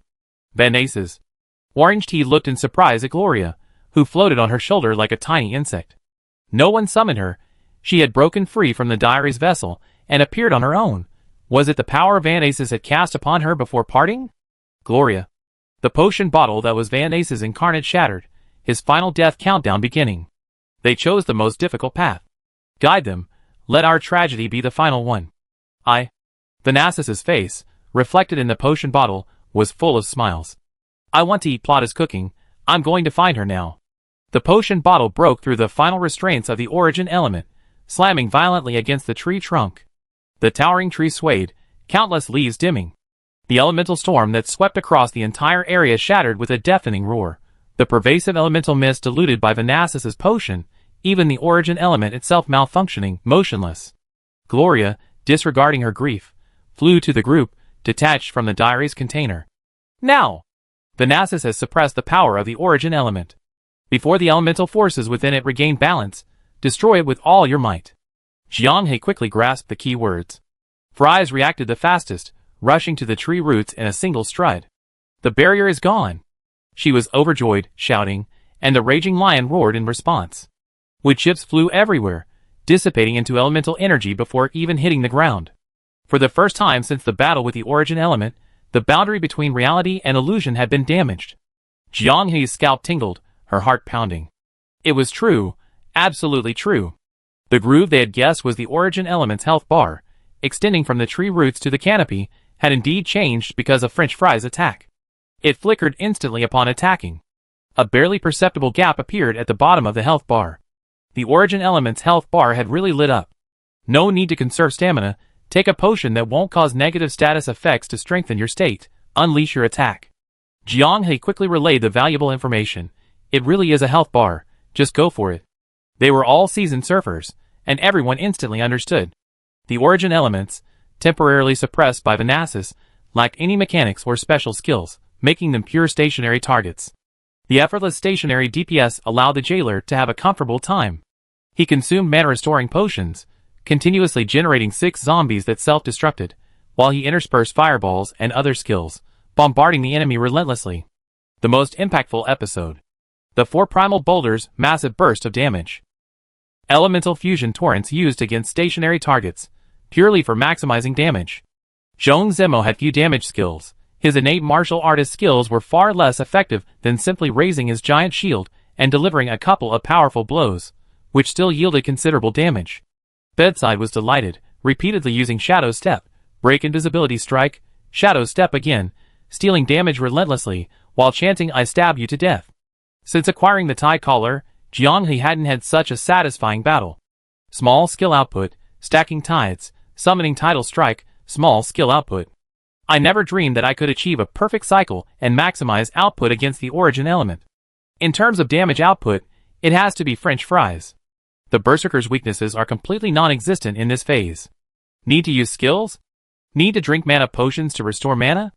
The Berserker only needs to use basic attacks. Once the basic skills are activated, the Berserker's basic attacks are explosive output with every hit. In the relentless damage-dealing phase, everyone is gritting their teeth and holding their breath. The origin element has too many rounds. Entering the dungeon, you're constantly being pressured on the edge of reality, with offense and defense constantly shifting. You know what cruelty truly is. Even Orange Tea had its elemental spirit take a bite out of the origin element, an underdog victory. While players were still immersed in the emotion of Vanassus's self-sacrifice and the stunning combat visuals, a few overheard Jianghe mention health bars, and immediately realized the origin element's unique design. It really is a health bar. Look, it's decreasing. With the frenzied attacks from the boundary between reality and illusion, the origin element's health bar began to dwindle from below, contrary to expectations. Great. Good news for Berserkers. Our Berserkers are too strong.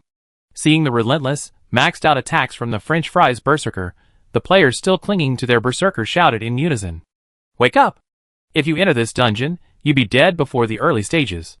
You won't even see the stationary, target shooting phase. Other players mercilessly poured water on them.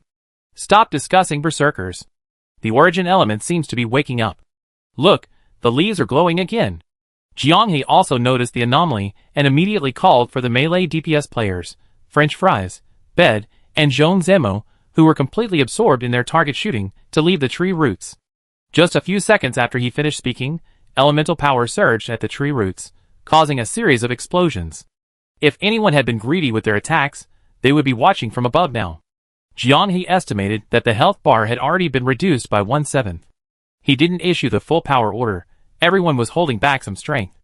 If they went all out, with the health bar at 1/4 or 1/3 remaining, they could try a final push to finish it off. The 11th floor shook violently, and everyone felt like they were on a small boat in a raging storm. Realizing that Gloria was the guide given to them by the mechanism, Jianghe quickly asked, "Gloria, what's happening?" "Something's wrong. The surrounding space is distorting. The origin element is tearing space apart." "What?" This wasn't an attack on the boundary between reality and illusion, but on space itself. Everyone turned to look behind them. The distant scenery blurred, suddenly shattering like a piece of glass. All the colors in the world were reduced to black and white in that instant. A circular area with a radius of approximately 300 to 400 meters around the origin element became the only active area of the boundary between reality and illusion. Beyond the circular area, all was emptiness. Darkness and gloom enveloped everything. At this moment, they were like being on Earth, the very planet believed by flat Earth theorists, the plate beneath their feet becoming their entire world. Within the darkness, only the primordial elements shone brightly. Elemental power surged from beyond the void. Gloria was the first to sense it, followed by the 4 primal bodies. "Not good." Gloria gasped in horror as she watched the colors gradually fill the void and the surrounding emptiness. Outside the plate, blazing flames engulfed every corner of the world. As far as the eye could see, it was a sea of fire. Gloria took a deep breath and delivered a shocking message to the boundary between reality and illusion. This should be the birthplace of elemental life, which scholars are trying to prove exists. The origin of the summoned elements. The elemental realm. Chapter 261.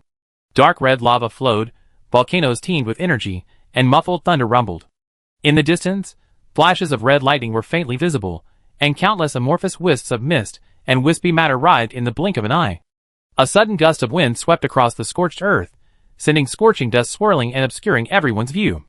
The heatwave roared and pounded against the barrier constructed of primordial elements, but it was clear to everyone that the barrier would close sooner or later.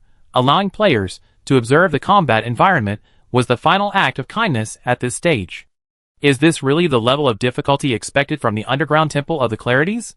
"It's way too much," one player exclaimed.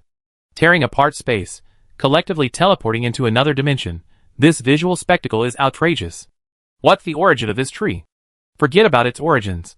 All I want to know is, what makes these monsters from levels 1 to 7 of the underground temple worthy of sharing a table with it? Not only were players confused about the boundary between reality and illusion during the battle, but the spectators were also horrified. The frog-headed stitched monster, the puppets manipulated by Naphiel, and the ability to skip levels 1 to 3 while carrying a lantern, while difficult for players at the time, even now, those who can't get past it are simply hopelessly clumsy. Level 4, the Slime King, is a watershed moment in terms of combat power. The force bullet hell gameplay, coupled with the mechanism of having to seize damage output amidst the bullet hell, led many players to resort to unorthodox methods, relying on self-destruction and resurrection items to pass. Because players could flexibly utilize their ingenuity to skip levels, although it was powerful, it wasn't entirely hopeless. The level 5 evil spirit aggregate is also a representative of the mechanics monsters. As long as you kill the spirit quickly, you can stop its combat power from soaring. I have hardly seen any players complaining that it is difficult. With proper equipment and items, it is equivalent to mowing grass. Floors 6 and 7 are not yet open, they are mining areas, and their status is unknown. From floor 8 onwards, the Floor Guardian's combat power skyrockets. The Black Cat's dream-inducing, godlike mental magic. The ever-changing, infinitely combinable puppet nest. The mixed doubles of Gorkalen and Naphiel. Now, the origin element's performance in actual combat has left players speechless. It's like the Trisolarans and Homo sapiens sitting at the same table eating. Is this really reasonable? The boundary between reality and illusion didn't have time to consider rationality. The origin element started its activity again. The familiar flashing of leaves foreshadowed the impending elemental bombardment. The familiar mechanics brought a sigh of relief. With each round of elemental bombardment, the safe zone decreased by 1. This round, only 3 remained. Stepping into the nearest fire elemental safe zone, only 2 seconds later, elemental light streams rained down on the area, accompanied by deafening explosions. A silence fell over the group, a growing reluctance to communicate emerging. Prolonged concentration had taken a heavy toll on everyone's mental energy. Under this intense pressure, no one had time for deeper thought, and there was a tendency to act purely on instinct. Jianghe had played MMO games with others. When tackling challenging dungeons, the first run was often successful, quickly surpassing the previous day's progress, but subsequent runs were frequently worse. This regression in progress is a classic symptom of these games, and the deciding factor is often mindset. Jiang He paused briefly, then smiled and asked the jailer, "How did you immediately tell that the Nasus was a man?" Even Gloria from Sun Shower turned her head, blinking curiously. The Nasus, with his face and androgynous voice, appealed to both men and women. Throughout their journey, few could determine his gender without close interaction. The elemental bombardment hadn't subsided when Jailer Bro, raising his voice, explained, "Leg shape, toes, pelvic contour, skeleton." Seeing everyone's blank stares, he scoffed, "Forget it, I can't talk to people like you who don't observe carefully." "T-God, you're a medical student, did you understand?" Blanket blinked blankly. "I studied veterinary medicine. Maybe this is Jailer Radar." Last time he saw Granny Metasequoia, he inexplicably figured out that the nun's core was actually another monster, Zhong Zemo said. "It's Jailer Bro's strange superpower." "I can only say, as expected of Jailer Bro," Jiang He concluded. Jailer Bro even puffed out his chest, quite proud. "Huh?" The team atmosphere instantly lightened, everyone's tense nerves relaxed, and communication became smooth again. As the team leader, observing teammates' conditions, and providing timely assistance and adjustments is also crucial. The bombardment ended, and the fire element safe zone vanished without a trace. There are only 2 points to step on in the next round. It was like a countdown to reckoning. Based on the pattern, there's a high probability of a fire elementalist being generated. Jiang He's words had barely faded when a majestic roar echoed from above the treetops. A fiery afterimage danced among the branches, causing leaves to tremble and fall. It was engulfed in flames, burning fiercely. Its fur swayed gently in the flames, smooth and silky. Like a majestic king, it paced around the boundary between reality and illusion with a disdainful gaze. Its tiger head, the size of 3 or 4 basketballs, was slightly tilted, its eyes revealing a human-like disdain. Unlike ordinary tigers, its tail was composed of 6 slender, reddish-brown snakes, which now stood erect, staring intently at the boundary between reality and illusion along with the tiger's head. The fire elementalist's appearance differs from the dark elementalist's, exuding an even greater sense of oppression. Raging flames surround its body, its claws, which had touched the ground, are now removed, revealing clearly visible scorched marks and a smoldering flame. The rolling heatwave pounds on everyone at the boundary between reality and illusion, making their breathing heavy. Twice the size of an adult Siberian tiger, its lower abdomen offers ample space, perhaps a sliding tackle. The brief standoff ends, and the fire elementalist abruptly turns its head, spewing a mixture of azure flames towards Orange Tea on the side of the group. The zombie instantly spawns, shoving Orange Tea aside, and using its body to withstand the flames, sacrificing itself heroically. The jailer has done a great service. The fire elementalist's attacks are incredibly fast, starting at 0 frames per second, with no lag, offering a silky smooth experience. If its first attack fails, it immediately leaps back to create distance, unleashing another fireball in midair, which precisely collides with the 4 Primarch's predicted fireball, resulting in a violent explosion. "I know the answer to this question." "Incineroar used flamethrower," said Beiwo. Zhong Zemo asked curiously, "You're not a Pokemon too?" Beiwo turned around, blinked, and exclaimed with delight, "Oh, you're one too?" Jiang He was exasperated, "Being one my foot. You guys need to focus." "Incineroar. No, the fire elemental is here." It was thought that by jumping back to create distance, it would follow up with a long-range attack, but unexpectedly, it became a blur upon landing, its speed too fast to follow visually. In an instant, it appeared behind Orange Tea, its claws lashing out, aimed straight for her throat. "Pelican, help me!" The water-type pelican, who had previously eaten Orange Tea's big fish meal, leaped out, using its body to shield T-God from the fatal blow. Despite their elemental weaknesses, the difference in strength was too great. The pelican's body was torn apart by a single claw, leaving only its large head flying to the side, its eyes stubbornly fixed on Orange Tea. Orange Tea, already scooped up from the bed, quickly said, "I feed you to the fish when we get back." Only after receiving this assurance did it close its eyes in peace. Gloria clicked her tongue in amazement. This is the elemental realm, the origin of elements, yet there are still elemental spirits daring to respond to your summons. Unbelievable. The battle continued. The fire elementalist's speed was the most exaggerated she had ever seen since exploring the proof of the stars at the boundary between reality and illusion. Seeing the afterimages left by its movement was the limit of everyone's visual perception. French Fries, relying on anticipating the landing point, swung her sword in advance, completing the first direct collision with it.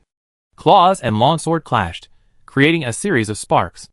The fire elementalist opened its blood-red maw at close range, a burst of flame nearly sending French fries back to Fry. Is that really a fire elemental?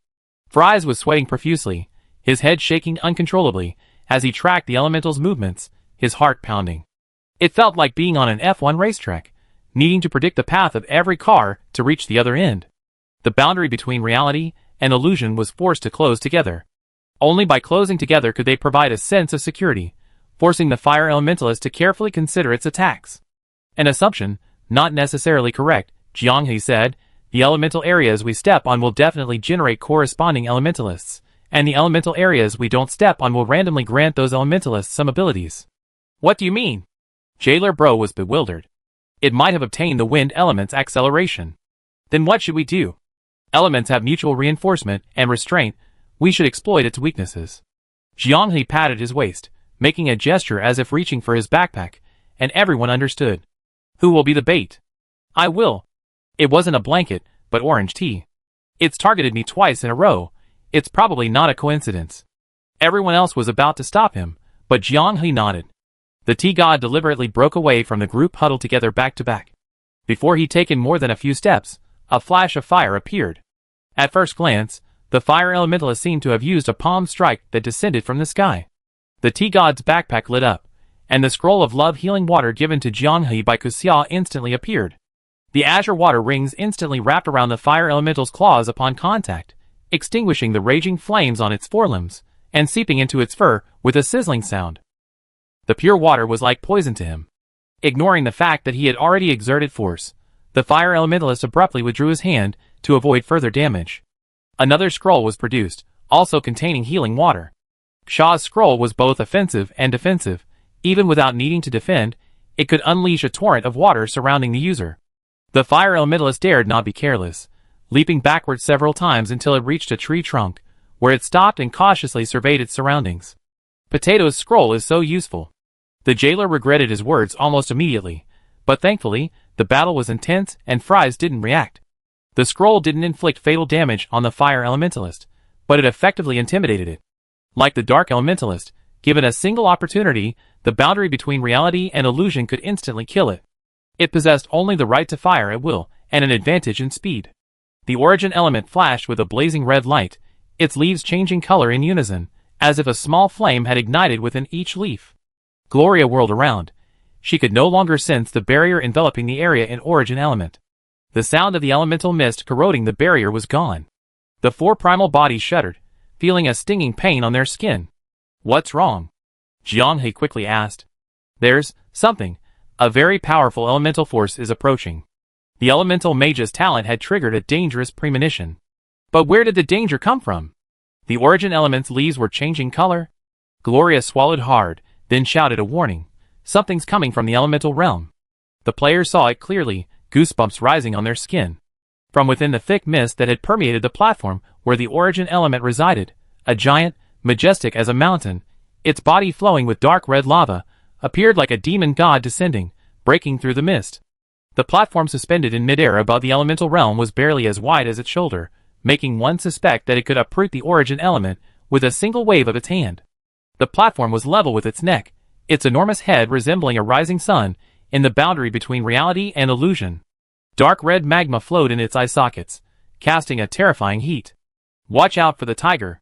Taking advantage of the group's distraction, the fire elementalist leaped down, spitting fireballs, its claws ablaze, unleashing both magic and weaponry, aiming at Fries. It changed its target, seemingly deciding that Fries was the most threatening member of the group. Fries activated a scroll of healing water, simultaneously launching a spatial slash based on instinct. Its claws struck the water, not advancing any further. The fireball was extinguished by the azure water rings. The shockwave diminished layer by layer. Enjoying the protection provided by Xia, Fries felt a little awkward, but had to admit, it was quite useful. The fire elementalist, though fast, couldn't dodge the instantaneous spatial slash that was within arm's reach. With a section of its hind leg severed, it howled in pain and fled at top speed. It was a 0 summons per second battle. Whoever showed an opening died. Seemingly unwilling to harm the origin element, the colossal lava giant didn't use elemental magic.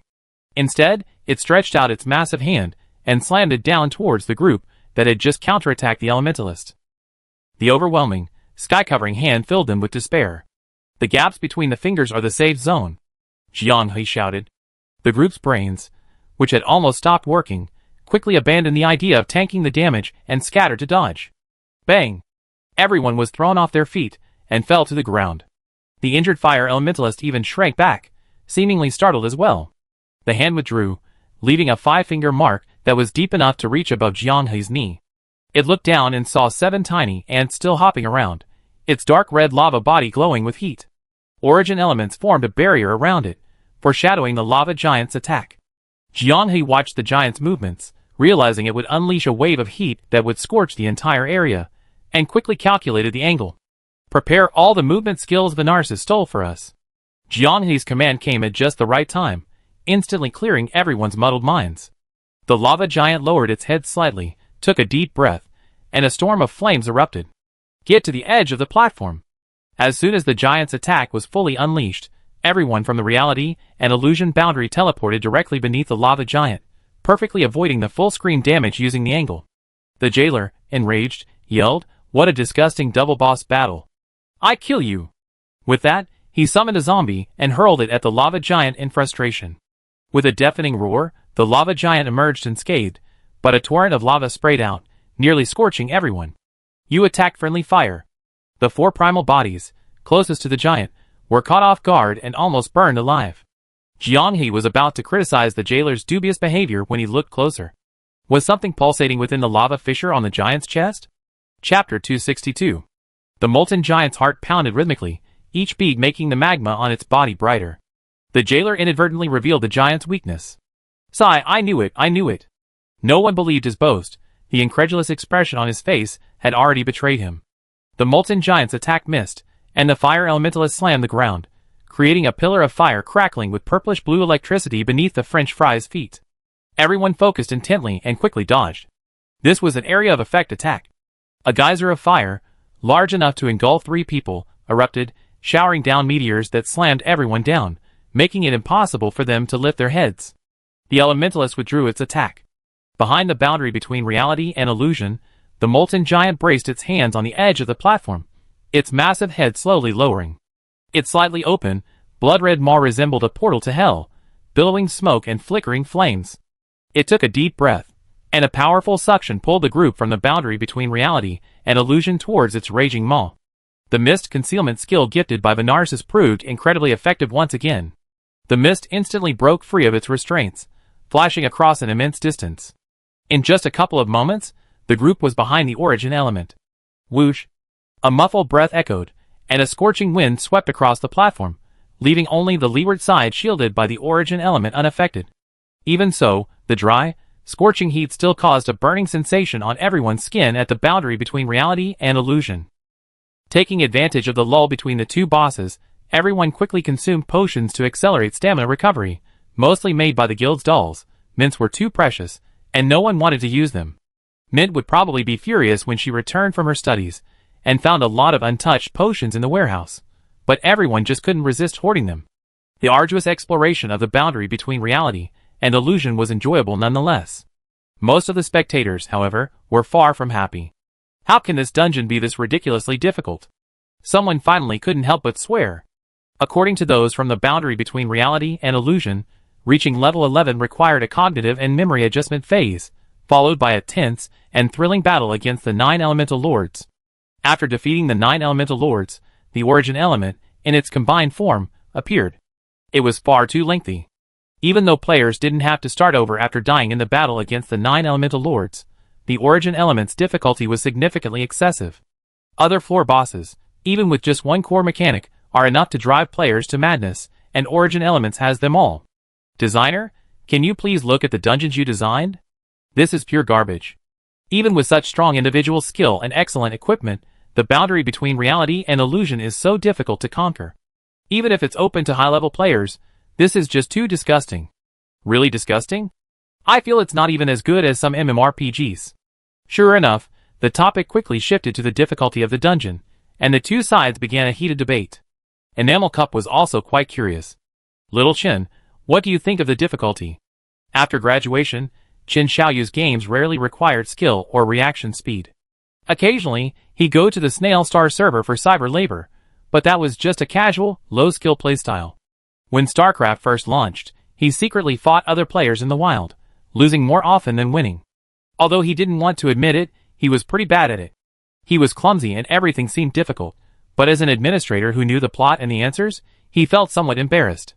Whether it's difficult or not depends on whether the player's solution is correct. Oh! The enamel mug became interested. You don't play games, so you might not understand. Generally speaking, players who are pioneering new content are. To put it bluntly, they're like eating shit. Of course, young people these days like the homonym Redstone, so they're called Redstone King. The enamel mug understood, so their strategy is wrong. Qin Xiaoyu shook his head and continued to explain. You can't say that. If they operate correctly, they can still clear the dungeon. That's what we players call the brute force strategy, overpowering everything, clearing the dungeon with sheer force. Many of the players in the chat were experienced gamers, and the conclusion that the difficulty of level 11 was extremely unreasonable prevailed. The boundary between reality and illusion must have missed some key item. They really hoped so, otherwise the difficulty of this dungeon would be enough to prevent more than 90% of players from clearing it. The boundary between reality and illusion had no time to consider whether it was reasonable or not. The lava giant stopped attacking, stomped on the ground, and the sound of the earth shattering echoed around the platform. It was moving. On the treetop, the fire elementalist was eager to fight, but this time it didn't employ a combined melee and ranged attack. It roared to the sky, and the leaves, already transformed into flames by the origin element, danced without wind, gradually merging into its body. In a few breaths, the wounds inflicted by the healing water scroll and the spatial/healed at full speed, the elemental essence restoring it to its original state. The support from the origin element amplified its power, and its already enormous body swelled again. The excess fire element overflowed from its body, igniting the platform. Originally lacking the power of a dark elementalist domain, it transformed into a mobile inferno, burning fiercely wherever it went. Fuck your mother! The jailer cursed. No player thought the jailer was vulgar. If he were in their shoes, he cursed too. The damage from their hard-fought battles was easily healed by the origin element. Just watching from the sidelines was almost overwhelming with despair. Stay calm, don't panic. Rushing will only make you lose half the battle. Jiang He quickly reminded him. The jailer knew he shouldn't be venting his emotions at this moment, apologized, and quickly got back into focus. The lava giant was about to take shape, and the fire elementalist received an epic buff. Attack simultaneously, one after the other. How to deal with this? Jiang He was about to make a decision when Gloria spoke up. You guys take the tiger, the giant, take me and Orange Tea. Huh? Orange Tea was stunned. I deal with the lava giant? Gloria nodded. The Sunrain squad's support was always effective. Jiang He chose to trust them, completely entrusting his back to Gloria and T-God. The fire elementalist grinned slightly, his smile sinister. It braced itself on one hand, flames swirling around its body, like a wheel, starting with a burnout. Sand and gravel flew, thick smoke billowed. The enormous tiger-shaped fire wheel was poised to unleash its power. Behind Jiang He, Gloria and Orange Tea faced the giant, its hands clapping and lava splattering. A pincer attack was now in place. Gloria pointed to the diary. If Vanassus's guess is correct, summoning it should have a miraculous effect. Orange Tea stared at the three names remaining in the diary, puzzled. Why isn't it the Rain of Annihilation? It's your captain, isn't it? Its rain can't extinguish fire. Gloria grinned, as if recalling something. The fiery wheel activated, its fiery path spreading rapidly like a dump truck, crushing the boundary between reality and illusion. The giant's flaming palm descended, cutting through the wind, dark clouds pressing down as if the sky were about to collapse. Inkfish, hold on. Everyone dodged to the sides, leaving only Zhong Zimo, wielding the small, magic-suppressing shield, in the path of the fiery wheel. Are you crazy? This can't be deflected. The players cried out. Zhong Zimo knew deflection was impossible. He needed the magic-suppressing effect. The magic-suppressing effect provided by the small shield manifested as a domain, though compared to being backed by the elemental realm, the purgatory domain generated by the primordial element was like a firefly compared to the sun. The scroll of healing water was fully activated. Everyone except Jiang He directed its protective power towards Zhong Zemo. A continuous flow of water, an inexhaustible source of power. To demonstrate his love to Jiang He, Kesha drained his savings, producing a vast array of items that proved effective even against a powerful, upgraded domain attack. The Fire Elementalist, not a product of chaos, possessed intelligence and glimpsed the siren silhouette amidst the obstructing blue waves. You are not allowed to take another step. Bang! A powerful roar and a dull thud resounded almost simultaneously. The sudden change caused the Fire Elementalist to avert his gaze from Zhong Zemo, who was in a standoff. He looked up, his pupils trembling violently. The players were speechless. A bear? No, a bearman. Its phantom, though only half the size of the lava giant, stood like a wall before Goliath and Orange Tea. Its white fur shimmered, glowing under the warm light of the origin elements. Gazing at its tall, majestic form, Orange Tea felt an indescribable sense of security. Hinaraki, the dead hunter, the highest point in the Sunrain squad, standing a towering 3.2 meters tall. Its projected size is several times larger than in life. The moment its massive bare claws appeared, they withstood a tremendous force, stopping the lava giant's fatal slap. Everyone in the Sunrain squad is a master of their own skill. When Thanasis joined the team, he patted Hinaraki's hairy, thick arm familiarly, crossed his legs, and asked him what his favorite act was. Hinaraki glanced at him suspiciously, staring at Thanasis with a piercing gaze, and retorted, "Don't you already know?" Thanasis was puzzled for a long time, even thinking there was a simple-minded big guy in the team. Until, while hunting high-level monsters, he saw Hinaraki effortlessly twist the monster's head, pulling out the entire spine with incredible strength and skill. Thanasis smiled with relief. The answer was right there in the riddle itself. What a show! The moment the tide of magic rose, the era of warriors ended. Countless scholars have proven that the path of pure warriors has long been severed. For mages, this is the best of times. While the elders, still clinging to fond memories of the past, have long since come to terms with the times, in the heart of the forest, Hinaraki was born.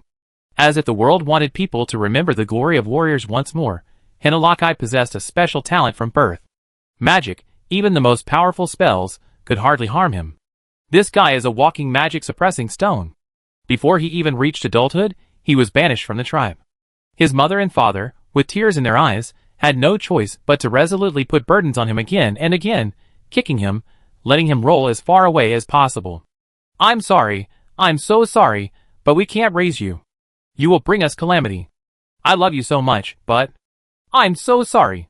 Back then, Hinaraki was young and didn't understand why his tribe shunned such immense power. He could have done so much more for his tribe. It wasn't until 2 years later, when he met Golia, that he understood what he truly meant to the entire magical world. He was calamity itself. The nemesis of all mages. In the struggle between the giant and the bearman, the size disadvantage didn't make Hinaraki lower his proud head. Through the gap in his palm, he stared intently at the lava giant, roaring loudly. With a powerful burst of strength from his bare claws, he snapped off 2 of the lava giant's fingers. The flaming hand with the severed finger crashed to the ground, and Hinaraki roared again, leaping high into the air, claws raised above his head, aiming at the wrist, and slamming down with all his might. The severed hand, flowing with lava, appeared on the platform the next second, and the lava giant staggered backward with a boom, nearly falling over. The lava giant's decline terrified the fire elemental. It dared not linger, and teleported away. What the hell are you running for? Jianghe shouted, telling the others to calm down, but he too was now panicking. A powerful strike, imbued with the force of a raging tide, was condensed into his short sword. The rhythmic cadence of the waves sent shivers down the fire elemental's spine. Without time to swing, Jianghe gritted his teeth, his mind rapidly constructing a picture, simulating its trajectory. Predicting the landing point, drawing his spear, instantly aiming, and throwing. The visual effects of the rainbow level set were unparalleled, eliciting gasps from the players. Behind the short sword, which hurtled through the air, seemed to be followed by a tsunami, overwhelming everything. The landing point prediction was correct. The fire elemental, astonished, saw the vast ocean following it the instant it landed. The azure waves instantly engulfed it, the short sword easily pierced its chest and abdomen, as if piercing tofu, emerging cleanly. Given just one chance, it would be an instant kill. The fire elementalist struggled to its feet, staggering towards the roots of the origin elemental tree for help. Betting and Fries used the mist concealment to arrive, plunging their weapons into the fire elementalist's body from either side, directly into its elemental heart, and violently stirring. Flames erupted as the fire elementalist roared in defiance, transforming into flames and returning to the origin element. The spectators gasped for breath, They had been holding their breath, almost suffocating. Finally, this monster was gone. Meanwhile, the lava giant's body had miraculously recovered. With the elemental boundary behind it, the damage it had suffered could be repaired by the abundant elemental energy. Even before the origin element had made a move, the boundary of illusion knew this was a rare opportunity. Brother Bear, its weak point is in its chest. Hinaraki turned around. I can't touch it, but... Watch out. The lava giant's left hand suddenly attacked from the side of the platform, grabbing Orange Tea and Gloria in its palm. It breathed fire, its eyes glowing red, attacking from 3 directions simultaneously. It's all right. Orange Tea looked around at the fiery wall, and saw that reassuring figure again. The polar bear stretched out its arms, its 2 hands firmly blocking the giant's closing palm, simultaneously pulling it down, forcefully pressing it to the platform. This power, even a war god in the world couldn't match it. It's unimaginable how desperate an ordinary mage would be when facing him with his demon-suppressing body. You're not allowed to hurt Sister Gloria.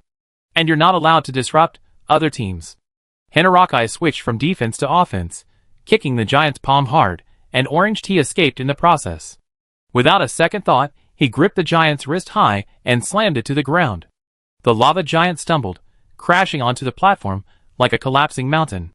The earth shook, dust billowed. Through the smoke and dust, Hinaraki gripped the giant's arm tightly, pulling hard to restrict its movement as much as possible. What are you waiting for? Attack its heart. The entire Void Boundary team was stunned, only charging forward with trepidation after being yelled at. They thought Vanasis was already incredibly powerful, but there was another expert. Chapter 263.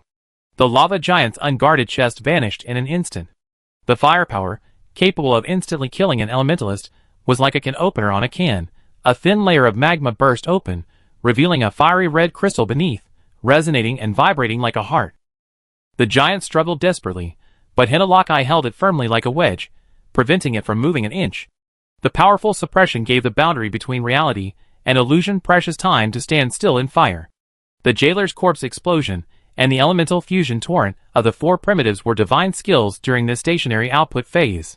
In less than 10 seconds, the elemental heart first dimmed, then flashed with a dangerous red light. A devastating explosion erupted from its chest, the shockwave shattering the lava giant's shell from the inside out, its body constructed of fire and rock torn to pieces. The origin element, having accumulated enough elemental energy, was about to unleash its next full-screen damage skill. A dense barrage of burning rocks rained down on the platform, attacking indiscriminately and slamming heavily against the tree roots. The origin element, which had been shining brightly like a Christmas tree adorned with LED lights, suddenly lost power, its accumulated elemental energy overflowing and transforming into a hazy mist. As if given life, the mist transformed into a spear, accelerating to its maximum speed in 0 seconds, as fast as lightning. French Fries and Jianghe reacted, but they were too far away. The slightly slower jailer brother lunged forward recklessly, grabbing Orange Tea and rolling to the side. Thud! A sharp weapon pierced the spirit's body, tearing a huge gash in its sturdy chest.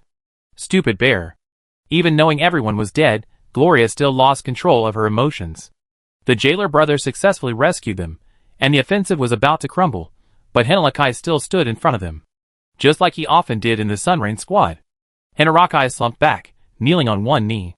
He stared intently at Gloria, then suddenly smiled with relief. Gloria. I think I understand why that Vanasis guy was angry. The lava giant's death murmur continued, and several more meteors struck. In the malfunctioning state, the fairies wandering among the origin element treetops hurriedly appeared, some casting strange magic to extinguish the fires, others pouring their own power into the origin element to help it recover. Hinaraki watched all of this. If I hadn't met you, I would have been surrounded and slaughtered by mages long ago. I'm not afraid of death, I just hate why he treats us like this. Aren't we all his children? Hinaraki's eyes were bloodshot, his soul shattered, and the incomplete him roared as he charged towards the origin element, swinging his claws and striking the roots with a resolute gesture. The fairies turned in unison, countless elemental powers pouring from their hands and eyes. Hinaraki was just an inch away from unleashing his resentment upon the tree, yet, like the lava giant he had stopped, he remained forever out of reach. Watching him vanish with the wind, all the players felt the resentment and grief. Jianghe sensed something and looked up. The health bar, symbolizing the origin element's life force, lit up again. It could be attacked once more. Attack without regard to cost, Potion usage restrictions lifted. Fries turned his head in astonishment. Jiang He emphasized, it's not a force phase transition. With enough sustained damage output, there's a chance to crush it. Throughout the entire 11th floor, time was not on the player's side. Elemental bombardment shrinks the safe zone, making a choice between massive full-screen damage and instant kill mechanics highly probable. Fairies appear in droves, tending to and repairing the damage to the origin elements like gardeners. Their health bars already reflect this, demonstrating significant healing effects. As time progresses, the mechanics will only become more complex, leaving elementals with no chance of winning in combination with the monsters appearing in the elemental realm. Play it safe, or you be crushed by strategic maneuvering. Go all out, a sliver of hope remains. Fight to the death, go all out for kills. Before even reaching the tree roots, the fairies who instantly killed Hinalakai surged forward, swooping down like locusts flapping their tiny wings. Elemental. Fusion torrent, ice and lightning. A torrent of elements, mixed with chilling cold and arcing electricity, surged forth from the four Primarch staff, a giant flashlight slowly sweeping across the dark mass of the sky. The densely packed fairies turned to ashes in droves. If you weren't already at max level, the four Primarchs would see their experience points rapidly increasing. The insect mist, transformed into a diary, shuddered violently. The mournful cries of its companions, their bodies reduced to ashes, were terrifying. This is the true value of us elemental mages. No matter how strong you are, the elements are kings. Holy crap, a magical close-range artillery. A no-fly zone was created with a single click, the visually stunning scene thrilling and exhilarating. Temporarily repelling most of the fairies, the boundary between reality and illusion was quickly filled with attacks. Time was tight, the task heavy, meant potions couldn't be spared any longer, eat and drink as needed. Ksha's scrolls couldn't be saved for defense either, they were all used for offense. The bed was the busiest, many fairies hadn't participated in the aerial battle, but they were still continuously supplying energy to heal the origin element. She circled the arena, attacking each enemy as it came, reducing the pressure on the player's damage output. Everyone at the boundary between illusion and reality went all out, unleashing skills that drained their stamina without restraint. The origin element's health bar visibly dwindled under the combined onslaught of clearing out fairies, and the burst damage from the entire team. As its health bar dropped below half, the origin element's trunk, about to regain its power, trembled violently, its roots collapsing slightly into the ground, showing signs of tilting and collapsing. A striking patch of withered yellow spread from the roots to the branches and crown of the origin element, corroding the fruits that symbolized elemental power, causing them to wither and rot. The power sustaining the origin element's vitality was rapidly draining away. This reckless attack style forced the origin element into a state of vulnerability, creating a long window for damage output, leaving the players dumbfounded. The idea was simple. As long as my damage output was high enough, I wouldn't see the boss's minor mechanics and skills. With sufficient firepower, I could skip phases. Above the origin element's crown, black mist billowed. It is the source of darkness. Withered leaves rot and fall. Dehydrated branches break and vanish. Elemental fruits mold and decay. Emerald branches and vines wither and brittle. The origin element still shines brightly like a beacon in the elemental realm, yet a heavy sense of decay seeps from within, and endless black mist rises, gathering into clouds that blot out the sun. Fruits fall to the ground, vines wither, leaves scatter, and a heavy stillness envelopes the platform. The sounds of magic and blades striking the roots rise and fall, bringing no life to this scene. A storm rises, and the black mist swirling in the sky crashes to the ground. Rotten fruit, vines, leaves, and the dying, half-dead shells of fairies merged with the black storm. A nauseating stench rose to the heavens, forcefully controlling the boundary between reality and illusion, halting everyone's actions. A vaguely formed silhouette in the darkness was Captain. Gloria stared wide-eyed in disbelief. In the darkness, the rain of annihilation, clad in a black cloak, revealed only a deathly pale face. Those eyes, which should have been clear and bright, were now dull and lifeless. The diary in Orange T's hands, bearing the name of Wolfen, was slowly dissipating. A strange energy drew its spirit away from the diary, merging it into the darkness. Gloria was powerless to stop it. The enamel mug stared in disbelief. What does this mean? Isn't the Sunrain Squad a support mechanism for players? That's true, Qin Xiaoyu explained, but not releasing Wolfen before entering this stage will cause Fragment of Decay to acquire his power and strengthen itself. Wolfen merged into one, then suddenly waved his hand, filling the platform with black mist. On the diary, Besides the black and white boundary Darrell, only Gloria herself remained. No matter how Gloria tried, Darrell's spirit remained motionless, seemingly sealed within the diary by strange energy. You did this. Not only did you steal the captain's power, but you also blocked Darrell. Gloria gritted her teeth. Wolfen didn't speak. His fingers slightly curled, forming a fist, and the surrounding black mist surged in, solidifying. Like throwing a javelin, he hurled it into the air before Jiang He could stop him. The javelin split, transforming into countless raindrops, drenching half the platform. Be careful, this is Rain of Annihilation, a dual magic combining necromancy and poison. Rain of Annihilation was Wolfen's signature move, and no one dared disrespect it. The group, who had been unleashing their attacks, immediately huddled around Zhong Zemo, narrowly escaping death thanks to the anti-magic field provided by the small anti-magic shield.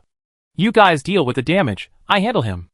Jiang He took the lead, and before he even got close, Wolfen pulled out a lantern resembling Sister Alna's from the air. A flash of pale light, and Jiang He triggered it, instantly piercing the healing water scroll that had been left behind as a makeshift floating cannon. It resembled an ancient, long-stored tome, then withered like a dead leaf, dehydrated and brittle, crumbling at the slightest touch. The light seemed to have destroyed the healing water structure from the root, causing it to decay and rot from the inside out. Is this also Wolfen's own power? Jiang He exclaimed in surprise. No, this is its own power. Gloria was following Jiang He's movements.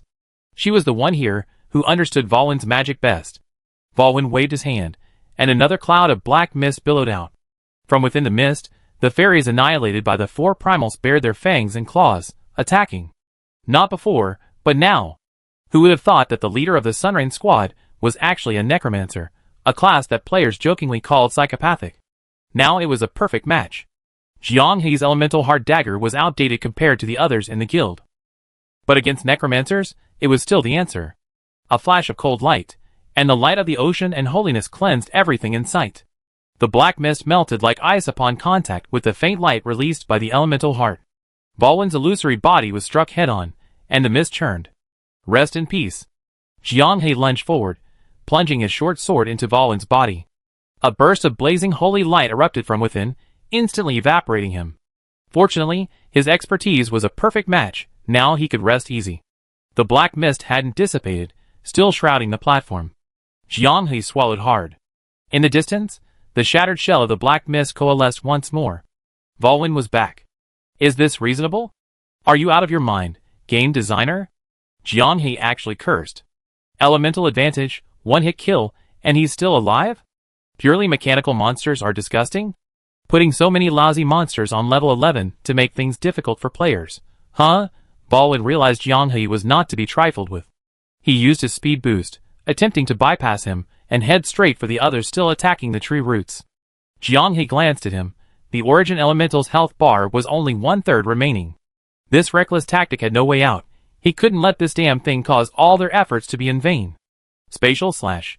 Fueled by holy power, the skill struck first, shattering Volwyn's body once more. However, his attack also landed. A slick, moss-green slime splattered directly onto the focused-on-damage-dealing Beiwo, soaking her completely. A sizzling, corrosive sound rang out instantly. Beiwo felt utterly weak, her sword nearly flying from her hand. The discomfort came quickly, but vanished just as fast. Her armor flashed, and the slime melted away like snow, turning into black mist and disappearing. Emperor Kurian's Lion King's proof set was no joke. Its superior resistance to negative status effects and self-healing power absorbed the negative effects of Volwyn's skill. All the previous efforts hadn't been in vain. Without the story progression, Beiwo was now powerless. The profound sense of power she had accumulated over 6 months of playing the game at the boundary between reality and illusion was on full display at this moment. Wolfen resurrected for the 3rd time. Gorkrone was utterly defeated. Even resurrected liches are weakened and need the life box for support. What makes you think you can do that? Jiang He's close surveillance ensured that it was instantly killed the moment it showed its face. He changed his tactics. Before the spatial slash hit, his body turned into mist, teleporting to a distant point in midair, his hands raised high above his head, as if to support the heavens. What kind of magic's opening move is this? Jiang He quickly asked. This isn't Wolven's magic. Golia shook her head. The black mist thickened, and a nauseating aura of deathly stillness flowed like water, submerging everyone's feet. The temperature gradually dropped, and everyone's breath turned into white mist. Spirits dressed in the robes of the Clarity Ones and the Church of Eternal Night burst through the air, densely packed like locusts filling every corner of the sky. Is this hell? Jiang He's scalp tingled. The spirits had been awakened. Killing Wolven with the spatial slash wouldn't suffice. Jiang He no longer hesitated and turned back to the main force. With only a sliver of health remaining, the ground where the origin element was rooted collapsed, revealing thick tree roots. The jailer discovered that attacking the exposed tree roots during his corpse explosion caused even greater damage. He always managed to pull the team back at crucial moments with his unconventional thinking. Potato, what's going on? You can't take down Volwyn? The jailer was relentlessly attacking, unaware of how incredibly difficult the battle was on the other side. Don't ask, the planner's whole family is dead. Jiang He held his breath, using 2 spells that overdraw his own power, entering an infinite mana mode. Thousands of spirits, like Stuka reincarnated, shrieked as they swooped down, their roars piercing eardrums, leaving everyone dizzy and agitated. Output, output, output! Orange Tea manipulated the spirits to transfer and enhance everyone's output, while simultaneously overdrawing Mint's elemental flasks. Mint's items were still as effective as ever, explosions always showed up on the health bars. No, I still need to steal some output. Pelican, Pelican, help me! I give you 10 when we get back, no 20. 50! Come out and help me! Having just been severely injured by the fire elementalist, the Pelican seemed to have no memory. Enticed by the tea god, it made a dazzling entrance, drooling. With a wide-open mouth, a high-pressure water cannon fired. As long as there were fish, it would dig up the roots of the origin element for you. For primal bodies, keep it up. Your sustained output is the highest. Jiang He's tight collar set was already smoking, so he had to encourage the one beside him, who was still firing away. For primal bodies couldn't speak, their stamina was already depleted. They were now only staying alive through sheer willpower. Go virtual reality boundary. Damn, don't lose. First time clearing this level, shocked the foreign server players. Damn it, let my health bar drop. The players were even more anxious than virtual reality boundary, who was currently fighting the dungeon. This was the most agonizing and thrilling livestream they had ever seen. The immersive viewing experience had everyone's adrenaline pumping. As if teasing the players, the origin element's health bar flashed repeatedly the moment it reached 0, like Ultraman's timer. But it only flashed, it didn't disappear, nor did it collapse. Fortunately, virtual reality boundary didn't look up to observe, otherwise, this little design of not collapsing after reaching 0 would have been infuriating. Indeed, some of the spectators couldn't catch their breath. Thump! The dull impact was the pleasant sound of the tree roots collapsing further, the uneven force causing the origin element to collapse. In that instant, the spirits already gnawing at the boundary between reality and illusion began to scream in agony. They frantically scratched at their bodies, like drowning people trying to cling to the boundary. The terrifying attraction originated from the origin element itself. It was like a miniature black hole, sucking in the countless spirits the moment it collapsed. The origin element's health bar reached 0 and stopped flashing. Please, please don't have a 0 health mechanic. Please! Zhong Zema was truly exhausted. He had just used his physical body to draw the spirit's attacks to create space for his bed to deal damage, and now his body was battered and bruised. The players held their breath. Those 10 seconds felt like an entire game time. The origin element's roots rapidly weathered and withered, its leaves falling. 7 streams of light flowed into the bodies of the 7 people at the boundary between reality and illusion. The seagull crouching in the upper right corner of the player panel cried out desperately. You have a new email. You have a new email. Of the 7 people, only French Fries was still standing, the rest were lying down. Realizing they had actually cleared the dungeon, they couldn't even muster the will to move. The most disgusting, most difficult dungeon they had ever fought. Email sender, origin element. You have conquered the dungeon, the Clear One's underground temple, all combat levels. Current achievement. First clear on the entire server. Special completion reward, origin element statue has been distributed to the guild. Origin element furniture set is fully unlocked in the homestead system. Hearing this, Jiang He got up. All combat levels. Does that mean there's no combat on level 12? French Fries was also stunned. The two stared at each other wide-eyed. But during their previous conversation, Elsa clearly encountered an attack from the Church of Eternal Night on level 12. Could it be that they resolved the problem themselves, and level 12 was just a simple story mission? Qin Xiaoyu smiled. Although the 11th floor was accessible, How long would it take to pinpoint the problem at the boundary between the virtual and real worlds? Jiang He frowned. He scrutinized the email, then checked the extra item information in the guild, intending to dispel his doubts. He inexplicably opened a previously saved email containing compensation for server bug fixes. The sender was Stars and Bonfire. The notification text messages during the promotion tournament were similar. Chapter 264. We are the champions. Exhausted from the fierce battle, the players on the virtual real boundary had no energy to celebrate. They simply stretched out their arms in a stark contrast, but the moment they cleared the level, they erupted in a deafening woe. The elemental mist surrounding the platform gradually dissipated. Having defeated the origin element, the virtual real boundary returned to the normal game world. The 11th floor, riddled with holes from the battle, came into view, strangely reassuring. Jiang He was puzzled by the inconsistent sender information in the emails. 5 rainbows shot into the sky from the area where the origin element was located, their dazzling light illuminating the 11th floor. The rewards for clearing the level were tallied. Wow, that's generous, but no one had the energy to open them. French Fries let out a long sigh and sat down on the ground. It's over. Jiang He's last doubt was dispelled. Maybe the sender is a little Easter egg in the game, he thought. The jailer boasted, I did a great job, right? Even though only corpse explosion was usable, the damage output was maxed out. Even if you were useful. Zhong Zemo's eyes were practically closed. The side effects of Peppermint's powerful potion were really strong. His whole body was numb, and he couldn't muster any strength. What do you mean even if?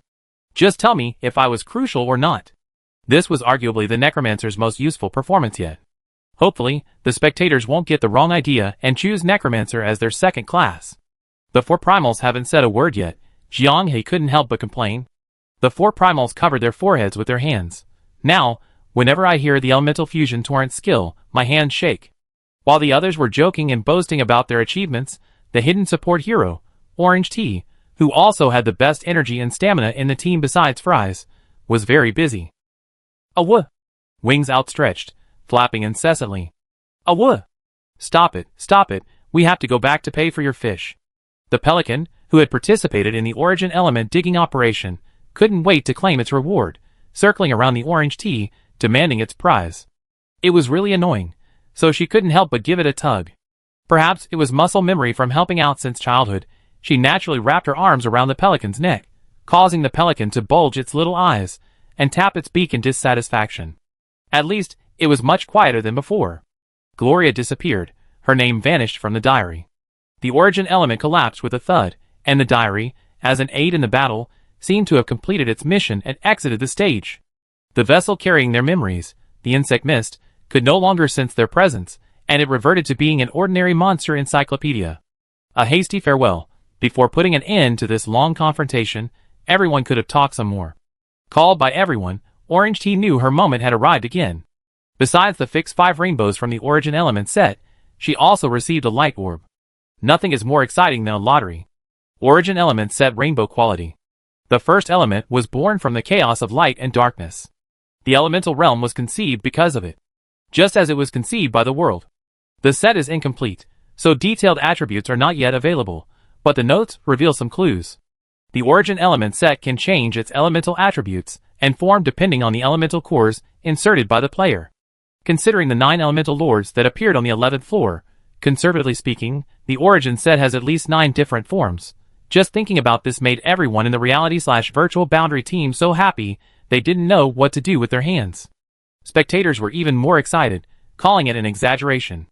The reality/virtual boundary possesses the only rainbow tier equipment in the entire server, Tide Collar, but since it's a story reward, it can't be duplicated. With the equipment blueprint and the materials gathered, everyone can have a set of origin element gear. One step ahead, and you're ahead every step of the way. The thought of everyone in the reality/virtual boundary having rainbow tier gear sent chills down the spines of the players. Orange Tea opened 3 orbs in a row. Origin element fragment X4. This is the key item for crafting the origin set. Rainbow quality, 1 fragment for each piece. Missing parts need to be replaced with the highest quality universal materials and divine forging material fragments. With the reality/virtual boundaries inventory, assembling a set shouldn't be a problem. The difficulty is probably who will forge this level of equipment. Besides the fixed rewards, there are also statues and furniture sent directly to the guild. It's unclear what those are for. It can't just be decorations, can it? Jiang He glanced at the fries. His eyes said it all. The rewards? Well, they were pretty good, helping players almost collect a rainbow-grade equipment piece, but weren't the random drops a bit meager? Compared to the previous floors, Floor 11's difficulty was ridiculously high. Countless mechanics, constant phase transitions, leaving players dizzy and questioning their existence. With such high intensity, players' expectations for the rewards were already at their peak. The extra random orb drop was only one, not even as good as floors 8, 9, and 10 with monsters, and even worse than the frog-headed stitches. This is too stingy. The mismatch between the high difficulty and the expected rewards created a huge sense of disappointment, and Jiang He was already considering logging off to talk to Qin Xiaoyu.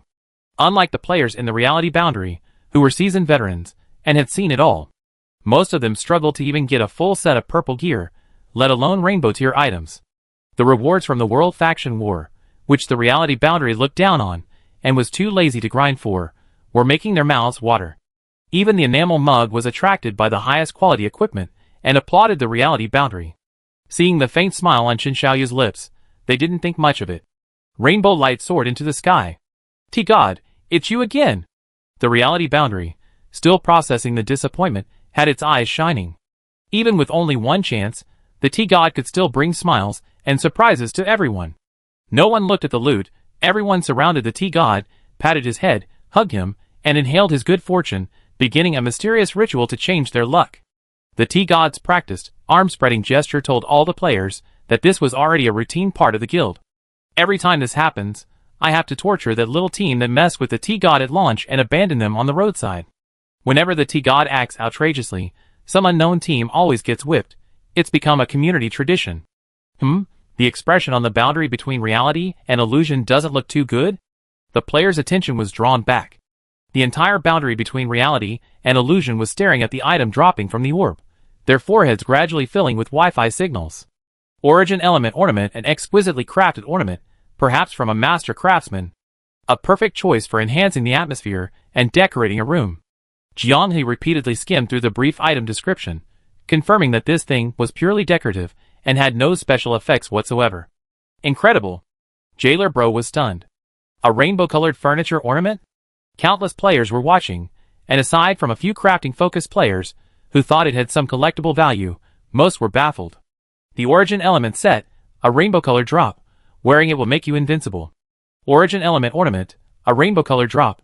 Obtaining it and placing it in your home, though it has no effect, you gain inner peace. I can't make this up.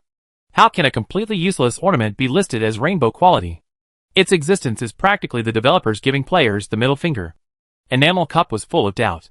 Based on the simple principle that effort should be rewarded, he also felt there was something wrong with this drop. Qin Xiaoyu, however, smiled without saying a word, indicating to keep watching. Jiang He gestured. Zhong Zimo quickly put his arm around Jailer Bro's shoulder and whispered something, and French Fries quickly tugged at the blanket.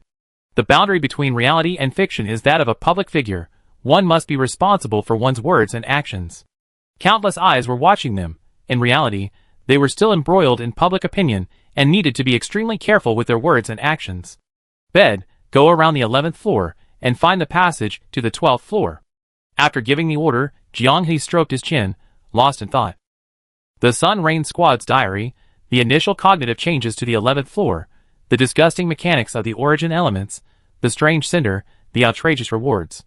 The unreasonable and abnormal details piled up like a mountain, impossible to ignore even after clearing the game. After a long while, Bed returned. The portal is damaged. The direct connection does not exist. Does not exist? I searched carefully, and it really isn't there. Jiang He's doubts deepened. Just then, another email arrived. The sender was Elsa? Everyone from the reality/virtual boundary stared at each other, then hurriedly gathered around.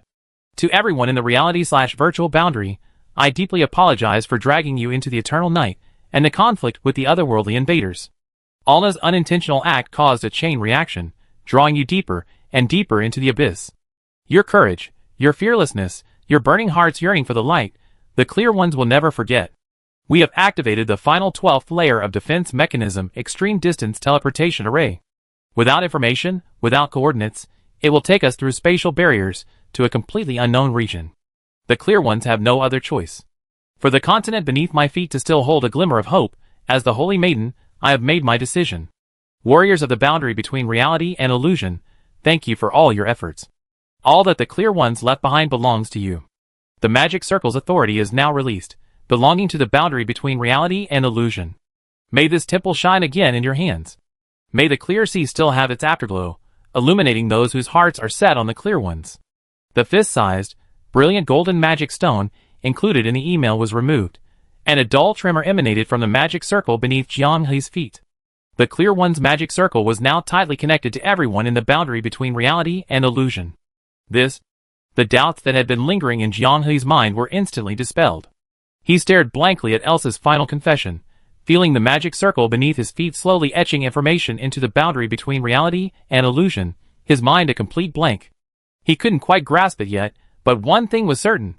There really wasn't a 12th floor. Players exchanged bewildered glances and whispered amongst themselves. While the plot felt riddled with inconsistencies and anticlimactic, with many developments left unexplained, at least they confirmed the first kill of the reality/illusion boundary level. Regardless of the plot's quality, just consider whether they actually reached the top of reality/illusion boundary. It's a shame for all the content creators who did plot analyses of the Temple of the Clarity. They probably never imagined that after all that analysis, the official team would pull off such a haphazard and abrupt ending. Reality/illusion boundary was hard to accept. They spent so much time and effort following the story like a TV series, and this was all they got. Damn it, refunds. One player, unconvinced, went around again, meticulously reviewing the information. Without digging tunnels, there was no passage from level 11 to level 12. The magic circle information was fully injected, and a new guild resource management option appeared in the reality/illusion boundary guild menu. This was a guild feature they learned about at launch.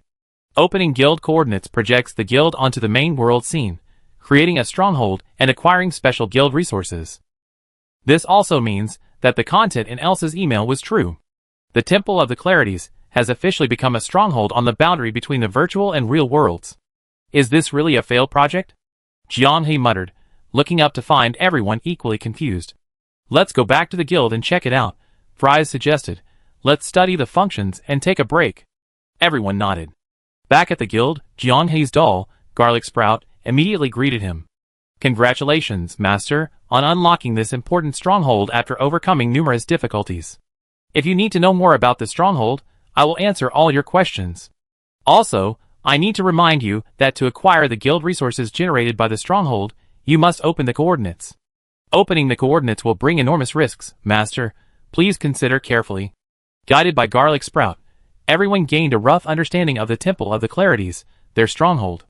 With fully unlocked, the map was completely updated and illuminated, the fog of war gone. It was also clear that there was no direct passage from floor 11 to floor 12.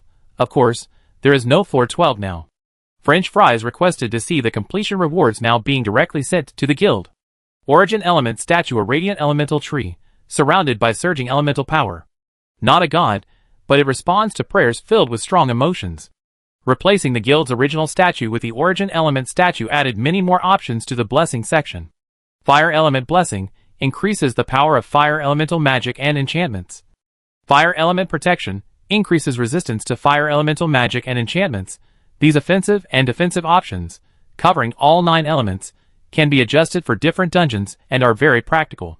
If the rainbow-colored ornaments were even slightly more useful than the statues, they wouldn't be completely useless. The Origin Element-themed furniture set included 7 chairs and a round conference table.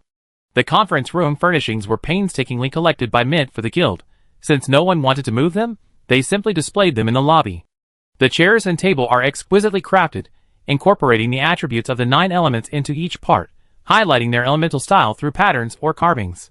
The tree canopy-like decorations extending upwards from the chair backs, viewed from a distance, evoke the feel of a dragon throne. While the items are excellent, the storyline still leaves me feeling unsatisfied. Jiang Hei was feeling incredibly frustrated and agitated. He had a feeling something was off, but he couldn't quite grasp the thread that was so close yet so far. The jailer, who had been holding back, saw French Fries push the rainbow elemental tree ornament to the center of the conference table and immediately burst into laughter. Does this thing even deserve to be on the table? Zhong Zemo shrugged. Why don't you go up and keep it company? Okay. The jailer jumped onto the table without hesitation. If the table were filled with dishes at this moment, the composition would certainly be quite interesting. But the scene was enough. The players were overjoyed and frantically took screenshots. So this is what daily life is like at the boundary between reality and illusion, without clearing dungeons. I learned something new. Although the jailer was playing with the elemental tree with one hand, which looked a bit dangerous, no one stopped him. There was really no point in worrying. If it broke easily, the players would have more material for their jokes about the starry campfire tomorrow. Jianghe, who was circling the conference table, fiddling with chairs and searching for the loose thread, was startled. With a loud thud, a heavy object fell to the ground. Everyone looked in the direction of the sound, and saw the elemental tree ornament had fallen from the jailer's hands, crashing heavily onto the table. The beautifully decorated table was unharmed, but the potted plant-like ornament had a corner broken? The jailer was stunned. Although he didn't like the fallen object, it was, after all, the result of everyone's hard work in the guild. He nervously crouched down, picking up the broken branch, trying to piece it back together, his hands trembling uncontrollably. Zhong Zimo also jumped onto the table. Clumsy, let me do it. The players joked that the ground was too hot to walk on, and everyone wanted to be on the table. The glue expert, Zhong Zimo, volunteered to piece together the broken branch of the elemental tree. He carefully avoided the broken part and gently lifted the base. Cracks spread from the base outwards. The elemental tree looked like a dilapidated building with the character demolished drawn on it, teetering on the brink of collapse. You did it too. The jailer shouted, raising both hands. That shouldn't be the case. I didn't even use any force. Are you guys even capable? Beiwo jumped onto the table, squeezing next to Zhong Zimo, grinning. You call yourself a glue expert? You can't even handle this, watch me. Snap. Beiwo's fingertips barely touched the ornament, and the crack deepened. She quickly raised her hand. I didn't do it. French Fries frowned slightly. Her intuition told her something was wrong. She also jumped onto the table, reaching out to lightly touch the ornament. Sure enough, the crack that had stopped when everyone touched the damaged area widened again after her touch. The elemental tree, based on the origin element, was about to break. What are you three standing there for? Get on the table, touch it. The moment three hands touched it, the ornament shattered, revealing a soft light, like a will-o'-the-wisp, suspended in midair. The seabird cried out frantically. Another email arrived. Everyone present received one. No sender displayed. Wait, there was no email at all. Just making a fuss, playing a prank? The woman in the blankets lifted her head and flicked the seabird's forehead. The seabird grumbled pitifully, still chattering, but they still hadn't received an email. Wait, what happened to the previous emails? The emails that sent furniture and statues in the name of the origin elements were gone. The emails that sent control of the magic circle in the name of Elsa had disappeared. They hadn't deleted them, they searched the history, but it was blank, as if they had never existed. Gloria, who had disappeared after clearing the game, suddenly emerged from the insect mist, causing Orange Tea to exclaim in surprise. The power that suppressed me, shattered. Suppressed? Jianghe's gaze suddenly fell on the shattered elemental tree ornament. Combined with the missing emails, he got goosebumps all over. Even though level 11 had been breached, the unknown continued to prevent them from reaching level 12. Level 12 still exists, he firmly emphasized to everyone. It's fake, the email is fake, it's part of the system. At that very moment, 10 random drop orbs appeared within the virtual real boundary guild. The onlookers were stunned. There were rewards. No, these were the rewards for correctly clearing the level. Chapter 265. T-Goddess subconsciously went to open the lottery. Please confirm whether to open immediately. This was the first time she had encountered a confirmation prompt since the lottery began. As a veteran player of the game, she immediately stopped. This is abnormal. Everyone tried. All 10 orbs prompted a confirmation message. Jianghe pondered. Could it be? French Fries said, it's like a hint that now is not the best time to open, and that we should complete certain events to maximize our gains. Jianghe's lips curled up. The two of them were thinking the same thing. Jailer murmured, events? The 12th floor? This time, everyone had the same idea. What exactly is on the 12th floor? In the storyline, the entire Sunrain team's top-tier players perished on the 11th floor. In the actual game, players experienced an unprecedented series of hellish dungeon battles on the 11th floor. The unknown entity went to great lengths to stop the players. The game even granted it the power to utilize the game mechanics in a way similar to breaking the fourth wall. Exhausted and weary after the fierce battle, but a surge of curiosity fueled their energy.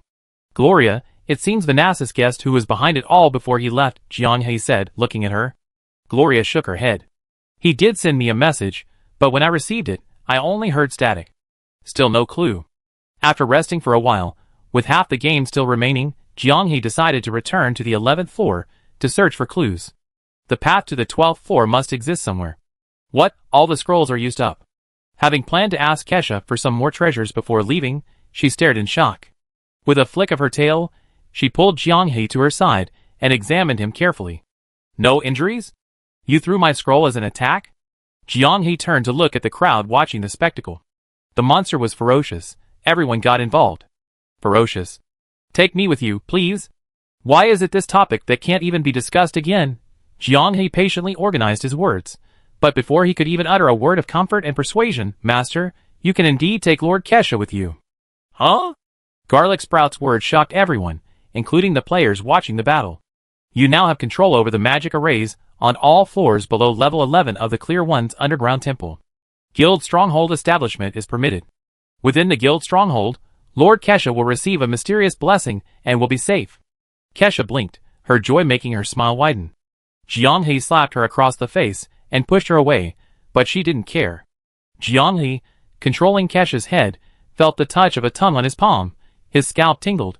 He quickly lowered his voice and asked Swanmeow, what exactly do you mean by nothing will happen? Swanmeow also lowered her voice. The power of the guild's blessing will ensure that Lord Kesha will not disappear, and the battle deaths you fear will not occur. Like Lord Kesha, after the base is established, battles within the base will only consume puppet clones. You only need to consume the corresponding guild resources to restore us. Resources? Special materials for base opening require management to obtain. However, because the masters have bestowed the spirit of the immaculate puppet, the guild's messengers can already obtain resources by searching outside. But currently, we cannot open the guild coordinates. It's alright, the blessing is already in effect once the base is established. Hiss. Jiang turned around sharply, pulling away his hand that had been licked wet. Alright, I take you with me. This time I take you with me. Yay! Kesha celebrated with her hands raised high like a child. Wait. Jiang turned around sharply again. Proactively reminding you, that's really unlike you guys. Garlic Sprouts covered her mouth and chuckled. Do you remember the introduction to Spirit of the Immaculate Doll? French Fries recalled. Freya seemed to have said that it could make dolls more human-like. Everyone suddenly realized. Freya was in a good mood, and the reward she casually tossed them had such a wonderful use. This wasn't even a top-grade item? Kesha was going into the dungeon with the group for the first time, and everything was new and exciting. Judging by the scroll's reimbursement speed, she originally thought a fierce battle awaited her, allowing her to show off her skills in front of Jiang. Returning to the 11th floor, everyone became search dogs, plowing through every possible clue. Jiang accompanied Kesha to inspect the teleportation tunnel suspended high in the sky. Unfortunately, there was no possibility of successful repair. The ground search also yielded results. Even with the 4 Primarchs using earth elemental magic to burrow underground, they found nothing. Since the insect mist had never been to the 11th floor, it didn't know if a physical passage directly to the 12th floor existed. They were at a loss. Jiang had anticipated this. He said, since this path is blocked, let's retreat. The guild split into 2 groups. Zhong Zimo led the insect mist back to the 10th floor to search for clues, while Jiang returned to the 9th floor to find the Slime King. Upon landing, they were no longer disturbed by various domesticated monsters. In its resting state, the Slime King, having nothing to do, had surprisingly managed the ranch quite well. It was a truly astonishing scene. In the central area of the 9th floor, where the Church of Eternal Night was still locked in a fierce battle with Freya's puppets, this place seemed like a secluded paradise, untouched by human hands. In the courtyard, the Slime King was deeply shocked after hearing Jiang description. But when Jiang mentioned the 12th floor, the Slime King's eyes suddenly became somewhat confused. The 12th floor? Yes, the 12th floor, the core center of your clarities. Elsa is there. Elsa, that name sounds so familiar. The Slime King covered her forehead. I think, I know her. Everyone was horrified, a chill running down their spines. Jiang took out all his lantern. Do you remember this lantern? The Slime King examined the lantern, her eyes filled with a mixture of sadness and confusion. Her eyes reddened, green tears sliding down her cheeks. Her mouth opened slightly, her lips moved. A familiar name was on the tip of her tongue, but she couldn't utter it. I. Why do I feel so sad when I see the lantern? Fries swallowed hard, his hands trembling slightly. The jailer found a stick and wrote Elsa and Anna's names on the ground. Can you read them? And lay air? Gina, nah? Everyone shuddered. Elsa and Anna were blurring, gradually disappearing. Jianghe informed Zhong Ziming and his group, who were active on the 10th floor. It's the same on our side. The surviving fairies and the library on the 10th floor can't remember Anna and Elsa. The boundary between reality and illusion was approaching the truth, but the closer they got to the truth, the more chilling it became. What exactly were they fighting against? The power wielded by Eternal Night and the Clarities was absolutely insufficient.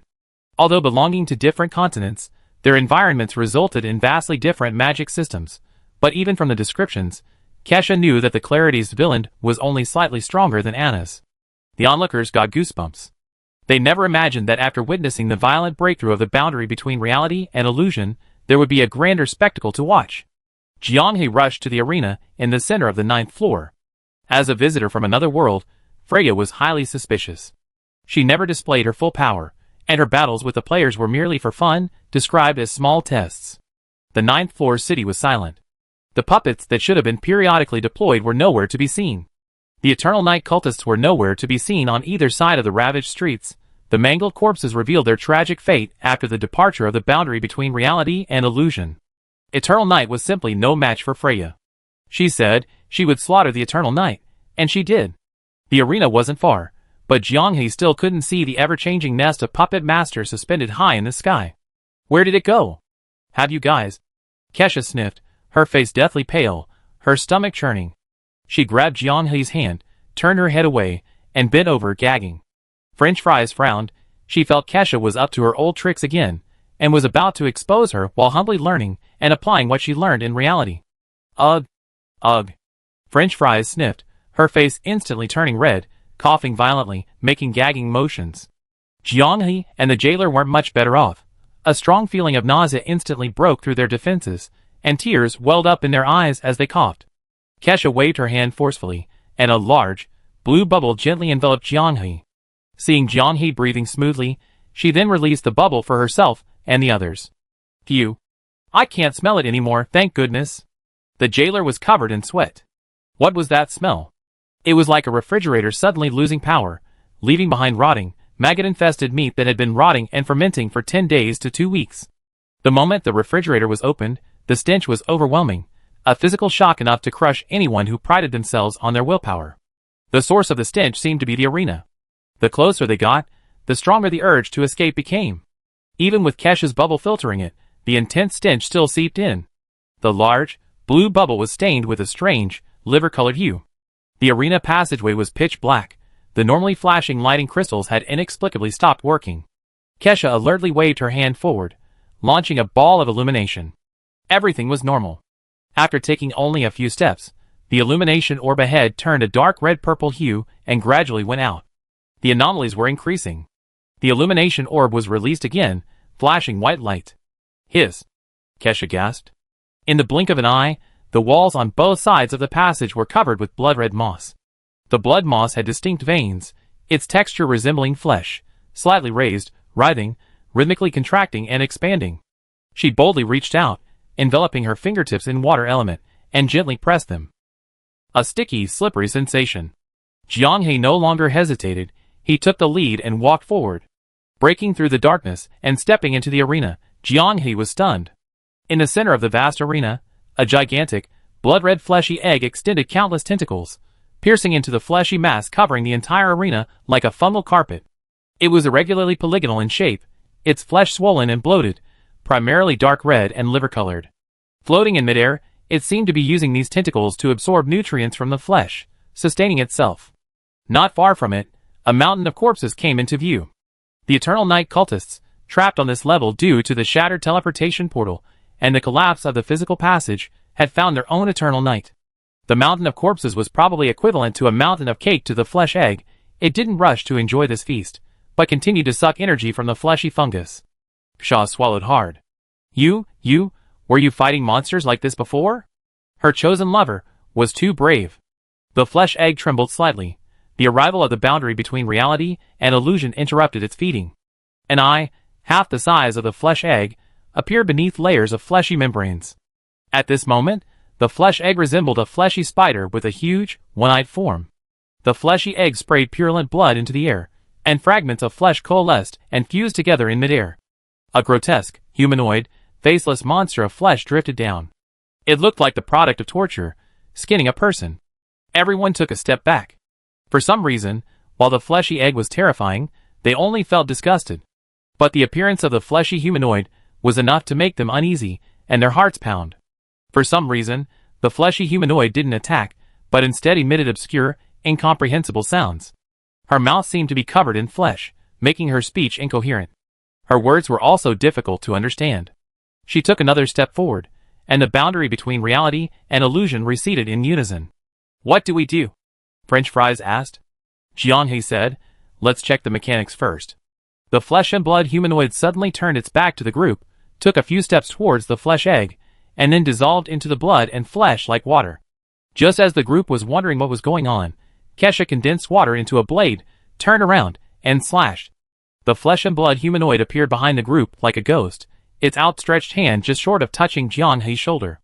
The water blade severed the bloody hand in one stroke. French Fries glanced at Kesha. It had to be admitted that having Kesha in the team made him feel incredibly safe. The flesh at the severed point writhed, and in an instant, the flesh and blood humanoid was restored to its original state. Although it had no eyes, Jianghe felt as if it were staring at him. The flesh and blood humanoid didn't make any further moves. After a moment of stalemate, it suddenly raised its head. At that moment, the flesh egg not far away also revealed its large eye beneath its fleshy membrane once more.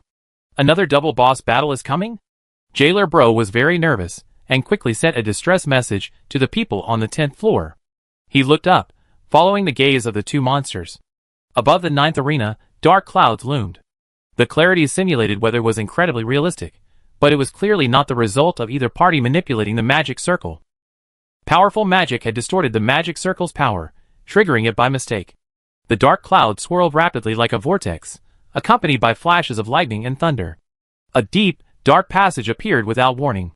Seeing this, the flesh and blood humanoid waved goodbye to the boundary between reality and illusion in a human-like manner. She took the lead, floating up and pulling the giant flesh and blood egg towards the passage in the storm, disappearing in the blink of an eye. Kesha brought Zhong Zimo and his group into the now hellish arena. Everyone stared at the passage that hadn't disappeared above them, exchanging bewildered glances. Could it be? He wondered. Jianghe took a deep breath. I believe this is the entrance to the 12th floor, no doubt about it. But what exactly is going on? Orange T's threshold for danger was far lower than other seasoned gamers. Even with the game's perception suppression aiding her, the hellish scene of mountains of corpses and seas of blood still made her uncomfortable. I don't know, but it's very likely. Jianghe boldly guessed, this is the true face of Freya, and the nest of the ever-changing dolls. Chapter 266. Gloria. Everyone who followed Freya through the passage faintly heard a phantom voice. She softly murmured Gloria's name. Over and over. Gloria heard it too. She looked around. The silent, closed passage was empty. She realized she was shedding tears. A profound sorrow enveloped her in that instant. Jianghe thought of the Slime King. You too. Forgot someone. Gloria's mouth opened slightly, her mind churning with memories, but everything related to that name was blank. As the first reader of the diary, Beiwo still remembered one thing.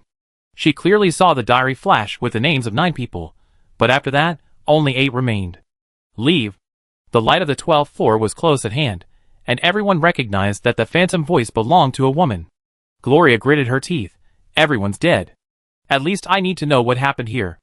Ignoring the advice echoing in her ears, she resolutely followed the boundary between reality and illusion into the 12th floor. Shaw released bubbles for everyone beforehand to ward off the approaching stench. Everyone who stepped out of the light barrier took a deep breath. Even the players watching swallowed hard. A group of people burst into maniacal laughter. Before the solemn and sacred temple, a dozen or so people dressed in the robes of the Church of Eternal Night appeared crazed, their magical aura rapidly expanding.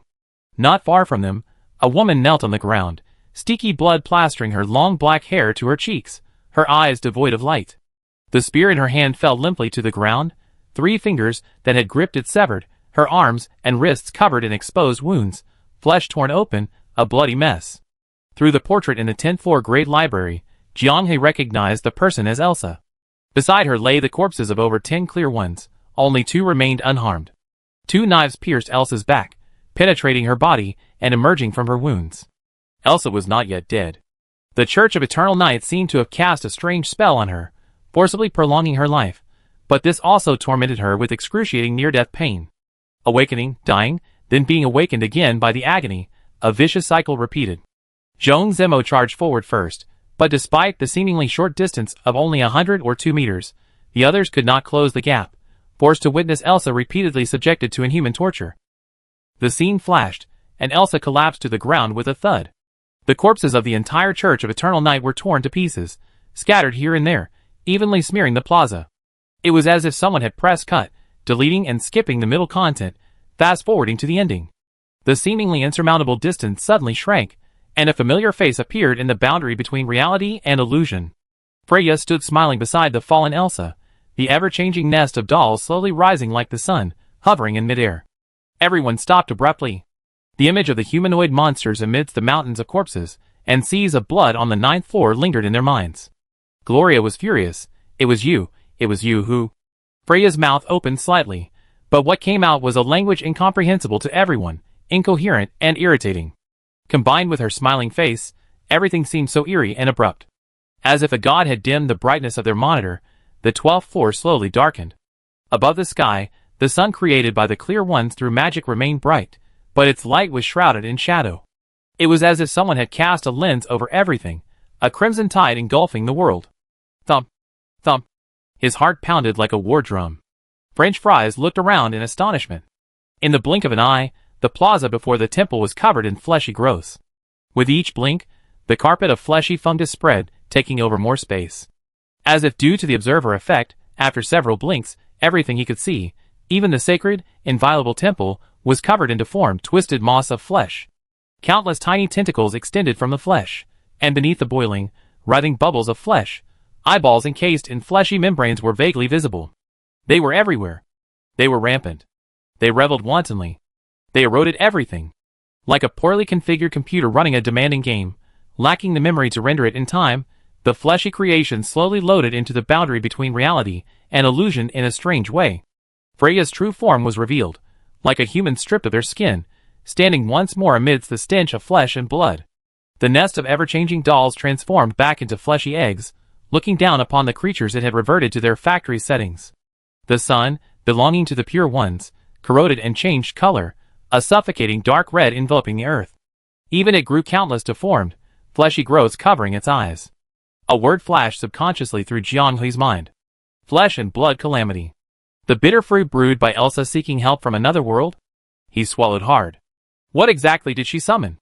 The nest of ever-changing dolls rose higher and higher, reaching the level of the flesh and blood sun.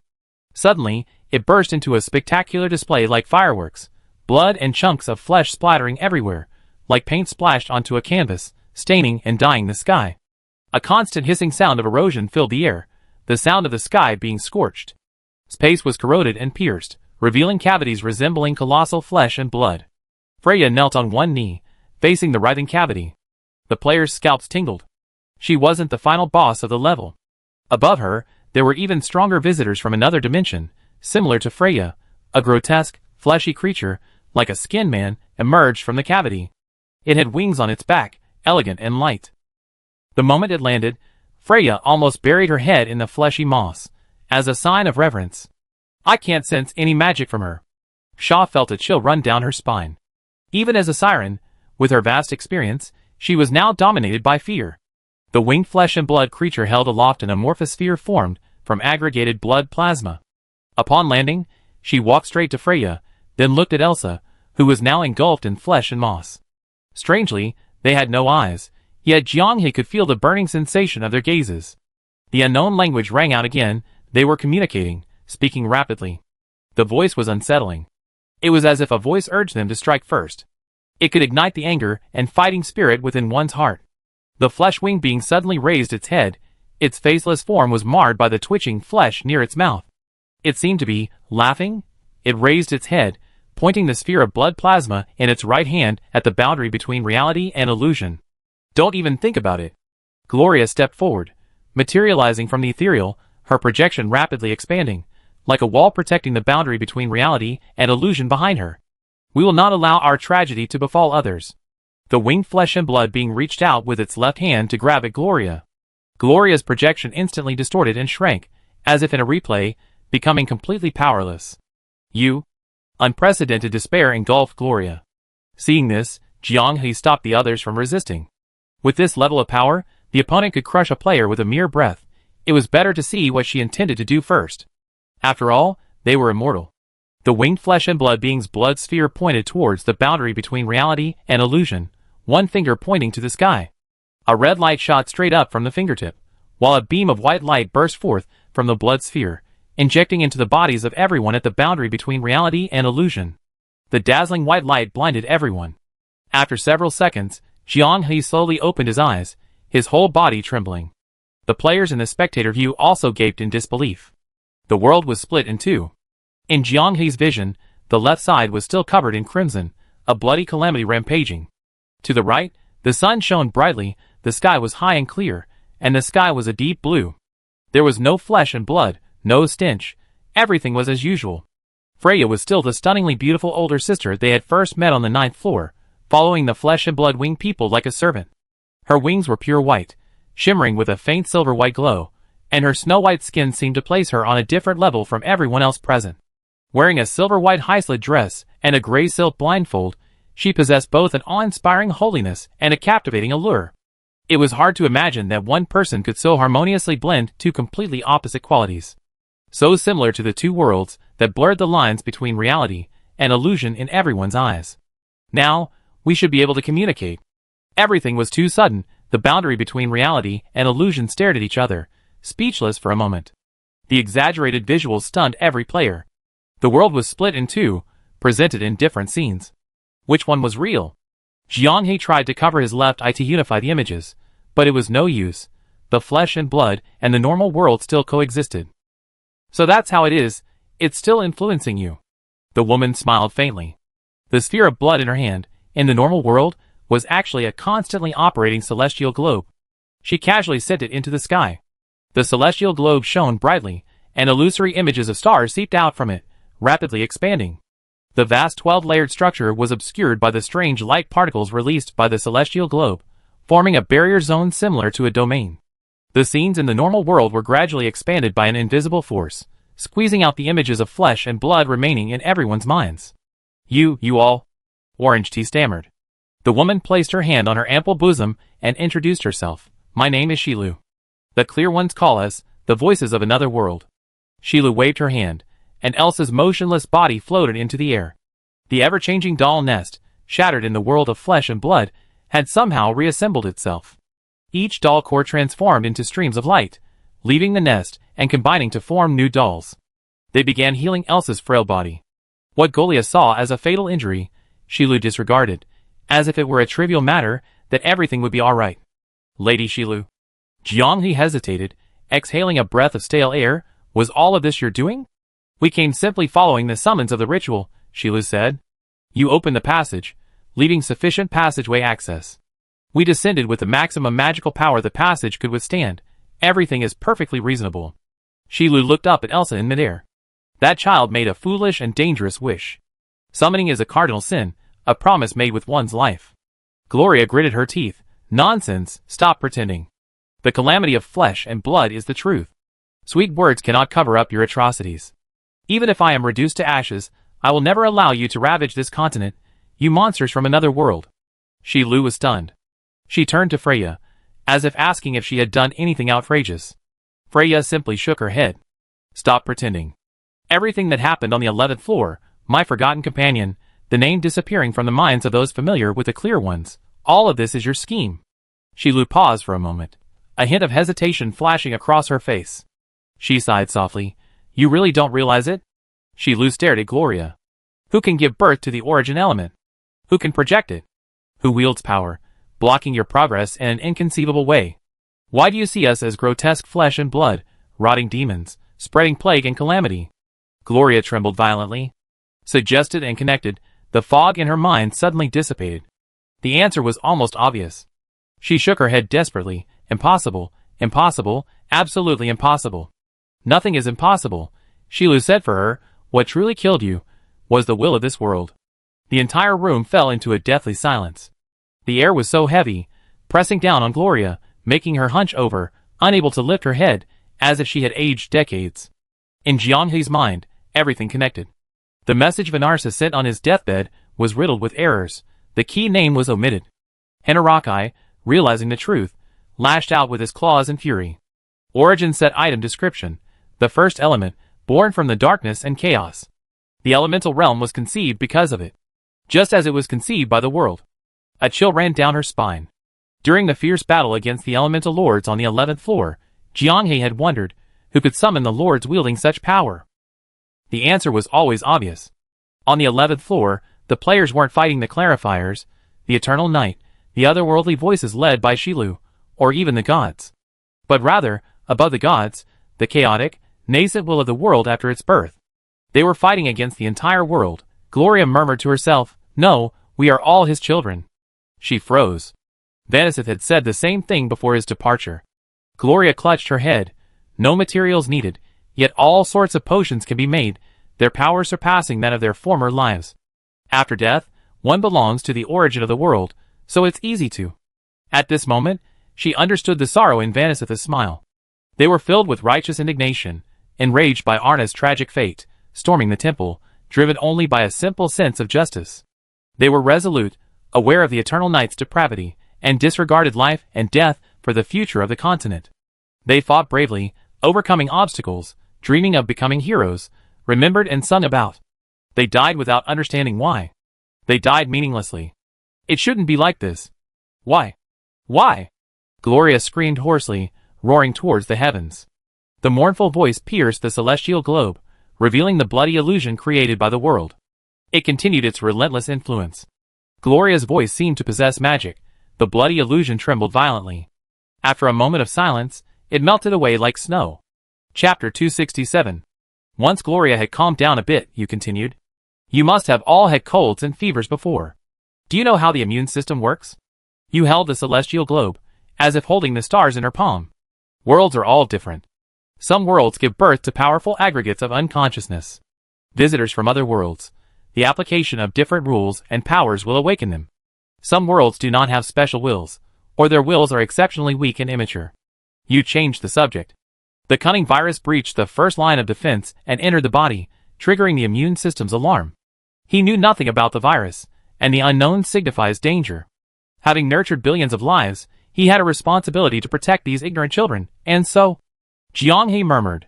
So he used every means at his disposal against you, and upon realizing your strength, he resolved to wipe out all people and things on the 12th layer, both in consciousness and physical form. Shilu nodded slightly, a flame flickering in her palm. Like the immune system, it operates at full power, inevitably harming the innocent, but as long as the illness is eventually cured, it's all worthwhile. Elsa possessed the skill of interdimensional communication, and the world's consciousness had long been aware of this. As the unconscious aggregate of countless beings, he silently propelled the world's development, anticipating the guidance of the most outstanding group of beings to change the world. Thus, this dangerous magic was labeled as something to be silently observed from that moment on. Everything changed when the Church of Eternal Night began its invasion. A sudden attack and betrayal by an internal traitor plunged the headquarters of the Clarity, a place with a glorious history spanning millennia, into dire straits. To gain a sliver of hope, Elsa sacrificed herself to send a plea for help to the otherworldly voice. Despite limited communication between the two sides over the past 2 years, the otherworldly voice displayed unexpected goodwill. Possessing power and knowledge far exceeding that of the world of Devil Land, they traversed the communication channel constructed by ritual, asking for nothing in return and disregarding the cost, at least for now. Elsa's communication ritual left sufficient passage permissions, and you were descended with the maximum magical power the channel could withstand. Everything proceeded as planned. Unfortunately, the world of Devil Land, that chaotic, unconscious aggregate, was extremely immature. Even if they all descended with the maximum magical power allowed by the ritual, it was enough to crush all living beings in the world. The Church of Eternal Night became the first victims. Even with spatial interference preventing the simultaneous deployment of all the puppets from the myriad transformations of the puppet nest to clean up the battlefield. Even with the puppets' combat power affected by the thin magical power of the world, preventing them from unleashing their full potential. Even in interdimensional combat, the puppets couldn't display their full potential or unique powers. 8th tier Eternal Night cultists could only barely hold their own against these mass-produced puppets, whom these otherworldly voices treated like toys. They crossed space, stirring up magic and shattering the passageways between floors. The gates to the 9th floor closed, and the ensuing massacre further awakened the world's consciousness. To the clear ones, to the sun shower, to the boundary between reality and illusion, the Eternal Night were a bunch of lunatics, the worst of the worst. Yet, to the world's will, they were all its own children. Interdimensional visitors. Massacre. Rivers of blood. Wailing cries. Dangerous signals appeared frequently. The battle between the world and the invaders, the showdown between the virus and the immune system, began. At this moment, the Sunrain squad, drawn into the temple by Alna, began their conquest. They fought their way through, unstoppable. Not players themselves, they cleared floors 1 through 10 with sheer passion and sheer willpower. Until they reached floor 11. The Vanguard Freya was already so powerful. The approaching second wave of invaders would surely bring calamity. To stop Shilu, the world's consciousness gradually shrank, isolating floors 11 and 12. The Sunrain arrived at an inopportune time, but the world's consciousness still loved its children. The illusion created an isolation, luring the Sunrain back. Jianghe suddenly realized that in the illusion he encountered on floor 11, the illusory Alna had been constantly urging and brainwashing them to leave. Even after being exposed, she never showed them any hostility. Thinking back carefully, the Elemental Lord hadn't used his full power at the beginning. Even after the Dark Elemental Lord was slain and their own forces were wounded, the Elemental Lords restrained themselves, driving the players to a safe zone before ceasing their attacks. That was the chaotic world consciousness, the mother of all living beings, desperately trying to warn and stop her children. Jianghe wondered, why couldn't it be communicated more clearly? If they had communicated directly, this wouldn't have happened. She may have already given a warning, Shilu said, looking at Gloria. Gloria was struck dumb. Before entering the 11th floor, they had indeed heard countless urgent whispers echoing in their ears. The words were spoken quickly, their anxiety palpable. Orange Tea, who was flipping through the diary, froze. Direl, the author of the Sunrain Chronicles, did indeed keep records. Having witnessed the powerful mental magic of Eternal Night, the Sunrain team identified the anomaly as a precursor to the opponent's mind control magic, and thus had Plata cast a great purification spell to dispel it. And indeed, as they suspected, the spirits, invisible to the naked eye, were instantly wiped out by Plata. Plata is always so trustworthy. Orange Tea's heart trembled as she read this. Evening Dew sighed again. Using the lingering consciousness of the undead to convey messages to the living, I've seen that in another world too, a world like an infant. Why can't it be more direct? Bed asked, puzzled, by displaying anomalies or something. Indeed, some powerful world consciousnesses can use the great souls of the past to imbue themselves with fleeting emotions to convey important messages, but this world is far from being that sophisticated. Besides, Evening Dew countered, aren't the origin elements anomalies? The group at the boundary between reality and illusion were stunned. The spectators were also speechless. Even with their godlike perspective, despite numerous interconnected clues, they remained bewildered, stubbornly pushing their way into the 11th floor. How could Sunrain, caught in the middle and convinced the Church of Eternal Night was the mastermind, possibly uncover the truth? Golia, who had bravely guided the players and unleashed her final power, finally broke down, kneeling and weeping like a child. She, who considered herself the pinnacle of the team's wisdom, had failed in her responsibility. French Fries still couldn't understand. Who sent us all those emails, those rewards, misleading us away from floors 11 and 12? Since the world consciousness couldn't transmit information more accurately, was the email sent by a ghost? Shilu smiled faintly. Someone who doesn't want you to repeat the mistakes of Sunshower. French Fries shuddered. It really is. A ghost. The 9th member of the Sunshower team, who disappeared, hadn't perished. Like Thanasis, after death, she returned to the world's origin, yet lingered on the 11th floor. She watched Sunshower walk step by step towards death, becoming a witness to the players' descent into the abyss. To prevent future generations from repeating her mistakes, she did everything in her power to prevent the players from approaching. Being in the origin, Thanasis managed to create the potion out of nothing. She also briefly borrowed the power of the world consciousness to deceive the players. No wonder the email disappeared. Zhong Zemo suddenly realized. The world will's attempt to intercept Shilu failed. Its descent was inevitable. Various methods were employed, all to protect the child's world consciousness, including its own cytokine storm. The 12th floor was sealed off, physically cutting off any means of life reaching this place. Memory manipulation. Those whose mental state is severed but who still retain some understanding of the people and events of the 12th floor are warned against contacting potentially dangerous invaders. The elemental lords are summoned to guard the 11th floor, creating an isolation zone to prevent their children from being bewitched and harmed by the invaders, and also to help them understand the danger. The world's consciousness creates illusions of flesh and blood, projecting grotesque and terrifying images into everyone's minds. Elsa awoke at some point. Body covered in fatal wounds, she should have reported to the world's consciousness long ago, yet she had recovered completely. The power of the otherworldly voice was astounding. What kind of magic is this? Can you teach me? Orange Tea muttered softly. Now she had the mindset of a classic player.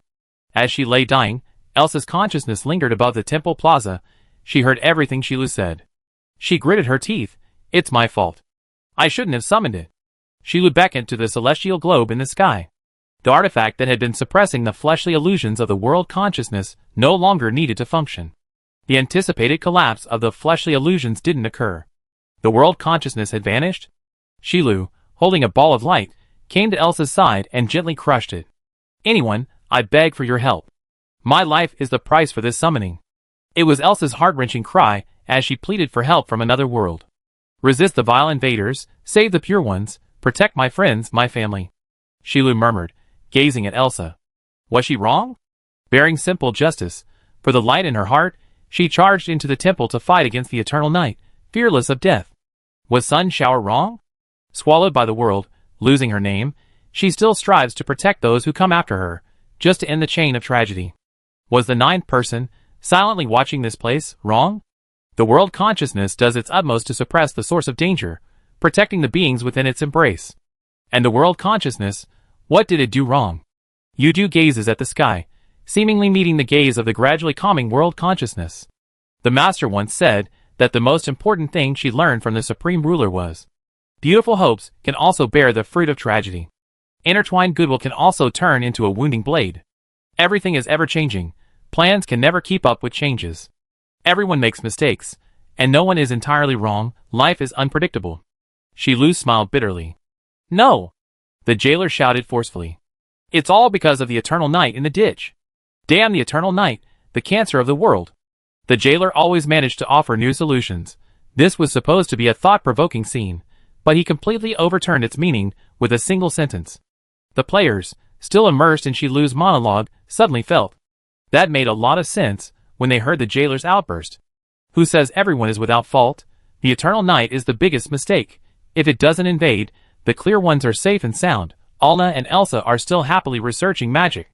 The Slime King won't lose his best friend. The Sun Shower won't die, it can still walk through Dviland, continuing its legend. The world's consciousness continues to slumber, slowly growing. As one gets older, one becomes more sentimental. Shilu's words made the enamel mug's eyes redden. Everyone makes mistakes, and no one is entirely without fault. They experience many such things in their generation.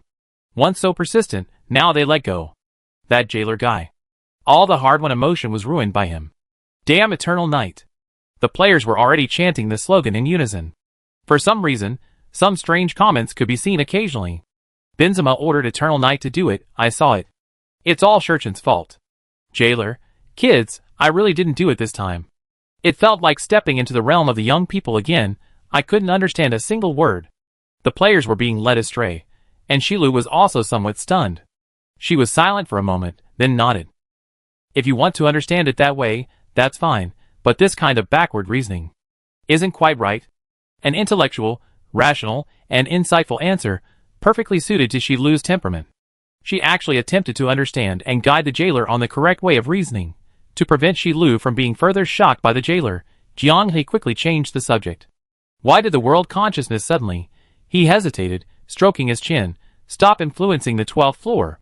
Shilu smiled gently. Someone has already guided Ghost Rat to confront the world consciousness. He is a naive child, not incapable of understanding emotions. Intense emotions, born from the expectations of a great soul, will surely be responded to. Everyone blinked, confused, when the usually silent insect mist cried out. A new name, a new name. Orange Tea hurriedly looked down. The words Ghost Rat slowly appeared on the diary. The last name of Sun Shower reappeared. In Gloria's chaotic mind, blurry memories gradually became clear. The moment spent with Ghost Rat resurfaced in her mind. She looked up, and a black robe and suit, standard for Shadowwalkers in the game, came into view. The last survivor of Sunrain, the Ghost Rat, was a favorite among most players, a perfectly hybrid, retaining human features while sporting distinctive rat ears and a tail. She embraced the tearful Goliath, her own golden eyes glistening with tears. "It's all right. He understands everything," the world responded. "Calamity," it ended. "We have further weakened our own power, no longer drawing power from the other side of the ritual passage, accepting the rules of this place." Shilu stared at her palms. This level of goodwill, combined with the Ghost Rat's dialogue, should buy us a brief respite here. Respite? Zhong Zimo asked skeptically. "You already slaughtered all the people of Eternal Night, fulfilling your purpose of arrival, haven't you?" Just as Elsa was filled with curiosity, so are we with curiosity about a completely new world. Shilu crossed her arms, and bowed slightly towards the boundary between reality and illusion. "As a successor who surpasses the Sun Shower, if you are willing to exchange skills with us, we would be honored." Chapter 268. The game froze, and a beam of light descended. A magnificent rainbow stretched across the sky, becoming the only bright color in the black and white. The mechanical voice of Garlic Sprout sounded. "The Underground Temple of the Clarities, Normal Mode, completed. Underground Temple completion rewards. Origin element set. Sage's Memory Fragment, selectable, X7. Star Sand X2. Divine Forging Universal Material. Avatar Fragment X80. Sun Shower Avatar Revelation X9. The coordinates of the Underground Temple of the Clarities have been injected. Starry Sky Gems will be teleported to the coordinates of the Underground Temple without incurring any costs. After communicating with Saintess Elsa, the Underground Temple of the Clarities stronghold will be fully open. Players who completed the dungeon belong to the same guild, condition met. Guild Virtual Boundary, Guild Puppet experience greatly increased. Free building upgrade permission X1A series of rewards. Jianghe was overwhelmed. The completion rewards were more than commensurate with the dungeon's difficulty, simply impeccable. So good, every single one of them was what they wanted. A complete set of Origin elemental gear, even excluding the weapon, is enough to make anyone drool. The boundary between reality and illusion possesses only 2 rainbow tier sets across the entire server. Although Orange T was lucky enough to secure Sage's memory fragments for everyone several times, random drops don't offer the same quality as selectable incense. With the current availability of a second class, they could consider saving it for future use. It's just unknown whether there are any dungeons even more nightmarish than the Clarities await them. Star Sands, the universal material for divine forging, are also valuable. The former involves exchanging items with story NPCs for necessary information, while the latter is a core component for forging rainbow-grade equipment. The Avatar fragments and the Sunrain Avatar brought the spectators' gasps to a fever pitch. What started as mere "oh" now turned into a chorus of exclamations. Obtaining Avatar fragments was far more difficult than acquiring rainbow-grade equipment. Until the Clearcaster's Temple completion reward, the only way was through sheer luck. A generous 80 fragments, if allocated by the fixed team, meant creating a powerful avatar wouldn't be a problem. Wait. The Sunrain Avatar Revelation was supposed to be 9 fragments per player who completed the level? No allocation needed, just completion instantly activated the Sunrain Avatar for the entire team. While spectating, some astute story analysis ups, based on the support logs, deduced that all members of the Sunrain team might be part of the Avatar system. Now that their deductions were proven true, they couldn't help but boast to their fans, drooling with envy. During the campaign, Sunrain's assistance and personal charisma left a deep impression on the players. These 9 highly skilled players, each with exceptional talent, had their futures limitless had they not perished. Just imagining possessing a portion of Sunrain's power, or summoning him to aid them in battle, filled them with excitement. Why am I not from the reality/illusion boundary? If I were, I could have Sunrain too. Why are those from the reality/illusion boundary discussing choosing an avatar for Orange T? Huh? When did T-God get 25 avatar fragments? As expected of you, T-God. Orange T had 25 fragments shortly after the server opened, but to help Jianghe secure an avatar first and improve the team's margin for error, he didn't awaken an avatar first. 80 fragments, just enough to help her become the second person in the guild to possess an avatar. The reward verification was complete, and time began to flow again. Shilu maintained her bowed posture. In past artistic creations, visitors from other worlds often represented misfortune, destruction, and calamity, but Shilu was completely different. One could not sense even a trace of the arrogance or superiority of a powerful person from her. She always spoke calmly and unhurriedly, genuinely resonating with the tragedy of the sun shower, enlightening them like a teacher. A vigorous yet well-defined curiosity, mixed with a hint of indescribable gentleness, the enamel mug said. It's like gazing at your past self. Your past self? The enamel mug asked. Have you ever fantasized about going back to your childhood, saying something to your past self, doing something for him? Qin Xiaoyu was speechless. He had thought about it. He wasn't the only one with such thoughts. The four primal bodies had recently shared their experience of buying drinks at a convenience store. 3 children, just released from school, were paying for their snacks when one of them, unable to find any cash, became incredibly embarrassed. Siyuani generously paid for the child's meal. According to Siyuani, the child's eyes truly lit up at that moment. I went through that too when I was little. Everyone else did, but I didn't. It was a terrible feeling. It's a bit awkward being called uncle, but oh well, I am indeed of uncle's generation now. For the child, a few dollars was a huge deal. For them, now grown up, it was just a small act of kindness. So much like Shilu and the natives. Strong, and understanding what one truly needs when we can help us. Perhaps, like the 4 primal bodies, she wasn't just helping the children, but also her past self. Qin Xiaoyu swallowed hard, looking back at Shilu. Suddenly, something occurred to him. This final plot point, when applied to them and Zhuhua, makes perfect sense.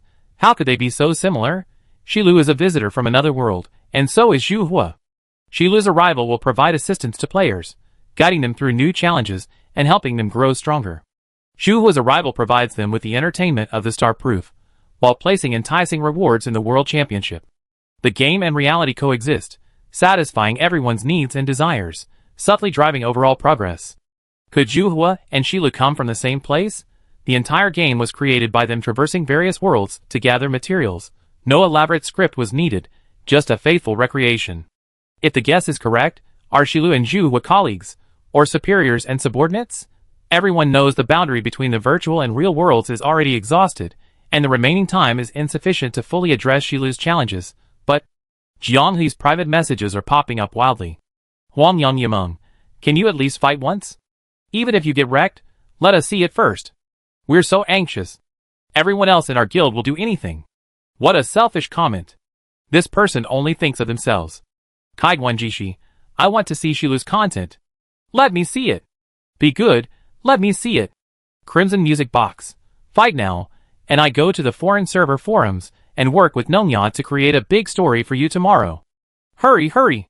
Fries also received the message. Xianghe and Aichu and Qingjin too. Xiaofei, please accept Mom's friend request. Also, I want to see you get wrecked by Shilu. French Fries sighed, a sense of powerlessness creeping into the game from reality.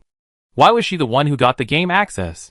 Her dad was easy to deal with in the game, especially since only he was there. The jailer clicked his tongue in amazement. They're all telling us to go take a peek. Jianghe hit the nail on the head. They want to see us get humiliated, beaten up by a beautiful girl.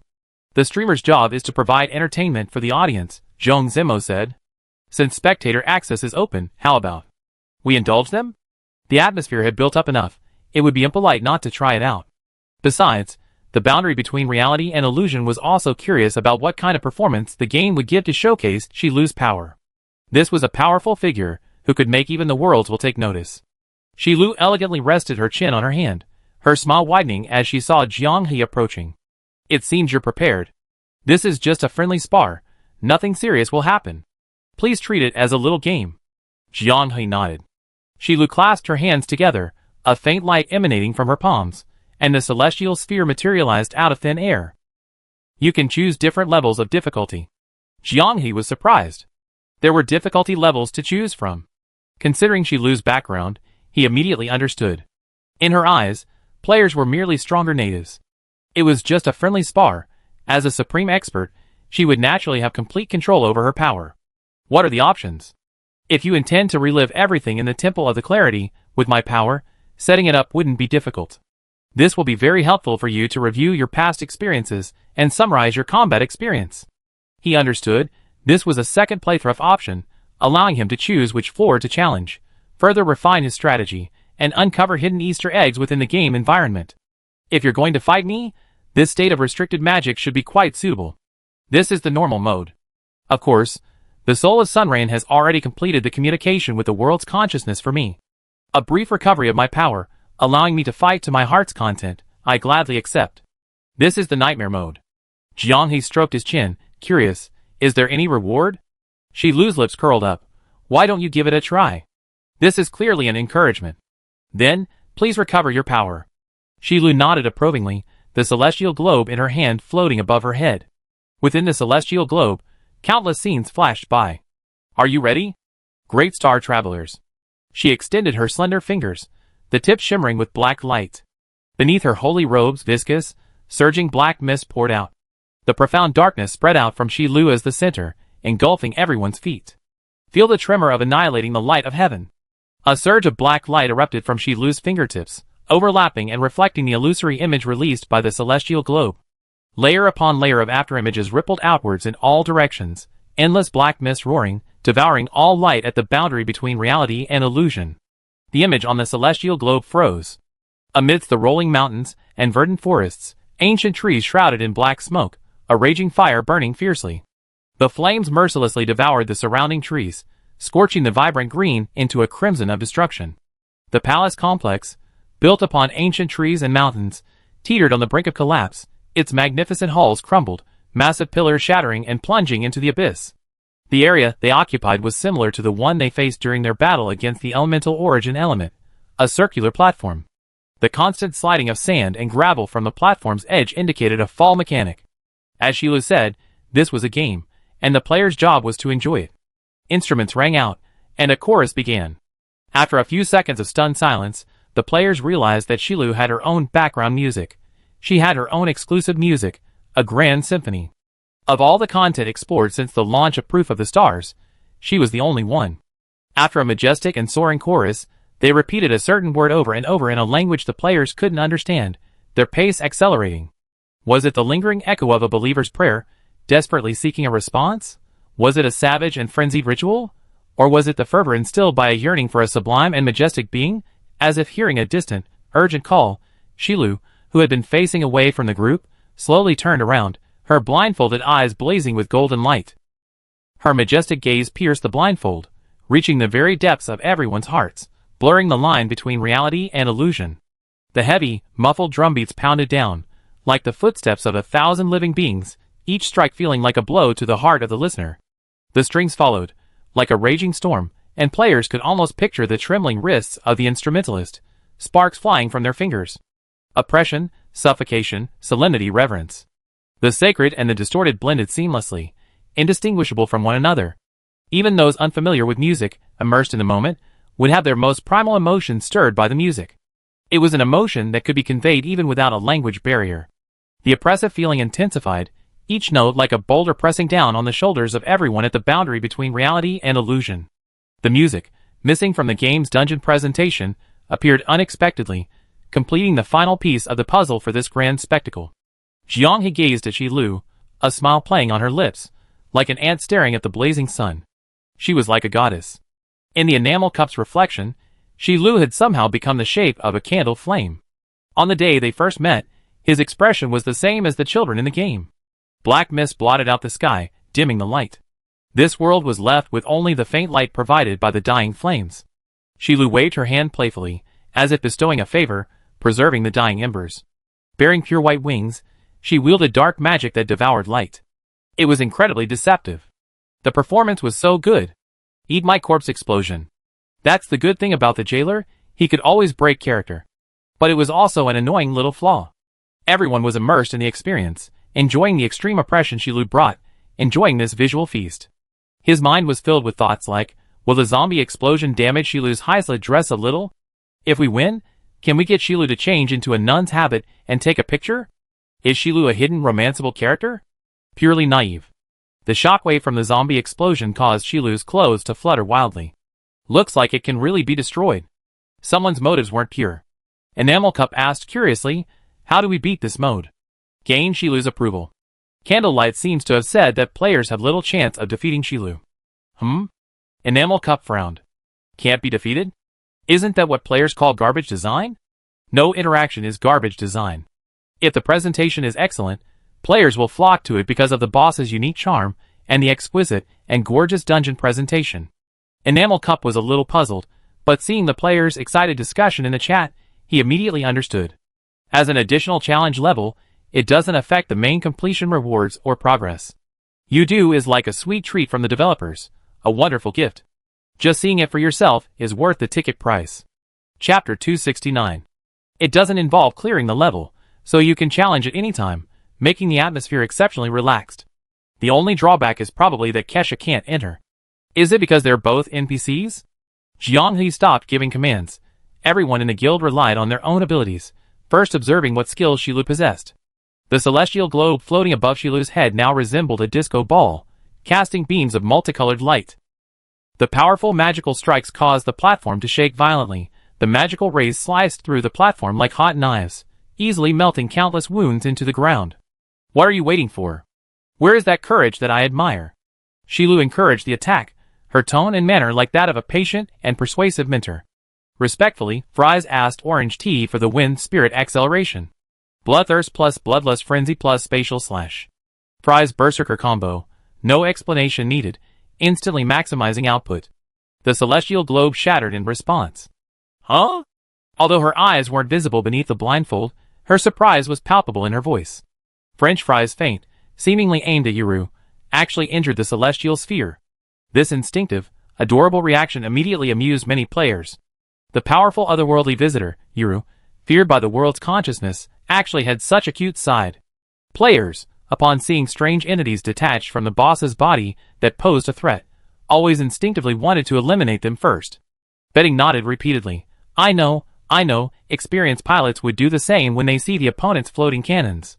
Joan Zemo retorted, how experienced would a pilot have to be to do that? The destruction of the celestial sphere made the boundary between reality and illusion feel not as terrifying as imagined.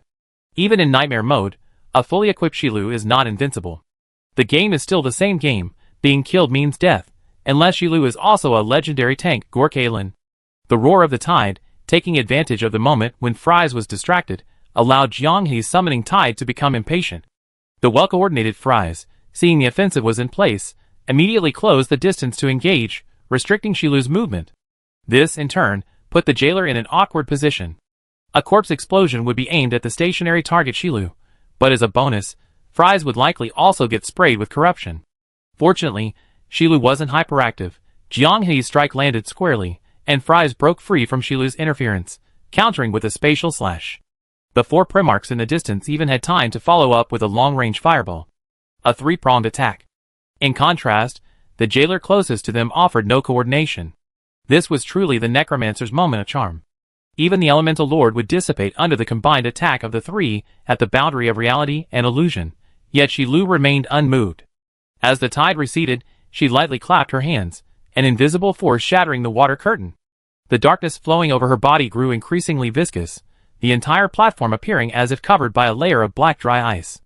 She lightly waved her left hand, the arc of light released from her fingertips like blades and swords. Wherever it pointed, black light flashed, and marks of slashing and hacking suddenly appeared. In the instant, she was repelled by Jianghe's tide summoning. Shilu gently stroked her lips with her index finger.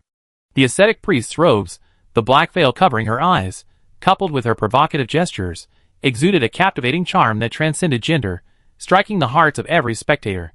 No further words were needed.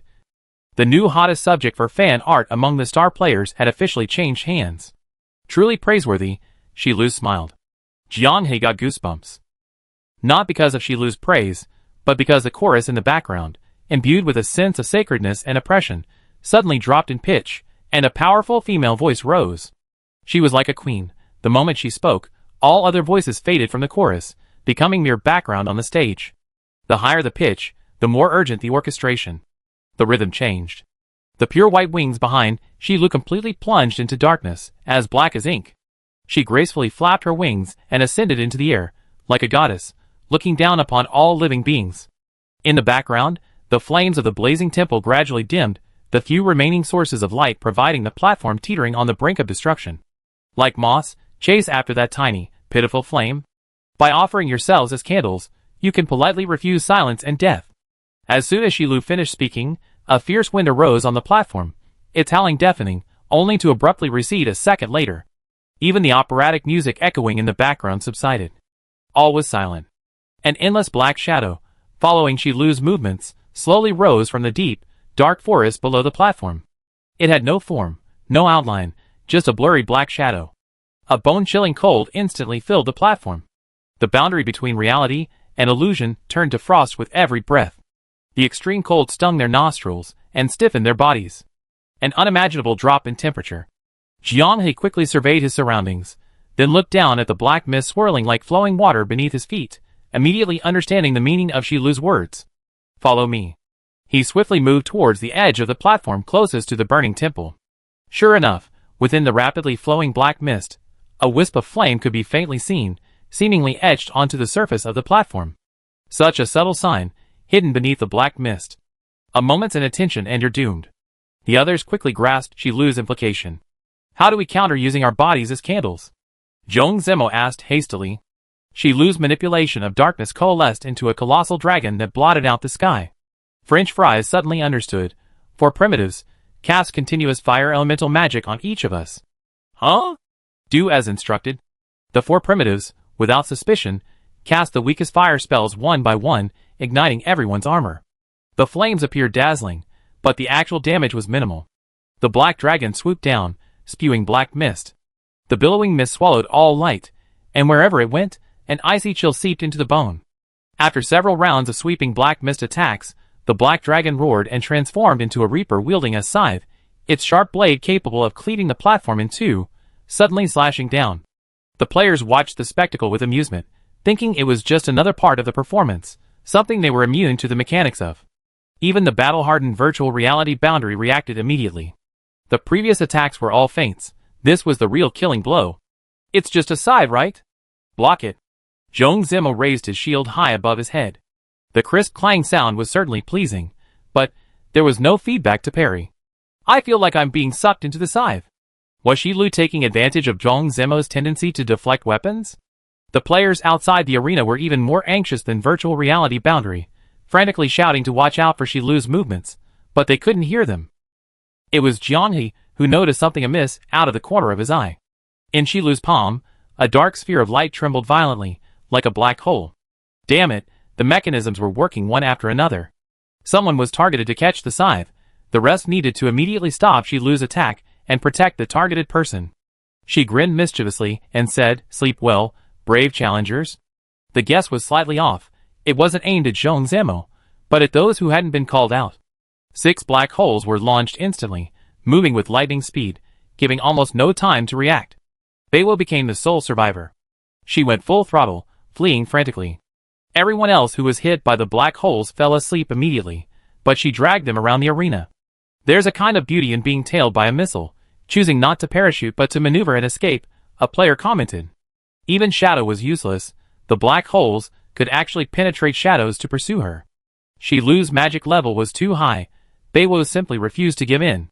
Hee hee, I must live. She laughed as she ran.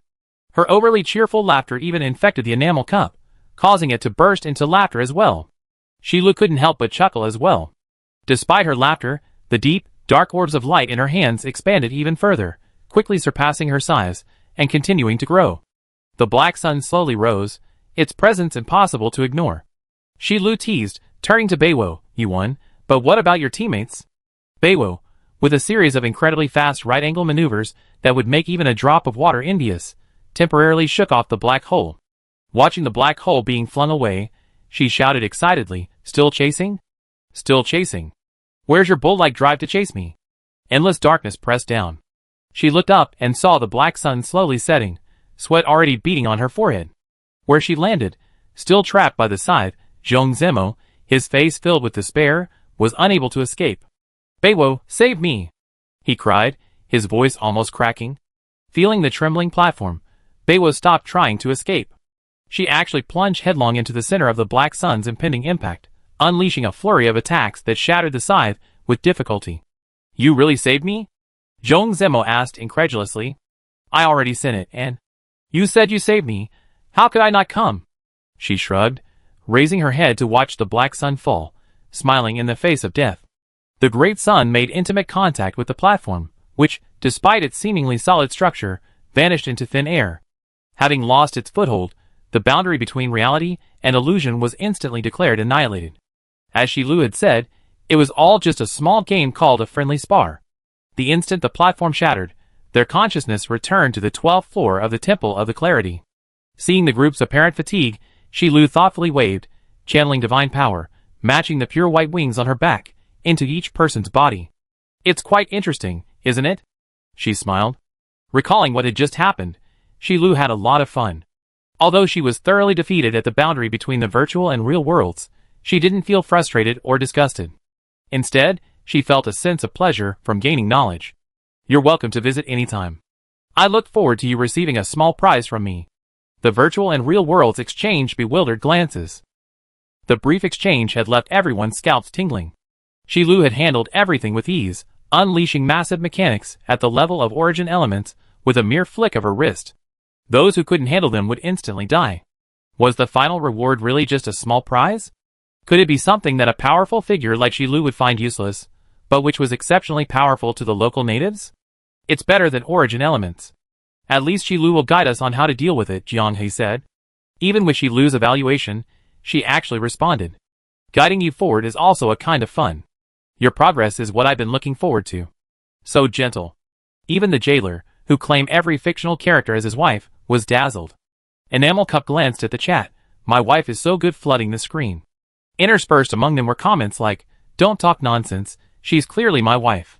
If you remember correctly, not long ago, they also called Elsa their wife, and before that, Freya.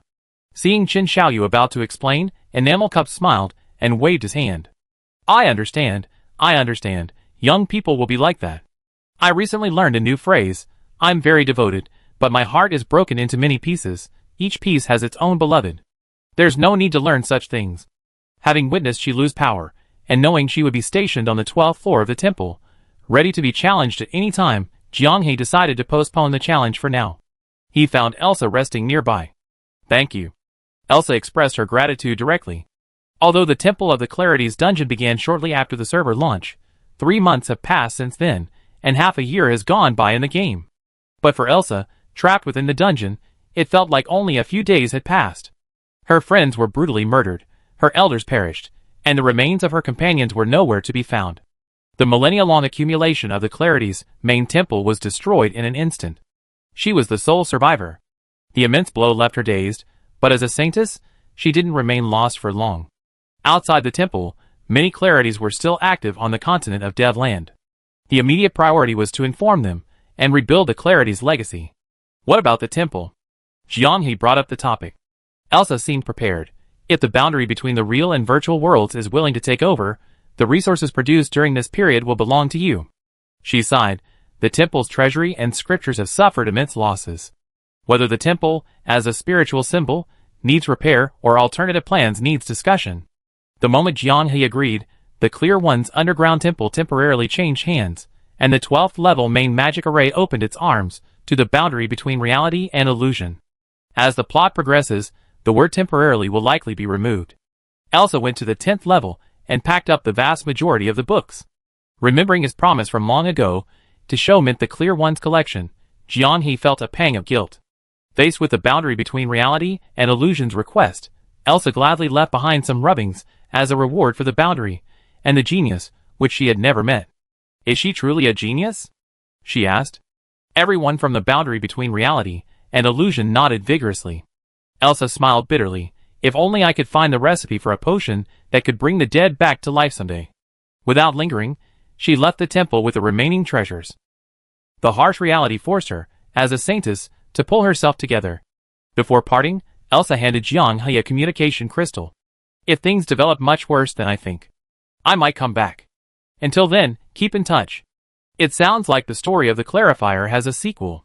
The boundary of reality accompanied her all the way until Elsa disappeared into the fog-shrouded depths of the forest outside the Clarifier's temple. The players, still savoring the moment, gazed into the distance along with the boundary of reality. After a long while, someone reacted. Is it temporarily over? It seems that the part of the storyline involving the underground temple is indeed over. So, apart from the Sunset Challenge not being cleared, the boundary of reality has been confirmed as the first to clear it, right? The other players were either stuck on the 9th floor enjoying Freya's services inside and outside, or struggling to reach the 10th floor and suffering the torment of Gorklin's invincible mechanics. The boundary between virtual and real worlds has been decisively breached, securing its place as the top trending topic in tomorrow's community. This time we can really shout that phrase. We are the champions. Chapter 270. The night's clamor has come to an end. Enamel Cup, followed by Qin Xiaoyu, entered the Temple of the Clarity. He paced silently before the once magnificent, now scarred and nearly collapsed hall. The players were still watching, enjoying the frenzied chatter and effusive remarks. His heart rose and fell with the young people's emotions. Now, the grand performance had ended, the theater was deserted, and a trace of sadness crept onto Enamel Cup's face. Looking at Shi Lu in the distance, he felt even more melancholy. You were right, and I was right. If we had to do it again, you and I would make the same choice. We had no other choice. Sigh. Qin Xiaoyu finally realized that Shi Lu's words seemed to have touched some deep memories within Enamel Cup. He stood silently before the crumbling hall, his eyes glazed over, lost in thought. The emotion lingering around him wasn't just sadness, but more like reminiscence and remembrance. Qin Xiaoyu was anxious, he desperately wanted to log off. The candlelight had been gone for 3 whole days, the aura hidden within the pendant gradually weakening, and even the power it bestowed was unstable. Fortunately, the enamel mug hadn't lingered for long. Leaving the game, he immediately checked his office. Good news. The candlelight's body was still functioning normally. Bad news. It was still shattered. She hadn't returned. Leaving the game, his senses were even more acute. The candlelight's remaining aura on the pendant was even weaker than the day before, almost imperceptible. Qin Xiaoyu was drenched in sweat. Even the internet has delays, trains are delayed. The candlelight saying 2 days might not be 2 days in the literal sense. He could only console himself with that thought for now. Jiang He felt dizzy and groggy, a persistent discomfort that lingered for a while after he woke up. Something similar had happened before. Qin Xiaoyu had said it was due to experiencing too much content in the game at once. But wasn't that resolved already? French fries didn't look too good either. Clutching her head, she yawned and staggered out of the room. You're likely to be surrounded by onlookers at school today. French fries was chugging down iced milk. Hearing this, she licked her lips and handed the milk to Jiang He, indicating he should have some too. Why? I don't need to open any software. I can guess what the players are discussing right now. Too much had happened in the past night. The boundary between virtual and real declared war on the popular streamer, Burning Dragon Knight, and the whale in the basin. Burning Dragon Knight's guild was destroyed, gold coins were scattered everywhere, and the entire inventory was looted. Spectator access was opened. Invading the 11th floor of the Temple of the Clarity and conquering it.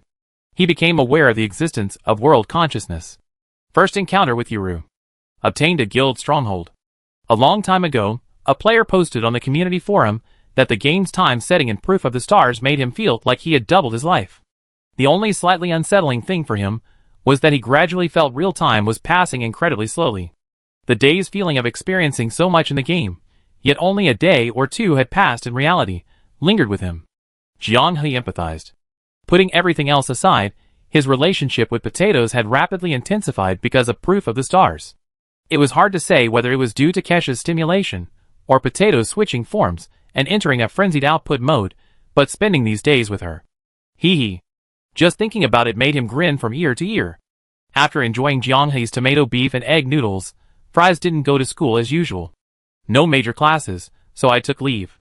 After living together for so long, Jiang He finally heard Fries mention this essential part of university life. The temple raid is over, what's next? Fries muttered. There's so much to do, Jiang He said. The guild base's management is still a mystery. The Sunrain squad is still wandering around the temple. Maybe there'll be more to come? The 6th and 7th layers of the mines, never before explored, should be looked into. Trying out the Black Cat Spiritual World Dungeon is also an option. Besides that, there might be more to see at the Fallen Star Siren's court. Mint's studies in the Grand Archives are nearing completion. It's time for her and Renee to settle their score. The Dragon Ellerby is the best candidate for forging the Origin set. It's time to talk to her.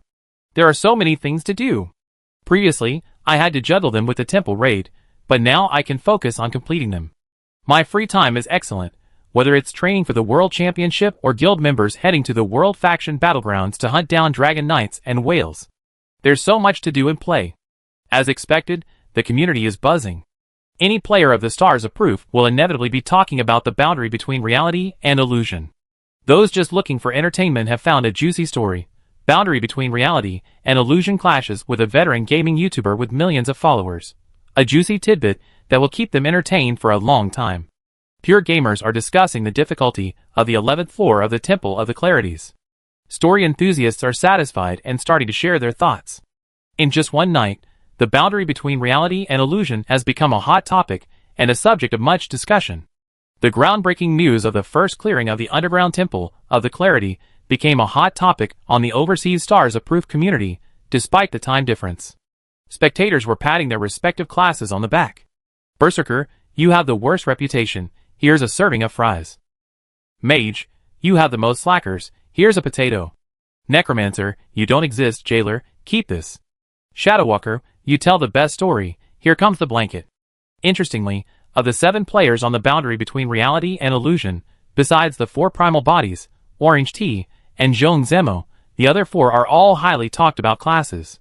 Each of them is a master of their class's Bible. The Berserker has the ability to gauge the blood pressure of random teammates. Without careful observation, you wouldn't know when he died, why he died, or where he died. Representative of the Bible. How would I know his skill could one-shot me if I didn't try it? The mage possesses the ability to avoid sticking to the pan. I really was dealing damage. We show you the replay if you don't believe me. You all died after the team fight, but I'm still alive. My survivability is maxed out, so why are you saying it's my fault? Why didn't you give me a shield? I was dealing damage. Why should damage dealers get shields? When you ask the mage for damage output, it says it's supporting. When you ask it for support, it emphasizes that survival is the priority. When survival becomes an issue, it will talk to you about the contribution ratio of damage output and support before death. It's primarily a single-core processor. If you think about anything else, its brain immediately crashes. Due to this biblical statement, the mage has earned the nickname Non-Stick Pan of the Stars. Necromancer. Yes, we have dark minds. Because of its small player base, it doesn't face discrimination in team play, but its reputation has been successfully damaged by the classic internet meme Necromancer and teammates. It's hard to say whether the Chinese servers players, who like to wipe out all the NPCs and reunite, are paying homage to jokes or genuinely dark-minded. Anyway, there's no need to criticize. If you say necromancers are dark-minded, they all tacitly nod in agreement. Yes, you're absolutely right. Then, they casually kill a random monster, demonstrating their evil on the spot. The jailer's fame, for necromancers, has a sense of bringing honor to an unknown, marginalized clan. Shadowcasters, like the dead or alive deliverymen. Dead or alive deliverymen, quick to die.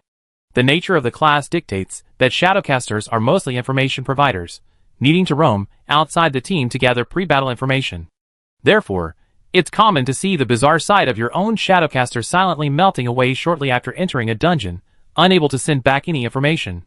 Compared to Berserker's abstract suicide, Shadowcasters are all master storytellers. I wanted to return from Shadow Step, but I got distracted by the chat messages and lost focus. This game has a problem. The skill I wanted to use is different from the one that actually came out. I should have been able to kill it. I can't help it. I drank a potion immediately after I got injured, but I drank the wrong one. I picked up the wrong scroll. It's not a shield scroll, it's an attack power booster. How can this monster's skill suppress my shadow? Did you guys feel the game fluctuation just now? I accidentally switched to the panel. Everyone seems to have an unexpected stroke of luck, and each accident is different. Because of their extremely impressive performances, random players once added the following tags when recruiting: no storytellers. I don't listen to stories. Those who die from outrageous plots will be sent out. No online novel writers. The first team to clear the underground Temple of the Clarity, forming the 4 Great Warriors, were from the boundary between reality and illusion. Just then, the second batch of players qualified to join, each with a second class to choose from. The 4 Great Warriors were celebrating. I told you Berserker was no problem. Look how well Fries played. Even a strong character like Shilu can be one-shot by the Celestial Sphere. You should abandon tedious, complex classes and experience our Berserker's brain-massaging bloodless combos. We Magic Warriors aren't all-rounders. What are all-rounders? We can support, deal damage, tank, and run. Even Potato says they're great. Who says Magic Warriors are bad? I think they're amazing. Speak. Discriminating against Shadowwalkers. Where's the arrogance you showed when you rejected me from joining your team? Do you understand the value of the boundary between reality and illusion selection process? Let our random teammates give us a real answer. What? Why isn't there a necromancer? The necromancer, with a dark and brooding mind, disdained to speak to the real deal. The dead in their hands can't speak. The veteran players were already sweating profusely. No, please, no. Being good at the reality/illusion boundary doesn't mean you're good at it. Jianghe was struggling to keep his composure even reading the post. French Fries had to pinch his lips to avoid laughing too loudly.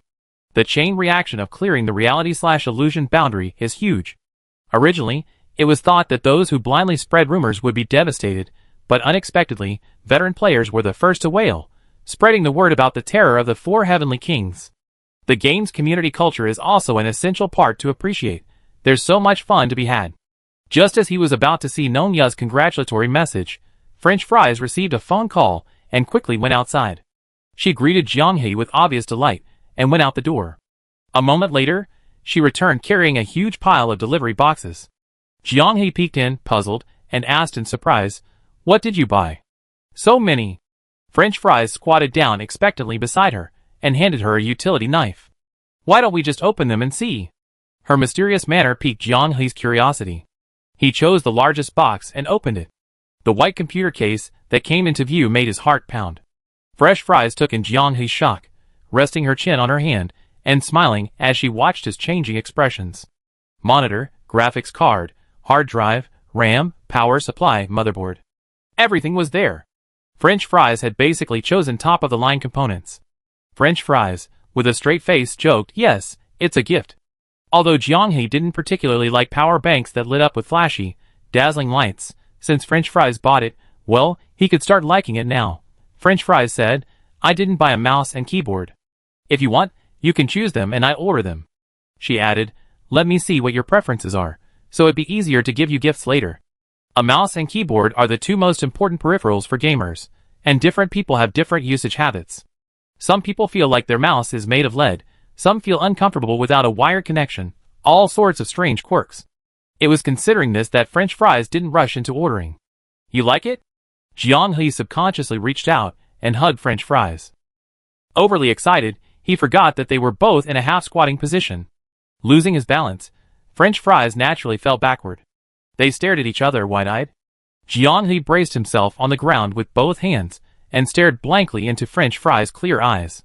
Her long, flowing black hair cascaded across the light gray tiles, like a captivating, deep night sky.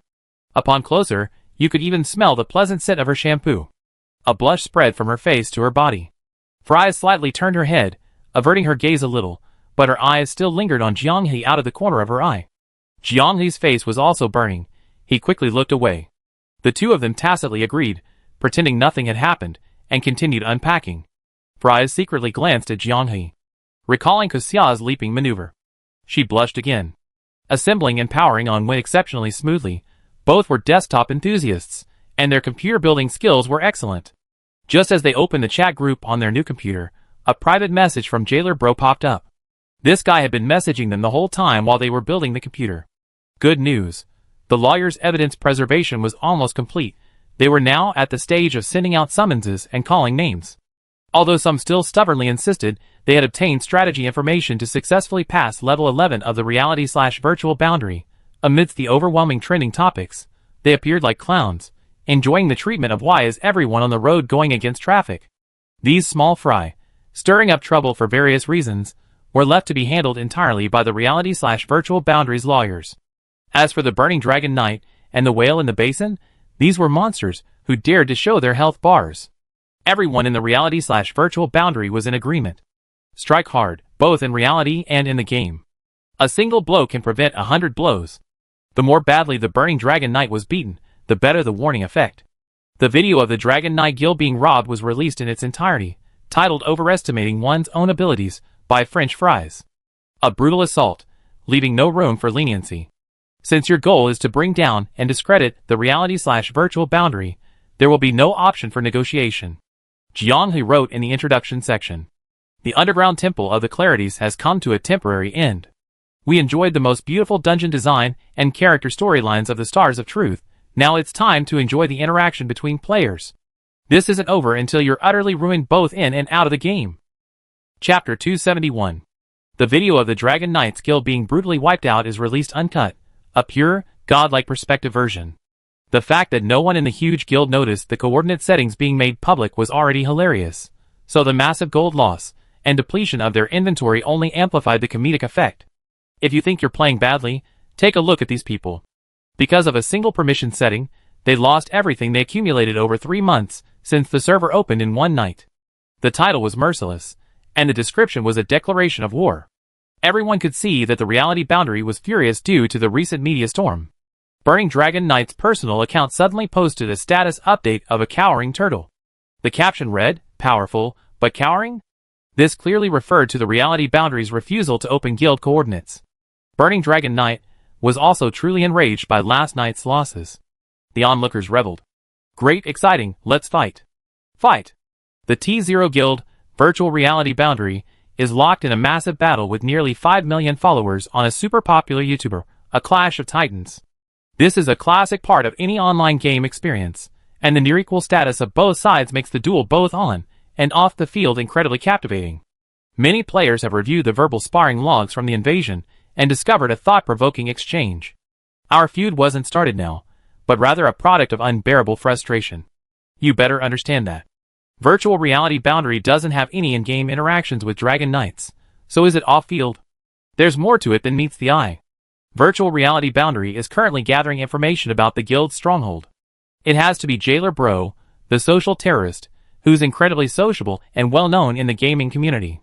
His information gathering speed is reliable. Unique dungeon raid guides can all become guild strongholds. Establishing a guild stronghold generates special guild resources over time. The resources produced vary depending on the guild stronghold. The well-known Necromancer's Lair near Fragrant Breeze City produces pure Necromancer aura. After being purified and processed by guild dolls, it can be used to create sage memories needed for Necromancer classes. Zhong Zemo asked in surprise, "Sage memories that can be exchanged for skills?" The jailer nodded, but that's not easy to obtain. Sufficient guild resources require stable guild strongholds, and open guild coordinates mean players can invade at any time. Guardian statues can be set up to grant immunity to invasions for any time period, up to 6 hours. It's said, the jailer emphasized, but only said. Some guilds have researched using guild resources to trade with wandering merchants visiting their guilds, upgrading and strengthening the statues to extend the protection time to 10 hours. 10 hours of protection time would certainly be sufficient for large guilds with players on different time zones or working in shifts. However, for guilds with small numbers, it's far from enough. You can't defend yourself forever. The guild stronghold model seems unfriendly to those defending their territory. Players are typically online for 6 hours, and with 10 hours of protection, there's still an 8-hour gap. As long as no one is online, it's a free-for-all mode for guilds to plunder. If we want special guild resources, it seems we have to recruit new members? Zhong Zemo said with some unease. The current boundary between the virtual and real worlds is best kept within a small circle. If it's about expanding for resources. Jiang He knew the jailer well, he asked. "Tell me if you have good news." The jailer sent a cheerful seal emoji. Of course, I know what everyone's thinking. Actually, there's a solution. Even though the players aren't here, the NPCs are still active. Characters residing in guilds won't disappear during battles. They assist in the counterattack when invaded. Guild puppets can also increase their combat power through experience accumulation and special training.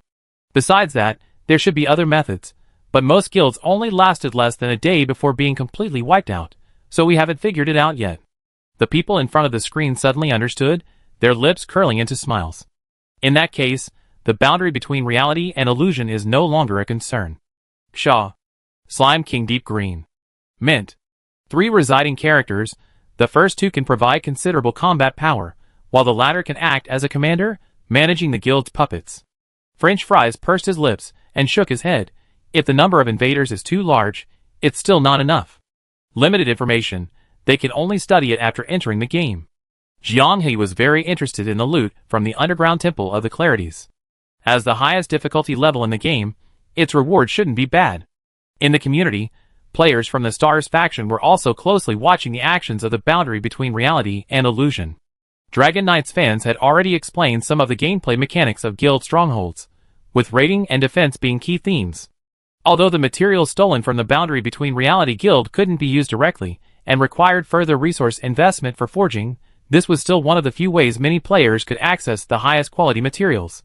Regardless of their feelings towards the boundary between reality and illusion, it was a risk-free opportunity, and someone would always want to try it. This could be considered a unique zero-cost purchase opportunity for the Stars Proof. Why haven't we heard a word from the fourth primitive entity after all this chatting? Jiang He asked, puzzled. It's working hours now, Jiang He kindly reminded him. After saying that, he realized something was off. Ever since receiving his bonus, the fourth primitive entity had become incredibly arrogant. He'd gone from being a workhorse in the office to having mad cow disease. After his outbursts and arguments, he'd finish his assigned work and then slack off at will. Jiang He really liked one of the fourth primitive entity's sayings, working is for getting paid, slacking off is for making money. The more you slack off, the more you earn. Slacking off is awesome. Where's the king of slacking off? Given the fourth primitive entity's mother's poor health, Jiang He suddenly felt a little worried. The call connected smoothly. Potato, what's wrong? The tone was very ordinary, which reassured Jiang He. After expressing his concern directly, the fourth primitive entity laughed. He had a video conference that morning, which was why he hadn't been flooding the group chat with messages. Thank you, the primal body said earnestly. The feeling of being cared for was warm. He recalled the brief period years ago, fresh out of university, leaving his familiar city to work hard, living in a rented room, going back and forth between home and work, with no social life or entertainment. Back then, he could never have imagined that years later, having given up his ambitions and returned to his hometown to settle for the status quo, he would have today's fortunes. Taking advantage of a moment to relax, he browsed the group chat history. If the initial protection time is insufficient, I can adjust my online time to supplement the defense. Since there was no urgent need for a collective action that day, this plan was feasible. As long as both sides could overlap for half of the game time, it would be fine. Adjustments could be made later for World Championship training and advancing important storylines. Speaking of which, the World Championship is just over a month away, but as of now, the venue and rules haven't been announced. Are they really going to keep this a secret? A sudden announcement to give players a huge surprise? It is indeed a surprise, but it might be slightly different from what players expect. Qin Xiaoyu was sweating profusely in Candlelight's office. Just now, Candlelight's remaining body briefly stopped moving. The limbs, which had been floating in midair, and the head, thudded to the ground like a toppled block. Candlelight's rolling head froze, its empty eyes meeting his gaze. Qin Xiaoyu almost felt his heart stop. Having spent so much time together, his threshold had risen, and splitting up was no longer surprising. The problem was the cessation of movement. Candlelight's power rapidly weakened. For a moment, he could barely sense any trace of her existence.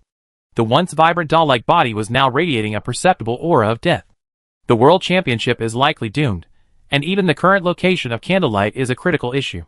If there's any good news, it's that after nearly half an hour of downtime, Candlelight completed its self-check and repaired itself, and the game progress remained unchanged. Candlelight's back. I need to take a few days off, Qin Xiaoyu sighed wearily. Jiang He was also panting heavily, exhausted. Not at your limit yet, and you're already doing another set? French fries' hot breath made Jiang He's already foggy head even more confused. So close, too close. French fries' flushed face from vigorous exercise was close to his eyes, his long eyelashes trembling, the slight upward curl like claws, each tremor tickling Jiang He's heart. A ticklish sensation. At such close range, he could easily sense her body temperature.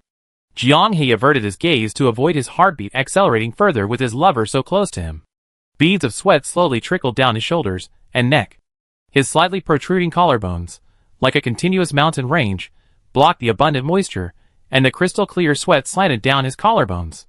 The rise and fall of his chest with each breath accelerated the flow, and that glistening drop, under Jiang He's gaze, flowed straight down into his magnificent cleavage. All he does is talk about being a jailer all day. The jailer brother has no idea what true beauty can burn away one's reason. Jiang He still had a sliver of energy and decided to do one more set with French fries, not wanting to let her teachings go to waste. But the sweat, its path, changed his breathing rhythm. Rapid breathing tensed his body, and a feeling of weakness instantly spread throughout his body. Seeing Jiang He's dejected look, French fries pursed her lips and feigned complaint. Slacking off? Injustice. Perhaps her brain was too oxygen-deprived to process. Jiang He blurted out. Your collarbone is beautiful. The saying no technique is the best technique, and the greatest truths are the simplest probably applies here. No need for fancy techniques. A simple compliment can still have an intellectual effect. 6 simple words, and French fries' evenly paced breathing became disordered. She swallowed, stared blankly at Jiang-He for a moment, and slowly lowered her head. Realizing she couldn't see clearly, she reached out and touched her sweaty collarbone, the skin turning redder with each touch. Just your collarbone? After saying that, it was French fries' turn to blush. Why did her brain blurt out those words without thinking? Both of their brains were a little feverish at that moment. A breeze blew across the balcony, bringing cool breezes that gently patted their cheeks. It seemed to be mocking and envying the naivety and ambiguity that permeated this place. Chapter 272. Living together brought about many changes in their lives. Potatoes began appearing frequently on Jiang-He's menu. This was a favorite ingredient of his, appearing on the table 2 or 3 times a week. He had once asked curiously why she liked potatoes so much. French fries blinked, pondering for a long time. Liking potatoes seemed almost innate, perhaps from birth. The taste and texture were imprinted in her mind the first time she tasted them. French fries even joked that it was like liking someone. The first glance, the first interaction, the first time together, slowly attracted, gradually trying things out, and finally unable to let go. When he said those words, Jiang-He always felt that Xia was like a substitute, teaching her how to deliver a powerful blow to him. Was she really just talking about potatoes? For the first few days after arriving, clothes were washed separately. Now, French fries nonchalantly grabbed her change of clothes and stuffed them into the washing machine along with Jiang-He's. Aside from her underwear, everything else had long since melted into one, swallowed up by the soapy bubbles in the washing machine. French fries' refrigerator was stocked with a large quantity of sugar-free drinks. She opened the fridge, found an ice-cold beverage, and chugged it down. Even as the weather gradually turned cooler, she continued this practice. With Jiang-He's arrival, tea began to appear in the house. Jiang-He didn't know much about tea. Compared to people like Yuan Huai who could talk about tea eloquently, he had only one standard for judging the quality of tea: a lingering sweetness, a refreshing sweetness. It seems most young people's standards for tea are similar to his. French fries was a typical omnivore, with no particular dietary restrictions. The only reason she didn't drink tea was that after brewing it, she'd have to let it cool down, so she rather just rummaged through the fridge. Even the disciplined fries had a lazy side. When Jiang-He brewed tea for her and put it in the fridge beforehand to chill, fries, whose eyes would wander around searching for prey, would mostly ignore it. But when he poured the chilled tea into his own cup, fries, without exception, would silently take their cups and lean over, clinking glasses, silently pleading, "Give me some, give me some." Jiang-He didn't drink, and she didn't think of wanting any. The inertia of their existing life clashed, gradually merging together, and then continued forward. It seemed to be the 3rd or 4th day after they started living together that he was already allowed in and out of Fries' room. Without much deliberate tidying or cleaning, Fries' room was very tidy. Perhaps because it was a rented room, the furnishings were unusually simple. The most conspicuous items on the bedside table were the game controller and handheld console. Well, they should count as bedding, right? Since that day, neither of the keys to the French fries room had been taken away, nor Jiang-He's. At first, everyone got used to knocking. The 3 knocks were the rhythmic beat of their territories gradually merging. As time passed, or rather, it seemed like only a day had gone by. With a carefree air, carrying a fruit platter and snacks, making smacking noises, French fries would casually sit or lie on the bed behind Jiang-He, propping his chin up and starting to supervise. The two adapted to their environment remarkably well. Or perhaps they were simply a perfect match. The psychological preparation for suddenly having another person in their home and starting life together was completed almost overnight. Half-eaten cookies, Fries would ask Jiang-He if she wanted some. One asked naturally, the other reached out naturally, and before her mind could process it, she tossed the cookie into her mouth. When asked if she wanted a fruit platter, Jiang-He, busy editing and typing, let Fries eat first. Here. A toothpick was stuck in her mouth. Jiang-He, sometimes, was also Fries, only needing to use her mouth. Having someone feed her freed her hands, a win-win situation. Adapting to this change seemed to take only a day. Aside from exercising, after moving in together, Jiang-He learned that Fries seemed to be writing some strange novel. Over 200,000 words in drafts, but hadn't published it on any platform. Very mysterious. Jiang-He glanced at it unintentionally when entering the room, but before she could see clearly, she switched screens rapidly. Showing it to someone I know is a bit. Embarrassment, Jiang-He understood that feeling. I'm quite curious about what kind of stories she wrote. It's 8:15 p.m., Jianghe, and French fries classic gaming time. The main point is, what you play doesn't matter, just log on first, then decide. Although neither of them are tardy, occasional cuckoos are inevitable. Now there's no need to worry, her room is right next door, easy to catch tards. There's one more controller in French fries' room, and one more person to enjoy her accumulated game collection. Jianghe doesn't even need to join a family group. Everything is natural, smooth. Like her hair after a shower, gradually becoming shiny as she rubs it. After showering, a few water droplets still cling to her body, the lingering scent of shower gel permeating the air, filling her nostrils. French fries glanced at Jianghe out of the corner of his eye, blushed, and looked away, his lips twitching as if he were muttering something. Looking closely and from afar, at different distances and angles, with each subtle observation, Jianghe inevitably realized, this French fries is really good. After being away from the internet for most of the day, Jianghe rushed online to check it out as the game's launch date approached. Sure enough, more and more people were paying attention to the Guild Stronghold gameplay because of Burning Dragon Knights. Whether the boundary between reality and illusion would open up guild coordinates became a topic of concern for many players. Fans of Burning Dragon Knights mixed in with the crowd, claiming that anyone who didn't believe the boundary between reality and illusion would open was a hater, someone who lacked confidence in the boundary between reality and illusion. Jianghe wanted to laugh at their clumsy tricks. They must be going crazy on the other side of the screen, desperate for a way to turn the tide and change public opinion. French fries scoffed, even if the coordinates are open, I bet he wouldn't dare attack. Instead, he'd choose a moment when we log off and the protection expires to launch a sneak attack. Jianghe said, if anyone says it's an unfair victory, he'd just reply, that's the rule of the game. His rhetoric and tactics are too predictable. But if we're not there, and they still fail to ambush us, don't you think the fun would be even greater? At midnight sharp, 7 people logged on. The hazy white light before their eyes hadn't yet dissipated when a lively humming sound drifted into their ears. Familiar, warm, making them involuntarily smile. Kids, I'm back. Mint opened her arms wide, like the guild's master, welcoming her visiting guests. You all seem unchanged while I was away, which puts my mind at ease. She glanced around. Everyone seemed to be in good spirits, none missing a limb. Mint, pleased, pretended to be old-fashioned and circled the group with her hands behind her back, like a general inspecting his troops. The jailer pressed down on the general's head and rubbed it. Seeing Mint grinning, practically panting, everyone burst into laughter. Mint was like the guild's pet. She rattled off the events that happened during her studies at the library, her eyes glazed over. This was the first time she heard the complete story of the Clear One's underground temple, hearing of the worlds while descending and visitors from another world appearing. As a witch, her thirst for knowledge trembled, her eyes gleaming. This time, Jianghe didn't stop Mint from following. Stepping into the temple for the first time, everything was new and exciting to Mint. Upon learning that Insect Mist was about to become a member of the boundary between reality and illusion, she quickly welcomed it in advance, acting as its master. In Fry's eyes, it was like 2 guild mascots making a historic meeting. Because of the permanent presence of Sunset Glow on the 12th floor, ordinary NPCs, except for players, can no longer enter.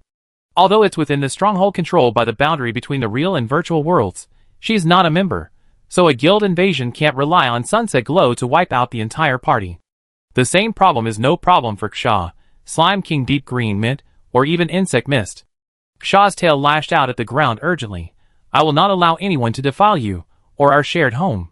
Long-term interaction has improved things. Before, she wouldn't have used everyone. Slime King Deep Green readily agreed to the request. Although Elsa has left, she still considers this temple, which holds memories of her and Alna, her home. Having witnessed the massacre of the Eternal Night, she reacted with alarm at the mere mention of invasion. Her bloodlust was surging. Mint. Invasion? Who wants to invade us? Kill them all! Kill them all! Crush their bones to ashes with potions. Torture their remnants with potions. She painstakingly acquired most of the furniture in the guild, demonstrating her dedication. Surprisingly, it was Insect Mist, the little fairy who was still hesitant, needing a major persuasion before joining the reality virtual boundary, who also chose to fight alongside them without hesitation. I can toy with them as I please, right? A simple and unpretentious motivation. Fairies are truly a wondrous race. With the initial NPC defenses confirmed, the next crucial step was confirming guild resources. After establishing the guild base, guild resources were not displayed in the menu. Upon inquiry, it was discovered that this was because they hadn't yet been refreshed at the resource production points. The 6th and 7th floors of the Temple of the Clarities, located in a separate underground space, were only accessible after the story concluded and the teleportation portal was repaired. It was initially thought that a large number of trapped Eternal Night cultists would reside there, but after searching the main mining area of the underground mines, not a single living creature was found. The answer was found among the scattered relics in a corner of the bed. Freya, who arrived with Shilu, and her dolls placed on the 9th floor of the temple, also appeared in the mining area on the 6th and 7th floors. She killed them cleanly, leaving no survivors. Elsa had said that no one would be spared in the Eternal Night, and so she left none. Freya was very principled. Some of the beasts tamed by the Clarities became one of the few survivors of this bloody invasion. Sensing the teleportation fluctuations, they peeked out from the shadows, from beneath the sand and ore, anxiously watching the boundary between reality and illusion. Only when they sensed the Slime King's presence did they let out pitiful howls, crowding around him and whimpering in broken voices, recounting their suffering these past days. The enormous, seemingly harmless pack animals were generally injured. These pack animals, with horns, bodies like hippos but 3 to 4 times their size, whose movements could shake the earth, were covered in thick grayish-brown hides. Their eyes reddened in a human-like way, tears welling up. The pack animals were far more intelligent than the boundary between reality and illusion had imagined. Men said they awakened basic intelligence. On the Ana continent, these are very rare creatures. Injuries were no problem. She took out her portable potions and generously applied them to each surviving pack animal. She smiled as she applied the potions. There are pack beasts now, all ours. The pack beasts were honest and hard-working. Chung Che provided them with food, lodging, and safety, which won them their hearts. Mint's magic potion and gentle touch healed them as well, and for a moment, even Mint's little eyes were filled with gratitude. Having gone without food for a long time, they were starving, and the rumbling thunder echoed intermittently. The Slime King reminded them, provide them with enough food, and you gain their complete approval. This was a task assigned to them. It wouldn't be difficult for them. Omnivores, they eat everything, so easy to feed. Jianghe bought a huge amount of fresh fish from the fishermen, along with some carrots they loved. The mountain of food immediately attracted the pack beasts, who feasted heartily. With the pack beasts' condition resolved, the mining area officially unlocked the boundary between the virtual and real worlds. The number of pack beasts was also displayed, with only 6 remaining. According to the Slime King, these large creatures, which assisted in mining, transporting, and occasionally breaking ore, used to number as many as 23. They were pets provided to players by the Temple of the Clarifier, affecting resource production efficiency. Jianghe increasingly felt that Eternal Night deserved to die. My pack beasts, my 23 pack beasts, if there are any quests related to Eternal Night in the future, I will definitely avenge you. Clarifying composite ore? Zhong Zemo muttered the name of the resource, somewhat bewildered. The Slime King explained that this was an area with extremely rich mineral deposits, a mixture of various minerals. Crystal had also been mined in the area, making it a deeply hidden rich mine. The raw ore produced could be exchanged for a wide variety of items, whether extracted and smelted by oneself or sold directly to merchants. With a small amount of anticipation, Jianghe arrived at the ruins left after the fierce battle with the evil spirit aggregate on the 5th floor. Due to the severed teleportation channel, a trading merchant appeared beside the statue on the 5th floor. A touch of nonchalance, a hint of boredom, all vanished after witnessing the merchant display the only exchangeable item. 1280 clear composite, or equals 1 divine forging universal material guild resources can be exchanged for the game's top-tier rainbow grade materials. The exchange offered by the trade merchant visiting the guild varies each time. So, as long as the guild stronghold is managed well, collecting rent while lying down isn't a dream. However, even with Ksha and the others in charge, it's not entirely safe. Low-cost, 0 yuan purchases, there are probably quite a few eager to try. A method to stop the invaders? The Slime King nodded. Indeed there is. Since the boundary between the real and virtual worlds has already taken control of the entire temple, then modifying parts of the area for defense according to your ideas and intentions is naturally feasible. Jianghe snapped his fingers. Yes, that's it. Chapter 273. Players can hire craftsmen to build defensive structures, maximizing their ability to prevent enemy invasion. This is also the biggest advantage that the Stars Proof gives to the defending side of the stronghold. At the statue in the guild's adjustment of normal blessing, there are many stronghold functions to choose from for upgrading and construction. After some discussion, everyone agreed that teleportation array correction was the best option. During Elsa's time, the Clear One's teleportation array could, by default, directly teleport from all floors after the first floor to the mining area. The original design was to facilitate the transportation of minerals in the mining area. Because the mineral veins are located independently outside the temple, there are only a few direct connecting passages, and none of them are convenient. After using the virtual real boundary as a stronghold, this design became a major problem. Players could easily reach the most important industrial base on the virtual real boundary in just a few steps, making the game unplayable. 51 purple materials? Looking at the information that popped up on the guild panel, Jailer Bro's eyes widened. Robbery, huh? Expensive is one thing, but the correction process can't be sped up either. 2 whole days, 1 round of gameplay. Orange Tea reminded him, don't worry about such a small amount of money, otherwise you won't even have time to repair the magic circle before you log off. A very insightful observation. Jianghe didn't hesitate to invest the materials. Large guilds generally have rules similar to guild fees, regularly collecting materials from guild members to serve as operating funds. Previously, after raiding the opposing guild's main guild, they obtained a total of 462 purple materials and 31 red materials. For months' worth of accumulated resources paved the way for the virtual real boundary. All expenses were paid by the Dragon Knights. Besides magic circle repair, there are many other functions related to increasing mining production. Advanced magic circle repair functions are available. Jianghe is not considering this for now. The first few days after the stronghold opens are a nightmare for every guild. To date, no guild has managed to keep the coordinates open for more than 7 days. Stabilize the early stages first before considering development. Thanks to Freya for providing the report spirit of the Immaculate Puppet. The other puppets, like Garlic Sprout, are much more proactive than before. Knowing the difficulty of building a defensive stronghold from scratch due to the boundary between reality and illusion, they have offered various suggestions. First, choose the guild's default fairy craftsman. The advantages are saving money, time, and effort, and providing a built-in engineering template. The disadvantage is that they are even more rigid and inflexible than the puppets. They can be understood as emotionless, purely mechanical products. The engineering templates cannot be changed, and construction does not accept player suggestions. Changes can only be made after they finish construction, and you adjust accordingly.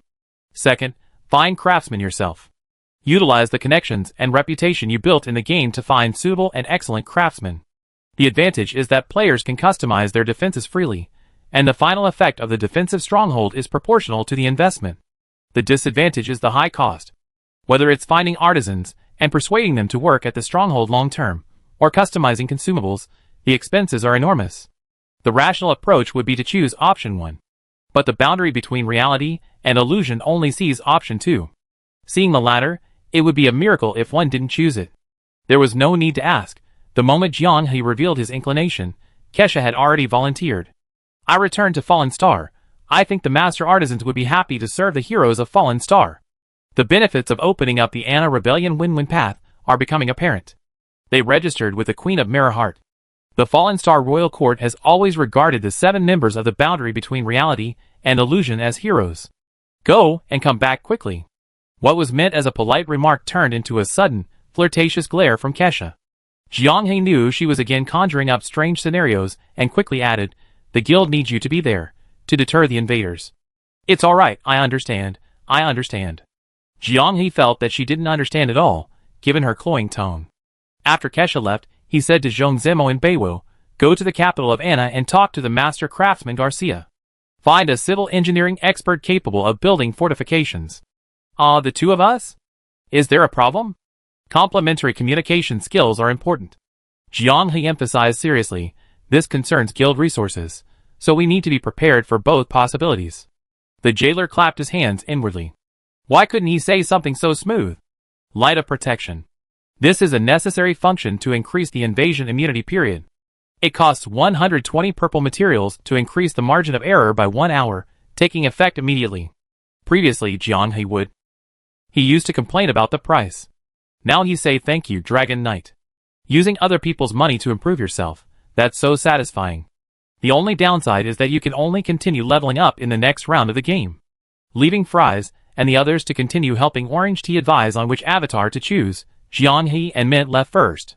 The base is about to be established, and the merchants who trade with the guild are waiting obediently on the first floor. From Garlic Sprouts, we learned that the merchants have two types of visits, irregular and periodic. They offer a wide variety of exchangeable items, divine forging universal material being just one of them. Besides the obvious exchangeable items, there might be other surprises. Jiang He took these words to heart. Why did you bring me along? Mint asked, initially puzzled, then clapped her hands. Did you find my excellent eloquence appealing? No, because you used to be a shrewd merchant too. Mint bristled, correcting her. What do you mean by shrewd merchant? I sell honest goods, young and old alike. I don't cheat the elderly and children, and everyone else is your customer. Jiang He couldn't forget those blind box bottles. They vividly illustrated what it meant for life to be full of surprises. The central garden of the first layer of the dust-cleansing layer was still a mess. The devastation of the battle with the frog-headed stitched monster was everywhere. Merchants would ring special bells after visiting, displaying a bell icon on the guild panel at the boundary between the virtual and real worlds. The bells were still there, and the merchants were still there. But after the two of them circled around, where were they? Standing at the highest point of the ruins, a slightly flat area with some signs of recent soil movement caught their attention. Before they even got close, the rustling sound of loose soil could be heard. Bang! The giant snail burst from the ground. Wow, what a huge snail! Jiang He couldn't help but exclaim. The giant snail shook its body, secreting a large amount of mucus to shake off the mud clinging to it. Its antennae on its head extended and retracted, as if sensing something. Just as Jiang He was wondering if the snail could speak human language, a fairy emerged from its shell. Her wings looked as if they had been casually cut from large leaves, shimmering with a translucent green. So the snail was a pet of these fairy merchants. The boundary between reality and illusion? The fairy asked directly. It's a pleasure to meet you. The fairy of Lu Xiang greets you. We be in contact often in the future, Jiang He said politely. Trade is the best form of communication, the fairy chuckled. Want to see what we brought this time? No. The fairy blinked her small eyes. The completely unexpected answer left her momentarily bewildered. The boundary between the virtual and real worlds was currently producing nothing. What if the fairy brought some valuable items? Seeing them, but not being able to exchange them would only cause unnecessary trouble. Compared to tangible goods, I think you could perhaps provide information, knowledge? That depends on what kind of knowledge. I want to increase the time the stronghold is protected from invaders. The fairy paused for a moment before speaking. We only just met. We should wait until we're more familiar before exchanging such information. Looking at the items in Jiang He's hand, the fairy couldn't continue, her gaze fixed, unable to look away. The stardust in the bottle emitted a dazzling light. Having played this game for a while, Jiang He finally understood. Stardust isn't a high-value equivalent like gold, it's a succubus that no one can refuse. Take it out, and most NPCs won't be able to refuse your request, and those who refuse will most likely try to steal it. Well, there are indeed some ways. Even without explicitly stating it's a gift for a fairy, Stardust can induce some NPCs into a hidden dialogue mode, abandoning their formulaic, polite greetings. Use the giant snail's hard shell as material to offer to the statue. It will provide a significant boost. Mint turned her gaze to the bewildered giant snail. Though pitiful for the guild. What are you doing? The fairy stared in fear, as Mint pulled out a dark red vial of potion.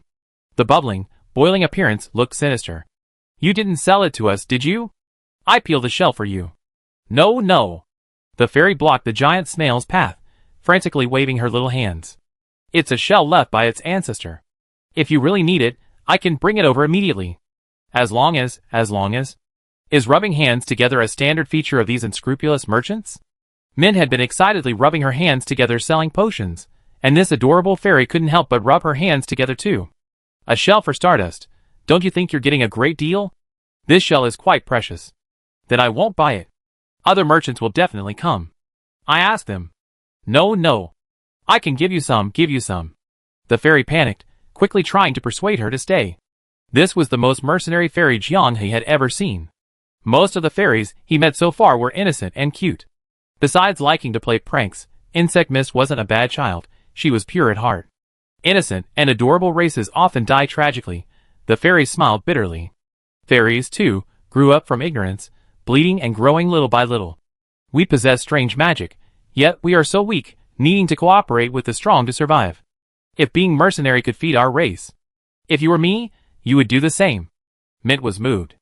Jiang He glanced down, knowing she was thinking of his past self. Being bullied to the point of suffocation, dropping out of school, and unable to let the children of the watercress and the church know. The former genius of the Star Speaker Academy, now a witch, peddling potions throughout the streets, despised and criticized. All for nothing more than to spare Grandma Watercress's sorrow, and to ensure the children had enough to eat. Whether the fairy before her was genuinely sincere or using a trick, she had successfully won over the client's heart. Tell me, what do you want to add? You only have one chance to quote. 2 shells in total, we give them both to you. The fairy didn't dare hesitate.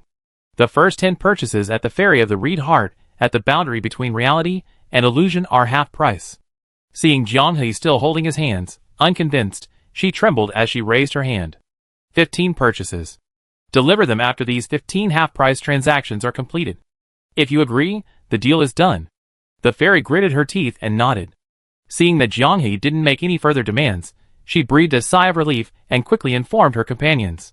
Soon after, another giant snail appeared in the temple, dragging 2 enormous shells. The shells resonated with the statue.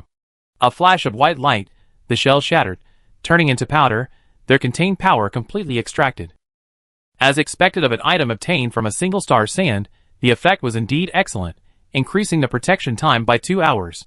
The original 6 hours of protection, the 1 hour boost from the statue upgrade, and the 2 hours of rapid boost from absorbing snail shell energy. If 10 hours is the maximum protection time, then they almost achieved it in just 1 hour in the game. After the guild stronghold was established, the guild projection appeared on the 11th floor. On the floor where Sunrain had been wiped out, Orange Tea was struggling to make a choice. Jianghe had no choice at that time. The gluttony avatar was good, but ineffective in most situations. As a specialized card, it could occasionally create surprises. If given a choice, Jianghe would definitely choose the more versatile one that better suited his own fighting style. T-God was lucky, having a full 9 avatars with different abilities to choose from. I choose Gloria. Gloria, the guide of the Holy Scriptures. Although the effects of her avatar are unknown, during their interactions, Orange Tea felt that she perfectly suited her support attributes, and it seemed she could even compensate for some of her damage weaknesses. Gloria's avatar icon is a golden leaf being turned, with countless translucent golden wings overflowing the pages. Unlike the glutton, summoning her doesn't require special rituals or steps. Activation requires the awakened avatar to personally cook a dish for each of the 9 members of the Sunrain squad. And it needs to be each person's favorite food. Without any information, players who activated the Sunrain avatar through other means would definitely get stuck at this step. However, clearing the Temple of the Clarity is a different matter. Gloria's spirit is still there, so she can ask in person. While ordering ingredients, a familiar life skill player, Chestnut Warrior, curiously asked why the demand for ingredients had been so high lately, almost draining the fish ponds of several fishing enthusiasts. How could it not be big? The pelican that Orange Tea summoned was a glutton, and it only ate fish of a specific size. And since her awakened avatar was personally cooking, the ingredients she used were also particular. It seems that everything related to her summoning revolves around food. The stove was set up, and judging from Orange Tea's handling of the spatula and wok, combined with her previous skill in preparing ingredients, Jianghe concluded that she was definitely a master. Hot wok, cold oil, high heat stir frying, no fancy techniques, just clean and efficient work. At this point, the jailer finally realized what was happening. No, T-God, you've been hiding it well. Jianghe sighed. Please realize that in the entire guild, you're the only one who's completely clueless when it comes to the kitchen. The jailer was still stubborn. I don't believe it.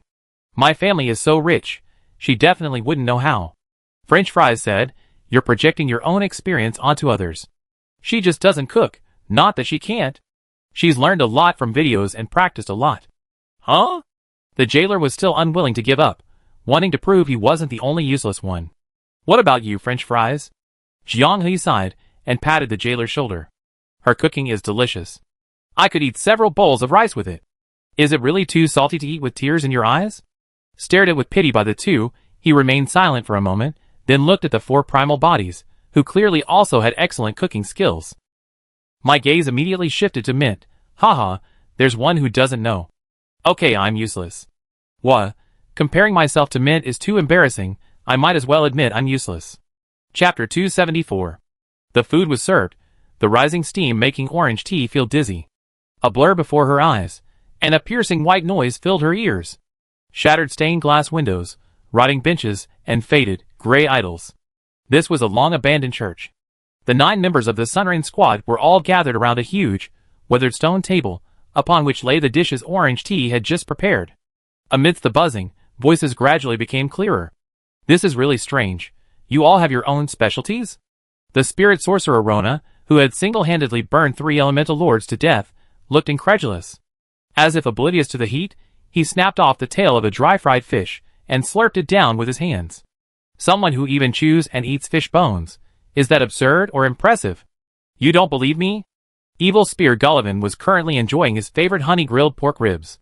His eating manners weren't exactly graceful. He ate with gusto, his mouth smeared with oil as he ate, the illusion created by his help to detach the boundary between reality and illusion from the world's consciousness. I had your grilled ribs. They were truly amazing, I believe you, but I'm specifically calling out Stupid Bear. He doesn't look like someone who can cook. Although Stupid Bear was a huge help when challenging the origin elements, I'm sorry, Orange Tea thought so too. A nearly 3-meter-tall behemoth. Even ordinary pots and pans looked miniature in his hands. Don't talk nonsense. Stupid Bear's roasted lamb is delicious, Gloria said. I ate quite a lot before the sun shower was formed. And what about you, Gloria? Rona shrugged. I'm not underestimating you. Golden scripture, the bloodline of the Golden King, servants galore, all kinds of delicacies at home. Cooking is probably not your forte, is it? Gloria, sipping her mushroom and chicken soup, responded casually. Never tried my signature mushroom and chicken soup? I make you a bowl sometime. Everyone looked at Gloria. Really? You actually cooked? Even Alvin, the legendary captain who had brought the 8 skilled cooks together, widened his eyes in astonishment as he clutched the sun rain. The Golden Royal family has fallen so low that they can't even afford a cook. What kind of person do you see me as? A useless young lady, who can't even take care of herself, only good for magic? That's right, that's right. The 8 of them said in unison. They teased and joked with each other. Orange Tea smiled. It seemed to blur the line between reality and illusion. A pair of hands rested on her shoulders. Plata always says, whatever you do, eat your fill first. Before every operation, she always uses whatever ingredients are available to fill everyone's stomachs. The 11th floor is an exception. The battle lasted too long, and everyone was starving by the end. Orange Tea's mouth opened slightly, as if she wanted to say something, but it all got stuck in her throat. Unlike the gluttons, there were no urgent tests, no visually stunning performances, everything was peaceful. Gloria watched with her, like an old friend, as she enjoyed her and her companion's joyful drinking. The Golden King, was he very powerful? Orange Tea's information was still incomplete based solely on the diary and conversations. Gloria smiled. My ancestor, very powerful indeed. He established a great empire that lasted nearly 1,000 years, controlling 2/3 of Devlin's territory. The people of Devland still use the calendar from the Golden King's era. Even though the empire has been fragmented for 300 years, thanks to the legacy of our ancestors, we, their descendants, can still find a place to live on this bountiful continent. Gloria's face showed a hint of pride as she recalled her ancestors' glory, but it was very faint. You hate your family? I admire the grandeur and generosity of our ancestors when they were pioneering great things, and I despise their decadence and corruption when they were maintaining the status quo. Gloria said, unfortunately, I can only experience the brilliance of the golden scriptures illuminating Devland through books and the descriptions of my elders. My generation can only see the latter. From childhood, our elders and the classics have revealed to us that glorious era. A paradise flowing with golden light, where everyone could live and work in peace. But the elders around me became the most despised villains in the classics and the memoirs of our ancestors. Gloria's face lightened, her voice becoming cheerful, so I ran away. I didn't want to be swept away by my environment and become like them. The days I spent with them were the happiest time of my life. So, Gloria grasped Orange Tea's hand. Don't let the people of Devilland forget us. Hold this power tight, for besides the sun showers, it will also shine upon you. As the words fell, the surrounding people and objects scattered into streams of light, flowing into Orange Tea's body along with Gloria's transparent figure. Awakening successful. Orange Tea returned to reality, and those around her eagerly crowded around her. How was it? Did the awakening go smoothly? Orange Tea nodded vigorously, her face beaming with joy. Gloria, the guide of the Holy Scriptures, a golden descendant who refused to be forgotten, an indomitable soul who perished for the kindness, passion, and ideals she upheld in her heart. Death is not the end of Sunrain. A powerful soul flickers at the root of world consciousness. Compared to the glutton's absurd 5 passive abilities, the Sunrain avatar's versatility is truly off the charts. Golden Holy Word, the power of inheritance flowing in the bloodline of the Golden King's clan. The Golden King utters holy words, shimmering with golden light. The wounded, flesh and blood heal, scars self-heal. Warriors, their bodies are as strong as iron. Mage, magic surges like a tide. The effects are as excellent as the description. Activating the avatar and casting Golden Holy Word will provide physical and magical damage reduction and damage resistance to a team of up to 9. Under the protection of the Golden Holy Word, recovery effects are enhanced, and non-fatal injuries slowly heal. The innate magic of her bloodline, cast by Goliath in life, would never reach the heights described. This is the form of a heroic spirit after death, fully enhanced by the feedback of world consciousness. Holy crap, this is practically invincible. It can't have its Golden Word spell shattered by excessive damage, and it can even recover from serious injuries. The jailer licked his lips. Just this one trait alone makes it way better than the glutton. Sunshower Bond release when used with an avatar who is also a member of the Sunshower team to trigger an avatar synergy effect. Jianghe had guessed this when unlocking the information for 9 Sunshower avatars. Now it's truly rushing in while shouting about bonds and friendship. A single synergy attack might just turn all the leaves of the origin elemental tree to ashes. Gloria Substitute transforms the avatar into a substitute form and descends. Without requiring the player to focus on operation, the weakened substitute Gloria acts like a summon, briefly relieving the avatar user and releasing skills learned in life as needed. The burden is borne by the user of the avatar. Golden Holy Sword concentrate all the power of the avatar into the blade and slash. Excellent effect on spirit-type life forms. A total of 4 skills, 2 active and 2 passive, each one is excellent. Golden Holy Word protects teammates. The Golden Holy Sword flexibly addresses special situations requiring additional damage output or emergency rescue, compensating for the summoner's lack of damage in crucial moments, leaving them only able to spectate. Gloria's Substitute can both support Orange Tea, relieving the pressure of multitasking, and can also serve as an alternative heroic spirit summon. The Sun Rain Bond focuses on a promising future. Any member of the team can unlock the Sun Rain avatar, combining the 2 swords for the entire team's benefit. One avatar covers support, damage output, and protection. Even though it can only be used once every 4 days in the game, it's an epic enhancement. The jailer is trying not to laugh. Here I want to single out an avatar with 5 passive skills, a visually stunning awakening effect, but low versatility and a weak presence. TSK, look at that face. Confirmed to have found a new love and forgotten the old. How can you clear the Great Snow Mountain dungeon without gluttony? How can you meet Ksha without clearing the Great Snow Mountain dungeon? Without meeting Ksha, you can't complete the Anao Rebellion Win-Win storyline. Without the Win-Win storyline, where do you get the top-tier equipment to conquer the temple? Gluttony avatar is great. Great because it made Ksha fall for it. A crazy courtship offensive propelled him, and fries towards each other in reality, going all out and accelerating rapidly. Now every day is sweet. Can any other avatar achieve this power that breaks down the dimensional barrier and directly impacts reality? Give me the respect I deserve for the Gluttony avatar. Actually, Jianghe also wanted to lend Gluttony a second stage loan, but considering the fragments needed for the upgrade, it's better to invest in others and quickly unlock the second Sunrain avatar for collaboration. Who knows if Gluttony's second awakening will still be passive? Kesha returned first, accompanied by more than 20 Siren craftsmen. The Fallen Star hero has a request, and we will certainly respond. The 2 leading Siren craftsmen showed no airs of being 8th tier, bowing slightly to the people from the virtual and real borders with the etiquette of the Anna Empire. This gesture conveyed utmost respect. Kesha proudly raised the heavy heel built from countless dried fish. After explaining the request, craftsmen from the Fallen Star Royal Court volunteered in droves. No wages are needed, just enough materials, and they will do their utmost to fulfill the request. This was truly the wisest episode to boost the Royal Court's reputation. First, the Anna Rebellion storyline is fantastic. Who said the gluttonous avatar is useless? Who said that? Just then, Beiwo and Zhong Zimo returned, and everyone present started discussing the layout of the defensive stronghold, each offering their own opinions. On a side note, Jianghe felt that Zhong Zimo's expression was a bit strange when he returned. Beiwo was all smiles, clearly enjoying himself. What happened? The jailer was eager to try. A maze, perhaps. A maze can delay the invader's arrival at the teleportation channel to the greatest extent possible, giving Kesha and the others time to reinforce. We can set up many necromancy spells in the maze to turn the dead invaders into allies. He chuckled. Imagine lovers killing each other, relatives betraying each other, fathers and sons being kind and filial. Exciting? I want to see it. The Siren High Craftsman was visibly stunned for a few seconds. He was probably thinking, this is something our own hero actually said?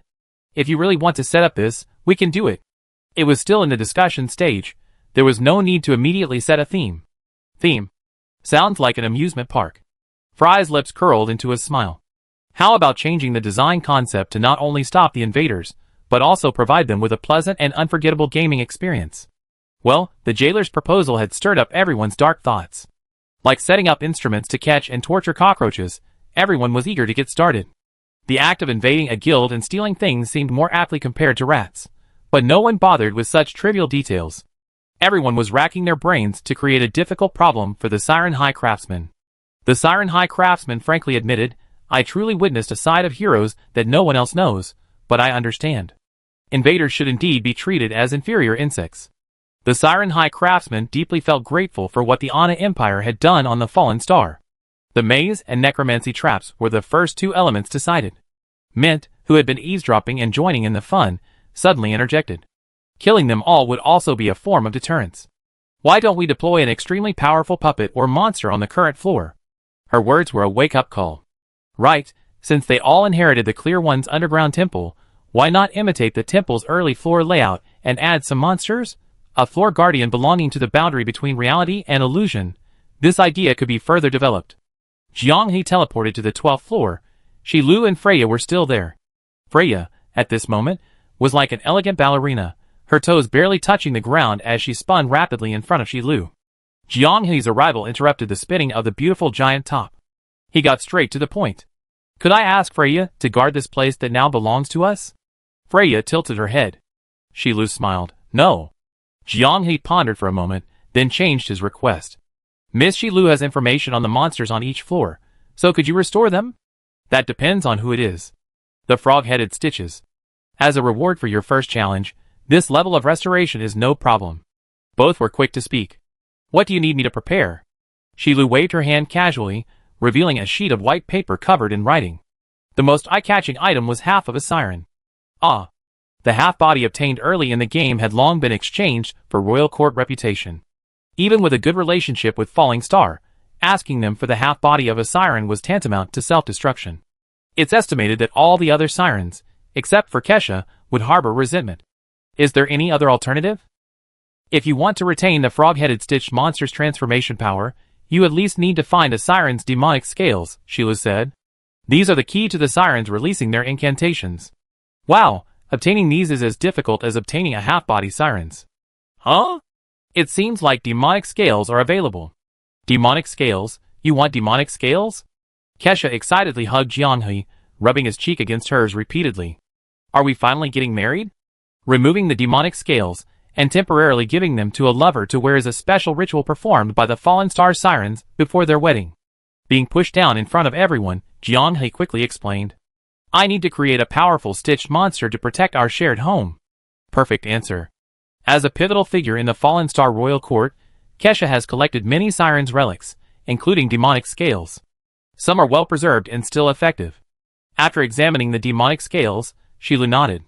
No problem, 2 sets of tolerance are enough, we can make them for you. Chapter 275. Shilu asked again, what other abilities do you want to give it? They even support further specialization and customization? Jianghe got excited. Can you give it something really powerful, like magic suppressing? Shilu shook her head. That would destroy the original structure of the Frankenstein's monster. We don't support overly outrageous modifications. Then, French Fries asked tentatively, can we make it immune to elemental magic? Not completely immune, but significantly reducing the effects of elemental magic is also acceptable. Shilu stroked her chin. The latter is achievable, but it requires Chaos Elemental Essence, which is not easy to obtain. Ordinary guilds would be thinking about how to obtain Chaos Elemental Essence at this point. The solution offered by the boundary between the real and the virtual is, I don't care about this or that, I have Divine Forging Universal Material. Divine Forging Universal Material can be transformed into any desired material. Considering rarity? As long as the guild needs it, this material is rainbow grade. Delivering the Chaos Essence, Jianghe asked curiously, won't it take too long? No, it'd be done soon. Shilu replied immediately. It seems we can check it when we log back in for the next round of the game. Hey, where are you guys going? Huh? Everyone stopped in their tracks. Freya summoned the nest of ever-changing dolls, and Shilu casually took the doll core and a powerful doll body from it. Radiant light flowed in her hands, her fingers dancing like a pianist, and in an instant, the prototype of the frog-headed stitched monster appeared. Sea monster scales merged into the glowing shell, and the chaos essence shattered and evenly spread across its entire body. Shilu smiled and clapped her hands lightly, and the frog-headed stitched monster, suspended in midair, gracefully descended. The heavy body made a dull tremor upon contact with the ground. Everyone stared in disbelief. In the blink of an eye, he had conjured up the masterpiece of a high-ranking necromancer from the Church of Eternal Night with his bare hands, even surpassing its former glory. Summoning, truly a knowledge fraught with danger and taboo. As guild leader, Jianghe infused the frog-headed stitched monster with magic. Listen, master's instructions. This slowly awakening behemoth wasn't mute, but its voice was dry and grating, like the mechanical sound of tightly meshed gears turning stiffly. On the guild panel of everyone at the boundary between reality and illusion, a new category appeared below the guild characters. Guild creation. Guarding the first floor, the frog-headed stitched monster would face the player's onslaught for a long time to come. Its task was crucial. It needed some minions to help share the damage, allowing the frog-headed stitched monster to maneuver stealthily. Necromancer, necromancer, necromancer. The jailer said it 3 times. Indeed, necromancers suit the stitched monster's attributes very well. Fries and Blanket both nodded. Another reason, as the craftsman from Fallen Star mentioned, is that the modified necromancer stronghold can be used with magic arrays to reclaim flesh and spirit. Add a few small necromancy traps, and the invaders will feel right at home. Zhong Zemo felt a strong sense of deja vu. A frog-headed amalgamation paired with necromancer creations. Isn't that the scene from when they conquered the first level? The invading players are in for a treat. After conquering the Clear One's underground temple, they can also enjoy the new version of the underground temple at the boundary between reality and illusion. Kesha rubbed her hands excitedly. She couldn't wait to personally kill the thief who broke into her home. She asked, "How long will it take?" No need to modify the terrain. Just add traps and modify the magic arrays. 2 days. 2 days? That means it'd be time for the next round of the game. Jianghe asked eagerly, "Can you speed things up?" Providing more helpers is no problem. This is easy. The guild's fairy craftsmen come immediately after payment. Thanks, Dragon Knight. Spending money without any guilt feels so good. The boundary between reality and illusion, used to being a scavenger, can now spend recklessly without a care in the world, all thanks to these excessively easy windfalls. Building a stronghold requires a lot of materials? Invest. Fairies need materials to improve efficiency? Here. Necromancer traps need special materials? No problem, Dragon Knight has all sorts of materials in his inventory. I find them for you right away. He looked utterly blissful. So this is what mindless impulsive spending feels like. Zhong Zemo watched the first layer of defenses rapidly taking shape, a look of pure satisfaction on his face. So this game really does have a part where you can get stronger by spending money. Everyone sighed in unison. So satisfying. Even his good friend, Huang Liang Yimeng, reminded the boundary between reality and illusion not to open the coordinates during this period.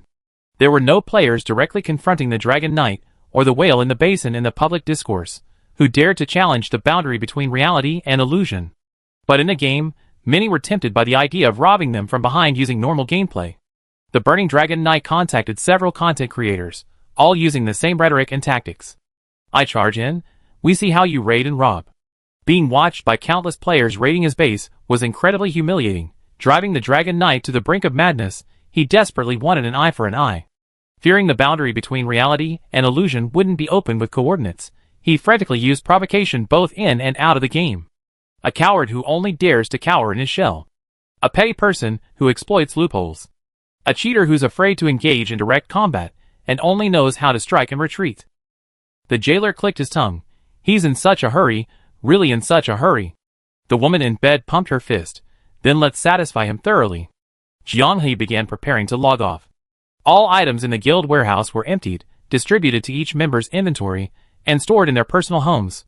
This way, even if the guild's defense failed, the losses wouldn't be as severe as the Dragon Knights. A smaller guild also has its advantages. Valuable items can be freely distributed and stored based solely on mutual trust. even if the Dragon Knight is a well-known content creator with his ID as collateral. Suggesting moving guild funds to personal homes would draw criticism, with people assuming ulterior motives. After the guild statue gained creation at the boundary between the virtual and real worlds, a new blessing option appeared. Jianghe chose Healing Tide without hesitation. The selected floor periodically generates a healing torrent that affects guild characters and creations. This was an expensive blessing.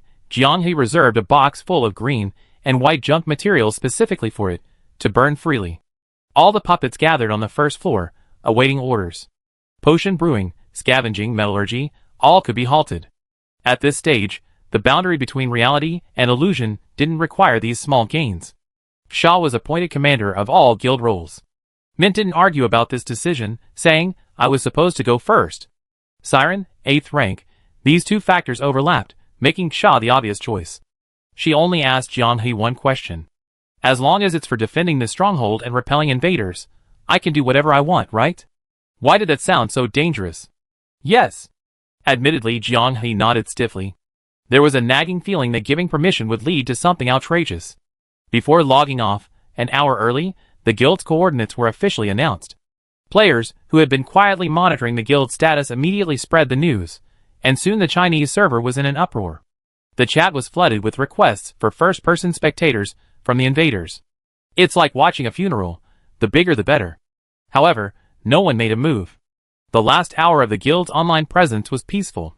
Just kidding, this was the guild virtual boundary, AT0 guild holder, the first in the entire server to conquer the Clearcaster's underground temple and use it as a stronghold. The Burning Dragon Knights, with over 100 members, couldn't stop a 7-person invasion. Taking advantage of their online presence and running into the line of fire, only die-hard fans would do that. The player's prediction was correct. The invaders the guild welcomed before logging off were all fans coming to say hello. These people, shouting "T God, I'm your fan," and "French fries, I'm your fan," stormed in. If Jianghe hadn't noticed early, disabled the necromancer traps, and personally tearfully killed them, the surprise for the intruders would have been wasted. After the incident, French fries went out to find a city-state with a large population to issue a statement, ensuring all necessary procedures were followed. Furthermore, according to statistics, of the 49 players who stormed in, 25 shouted Orange T's name, a full half. She was truly popular. She was always surrounded by onlookers at school. Classmates' eyes lit up when they saw her.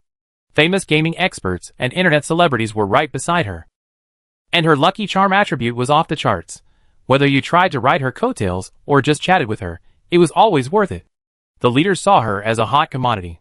A simple recruitment brochure, for which veterinary medicine was originally an unpopular field, suddenly became the focus of attention for many. It was like a gift from heaven falling on their own head. She was a good girl, not a troublemaker, and very cooperative. The Burning Dragon Knight's offline notification sounded. He knew that the same sound must be ringing in the ears of the virtual real boundary. Those who had seen the video knew their formulaic game time from 0 to 6 a.m. Opening guild coordinates, the game won't end just because you log off. Attempt to infiltrate failed. The Burning Dragon Knight wasn't surprised at all. Guild blessing, a blessing effect that lasts for 6 hours. Useless, there will always be a vacuum period in 24 hours. A 7-person guild, what can you use to defend against them when they go offline? Virtual real boundary, you're doomed. The advantage of a large guild is that members can be on duty 24/7. Friends you make are also available at various times. Connections upon connections. This kind of accumulation is something the boundary between reality and illusion can't match. Yes, Burning Dragon Knight admitted, the boundary between reality was unparalleled in its influence. His rash accusation that they colluded with the Chinese server's operations to create a major controversy had made no one dare to side with him, thus drawing a lot of trouble. But so what? This is part of the game. If the boundary between reality dared to open it, they had to be prepared to suffer the consequences. Could the boundary between reality even condemn these normal players? He thought smugly, until other guild members reminded him of the conspicuous blessing time.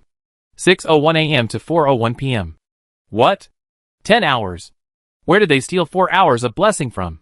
The Burning Dragon Knight was furious. Many stubborn players had tried to breach the guild stronghold, and according to rumors, extending the protection time required trading with merchants. Merchants visiting the guild would demand unique materials produced at the stronghold. But where would they get materials after just establishing the stronghold? Upgrade the statue? The time allotted was only enough for 1 hour of upgrades. Not only the burning Dragon Knight, but many players who had come to watch the spectacle were also bewildered. The boundary between reality and illusion seemed to have been cheated, granting the guild an extra 3 hours of invincibility. The forums were abuzz with discussion. How was this possible? The Dragon Knight suppressed his anger and tried to console himself. It's alright, there's still plenty of time. The remaining 8 hours each day are enough to raid their base 10 times. At 4 p.m. sharp, players in the game were itching to act, the invasion coordinates already entered, waiting only for the countdown to end. The Dragon Knight's main guild and its branches still had over 100 players online. Offending the boundary between the real and the virtual is unwise. Everyone is waiting for them to lead the charge, hoping to reap the benefits. I wonder what everyone's afraid of. No one's online at this time. Those puppets can't possibly eat you all up. The Dragon Knight's guild leader mocked in the chat before turning and diving into the teleportation portal created by the invasion. Without the protective barrier, over 100 people easily descended upon the boundary between the real and the virtual. Could we have entered the wrong coordinates? Why is the landing point on the first floor of the Temple of the Clarity? That familiar bathhouse. Back when we were fighting the frog-headed Stitch monster, he chased me here and crushed me several times. Now that you mention it, those awful memories are flooding back. Everyone chatted freely, completely unafraid. Retracing the steps, everyone knew the way like the back of their hand. Leaving the bathhouse and entering the corridor, the straight, gleaming path evoked another round of laughter. I remember, when we first challenged the Stitch monster, this corridor was the scariest part. It would appear and disappear, slowly creeping closer from afar. The oppressive feeling was terrifying. Each player present had cleared one floor, and for those who had mastered the strategies and techniques, recalling their early struggles was simply laughable. Once you're skilled, the frog-headed Stitch monster is a pushover. You can fight it however you want. Why is it so quiet? Does the boundary between reality and illusion know it'd be invaded, yet they don't defend against it? Maybe they move the puppets to another floor. The way you say that makes me feel like a black luxury car will suddenly appear, and a few people will jump out and unleash a barrage of attacks on us. Hilarious laughter echoed through the corridor again. Everyone seemed as relaxed as if they were on vacation at the boundary between reality and illusion. As they walked, the person at the front suddenly stopped. For a fleeting moment, he sensed a magical fluctuation from behind. One person turned around. Everyone turned around. Where their gazes focused, there was nothing. Just as they thought they were imagining things, someone murmured. Why does it seem like someone's missing? Everyone jolted awake, turning back again. Under the bright corridor lights, a writhing, semi-transparent silhouette appeared. The instant it was sensed, a massive, ugly body forcefully entered the field of vision of every player. Holy crap, there really is a frog-headed abomination. Why? How can there be something like this at the boundary between reality and illusion? What's the panic? Calm down, it's not like we haven't fought before. They were no longer newbies, who had just started playing the game. A mere guardian on the first floor, who could scare them. Elemental magic surged forth, dozens of beams of light converging on the frog-headed abomination's body. The expected scene of it howling in pain did not occur. The frog-headed Stitch monster glanced at them disdainfully, casually parting the elemental torrent and letting out a chilling, low laugh. You are delicious. Chapter 276. Focus fire. Focus fire. With enough output, it's nothing. The neck joint is its weak point. Aim at that scale, it can't hide after being hit. The dense magical bombardment, due to its precision, created an effect similar to a progressive barrage. Broken stone chips and dust filled the corridor, a cloud of smoke. Ineffective? Someone stared wide-eyed in horror. The initial elemental torrent being pushed aside had an ominous premonition. The second wave of attacks being completely ineffective made everyone panic. They were no longer the newbies they were at launch. Why were their skills doing no damage? The Chinese server of StarCraft hadn't released player class selection data, but most players believe that elemental mages accounted for 20% of the player base in the current Chinese server environment. Jianghe had applied elemental resistance to the frog-headed Stitch's monster precisely for this moment. A wide tongue shot out from the other side of the dust cloud, grabbing an unfortunate soul. With a whoosh, only his elongated, trembling scream remained in the air. Stop ranged magic, let the melee classes go. While equipment and skills are better than at launch, this doesn't mean players' skill levels have increased. Startled, many players instinctively threw spells haphazardly, lacking aim and filling the already cramped corridor with the constant buzzing of explosions. Stop! Stop right there! The leader shouted until his throat was hoarse before they finally stopped, allowing the already prepared melee classes and their paired support to advance. The Dragon Knight Guild did have some skilled players. Amidst the chaos, they used their calm minds to quickly adapt their tactics based on the available personnel. It's just a game. What's there to be afraid of? The more cowardly you are, the easier it is to die. While that's true, the immersive experience of Proof of the Stars makes many reactions instinctive. However, if the jailer were there, a few words to break the immersive atmosphere would relieve the pressure. Instead of retreating, the dozen or so melee classes advanced smoothly. The fog cleared, but the frog-headed Stitch monster was nowhere to be seen. It's entered its magical state, the leader stated confidently. It's lurking around, waiting for its chance. See? What it wants is for us to panic, lose our organization, and run away like headless chickens, leaving us easy prey. The frog-headed Stitch monster is just a necromancer creation. It has no intelligence, only the instinct to prey and kill. Don't be scared by its sudden speech. Holding the pearl in his hand, watching the leader stabilize the situation with his impassioned yet calm words, Shaw grinned. You're quite the player. But is being a player even useful? Two dark red beams pierced the leader's skull from above. Instantly dead, he didn't even finish his sentence before his eyes widened as he reverted to his spirit form. Plunging against the ceiling, the frog-headed abomination in its magical form appeared eerily. Focus fire. The team's brain went blank, and the startled members plunged back into chaos. They had no idea what they were facing. The frog-headed abominations of the Temple of the Clarity were limited by game mechanics, requiring certain conditions to change phases before engaging the players. But the boundary between reality and illusion didn't require such cumbersome steps. It, or its manipulator, could change phases at will. The magical form transitioned seamlessly to the word of power mode. The abomination's voice was hoarse and stiff, but that didn't stop it from generating magic with every sound it uttered. No magic was needed, words became law. Players without coordination attempted to fight the Stitch monster head-on. Wherever the magic reached, only scorched earth remained. Everyone was reduced to ashes. Players who instinctively tried to gain an advantage through melee combat were invariably reduced to pools of flesh and blood. They were simply no match for its strength. Defense was indeed significantly stronger than at launch. The only difference was how many seconds they could withstand the Stitch monster's tightening grip. Comparatively, players swallowed by the Stitch monster's tongue were luckier. They were instantly respawned, painless, without any struggle. With the most experienced players wiped out, how could the remaining newbies possibly escape the pursuit? Soon, the first wave of invaders was completely annihilated. Shaw didn't use traps or small necromancy artifacts, maintaining maximum mystery. The Stitch monster also incidentally killed a dozen or so players who came to watch the spectacle. This was determined to be due to their love of excitement. However, this also caused the news to spread like wildfire. Holy crap, the boundary between reality and illusion guild is raising a frog-headed Frankenstein monster. It's insane. The speed at which the news spread was astonishing. Inside and outside the game, everyone was talking about it at the same time. Among the first invading members of the Dragon Knights was a fan of Tang Jingxi, the whale in a basin. After the incident, she was also among the first to learn of this jaw-dropping news. Those cheaters. How did they get the floor guardian of the Clarity? She increasingly felt that there was something wrong with the boundary between reality and illusion guild. Why could they always obtain and possess such strange items and functions? One step ahead, always ahead. Can they really do whatever they want? In the jailer's personal fan group, yes, he had a group, and quite a few fans. Hey jailer, say something. Jailer, stop holding back. You've been hiding something big, and you're only revealing it now. Jailer started with an expression befitting a necromancer. I'm in Guangzhou, just got off the plane.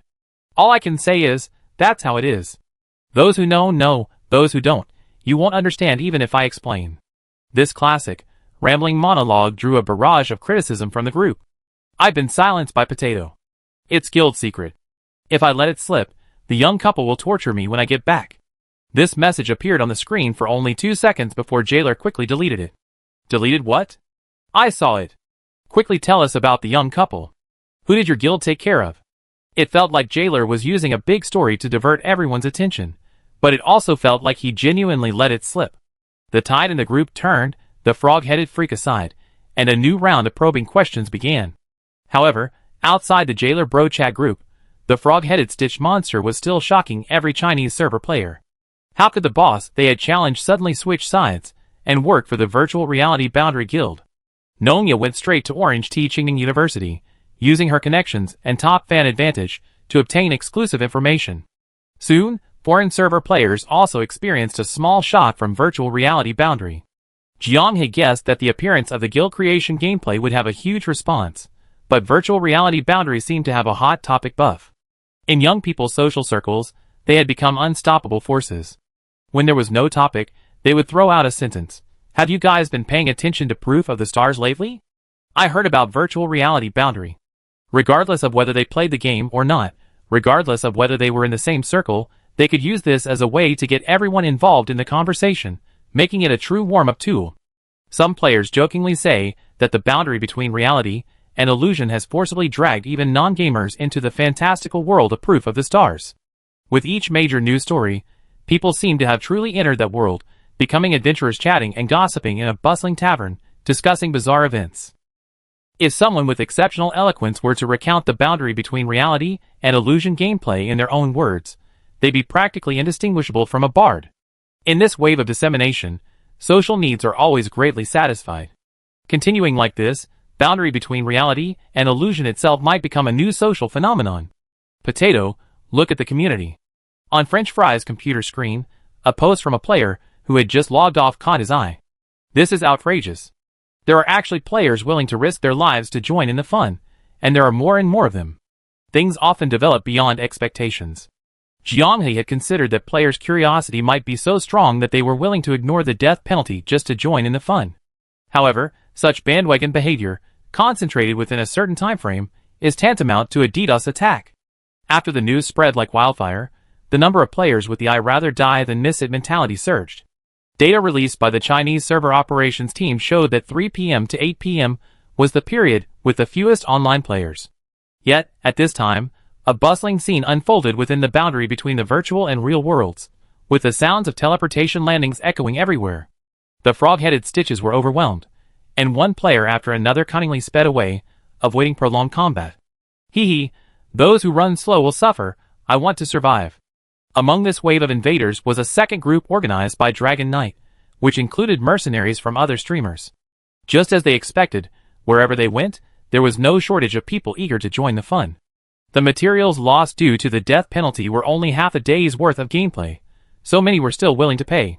They mingled with a crowd of tourists, encouraging the players, whose minds were racing, and they started yelling and shouting to farm the frog-headed Stitches world boss. Faced with this saturation invasion, Mitt was stunned. What trouble have they gotten into outside? Why are so many people coming to the guild seeking revenge? No matter how strong the frog-headed Stitches was, it was powerless against the swarm of fearless madmen. After leaving a trail of corpses, it decisively obeyed Shaw's command and entered magical form to hide. Having learned from its first failure, it improved its strategy, and the effect was immediate. With the frog-headed Stitches gone, the road ahead was undoubtedly smooth. Shaw was about to activate the Necromancer's trap, but Mint stopped him. Too many people, the Necromancer traps are much less effective. What do you think we should do? Mint dragged over a large box, the dazzling array of potions making the Slime King dizzy. These potions won't kill the invaders, who outnumber us like ants. Why kill them? Mint tilted her head, just cripple them, won't you? The wonder the clarifiers painstakingly created, even the relatively small first floor, was unusually spacious. The massive intruders were like tourists. After defeating the frog-headed Stitch monster, they walked on, shouting, "Let it out for another round of training. Since we're here, let's see what the specialties of the boundary between reality and illusion are." I agree. The Clarifier's dungeon is so difficult, the rewards from the stronghold must be incredibly generous. Anyway, production can resume at any time at the boundary between the virtual and real worlds, so taking some won't affect us. Although Jianghe had distributed the items from the guild warehouse to his homestead for safekeeping, the guild's resource production was permanently stored within the guild. This meant that players could simply enter the large mining area and rummage through everything to find the treasures that the pack animals had scrambled and sorted. Truly free purchases. Taking resources alone wasn't a problem. Many guilds were invaded, and the biggest loss was the complete destruction of the resource production facilities. The game provided initial reclamation facilities for players establishing bases, and all functions could be upgraded independently. Once the facilities were destroyed, players needed to invest materials to rebuild, which was very expensive. This was the final straw that broke the camel's back for one guild after another with open coordinates. Members of the Dragon Knight Guild, mixed in with the crowd, only needed a little prompting to predict their fate. Passing through a magnificent golden hall, a player took a few deep breaths of the air. This smell. Isn't it strange? It's a bit pungent. Makes me want to cough. Like needles piercing their eyes, everyone coughed violently, their eyes watering uncontrollably. The game's sensory suppression system greatly alleviated the player's discomfort, but the feeling of blurred vision and a ticklish sensation throughout their bodies still lingered. The same thing happened near several palaces on the first floor. An unseen and intangible evil aura, enough to blind them, permeated the air. Only a few experienced players sensed the danger in advance, activating shield magic and blessing themselves, thus escaping this unexpected calamity. The blinded players, like headless flies, kept rubbing their eyes, trying to wipe away the fog obscuring their vision, but with little effect. Some players carried dispelling potions, which lessened the effects considerably after use, but the pervasive weakness remained. The approving gazes of Ksha and the Slime King made Mint proudly hold her head high. Potions can heal, but they can also kill. Having spent these past few days frantically absorbing knowledge from various libraries, her mind was exceptionally sharp. For her first real battle, she gave herself a perfect score. The frog-headed stitched monster appeared eerily. The stitched monsters of the Clarity possessed only instinct, but the creations at the boundary of reality and illusion possessed basic intelligence. The players shouted provocatively, challenging it to come out and show off. It remembered. Show off, show off. It grabbed a blinded player, using them as a weapon, and slammed them into the chaotic, colliding crowd. A vibrant crimson bloomed in grandeur. Come on, let's have a go, let's have a go. As if sensing the thrill of revenge, it flicked its tongue, using the unfortunate victim as a mallet, swinging it around in a wide arc. Beneath the giant windmill, all were equal, and the temple regained its peace. The clever ones, seeing the situation was turning against them, teleported away, and the slower players also slipped away before the little undead creation appeared. Only the players truly intending to invade remained hesitant. Mint's second potion began to take effect. The first potion aimed to incapacitate the invaders. The second potion's purpose was much purer. Kill! The slowly moving wall of mist crashed into the still recovering player, flesh corroding and peeling away. The flesh melted into the air like snowmelt. The Slime King looked at Mint with awe. Regardless of whether the methods were evil or not, this was the only way to deal with invaders. It sensed an exceptionally complex chain reaction from the potion's properties, a skill only a highly powerful potion master could possess. But how old is she? A genius even younger than Arna. Chapter 277. Sightseeing players run fast. Slow-witted players reap great rewards. Stubborn players feast. The first round of the highly poisonous potions release ended, and the still insensitive players were completely doomed. They fell like wheat, in swathes of flesh and blood, becoming pools of blood and gore amidst the putrid, acidic stench. Such a malevolent potion formula, the Fallen Star Kingdom shouldn't have it. Knowledge from the Imperial Library? Such dangerous knowledge is actually available for borrowing. Is it that Anna placed too much trust in Potato? Or is their management so negligent that it's practically non-existent? I found this fragment in a corner, Mint explained. The librarians explained that the rubbings were put in by the Empire's potion makers. The origin is unknown, the recipes are chaotic, and they tried many methods to restore them, all to no avail. Ksha said in surprise, "You don't mean to tell me?" Mint sighed, "I didn't succeed either, but during the process, I found that reversing one of the recipes was quite amusing, so I slightly modified it." Amusing was a very slang term, reminiscent of the jailer. Considering that Mint and the jailer often had friendly exchanges about in-game events, it wasn't surprising. The invading player was caught off guard and stunned by Mint's potion combo. Someone uttered the phrase reliving the classic World War II room, which was too hellish, amusing the person next to them. That person took 2 deep breaths of fragrant air, laughed, and then died.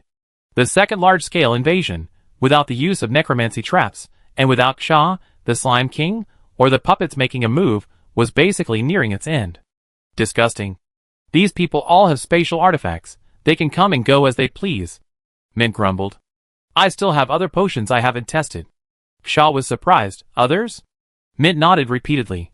I have a lot of good ideas right now. I urgently need to test them in real-world scenarios, and I need high-intensity ones. The usually quiet Slime King became curious. But where did you get the potion ingredients? Potato let me take whatever I wanted from his chest. Mint laughed, watching me rummage through his precious stockpile, and then grit my teeth and say take it, his expression was hilarious. Ksha felt a pang of heartache just thinking about it. She said, "Ask me next time. I can go back to Falling Star and find the ingredients for you." Didn't Ksha use all her ingredients to make scrolls, and spend them all? Ksha immediately replied, "I can earn them, just don't take Potato's stockpile." Jianghe had no idea how lively the guild was at that moment. He was giving Qin Xiaoyu feedback, hoping that information could be relayed from within the game to outsiders. His own guild had suffered 2 consecutive setbacks, and he could only hear descriptions from community storytellers. It wasn't satisfying at all. Qin Xiaoyu saw the message and his face fell. Everyone should be grateful they have a game to play now. It's been 4 days, and there's been no word from Candlelight. Who knows when a major disaster might occur? The only one who knows the sky might fall. The suffering is unimaginable to ordinary people. He still had to fight his inner demons. The aura left by Candlelight was gone, and no one was there to supervise his use of the remaining power. The world's only superhuman, able to do as he pleased. These thoughts churned in his mind. Even in his dreams, Qin Xiaoyu dreamt of sleepwalking out of control, like monsters destroying the world. Qin Xiaoyu wasn't the only one suffering. The burning dragon knight glanced at the time. 9:10 p.m. 3 hours until his usual routine, but he couldn't take it anymore. After informing his fan group, he logged on early. At this time, 6 branch guilds and 2 branch leaders were online. They were all direct victims of the recent mint potion offensive. They hadn't even seen anyone, and most of their members were gone. They had planned to trick the players, who had joined in the fun, into holding the line, but after the first round of poison gas release, seeing the situation was dire, many yo-yo characters were left, leaving them to face the crazed frog-headed Stitches. Poison gas? The Dragon Knight pondered, is the defensive stronghold a customizable feature? He didn't lash out at the branch leaders for their decision to retreat. At least this round had given them a clear understanding of the internal structure. The boundary between the virtual and real worlds was entirely based on the first floor of the temple. As a map for stronghold modifications, the map he had was more than sufficient. How many people can you organize? There are about 100 guild members online right now. In another hour, the peak login period will begin, and there will be even more. Then let's wait another hour. With the guild's coordinates open, the defending side is at a natural disadvantage. Defending strongholds allows the guild to gradually turn the disadvantage into an advantage through accumulation. If charted, the curve representing the benefits of defending strongholds on the virtual real border would slowly climb over time. Upgrading defensive strongholds requires a large and continuous investment, a thorny issue for most guilds.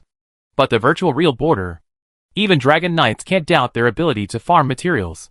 We can't delay. Waiting for the stronghold function to be fully developed will make things even more difficult. The other streamers people. I messaged them, they said they'd be here on time. Dragon Knight gritted his teeth. If we can't get any results, don't expect them to help. For an hour, the game guild's login notifications kept popping up. Fully loaded with items, fully armed.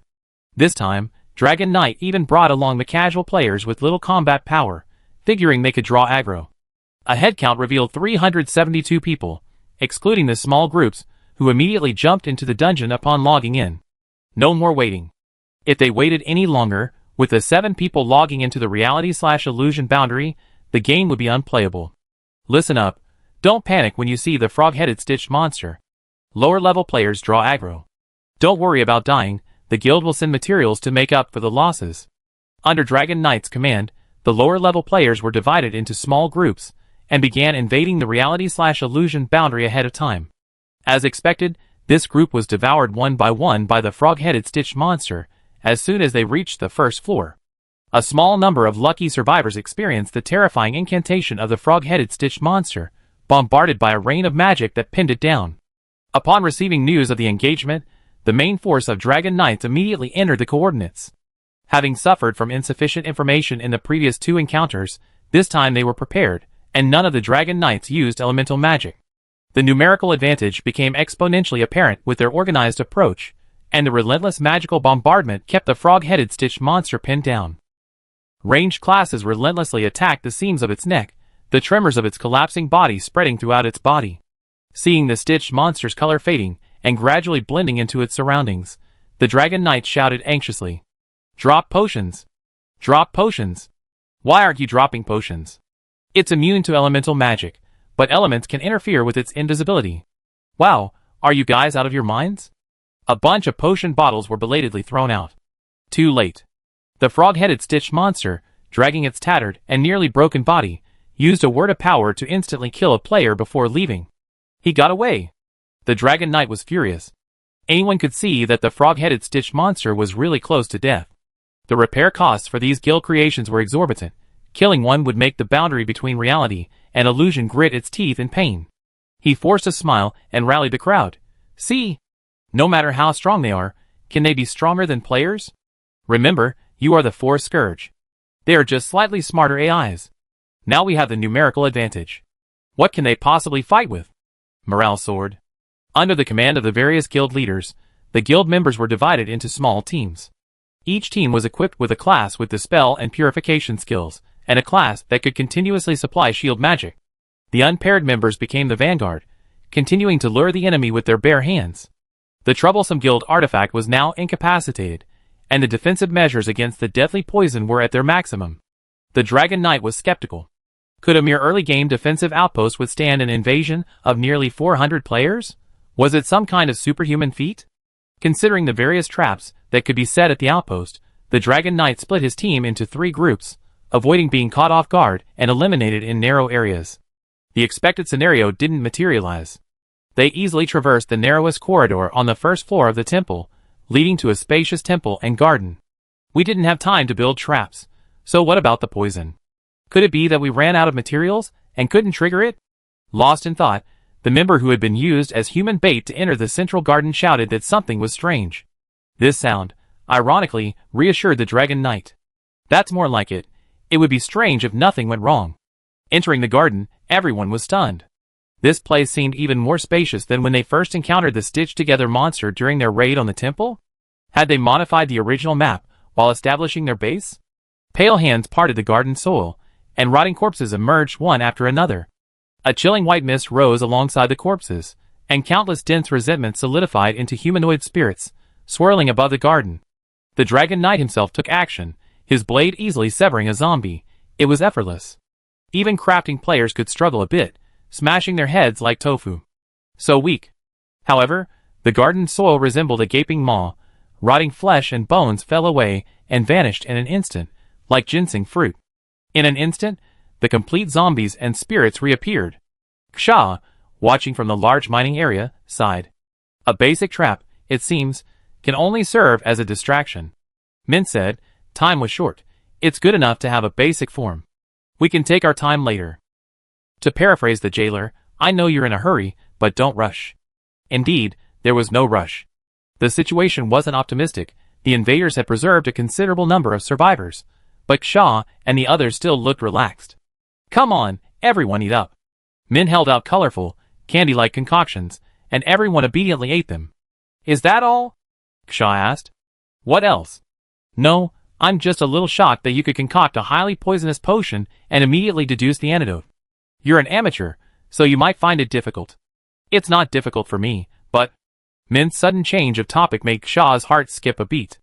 I can't guarantee there will be any side effects. It hasn't been tested. Then why are you laughing and feeding it to us? Anyway, we have the guild's blessing, so we are not afraid. We won't die from it. The unique shape and structure of the insect mist meant he didn't need to fear the poison. Hearing Mint's words, he suddenly felt a sense of awe. Humans are really bold.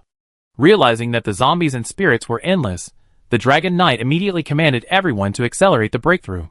Not using the guild fairy's default stronghold template at the boundary between reality and illusion was a huge mistake.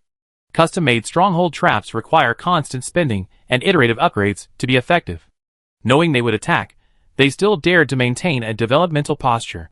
Just thinking about it made the Dragon Knight clench his fists in anger, a surge of resentment building in his chest. You don't take me seriously, do you? Guild creations and traps are all ineffective. Let's see what you can do to stop them from destroying our base. As if in response to his thoughts, billowing green smoke spread from the various passages connecting the temple and the garden. Distracted by the fierce battle with the undead, some were caught off guard and hit a second time. They can't even keep this up. The Dragon Knight was exasperated by the group of newbies in his guild. Fortunately, quite a few players reacted quickly, unleashing purification and dispel spells in quick succession, forming a thick barrier that protected the somewhat single-minded players. There's purification, don't panic, it's just poison. The sound of flowing water filled the air, drowning out the Dragon Knight's voice. A siren rode on rolling waves, gracefully charging out from the passage ahead. A plump, large tail swung powerfully, making Ksha move as if on flat ground. Ksha! People were shocked. An NPC you brought home can assist in defense? Nobody's ever mentioned this before. The Dragon Knight quickly reminded her, we outnumber them. We can easily defeat the frog-headed Stitches, don't panic. Despite that, Ksha was incredibly agile. Using water elemental power, she soared through the air, scaling walls, the water beneath her feet like a skateboard. Where did she go? I don't know, she just flashed by. The Dragon Knight was terrified. Not far away, azure bubbles burst, white spray flying everywhere. A player's body was riddled with water droplets, instantly exploding. She precisely locked onto her target in the crowd, the demonic scales on her chest burning hot. Tie collar, a spell she never heard of before. The Dragon Knight didn't dare to be careless. With a quick movement, she used her companions as cover to buy time, casting multiple shield spells on herself. Where's the blade? Isn't the word of power supposed to be instantaneous? How come it's so slow? Why is my footsteps all wet? My boots are soaked. Ah! The water beneath the Dragon Knight's feet had somehow spread, transforming into a giant orca several times its adult size, leaping high into the air. Its gaping maw swallowed several people around it whole. The surging water acted like a breaker, turning the Dragon Knight into a bloody mess before he even reached the orca's belly. Instant kill. The Dragon Knight, returning to his guild after dying, shuddered violently. The nightmare scene of the siren from the Great Snow Mountain storyline, where words became law, resurfaced in his memory. No balance mode? No problem. We outnumber you. We outnumber you. Saying this, he lifted his weakened state, ready to fight again. System notification. You have died in an invasion. Cooldown time. 1 hour 59 minutes. What a stupid system. The Dragon Knight cursed. Without a doubt, this was the last line of defense at the boundary between reality and illusion. They also realized it was an organized player incursion, and in their current state, they were powerless to resist.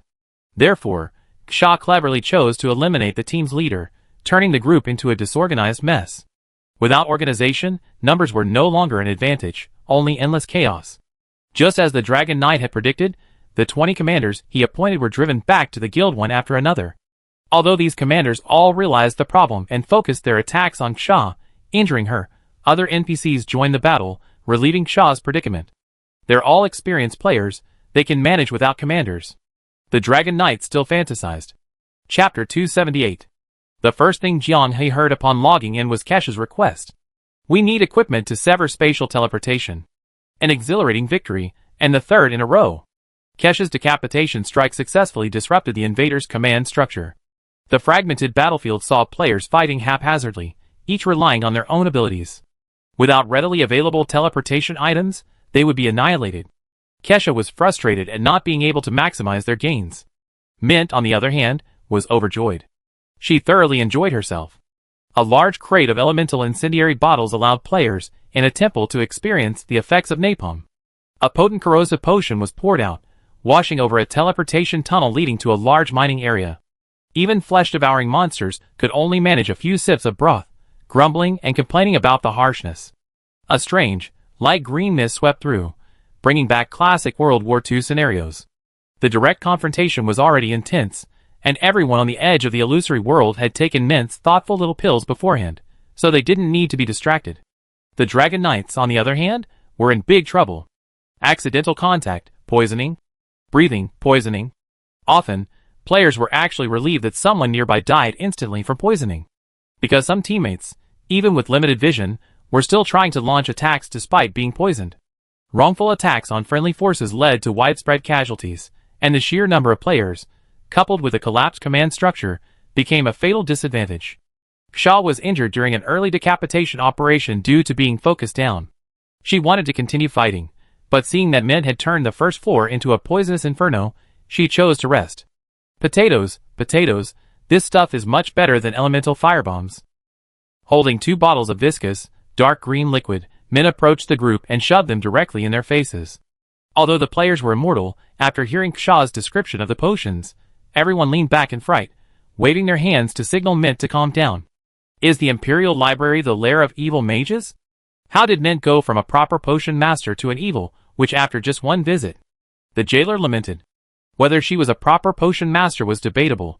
What exactly Mint learned in the Anna Imperial Library was a matter of great curiosity. Mint replied, I looked at everything, but time was limited, so I chose potion master texts and notes. The access everyone secured for me was very high. Many of the books I borrowed were only available to the royal family and the strongest members of the Mage Tower. Mint accepted everything, learning whatever she got her hands on. With her amazing memory, she could simply imprint it in her mind and savor it later. Trace, you didn't memorize it, did you? Not that impressive. Whether it's the empires or the fallen stars, I only memorized 3/5. Mint lowered her head in shame, seemingly deeply saddened by wasting the golden opportunity gained at the boundary between reality and illusion. Her humility was genuine. Did she know the true value of borrowing a large number of books in a short time and memorizing 3/5 of their content? Getting 90 out of 100 is like underperforming. Is this Mint? Are you confident you can defeat Renee? Jianghe asked. Mint nodded, but then shook her head after a moment's hesitation. Except for actual combat, she gritted her teeth. In everything else, I'm absolutely no match for her. The competition wasn't just about combat, but Mint insisted. Even if I can't win, I don't want to lose too badly. She defeated me in public, making me the laughingstock of everyone. No wonder she cared so much. It turned out she'd been publicly humiliated by Renee. Shaw patted Mint on the shoulder. Last night, besides using potions in the shadows, she also faced some intruders head-on. She did well, at least much better than when I first met her. Jianghe nodded. After the casual chat, the dolls, like Garlic Sprout, who had directly participated in the fight against the intruders, handed over the battle report. In the 8 hours since the coordinates opened, a staggering 7,289 intruders had entered. A massive number of these were tourists. Right now, tourists were constantly entering, only to be slapped away by the frog-headed stitched monster. Why bother? Resurrection requires weakening, and removing weakness requires materials. Given the size of the Chinese server, having only this many people joining in for stress testing is already the ideal situation. French Fries chuckled. I heard from Kesha that your combat strength is very high. You can hold your own against invaders head-on, and even take on 3 at once? You underestimated the dolls. After obtaining Freya's Spirit of the Immaculate Doll, the guild's dolls received a comprehensive upgrade, each one a Lubu reincarnated when facing invaders. According to Kesha, it's only because the dolls have too few skills that clever players can easily predict their moves based on experience. Otherwise, their achievements would be even more impressive. Jianghe stroked his chin. The doll's magic. Where should we find it? Garlic Sprout smiled and said, give us the unused fragments of Sage's memories from your masters, and with some materials, we can complete the conversion. Freya's magical gadgets are really tempting. In the past, Garlic Sprout would just let Jianghe fret. Even if the problem was laid out before him, he would never give any feedback unless he provided a precise and detailed description, let alone offer any answers. Is there any way to get some more Spirit of the Immaculate Doll from Freya? Thinking this, Jianghe waved his hand, letting Garlic Sprout continue reading the battle report. A total of 1339 IDs engaged in actual intrusion, representing 1/6 of the total number of users. Due to repeated intrusions by the same ID, the final kill count is as follows. Mint, 711. Frog-headed Stitches, 369. Slime King, 302. Ksha, 291. Garbage Sprout, and 7 other dolls, 136. Insect Mist, 31. Necromantic Trap, 6. Mint truly deserves the title of Ultimate Killer. Look at those terrifying little potions she concocts, each one aimed at either death or serious injury. With its excellent stealth, wide area damage, and the several narrow spaces on the first floor that facilitate its attacks, a high KDA is to be expected. It's somewhat surprising that Ksha is inferior to the Slime King and the frog-headed stitched monster. Considering that Mint was applying potions to her when she logged in, and her casual mention of a minor injury, she's probably hiding something. Is she trying to maintain an image of a master in front of me? Jianghe couldn't help but wonder. Thinking about it, even if Ksha is incredibly powerful, how could the fourth calamity be so incompetent as to let her escape unscathed after beheading a dragon knight in front of hundreds of players? An 8th-tier mage is currently invincible, but in the future, facing even stronger players, they probably won't be able to withstand her. The Insect Mist's combat power isn't strong to begin with, yet it managed to kill 31 people, which surprised Jianghe. Even more outrageous than the Insect Fog's performance. These traps can actually kill people? When they were built, the Siren Master Craftsman said that the most basic necromancer trap, without upgrades, only had a delaying effect. Any normal player in gear could smash a zombie open with a weapon. I have to review the replays after logging off. The interesting battle report is over. Now comes the painful attrition phase. The chests containing the lowest tier white and green materials are completely burned out, not a single piece left. The decision to temporarily maintain the frog-headed stitches was made by Ksha. It was already dilapidated and ineffective, requiring immediate repair. While the puppets are powerful, their bravery doesn't prevent them from dying and becoming unusable. Guild blessings for resurrection also consume resources. Healing Tide activates periodically, burning through some more resources. Making money from the guild stronghold is also very expensive. While I'm online, other players won't dare visit, so I must continue strengthening it. Jianghe invested heavily again, upgrading the Necromancer's Trap. He opted for acceleration, completing 2 upgrades per game round to ensure the Necromancer's Trap could sustain itself through combat. Simultaneously, he expanded the area of the first floor, utilizing the Disperse Invader Landing Coordinates function available for purchase at the guild statue. 80 purple materials, a price that would sting even to a normal player, were immediately locked onto by Jianghe without hesitation. The Siren Master Craftsman hesitated. Accelerating consumes a lot of resources, should we? Seeing the chest Zhong Zimo brought filled with purple materials, the Siren Master Craftsman fell silent. You have the money, you decide. The Dragon Knight's generosity is still rising. Hamster players either don't spend at all, or they spend like crazy. Fries and Bed arrived at the large mining area to inspect the most crucial resource production at the boundary between the virtual and real worlds. 6 pack animals were diligently carrying ore from the depths of the mine. After a day offline, the resource count on the guild panel remained 0. Upon asking Garlic Sprout, they learned that this was because the pack animals hadn't yet been scheduled to be transferred to the warehouse. The mountain of or required player approval before it could be officially transferred to the warehouse for processing, otherwise, it remained unprocessed raw ore, both of which were tradable. Wandering merchants usually only want raw ore, but if the masters want to process it themselves, they can dig for surprises. Garlic Sprout chuckled, a human touch in her voice.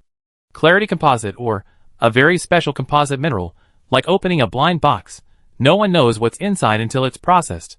Garlic Sprout was clearly hinting at the player's favorite gacha game, hence her cheerful smile.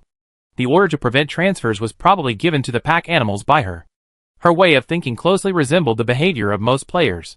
After some questioning, everyone gave roughly the same opinion on the boundary between virtual and real worlds. Half suggested opening blind boxes and scratching them for prizes. The other half suggested selling them to merchants for materials. Is there anything we can already scratch? Bed couldn't wait. Speaking to Garlic Sprouts didn't require careful word choice. The dolls recognized they were in the game and easily understood player terminology. Yes, I also considered that our masters would be eager to try it out after logging in, so I personally crafted one. Bed gave Garlic Sprouts a thumbs up. Leading the two to the workshop at the edge of the large mining area, a silver white ore, hammered into a sphere, lay quietly on the processing table. While I was wondering what to do in bed, Garlic Sprouts handed me a small hammer. Just gently tap the ore, Fries suggested. Should we get T-God to do it? I tilted my head and chuckled. I want to test my luck too. She asked, Garlic Sprouts, what's the best stuff from the compound ore? Anti-magic crystals, anti-magic ore, and southern heartstones. These are special items that have a special effect against certain magic factions. Rainbow materials for crafting top-tier equipment. I ran a hand through my hair and licked my lips. Anti-magic crystals. Anti-magic ore. Fries, for some reason, suddenly wanted to chime in. But what they shouted was something they didn't want. Hey, hit it! The hammer struck, and cracks appeared in the ore, peeling off like plaster.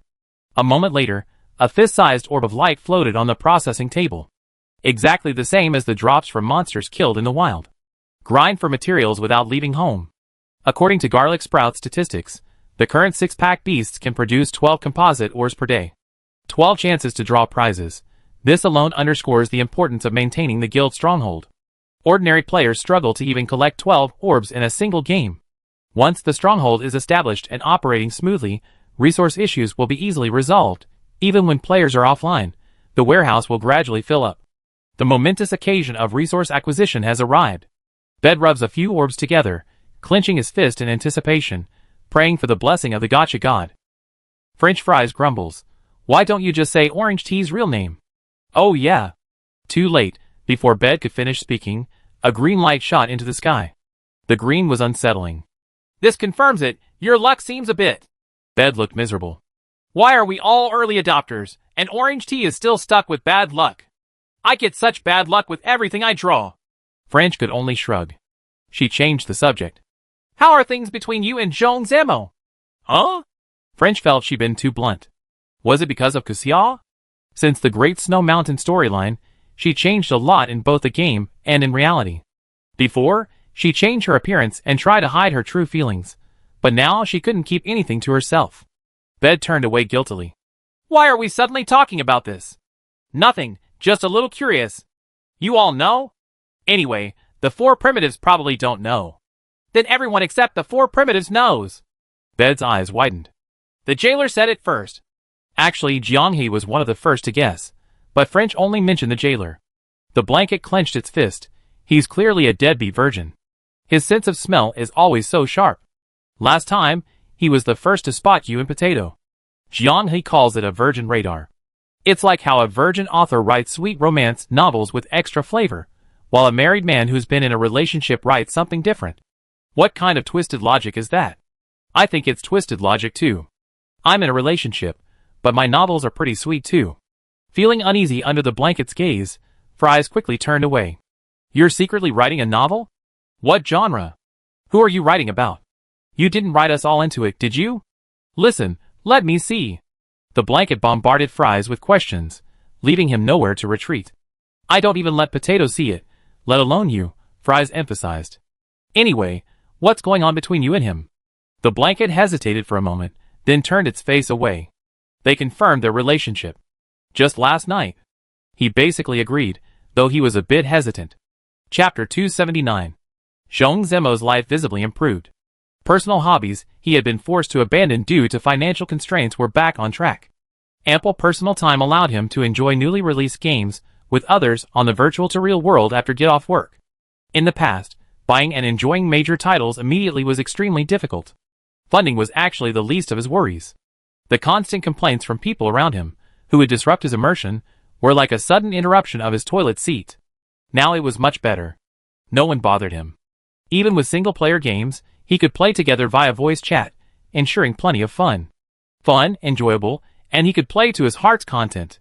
Coming home, he no longer needed to cater to the feelings of a spoiled brat, or read between the lines to avoid making mistakes. Every day was a good day. Like a wild horse discovering a vast grassland, he pawed at the ground, galloping away, until a huge blanket snatched him up. As someone who had been there, the scent of that blanket was easy to detect. It was probably after an offline gathering that sparked Jianghe and Potato Fry's relationship, after which their private chats increased dramatically. Initially, it was just casual gaming conversation, but it later expanded to everyday life.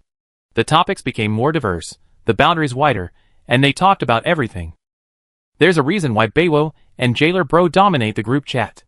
She's far more eccentric than Mayu in her Chunibya phase, possessing an exceptionally strong desire to express herself. The glimpses of Beiwo's daily chats reveal her incredibly rich inner world. It's only because she's constantly engaged in the cycle of dungeon runs and story progression in the game, focusing her attention on gameplay, that she appears somewhat quiet. Through various hints and explicit statements both offline and online. Influenced by Kishia and Potato Fries. He humbly accepted the guard's criticism. You're only 3 years older than us. Don't always act like you're so much older. He saw a short video from his bedside in the message box, asking, what kind of clothes do you like? It was as if his body was scolding his unresponsive brain for remaining so unresponsive. Zhong Zemo's hands started moving on the keyboard. How about we try dating? He wanted to retract the message after sending it. But it had a forced, reluctant feel to it. Before he could even carefully choose his words and rewrite the message, his bedside replied. Okay. Just 2 words. But Zhong Zemo could vaguely see his bedside's reaction on the other end of the screen. The imagery was vivid. To confirm their relationship, he immediately asked, what do you like about me? His bedside immediately countered, what don't you like about yourself? Zhong Zemo rarely thought about his own strengths. One reason was that when people are busy, they don't think about trivial things. Secondly, living with Du Jingwen is really too oppressive. The pressure from all sides is constant. Messages exchanged in bed are quick. 25, 26, stable job, stable salary, no bad habits. My biggest hobby is staying home and playing games. Even without considering the game royalties you just earned, your fixed salary is enough. What, you think it's bad? Hey, at this age, having a stable, non-drifting life, if you're not ambitious, you can enter a slower pace of life and live comfortably. If you want to be ambitious, you have good interpersonal relationships, a good brain, a good education, and you learn quickly. With your abilities, even if you stumble, you can get back up quickly. The key is a good personality. Zhong Zemo wanted to retort with a laugh. That's so arbitrary, but he choked on his words after hearing her next sentence. After all, Du Jingwen verified it for me. Ah. Married for 2.5 years, 2 years of being pampered at home and giving you attitude, and you not only didn't explode, but you also kept tolerating it and making changes for her. If that's not a good personality, then I can only find a pillow to match. What an impeccable reason. The words spoken in bed made Zhong Zemo's heart itch. This feeling was like returning to school, to that hormonally charged, innocent age. Alright, the prisoner's statement has been recorded. Execution can begin. The jailer gritted his teeth. Zhong Zemo, what? You guys were subtly hinting, so I couldn't help but share. It wasn't my idea. Sigh, damn it, why do all the good things happen to you? Wow, Du Jingwen, do you want this kind of good fortune? Even the seemingly invincible jailer brother immediately shrank back upon hearing this name, nodding in agreement that Zhong Zemo deserved it. To push a kind-hearted guy like Mayu brother to the brink of collapse, only recovering after achieving results in the preliminary rounds and receiving bonuses, the value of this was incredibly high. Someone with weaker stress tolerance would probably have exploded several times over. You guys confirmed your relationship, and that's it? Jailer brother asked doubtfully, no all-night phone calls, no endless sweet nothings? Jianghe, Zhong Zemo, before primal bodies, and orange tea, for pairs of gazes converged on jailer brother, their slightly twitching lips revealing the unsettled feelings within each of them. Their eyes seemed to be looking at an idiot. He realized. Oh, our all-night project is gaming. The jailer never bothered with deliberately creating entertainment, he was the entertainment. Chatting, they arrived at the wandering merchant waiting area. This was the place Jiang He had communicated with the Sea Monster Master Craftsman to build, located next to the first floor teleportation channel.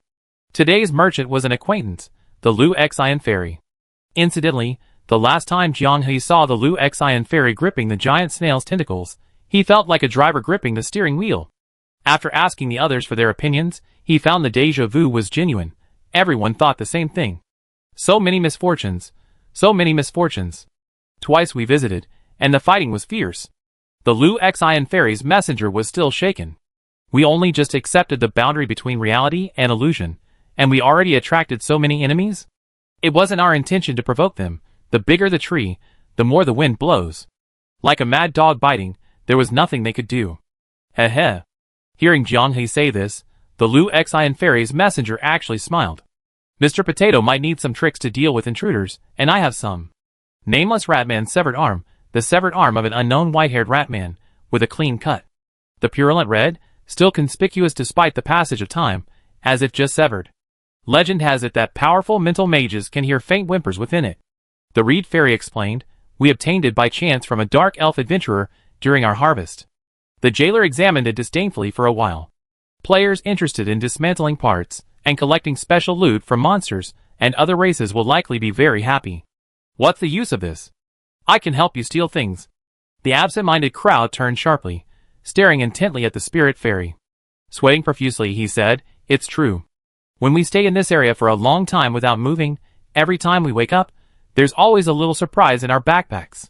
Sometimes it's a broken crystal or two, or sometimes it's a decent little item that can fetch a good price. If we offer it to the statue, it should make the intruders pay a higher price. Offering items that can cause real and psychological damage to players are also economical. The jailer couldn't wait. Buy it. Name your price. The spirit fairy had a plan. Wait for the 15-time discount agreement we previously agreed on, and add 3 more sets of red materials. Wait for the 15-time discount is void. Red materials are out of the question. Sell it if you want. Jianghe, who had dealt with all sorts of vendors for a long time, and was skilled in bargaining, didn't mince words and immediately set his price. The unyielding attitude stunned the fairy Lu Xian, who was still trying to haggle. Fine deal. The jailer had intended to complain about Jianghe's ruthless bargaining, but the fairy Lu Xian's hammer fell even faster. Giving her no chance to think, he took out the previous contract, tore it to shreds right at the boundary between reality and illusion, stuffed the severed arm in, and looked lighthearted. It has a kind of beauty in it, like paying off debts and being reborn, Orange Tea commented. If being mercenary can feed the tribe. If you were me, you would do the same. The fairy Lu Xion's words were still ringing in his ears, yet this time she wasn't behaving like a businessman. So decisive? Could there be any problems with this severed arm? He placed it on a statue, and the options panel suddenly showed steal the property of stronghold intruders. Jiang He contacted 3 good friends from his guilds, asking them to bring a few people to assist with the testing. Corn Funny Tree and Orange Sky gladly came, but not just a few. They all came. The World Championship rehearsal began on the first floor of the temple. Jiang He was itching to join the 21-person free-for-all. Even if it wasn't to test the reliability of the items, he led a team into the fray. After a fierce battle, everyone respawned and re-entered the arena. Kaiguan Chi-Chi curiously approached Jiang He, who was checking the guild panel. So, did you get the data you wanted? Surrounded by a group of curious onlookers, Jiang He didn't hide anything and explained the items he had just traded. Everyone checked their inventory. During the visit, they had all emptied their inventory according to the boundary requirements between virtual and real worlds, and received materials of 3 levels, 1 purple, 1 green, and 1 white. After the fierce battle, many were surprised to find that some items were missing from their inventory. The green and white items, being the lowest tier, had the highest loss probability, with 9 out of 21 people losing them. The purple item resulted in only 1 loss. Only unequipped items were lost. It seems the one-armed person could only rummage through backpacks, not steal from their person. If they could, Jiang He would exclaim it was outrageous, practically robbery. Sure, this item is so ordinary, how come it's impossible to steal? 30-year-old transformed into a great magician. Is this really ordinary? Don't you consider visitor traffic? The mention of visitor traffic truly amused several people. What has the boundary between the virtual and real worlds become after the coordinates are opened? A tourist attraction? Nuganongtong. Don't be surprised, people come here every day to join the fun and die, and there are even idiots persistently trying to demolish houses. They're making money even while lying down.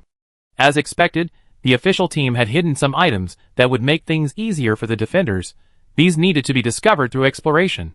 Good stuff. But why is the heartless fairy messenger so eager to sell? Is it really just to clear her account quickly? Jiang He fiddled with the statue's blessing for a while, but couldn't find the option to upgrade the severed arm.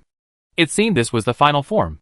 Confirming that the entire guild stronghold was covered by the severed arm's blessing, he temporarily left the guild and headed to the major cities where players congregated. Burning Dragon Knight and Whale in a Basin, all members of the boundary between reality and illusion were offline. They launched 3 attacks, all of which were repelled by NPCs. All players are advised to take note.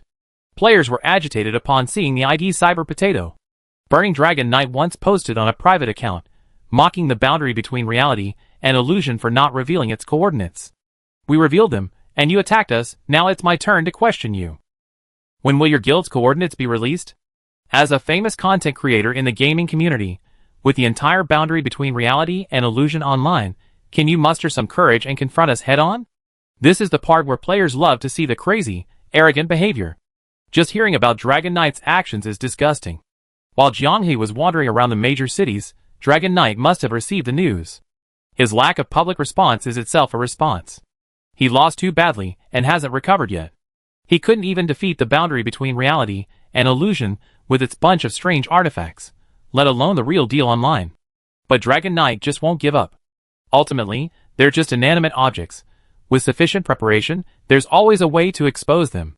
He knows when to back down. A public figure like him has the self-awareness to do so. However, while he can back down, his guild members can't. While checking information before starting the game, members of the Dragon Knights Guild's main branch were already feeling the pressure. Oh, it's the guild that provoked the boundary between reality and illusion, failed to ambush 3 times, and was publicly executed by guild leader Potato. It's common knowledge that crystallized fans are highly loyal and devoted to their leader. These kinds of comments often provoke some people to immediately lash out. Even though the Dragon Knights were hiding, his carefully selected lackeys, loyal both in real life and in the game, were still relentlessly trying to build up his popularity. Potato's parents witnessed a fierce verbal battle. A member from the Dragon Knights branch cursed idiot savages and stormed off, leaving behind a group of savage players who had been successfully activated as Dragon Knights haters. What kind of bastards are they? They couldn't beat the boundary between reality and illusion and took their anger out on random strangers. Players spat in the direction they left.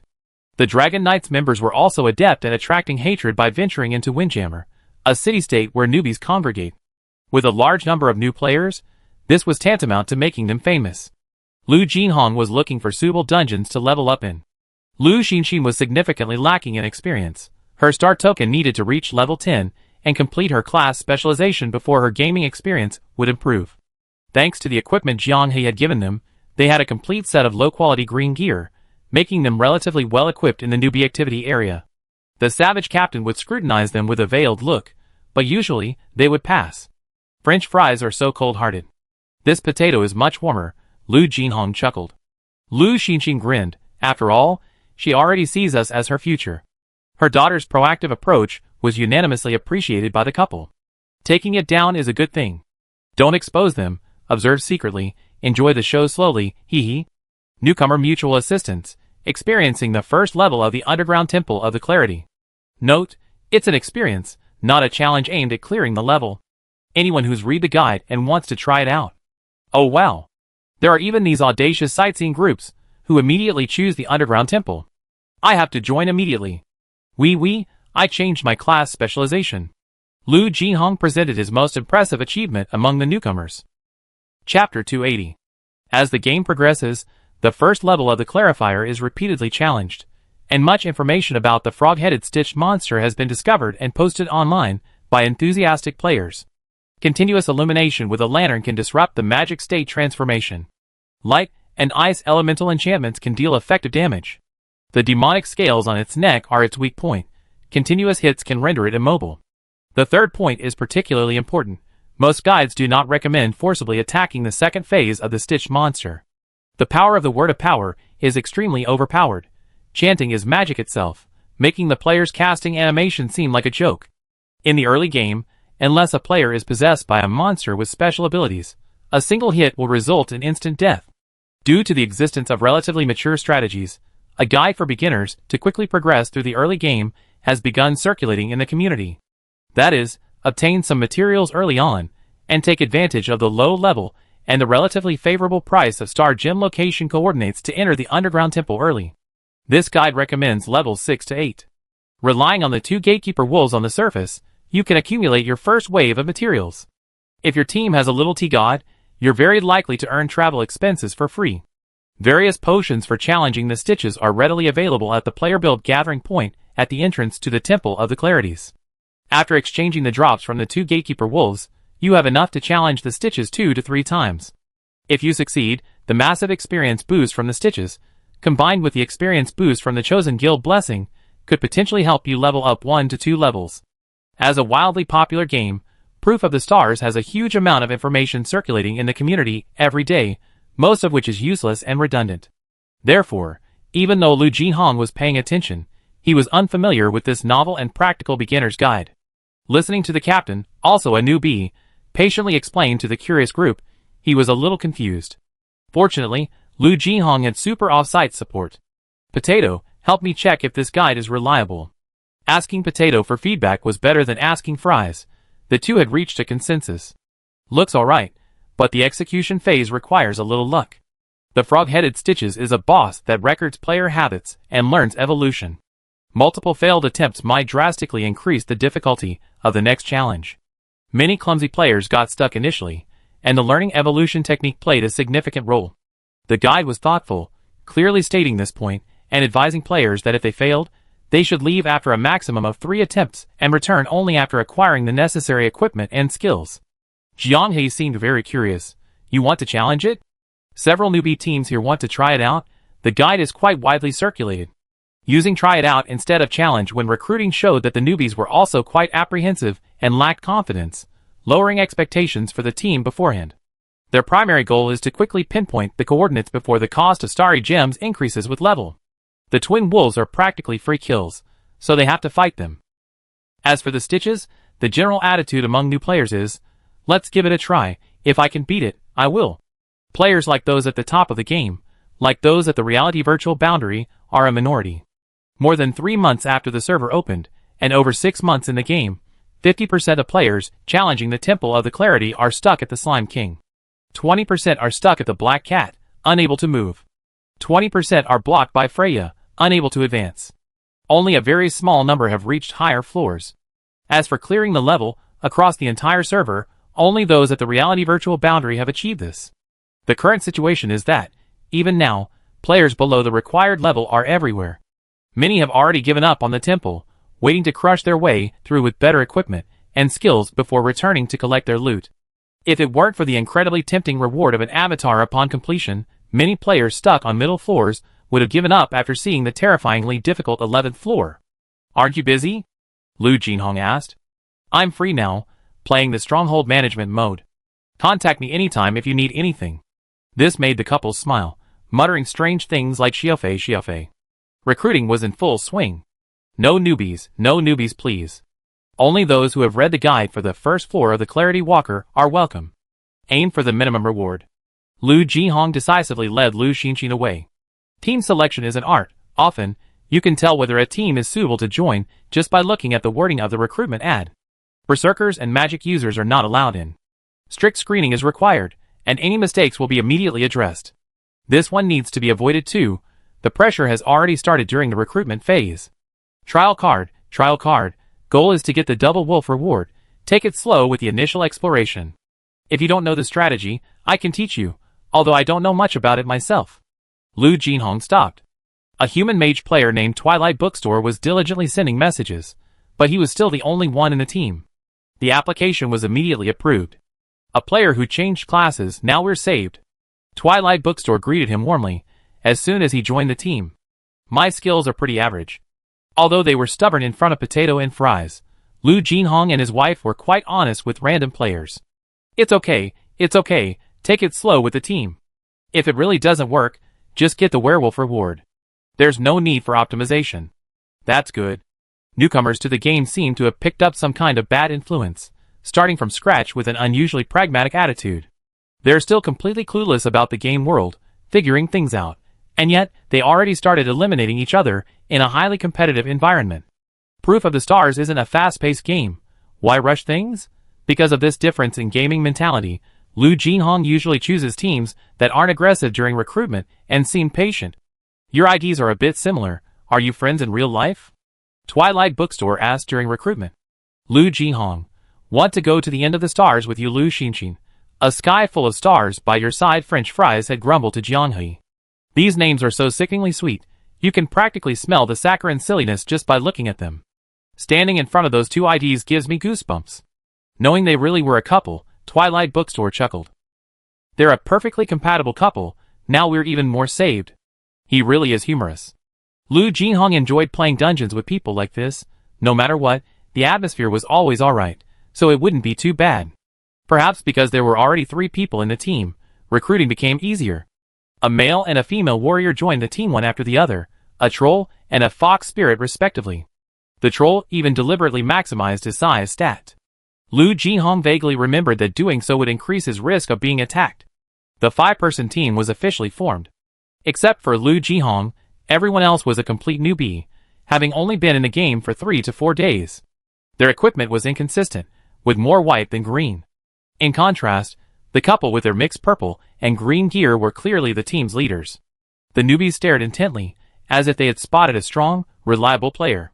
The temple entrance had been transformed into an open-air trading market, with a massive player base using this place, which lacked a main city, as their gathering place for buying and selling. Newbie Challenge Temple Level 1 Gift Pack, 30 Magic Stones/Crystals, Magic Potion Pack, 16. More detailed strategy guide, 2 Magic Stones.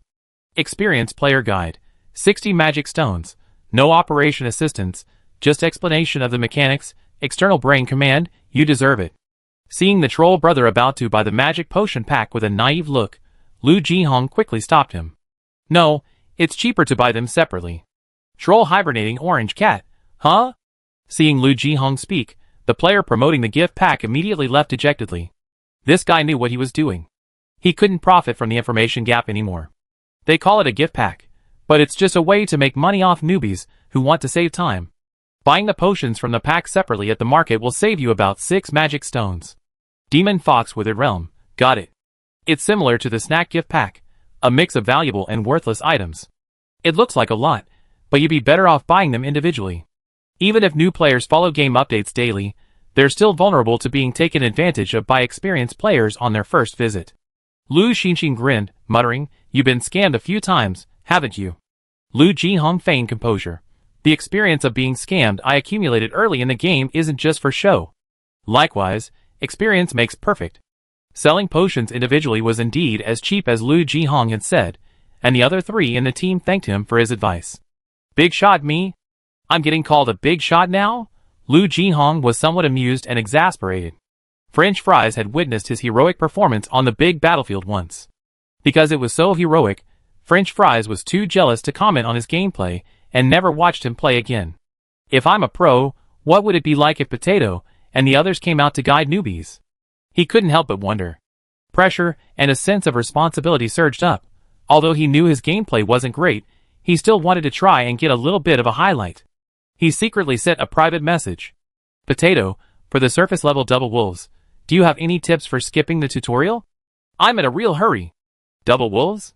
Jianghe was genuinely stunned for a moment, taking a while to remember those two invisible gatekeeper monsters. It felt like being invincible, and then suddenly being asked, "How did you fight those two big dogs at the village entrance back in the day? What kind of technique does that require?" Newbies could easily beat them. Knowing that Lu Jinhong was preparing to enter the dungeon, and considering the potential relationships they might have to deal with in the future, Jiang He took it very seriously. The Orange Sky strategy team was training for PvP together, so he approached Crimson Music Box for a question. "Ah, the Twin Wolves. Does this even need a strategy guide?" Of those present, aside from those who had cleared the temple at the boundary between reality and illusion, the other three guilds were stuck on floors 9 and 10. They had cleared the surface floors on their first try and hadn't even considered needing a guide. Crimson Music Box asked his team members, and surprisingly, someone had actually researched it and shared it in the group chat, but it's like getting a 10 yuan voucher as a bonus when you buy a Rolls Royce. A group of people busy pushing through the difficult storylines and challenging the temple wouldn't care about this. If players dig up Alna's corpse before entering the temple, a dialogue will be triggered earlier, granting them a lantern. Shining the lantern on the two wolves will inflict one of three effects: slowing movement, dizziness, or blindness. Upon receiving the news, Lu Jinhong was overjoyed. What a clever way to skip class. Just as everyone was ready and poised to attack, he decisively called a halt, leading the newly entered dungeon group into a digging pit and finding corpses mode. This prematurely triggered the Alna's spirit event, granting anti-magic dust. Since everyone belonged to different guilds, the dust was distributed equally by default, with each person receiving only a small amount. The event flow was no different from what they had experienced at the boundary between reality and illusion, but the details were easily overlooked. The newcomers generally thought that triggering the two wolves was necessary to return and retrieve the lantern, but it turned out that it could be done in one step. "You said you weren't a pro, you're a pro in the stars." The troll hibernating orange cat blurted out. Lu Xinxi knew he had requested outside assistance, but she still couldn't help but show an expectant and admiring expression to encourage him. Lu Jinhong suddenly felt completely comfortable. "So this is what it feels like. It's really nice. Since that's the case, can I use the lantern?" "You're the boss, you decide." Amidst the repeated calls of boss, Lu Jinhong was almost losing himself. Lucan was considerate enough to grab his arm in time, helping him regain his senses. Slowly probing the surface, everyone began applying enchantments. The guide said that light attribute enchantments are especially effective against twin wolves. "No need for enchantments, just be careful later, we just hit the target." Aside from Lu Jinhong and his wife, the three of them were actually newbies, who couldn't find a team and had been repeatedly selected. To be a good team leader, Twilight Bookstore did a lot of research before starting the game. Between the strategy guide and the advice of the expert, he chose the latter. The surface was silent as the five people, torches in hand, ventured deeper, constantly scanning their surroundings. The twin wolves could attack from the shadows. They had to be stopped before the attack began, otherwise, a single blow would result in one casualty. The combat power of all monsters in the Temple of the Clarity was significantly higher than in the main world. "Don't worry about that. Just hold the lantern and shine it along the way, and the twin wolf shadows will naturally be broken," Jianghe instructed from the sidelines. The temple entrance required a guide service costing 60 magic stones, and the guide would most likely only defeat the Slime King. And standing behind Lu Jinhong, was the top guild in the Chinese server. Just as the remaining four were on edge, the lantern in Lu Jinhong's hand acted like a lighthouse guiding a ship in a fog. The darkness receded, and the evil creatures appeared. Two cunning shadow wolves hid in the ceiling and on the ground along the five people's path. If Lu Jinhong hadn't been careful enough with his lantern, only noticing the anomaly beneath the ground, a delightful surprise would have instantly arrived. This, the hibernating orange cat exclaimed excitedly. The guide said finding the shadow wolves was the biggest challenge. It didn't seem so difficult. Illuminated by the lantern, the shadow wolves' elusive power vanished instantly, forcing them to materialize. The group was on high alert. Then they discovered, why were these two shadow wolves so sluggish? What are you standing there for? They're being interfered with by the lantern. Hit them like wooden stakes. Oh! They really were hitting wooden stakes. The lantern light, imbued with the strange magic of the Clarity Ones and connected to the magic array, had completely restricted the wolves' movements. Enveloped in the light, they could barely move, dizzy and disoriented. The four of them frantically attacked, wolf blood splattering. The wolves howled in agony, frantically trying to escape.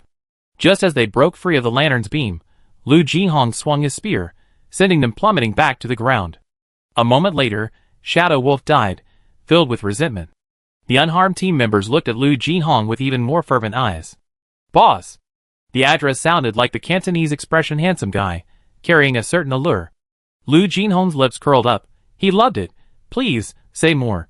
Seeing Jiang He frequently distracted during training, French Fries couldn't help but ask. What are you busy with? Jiang He replied seriously, of course, it's something very important.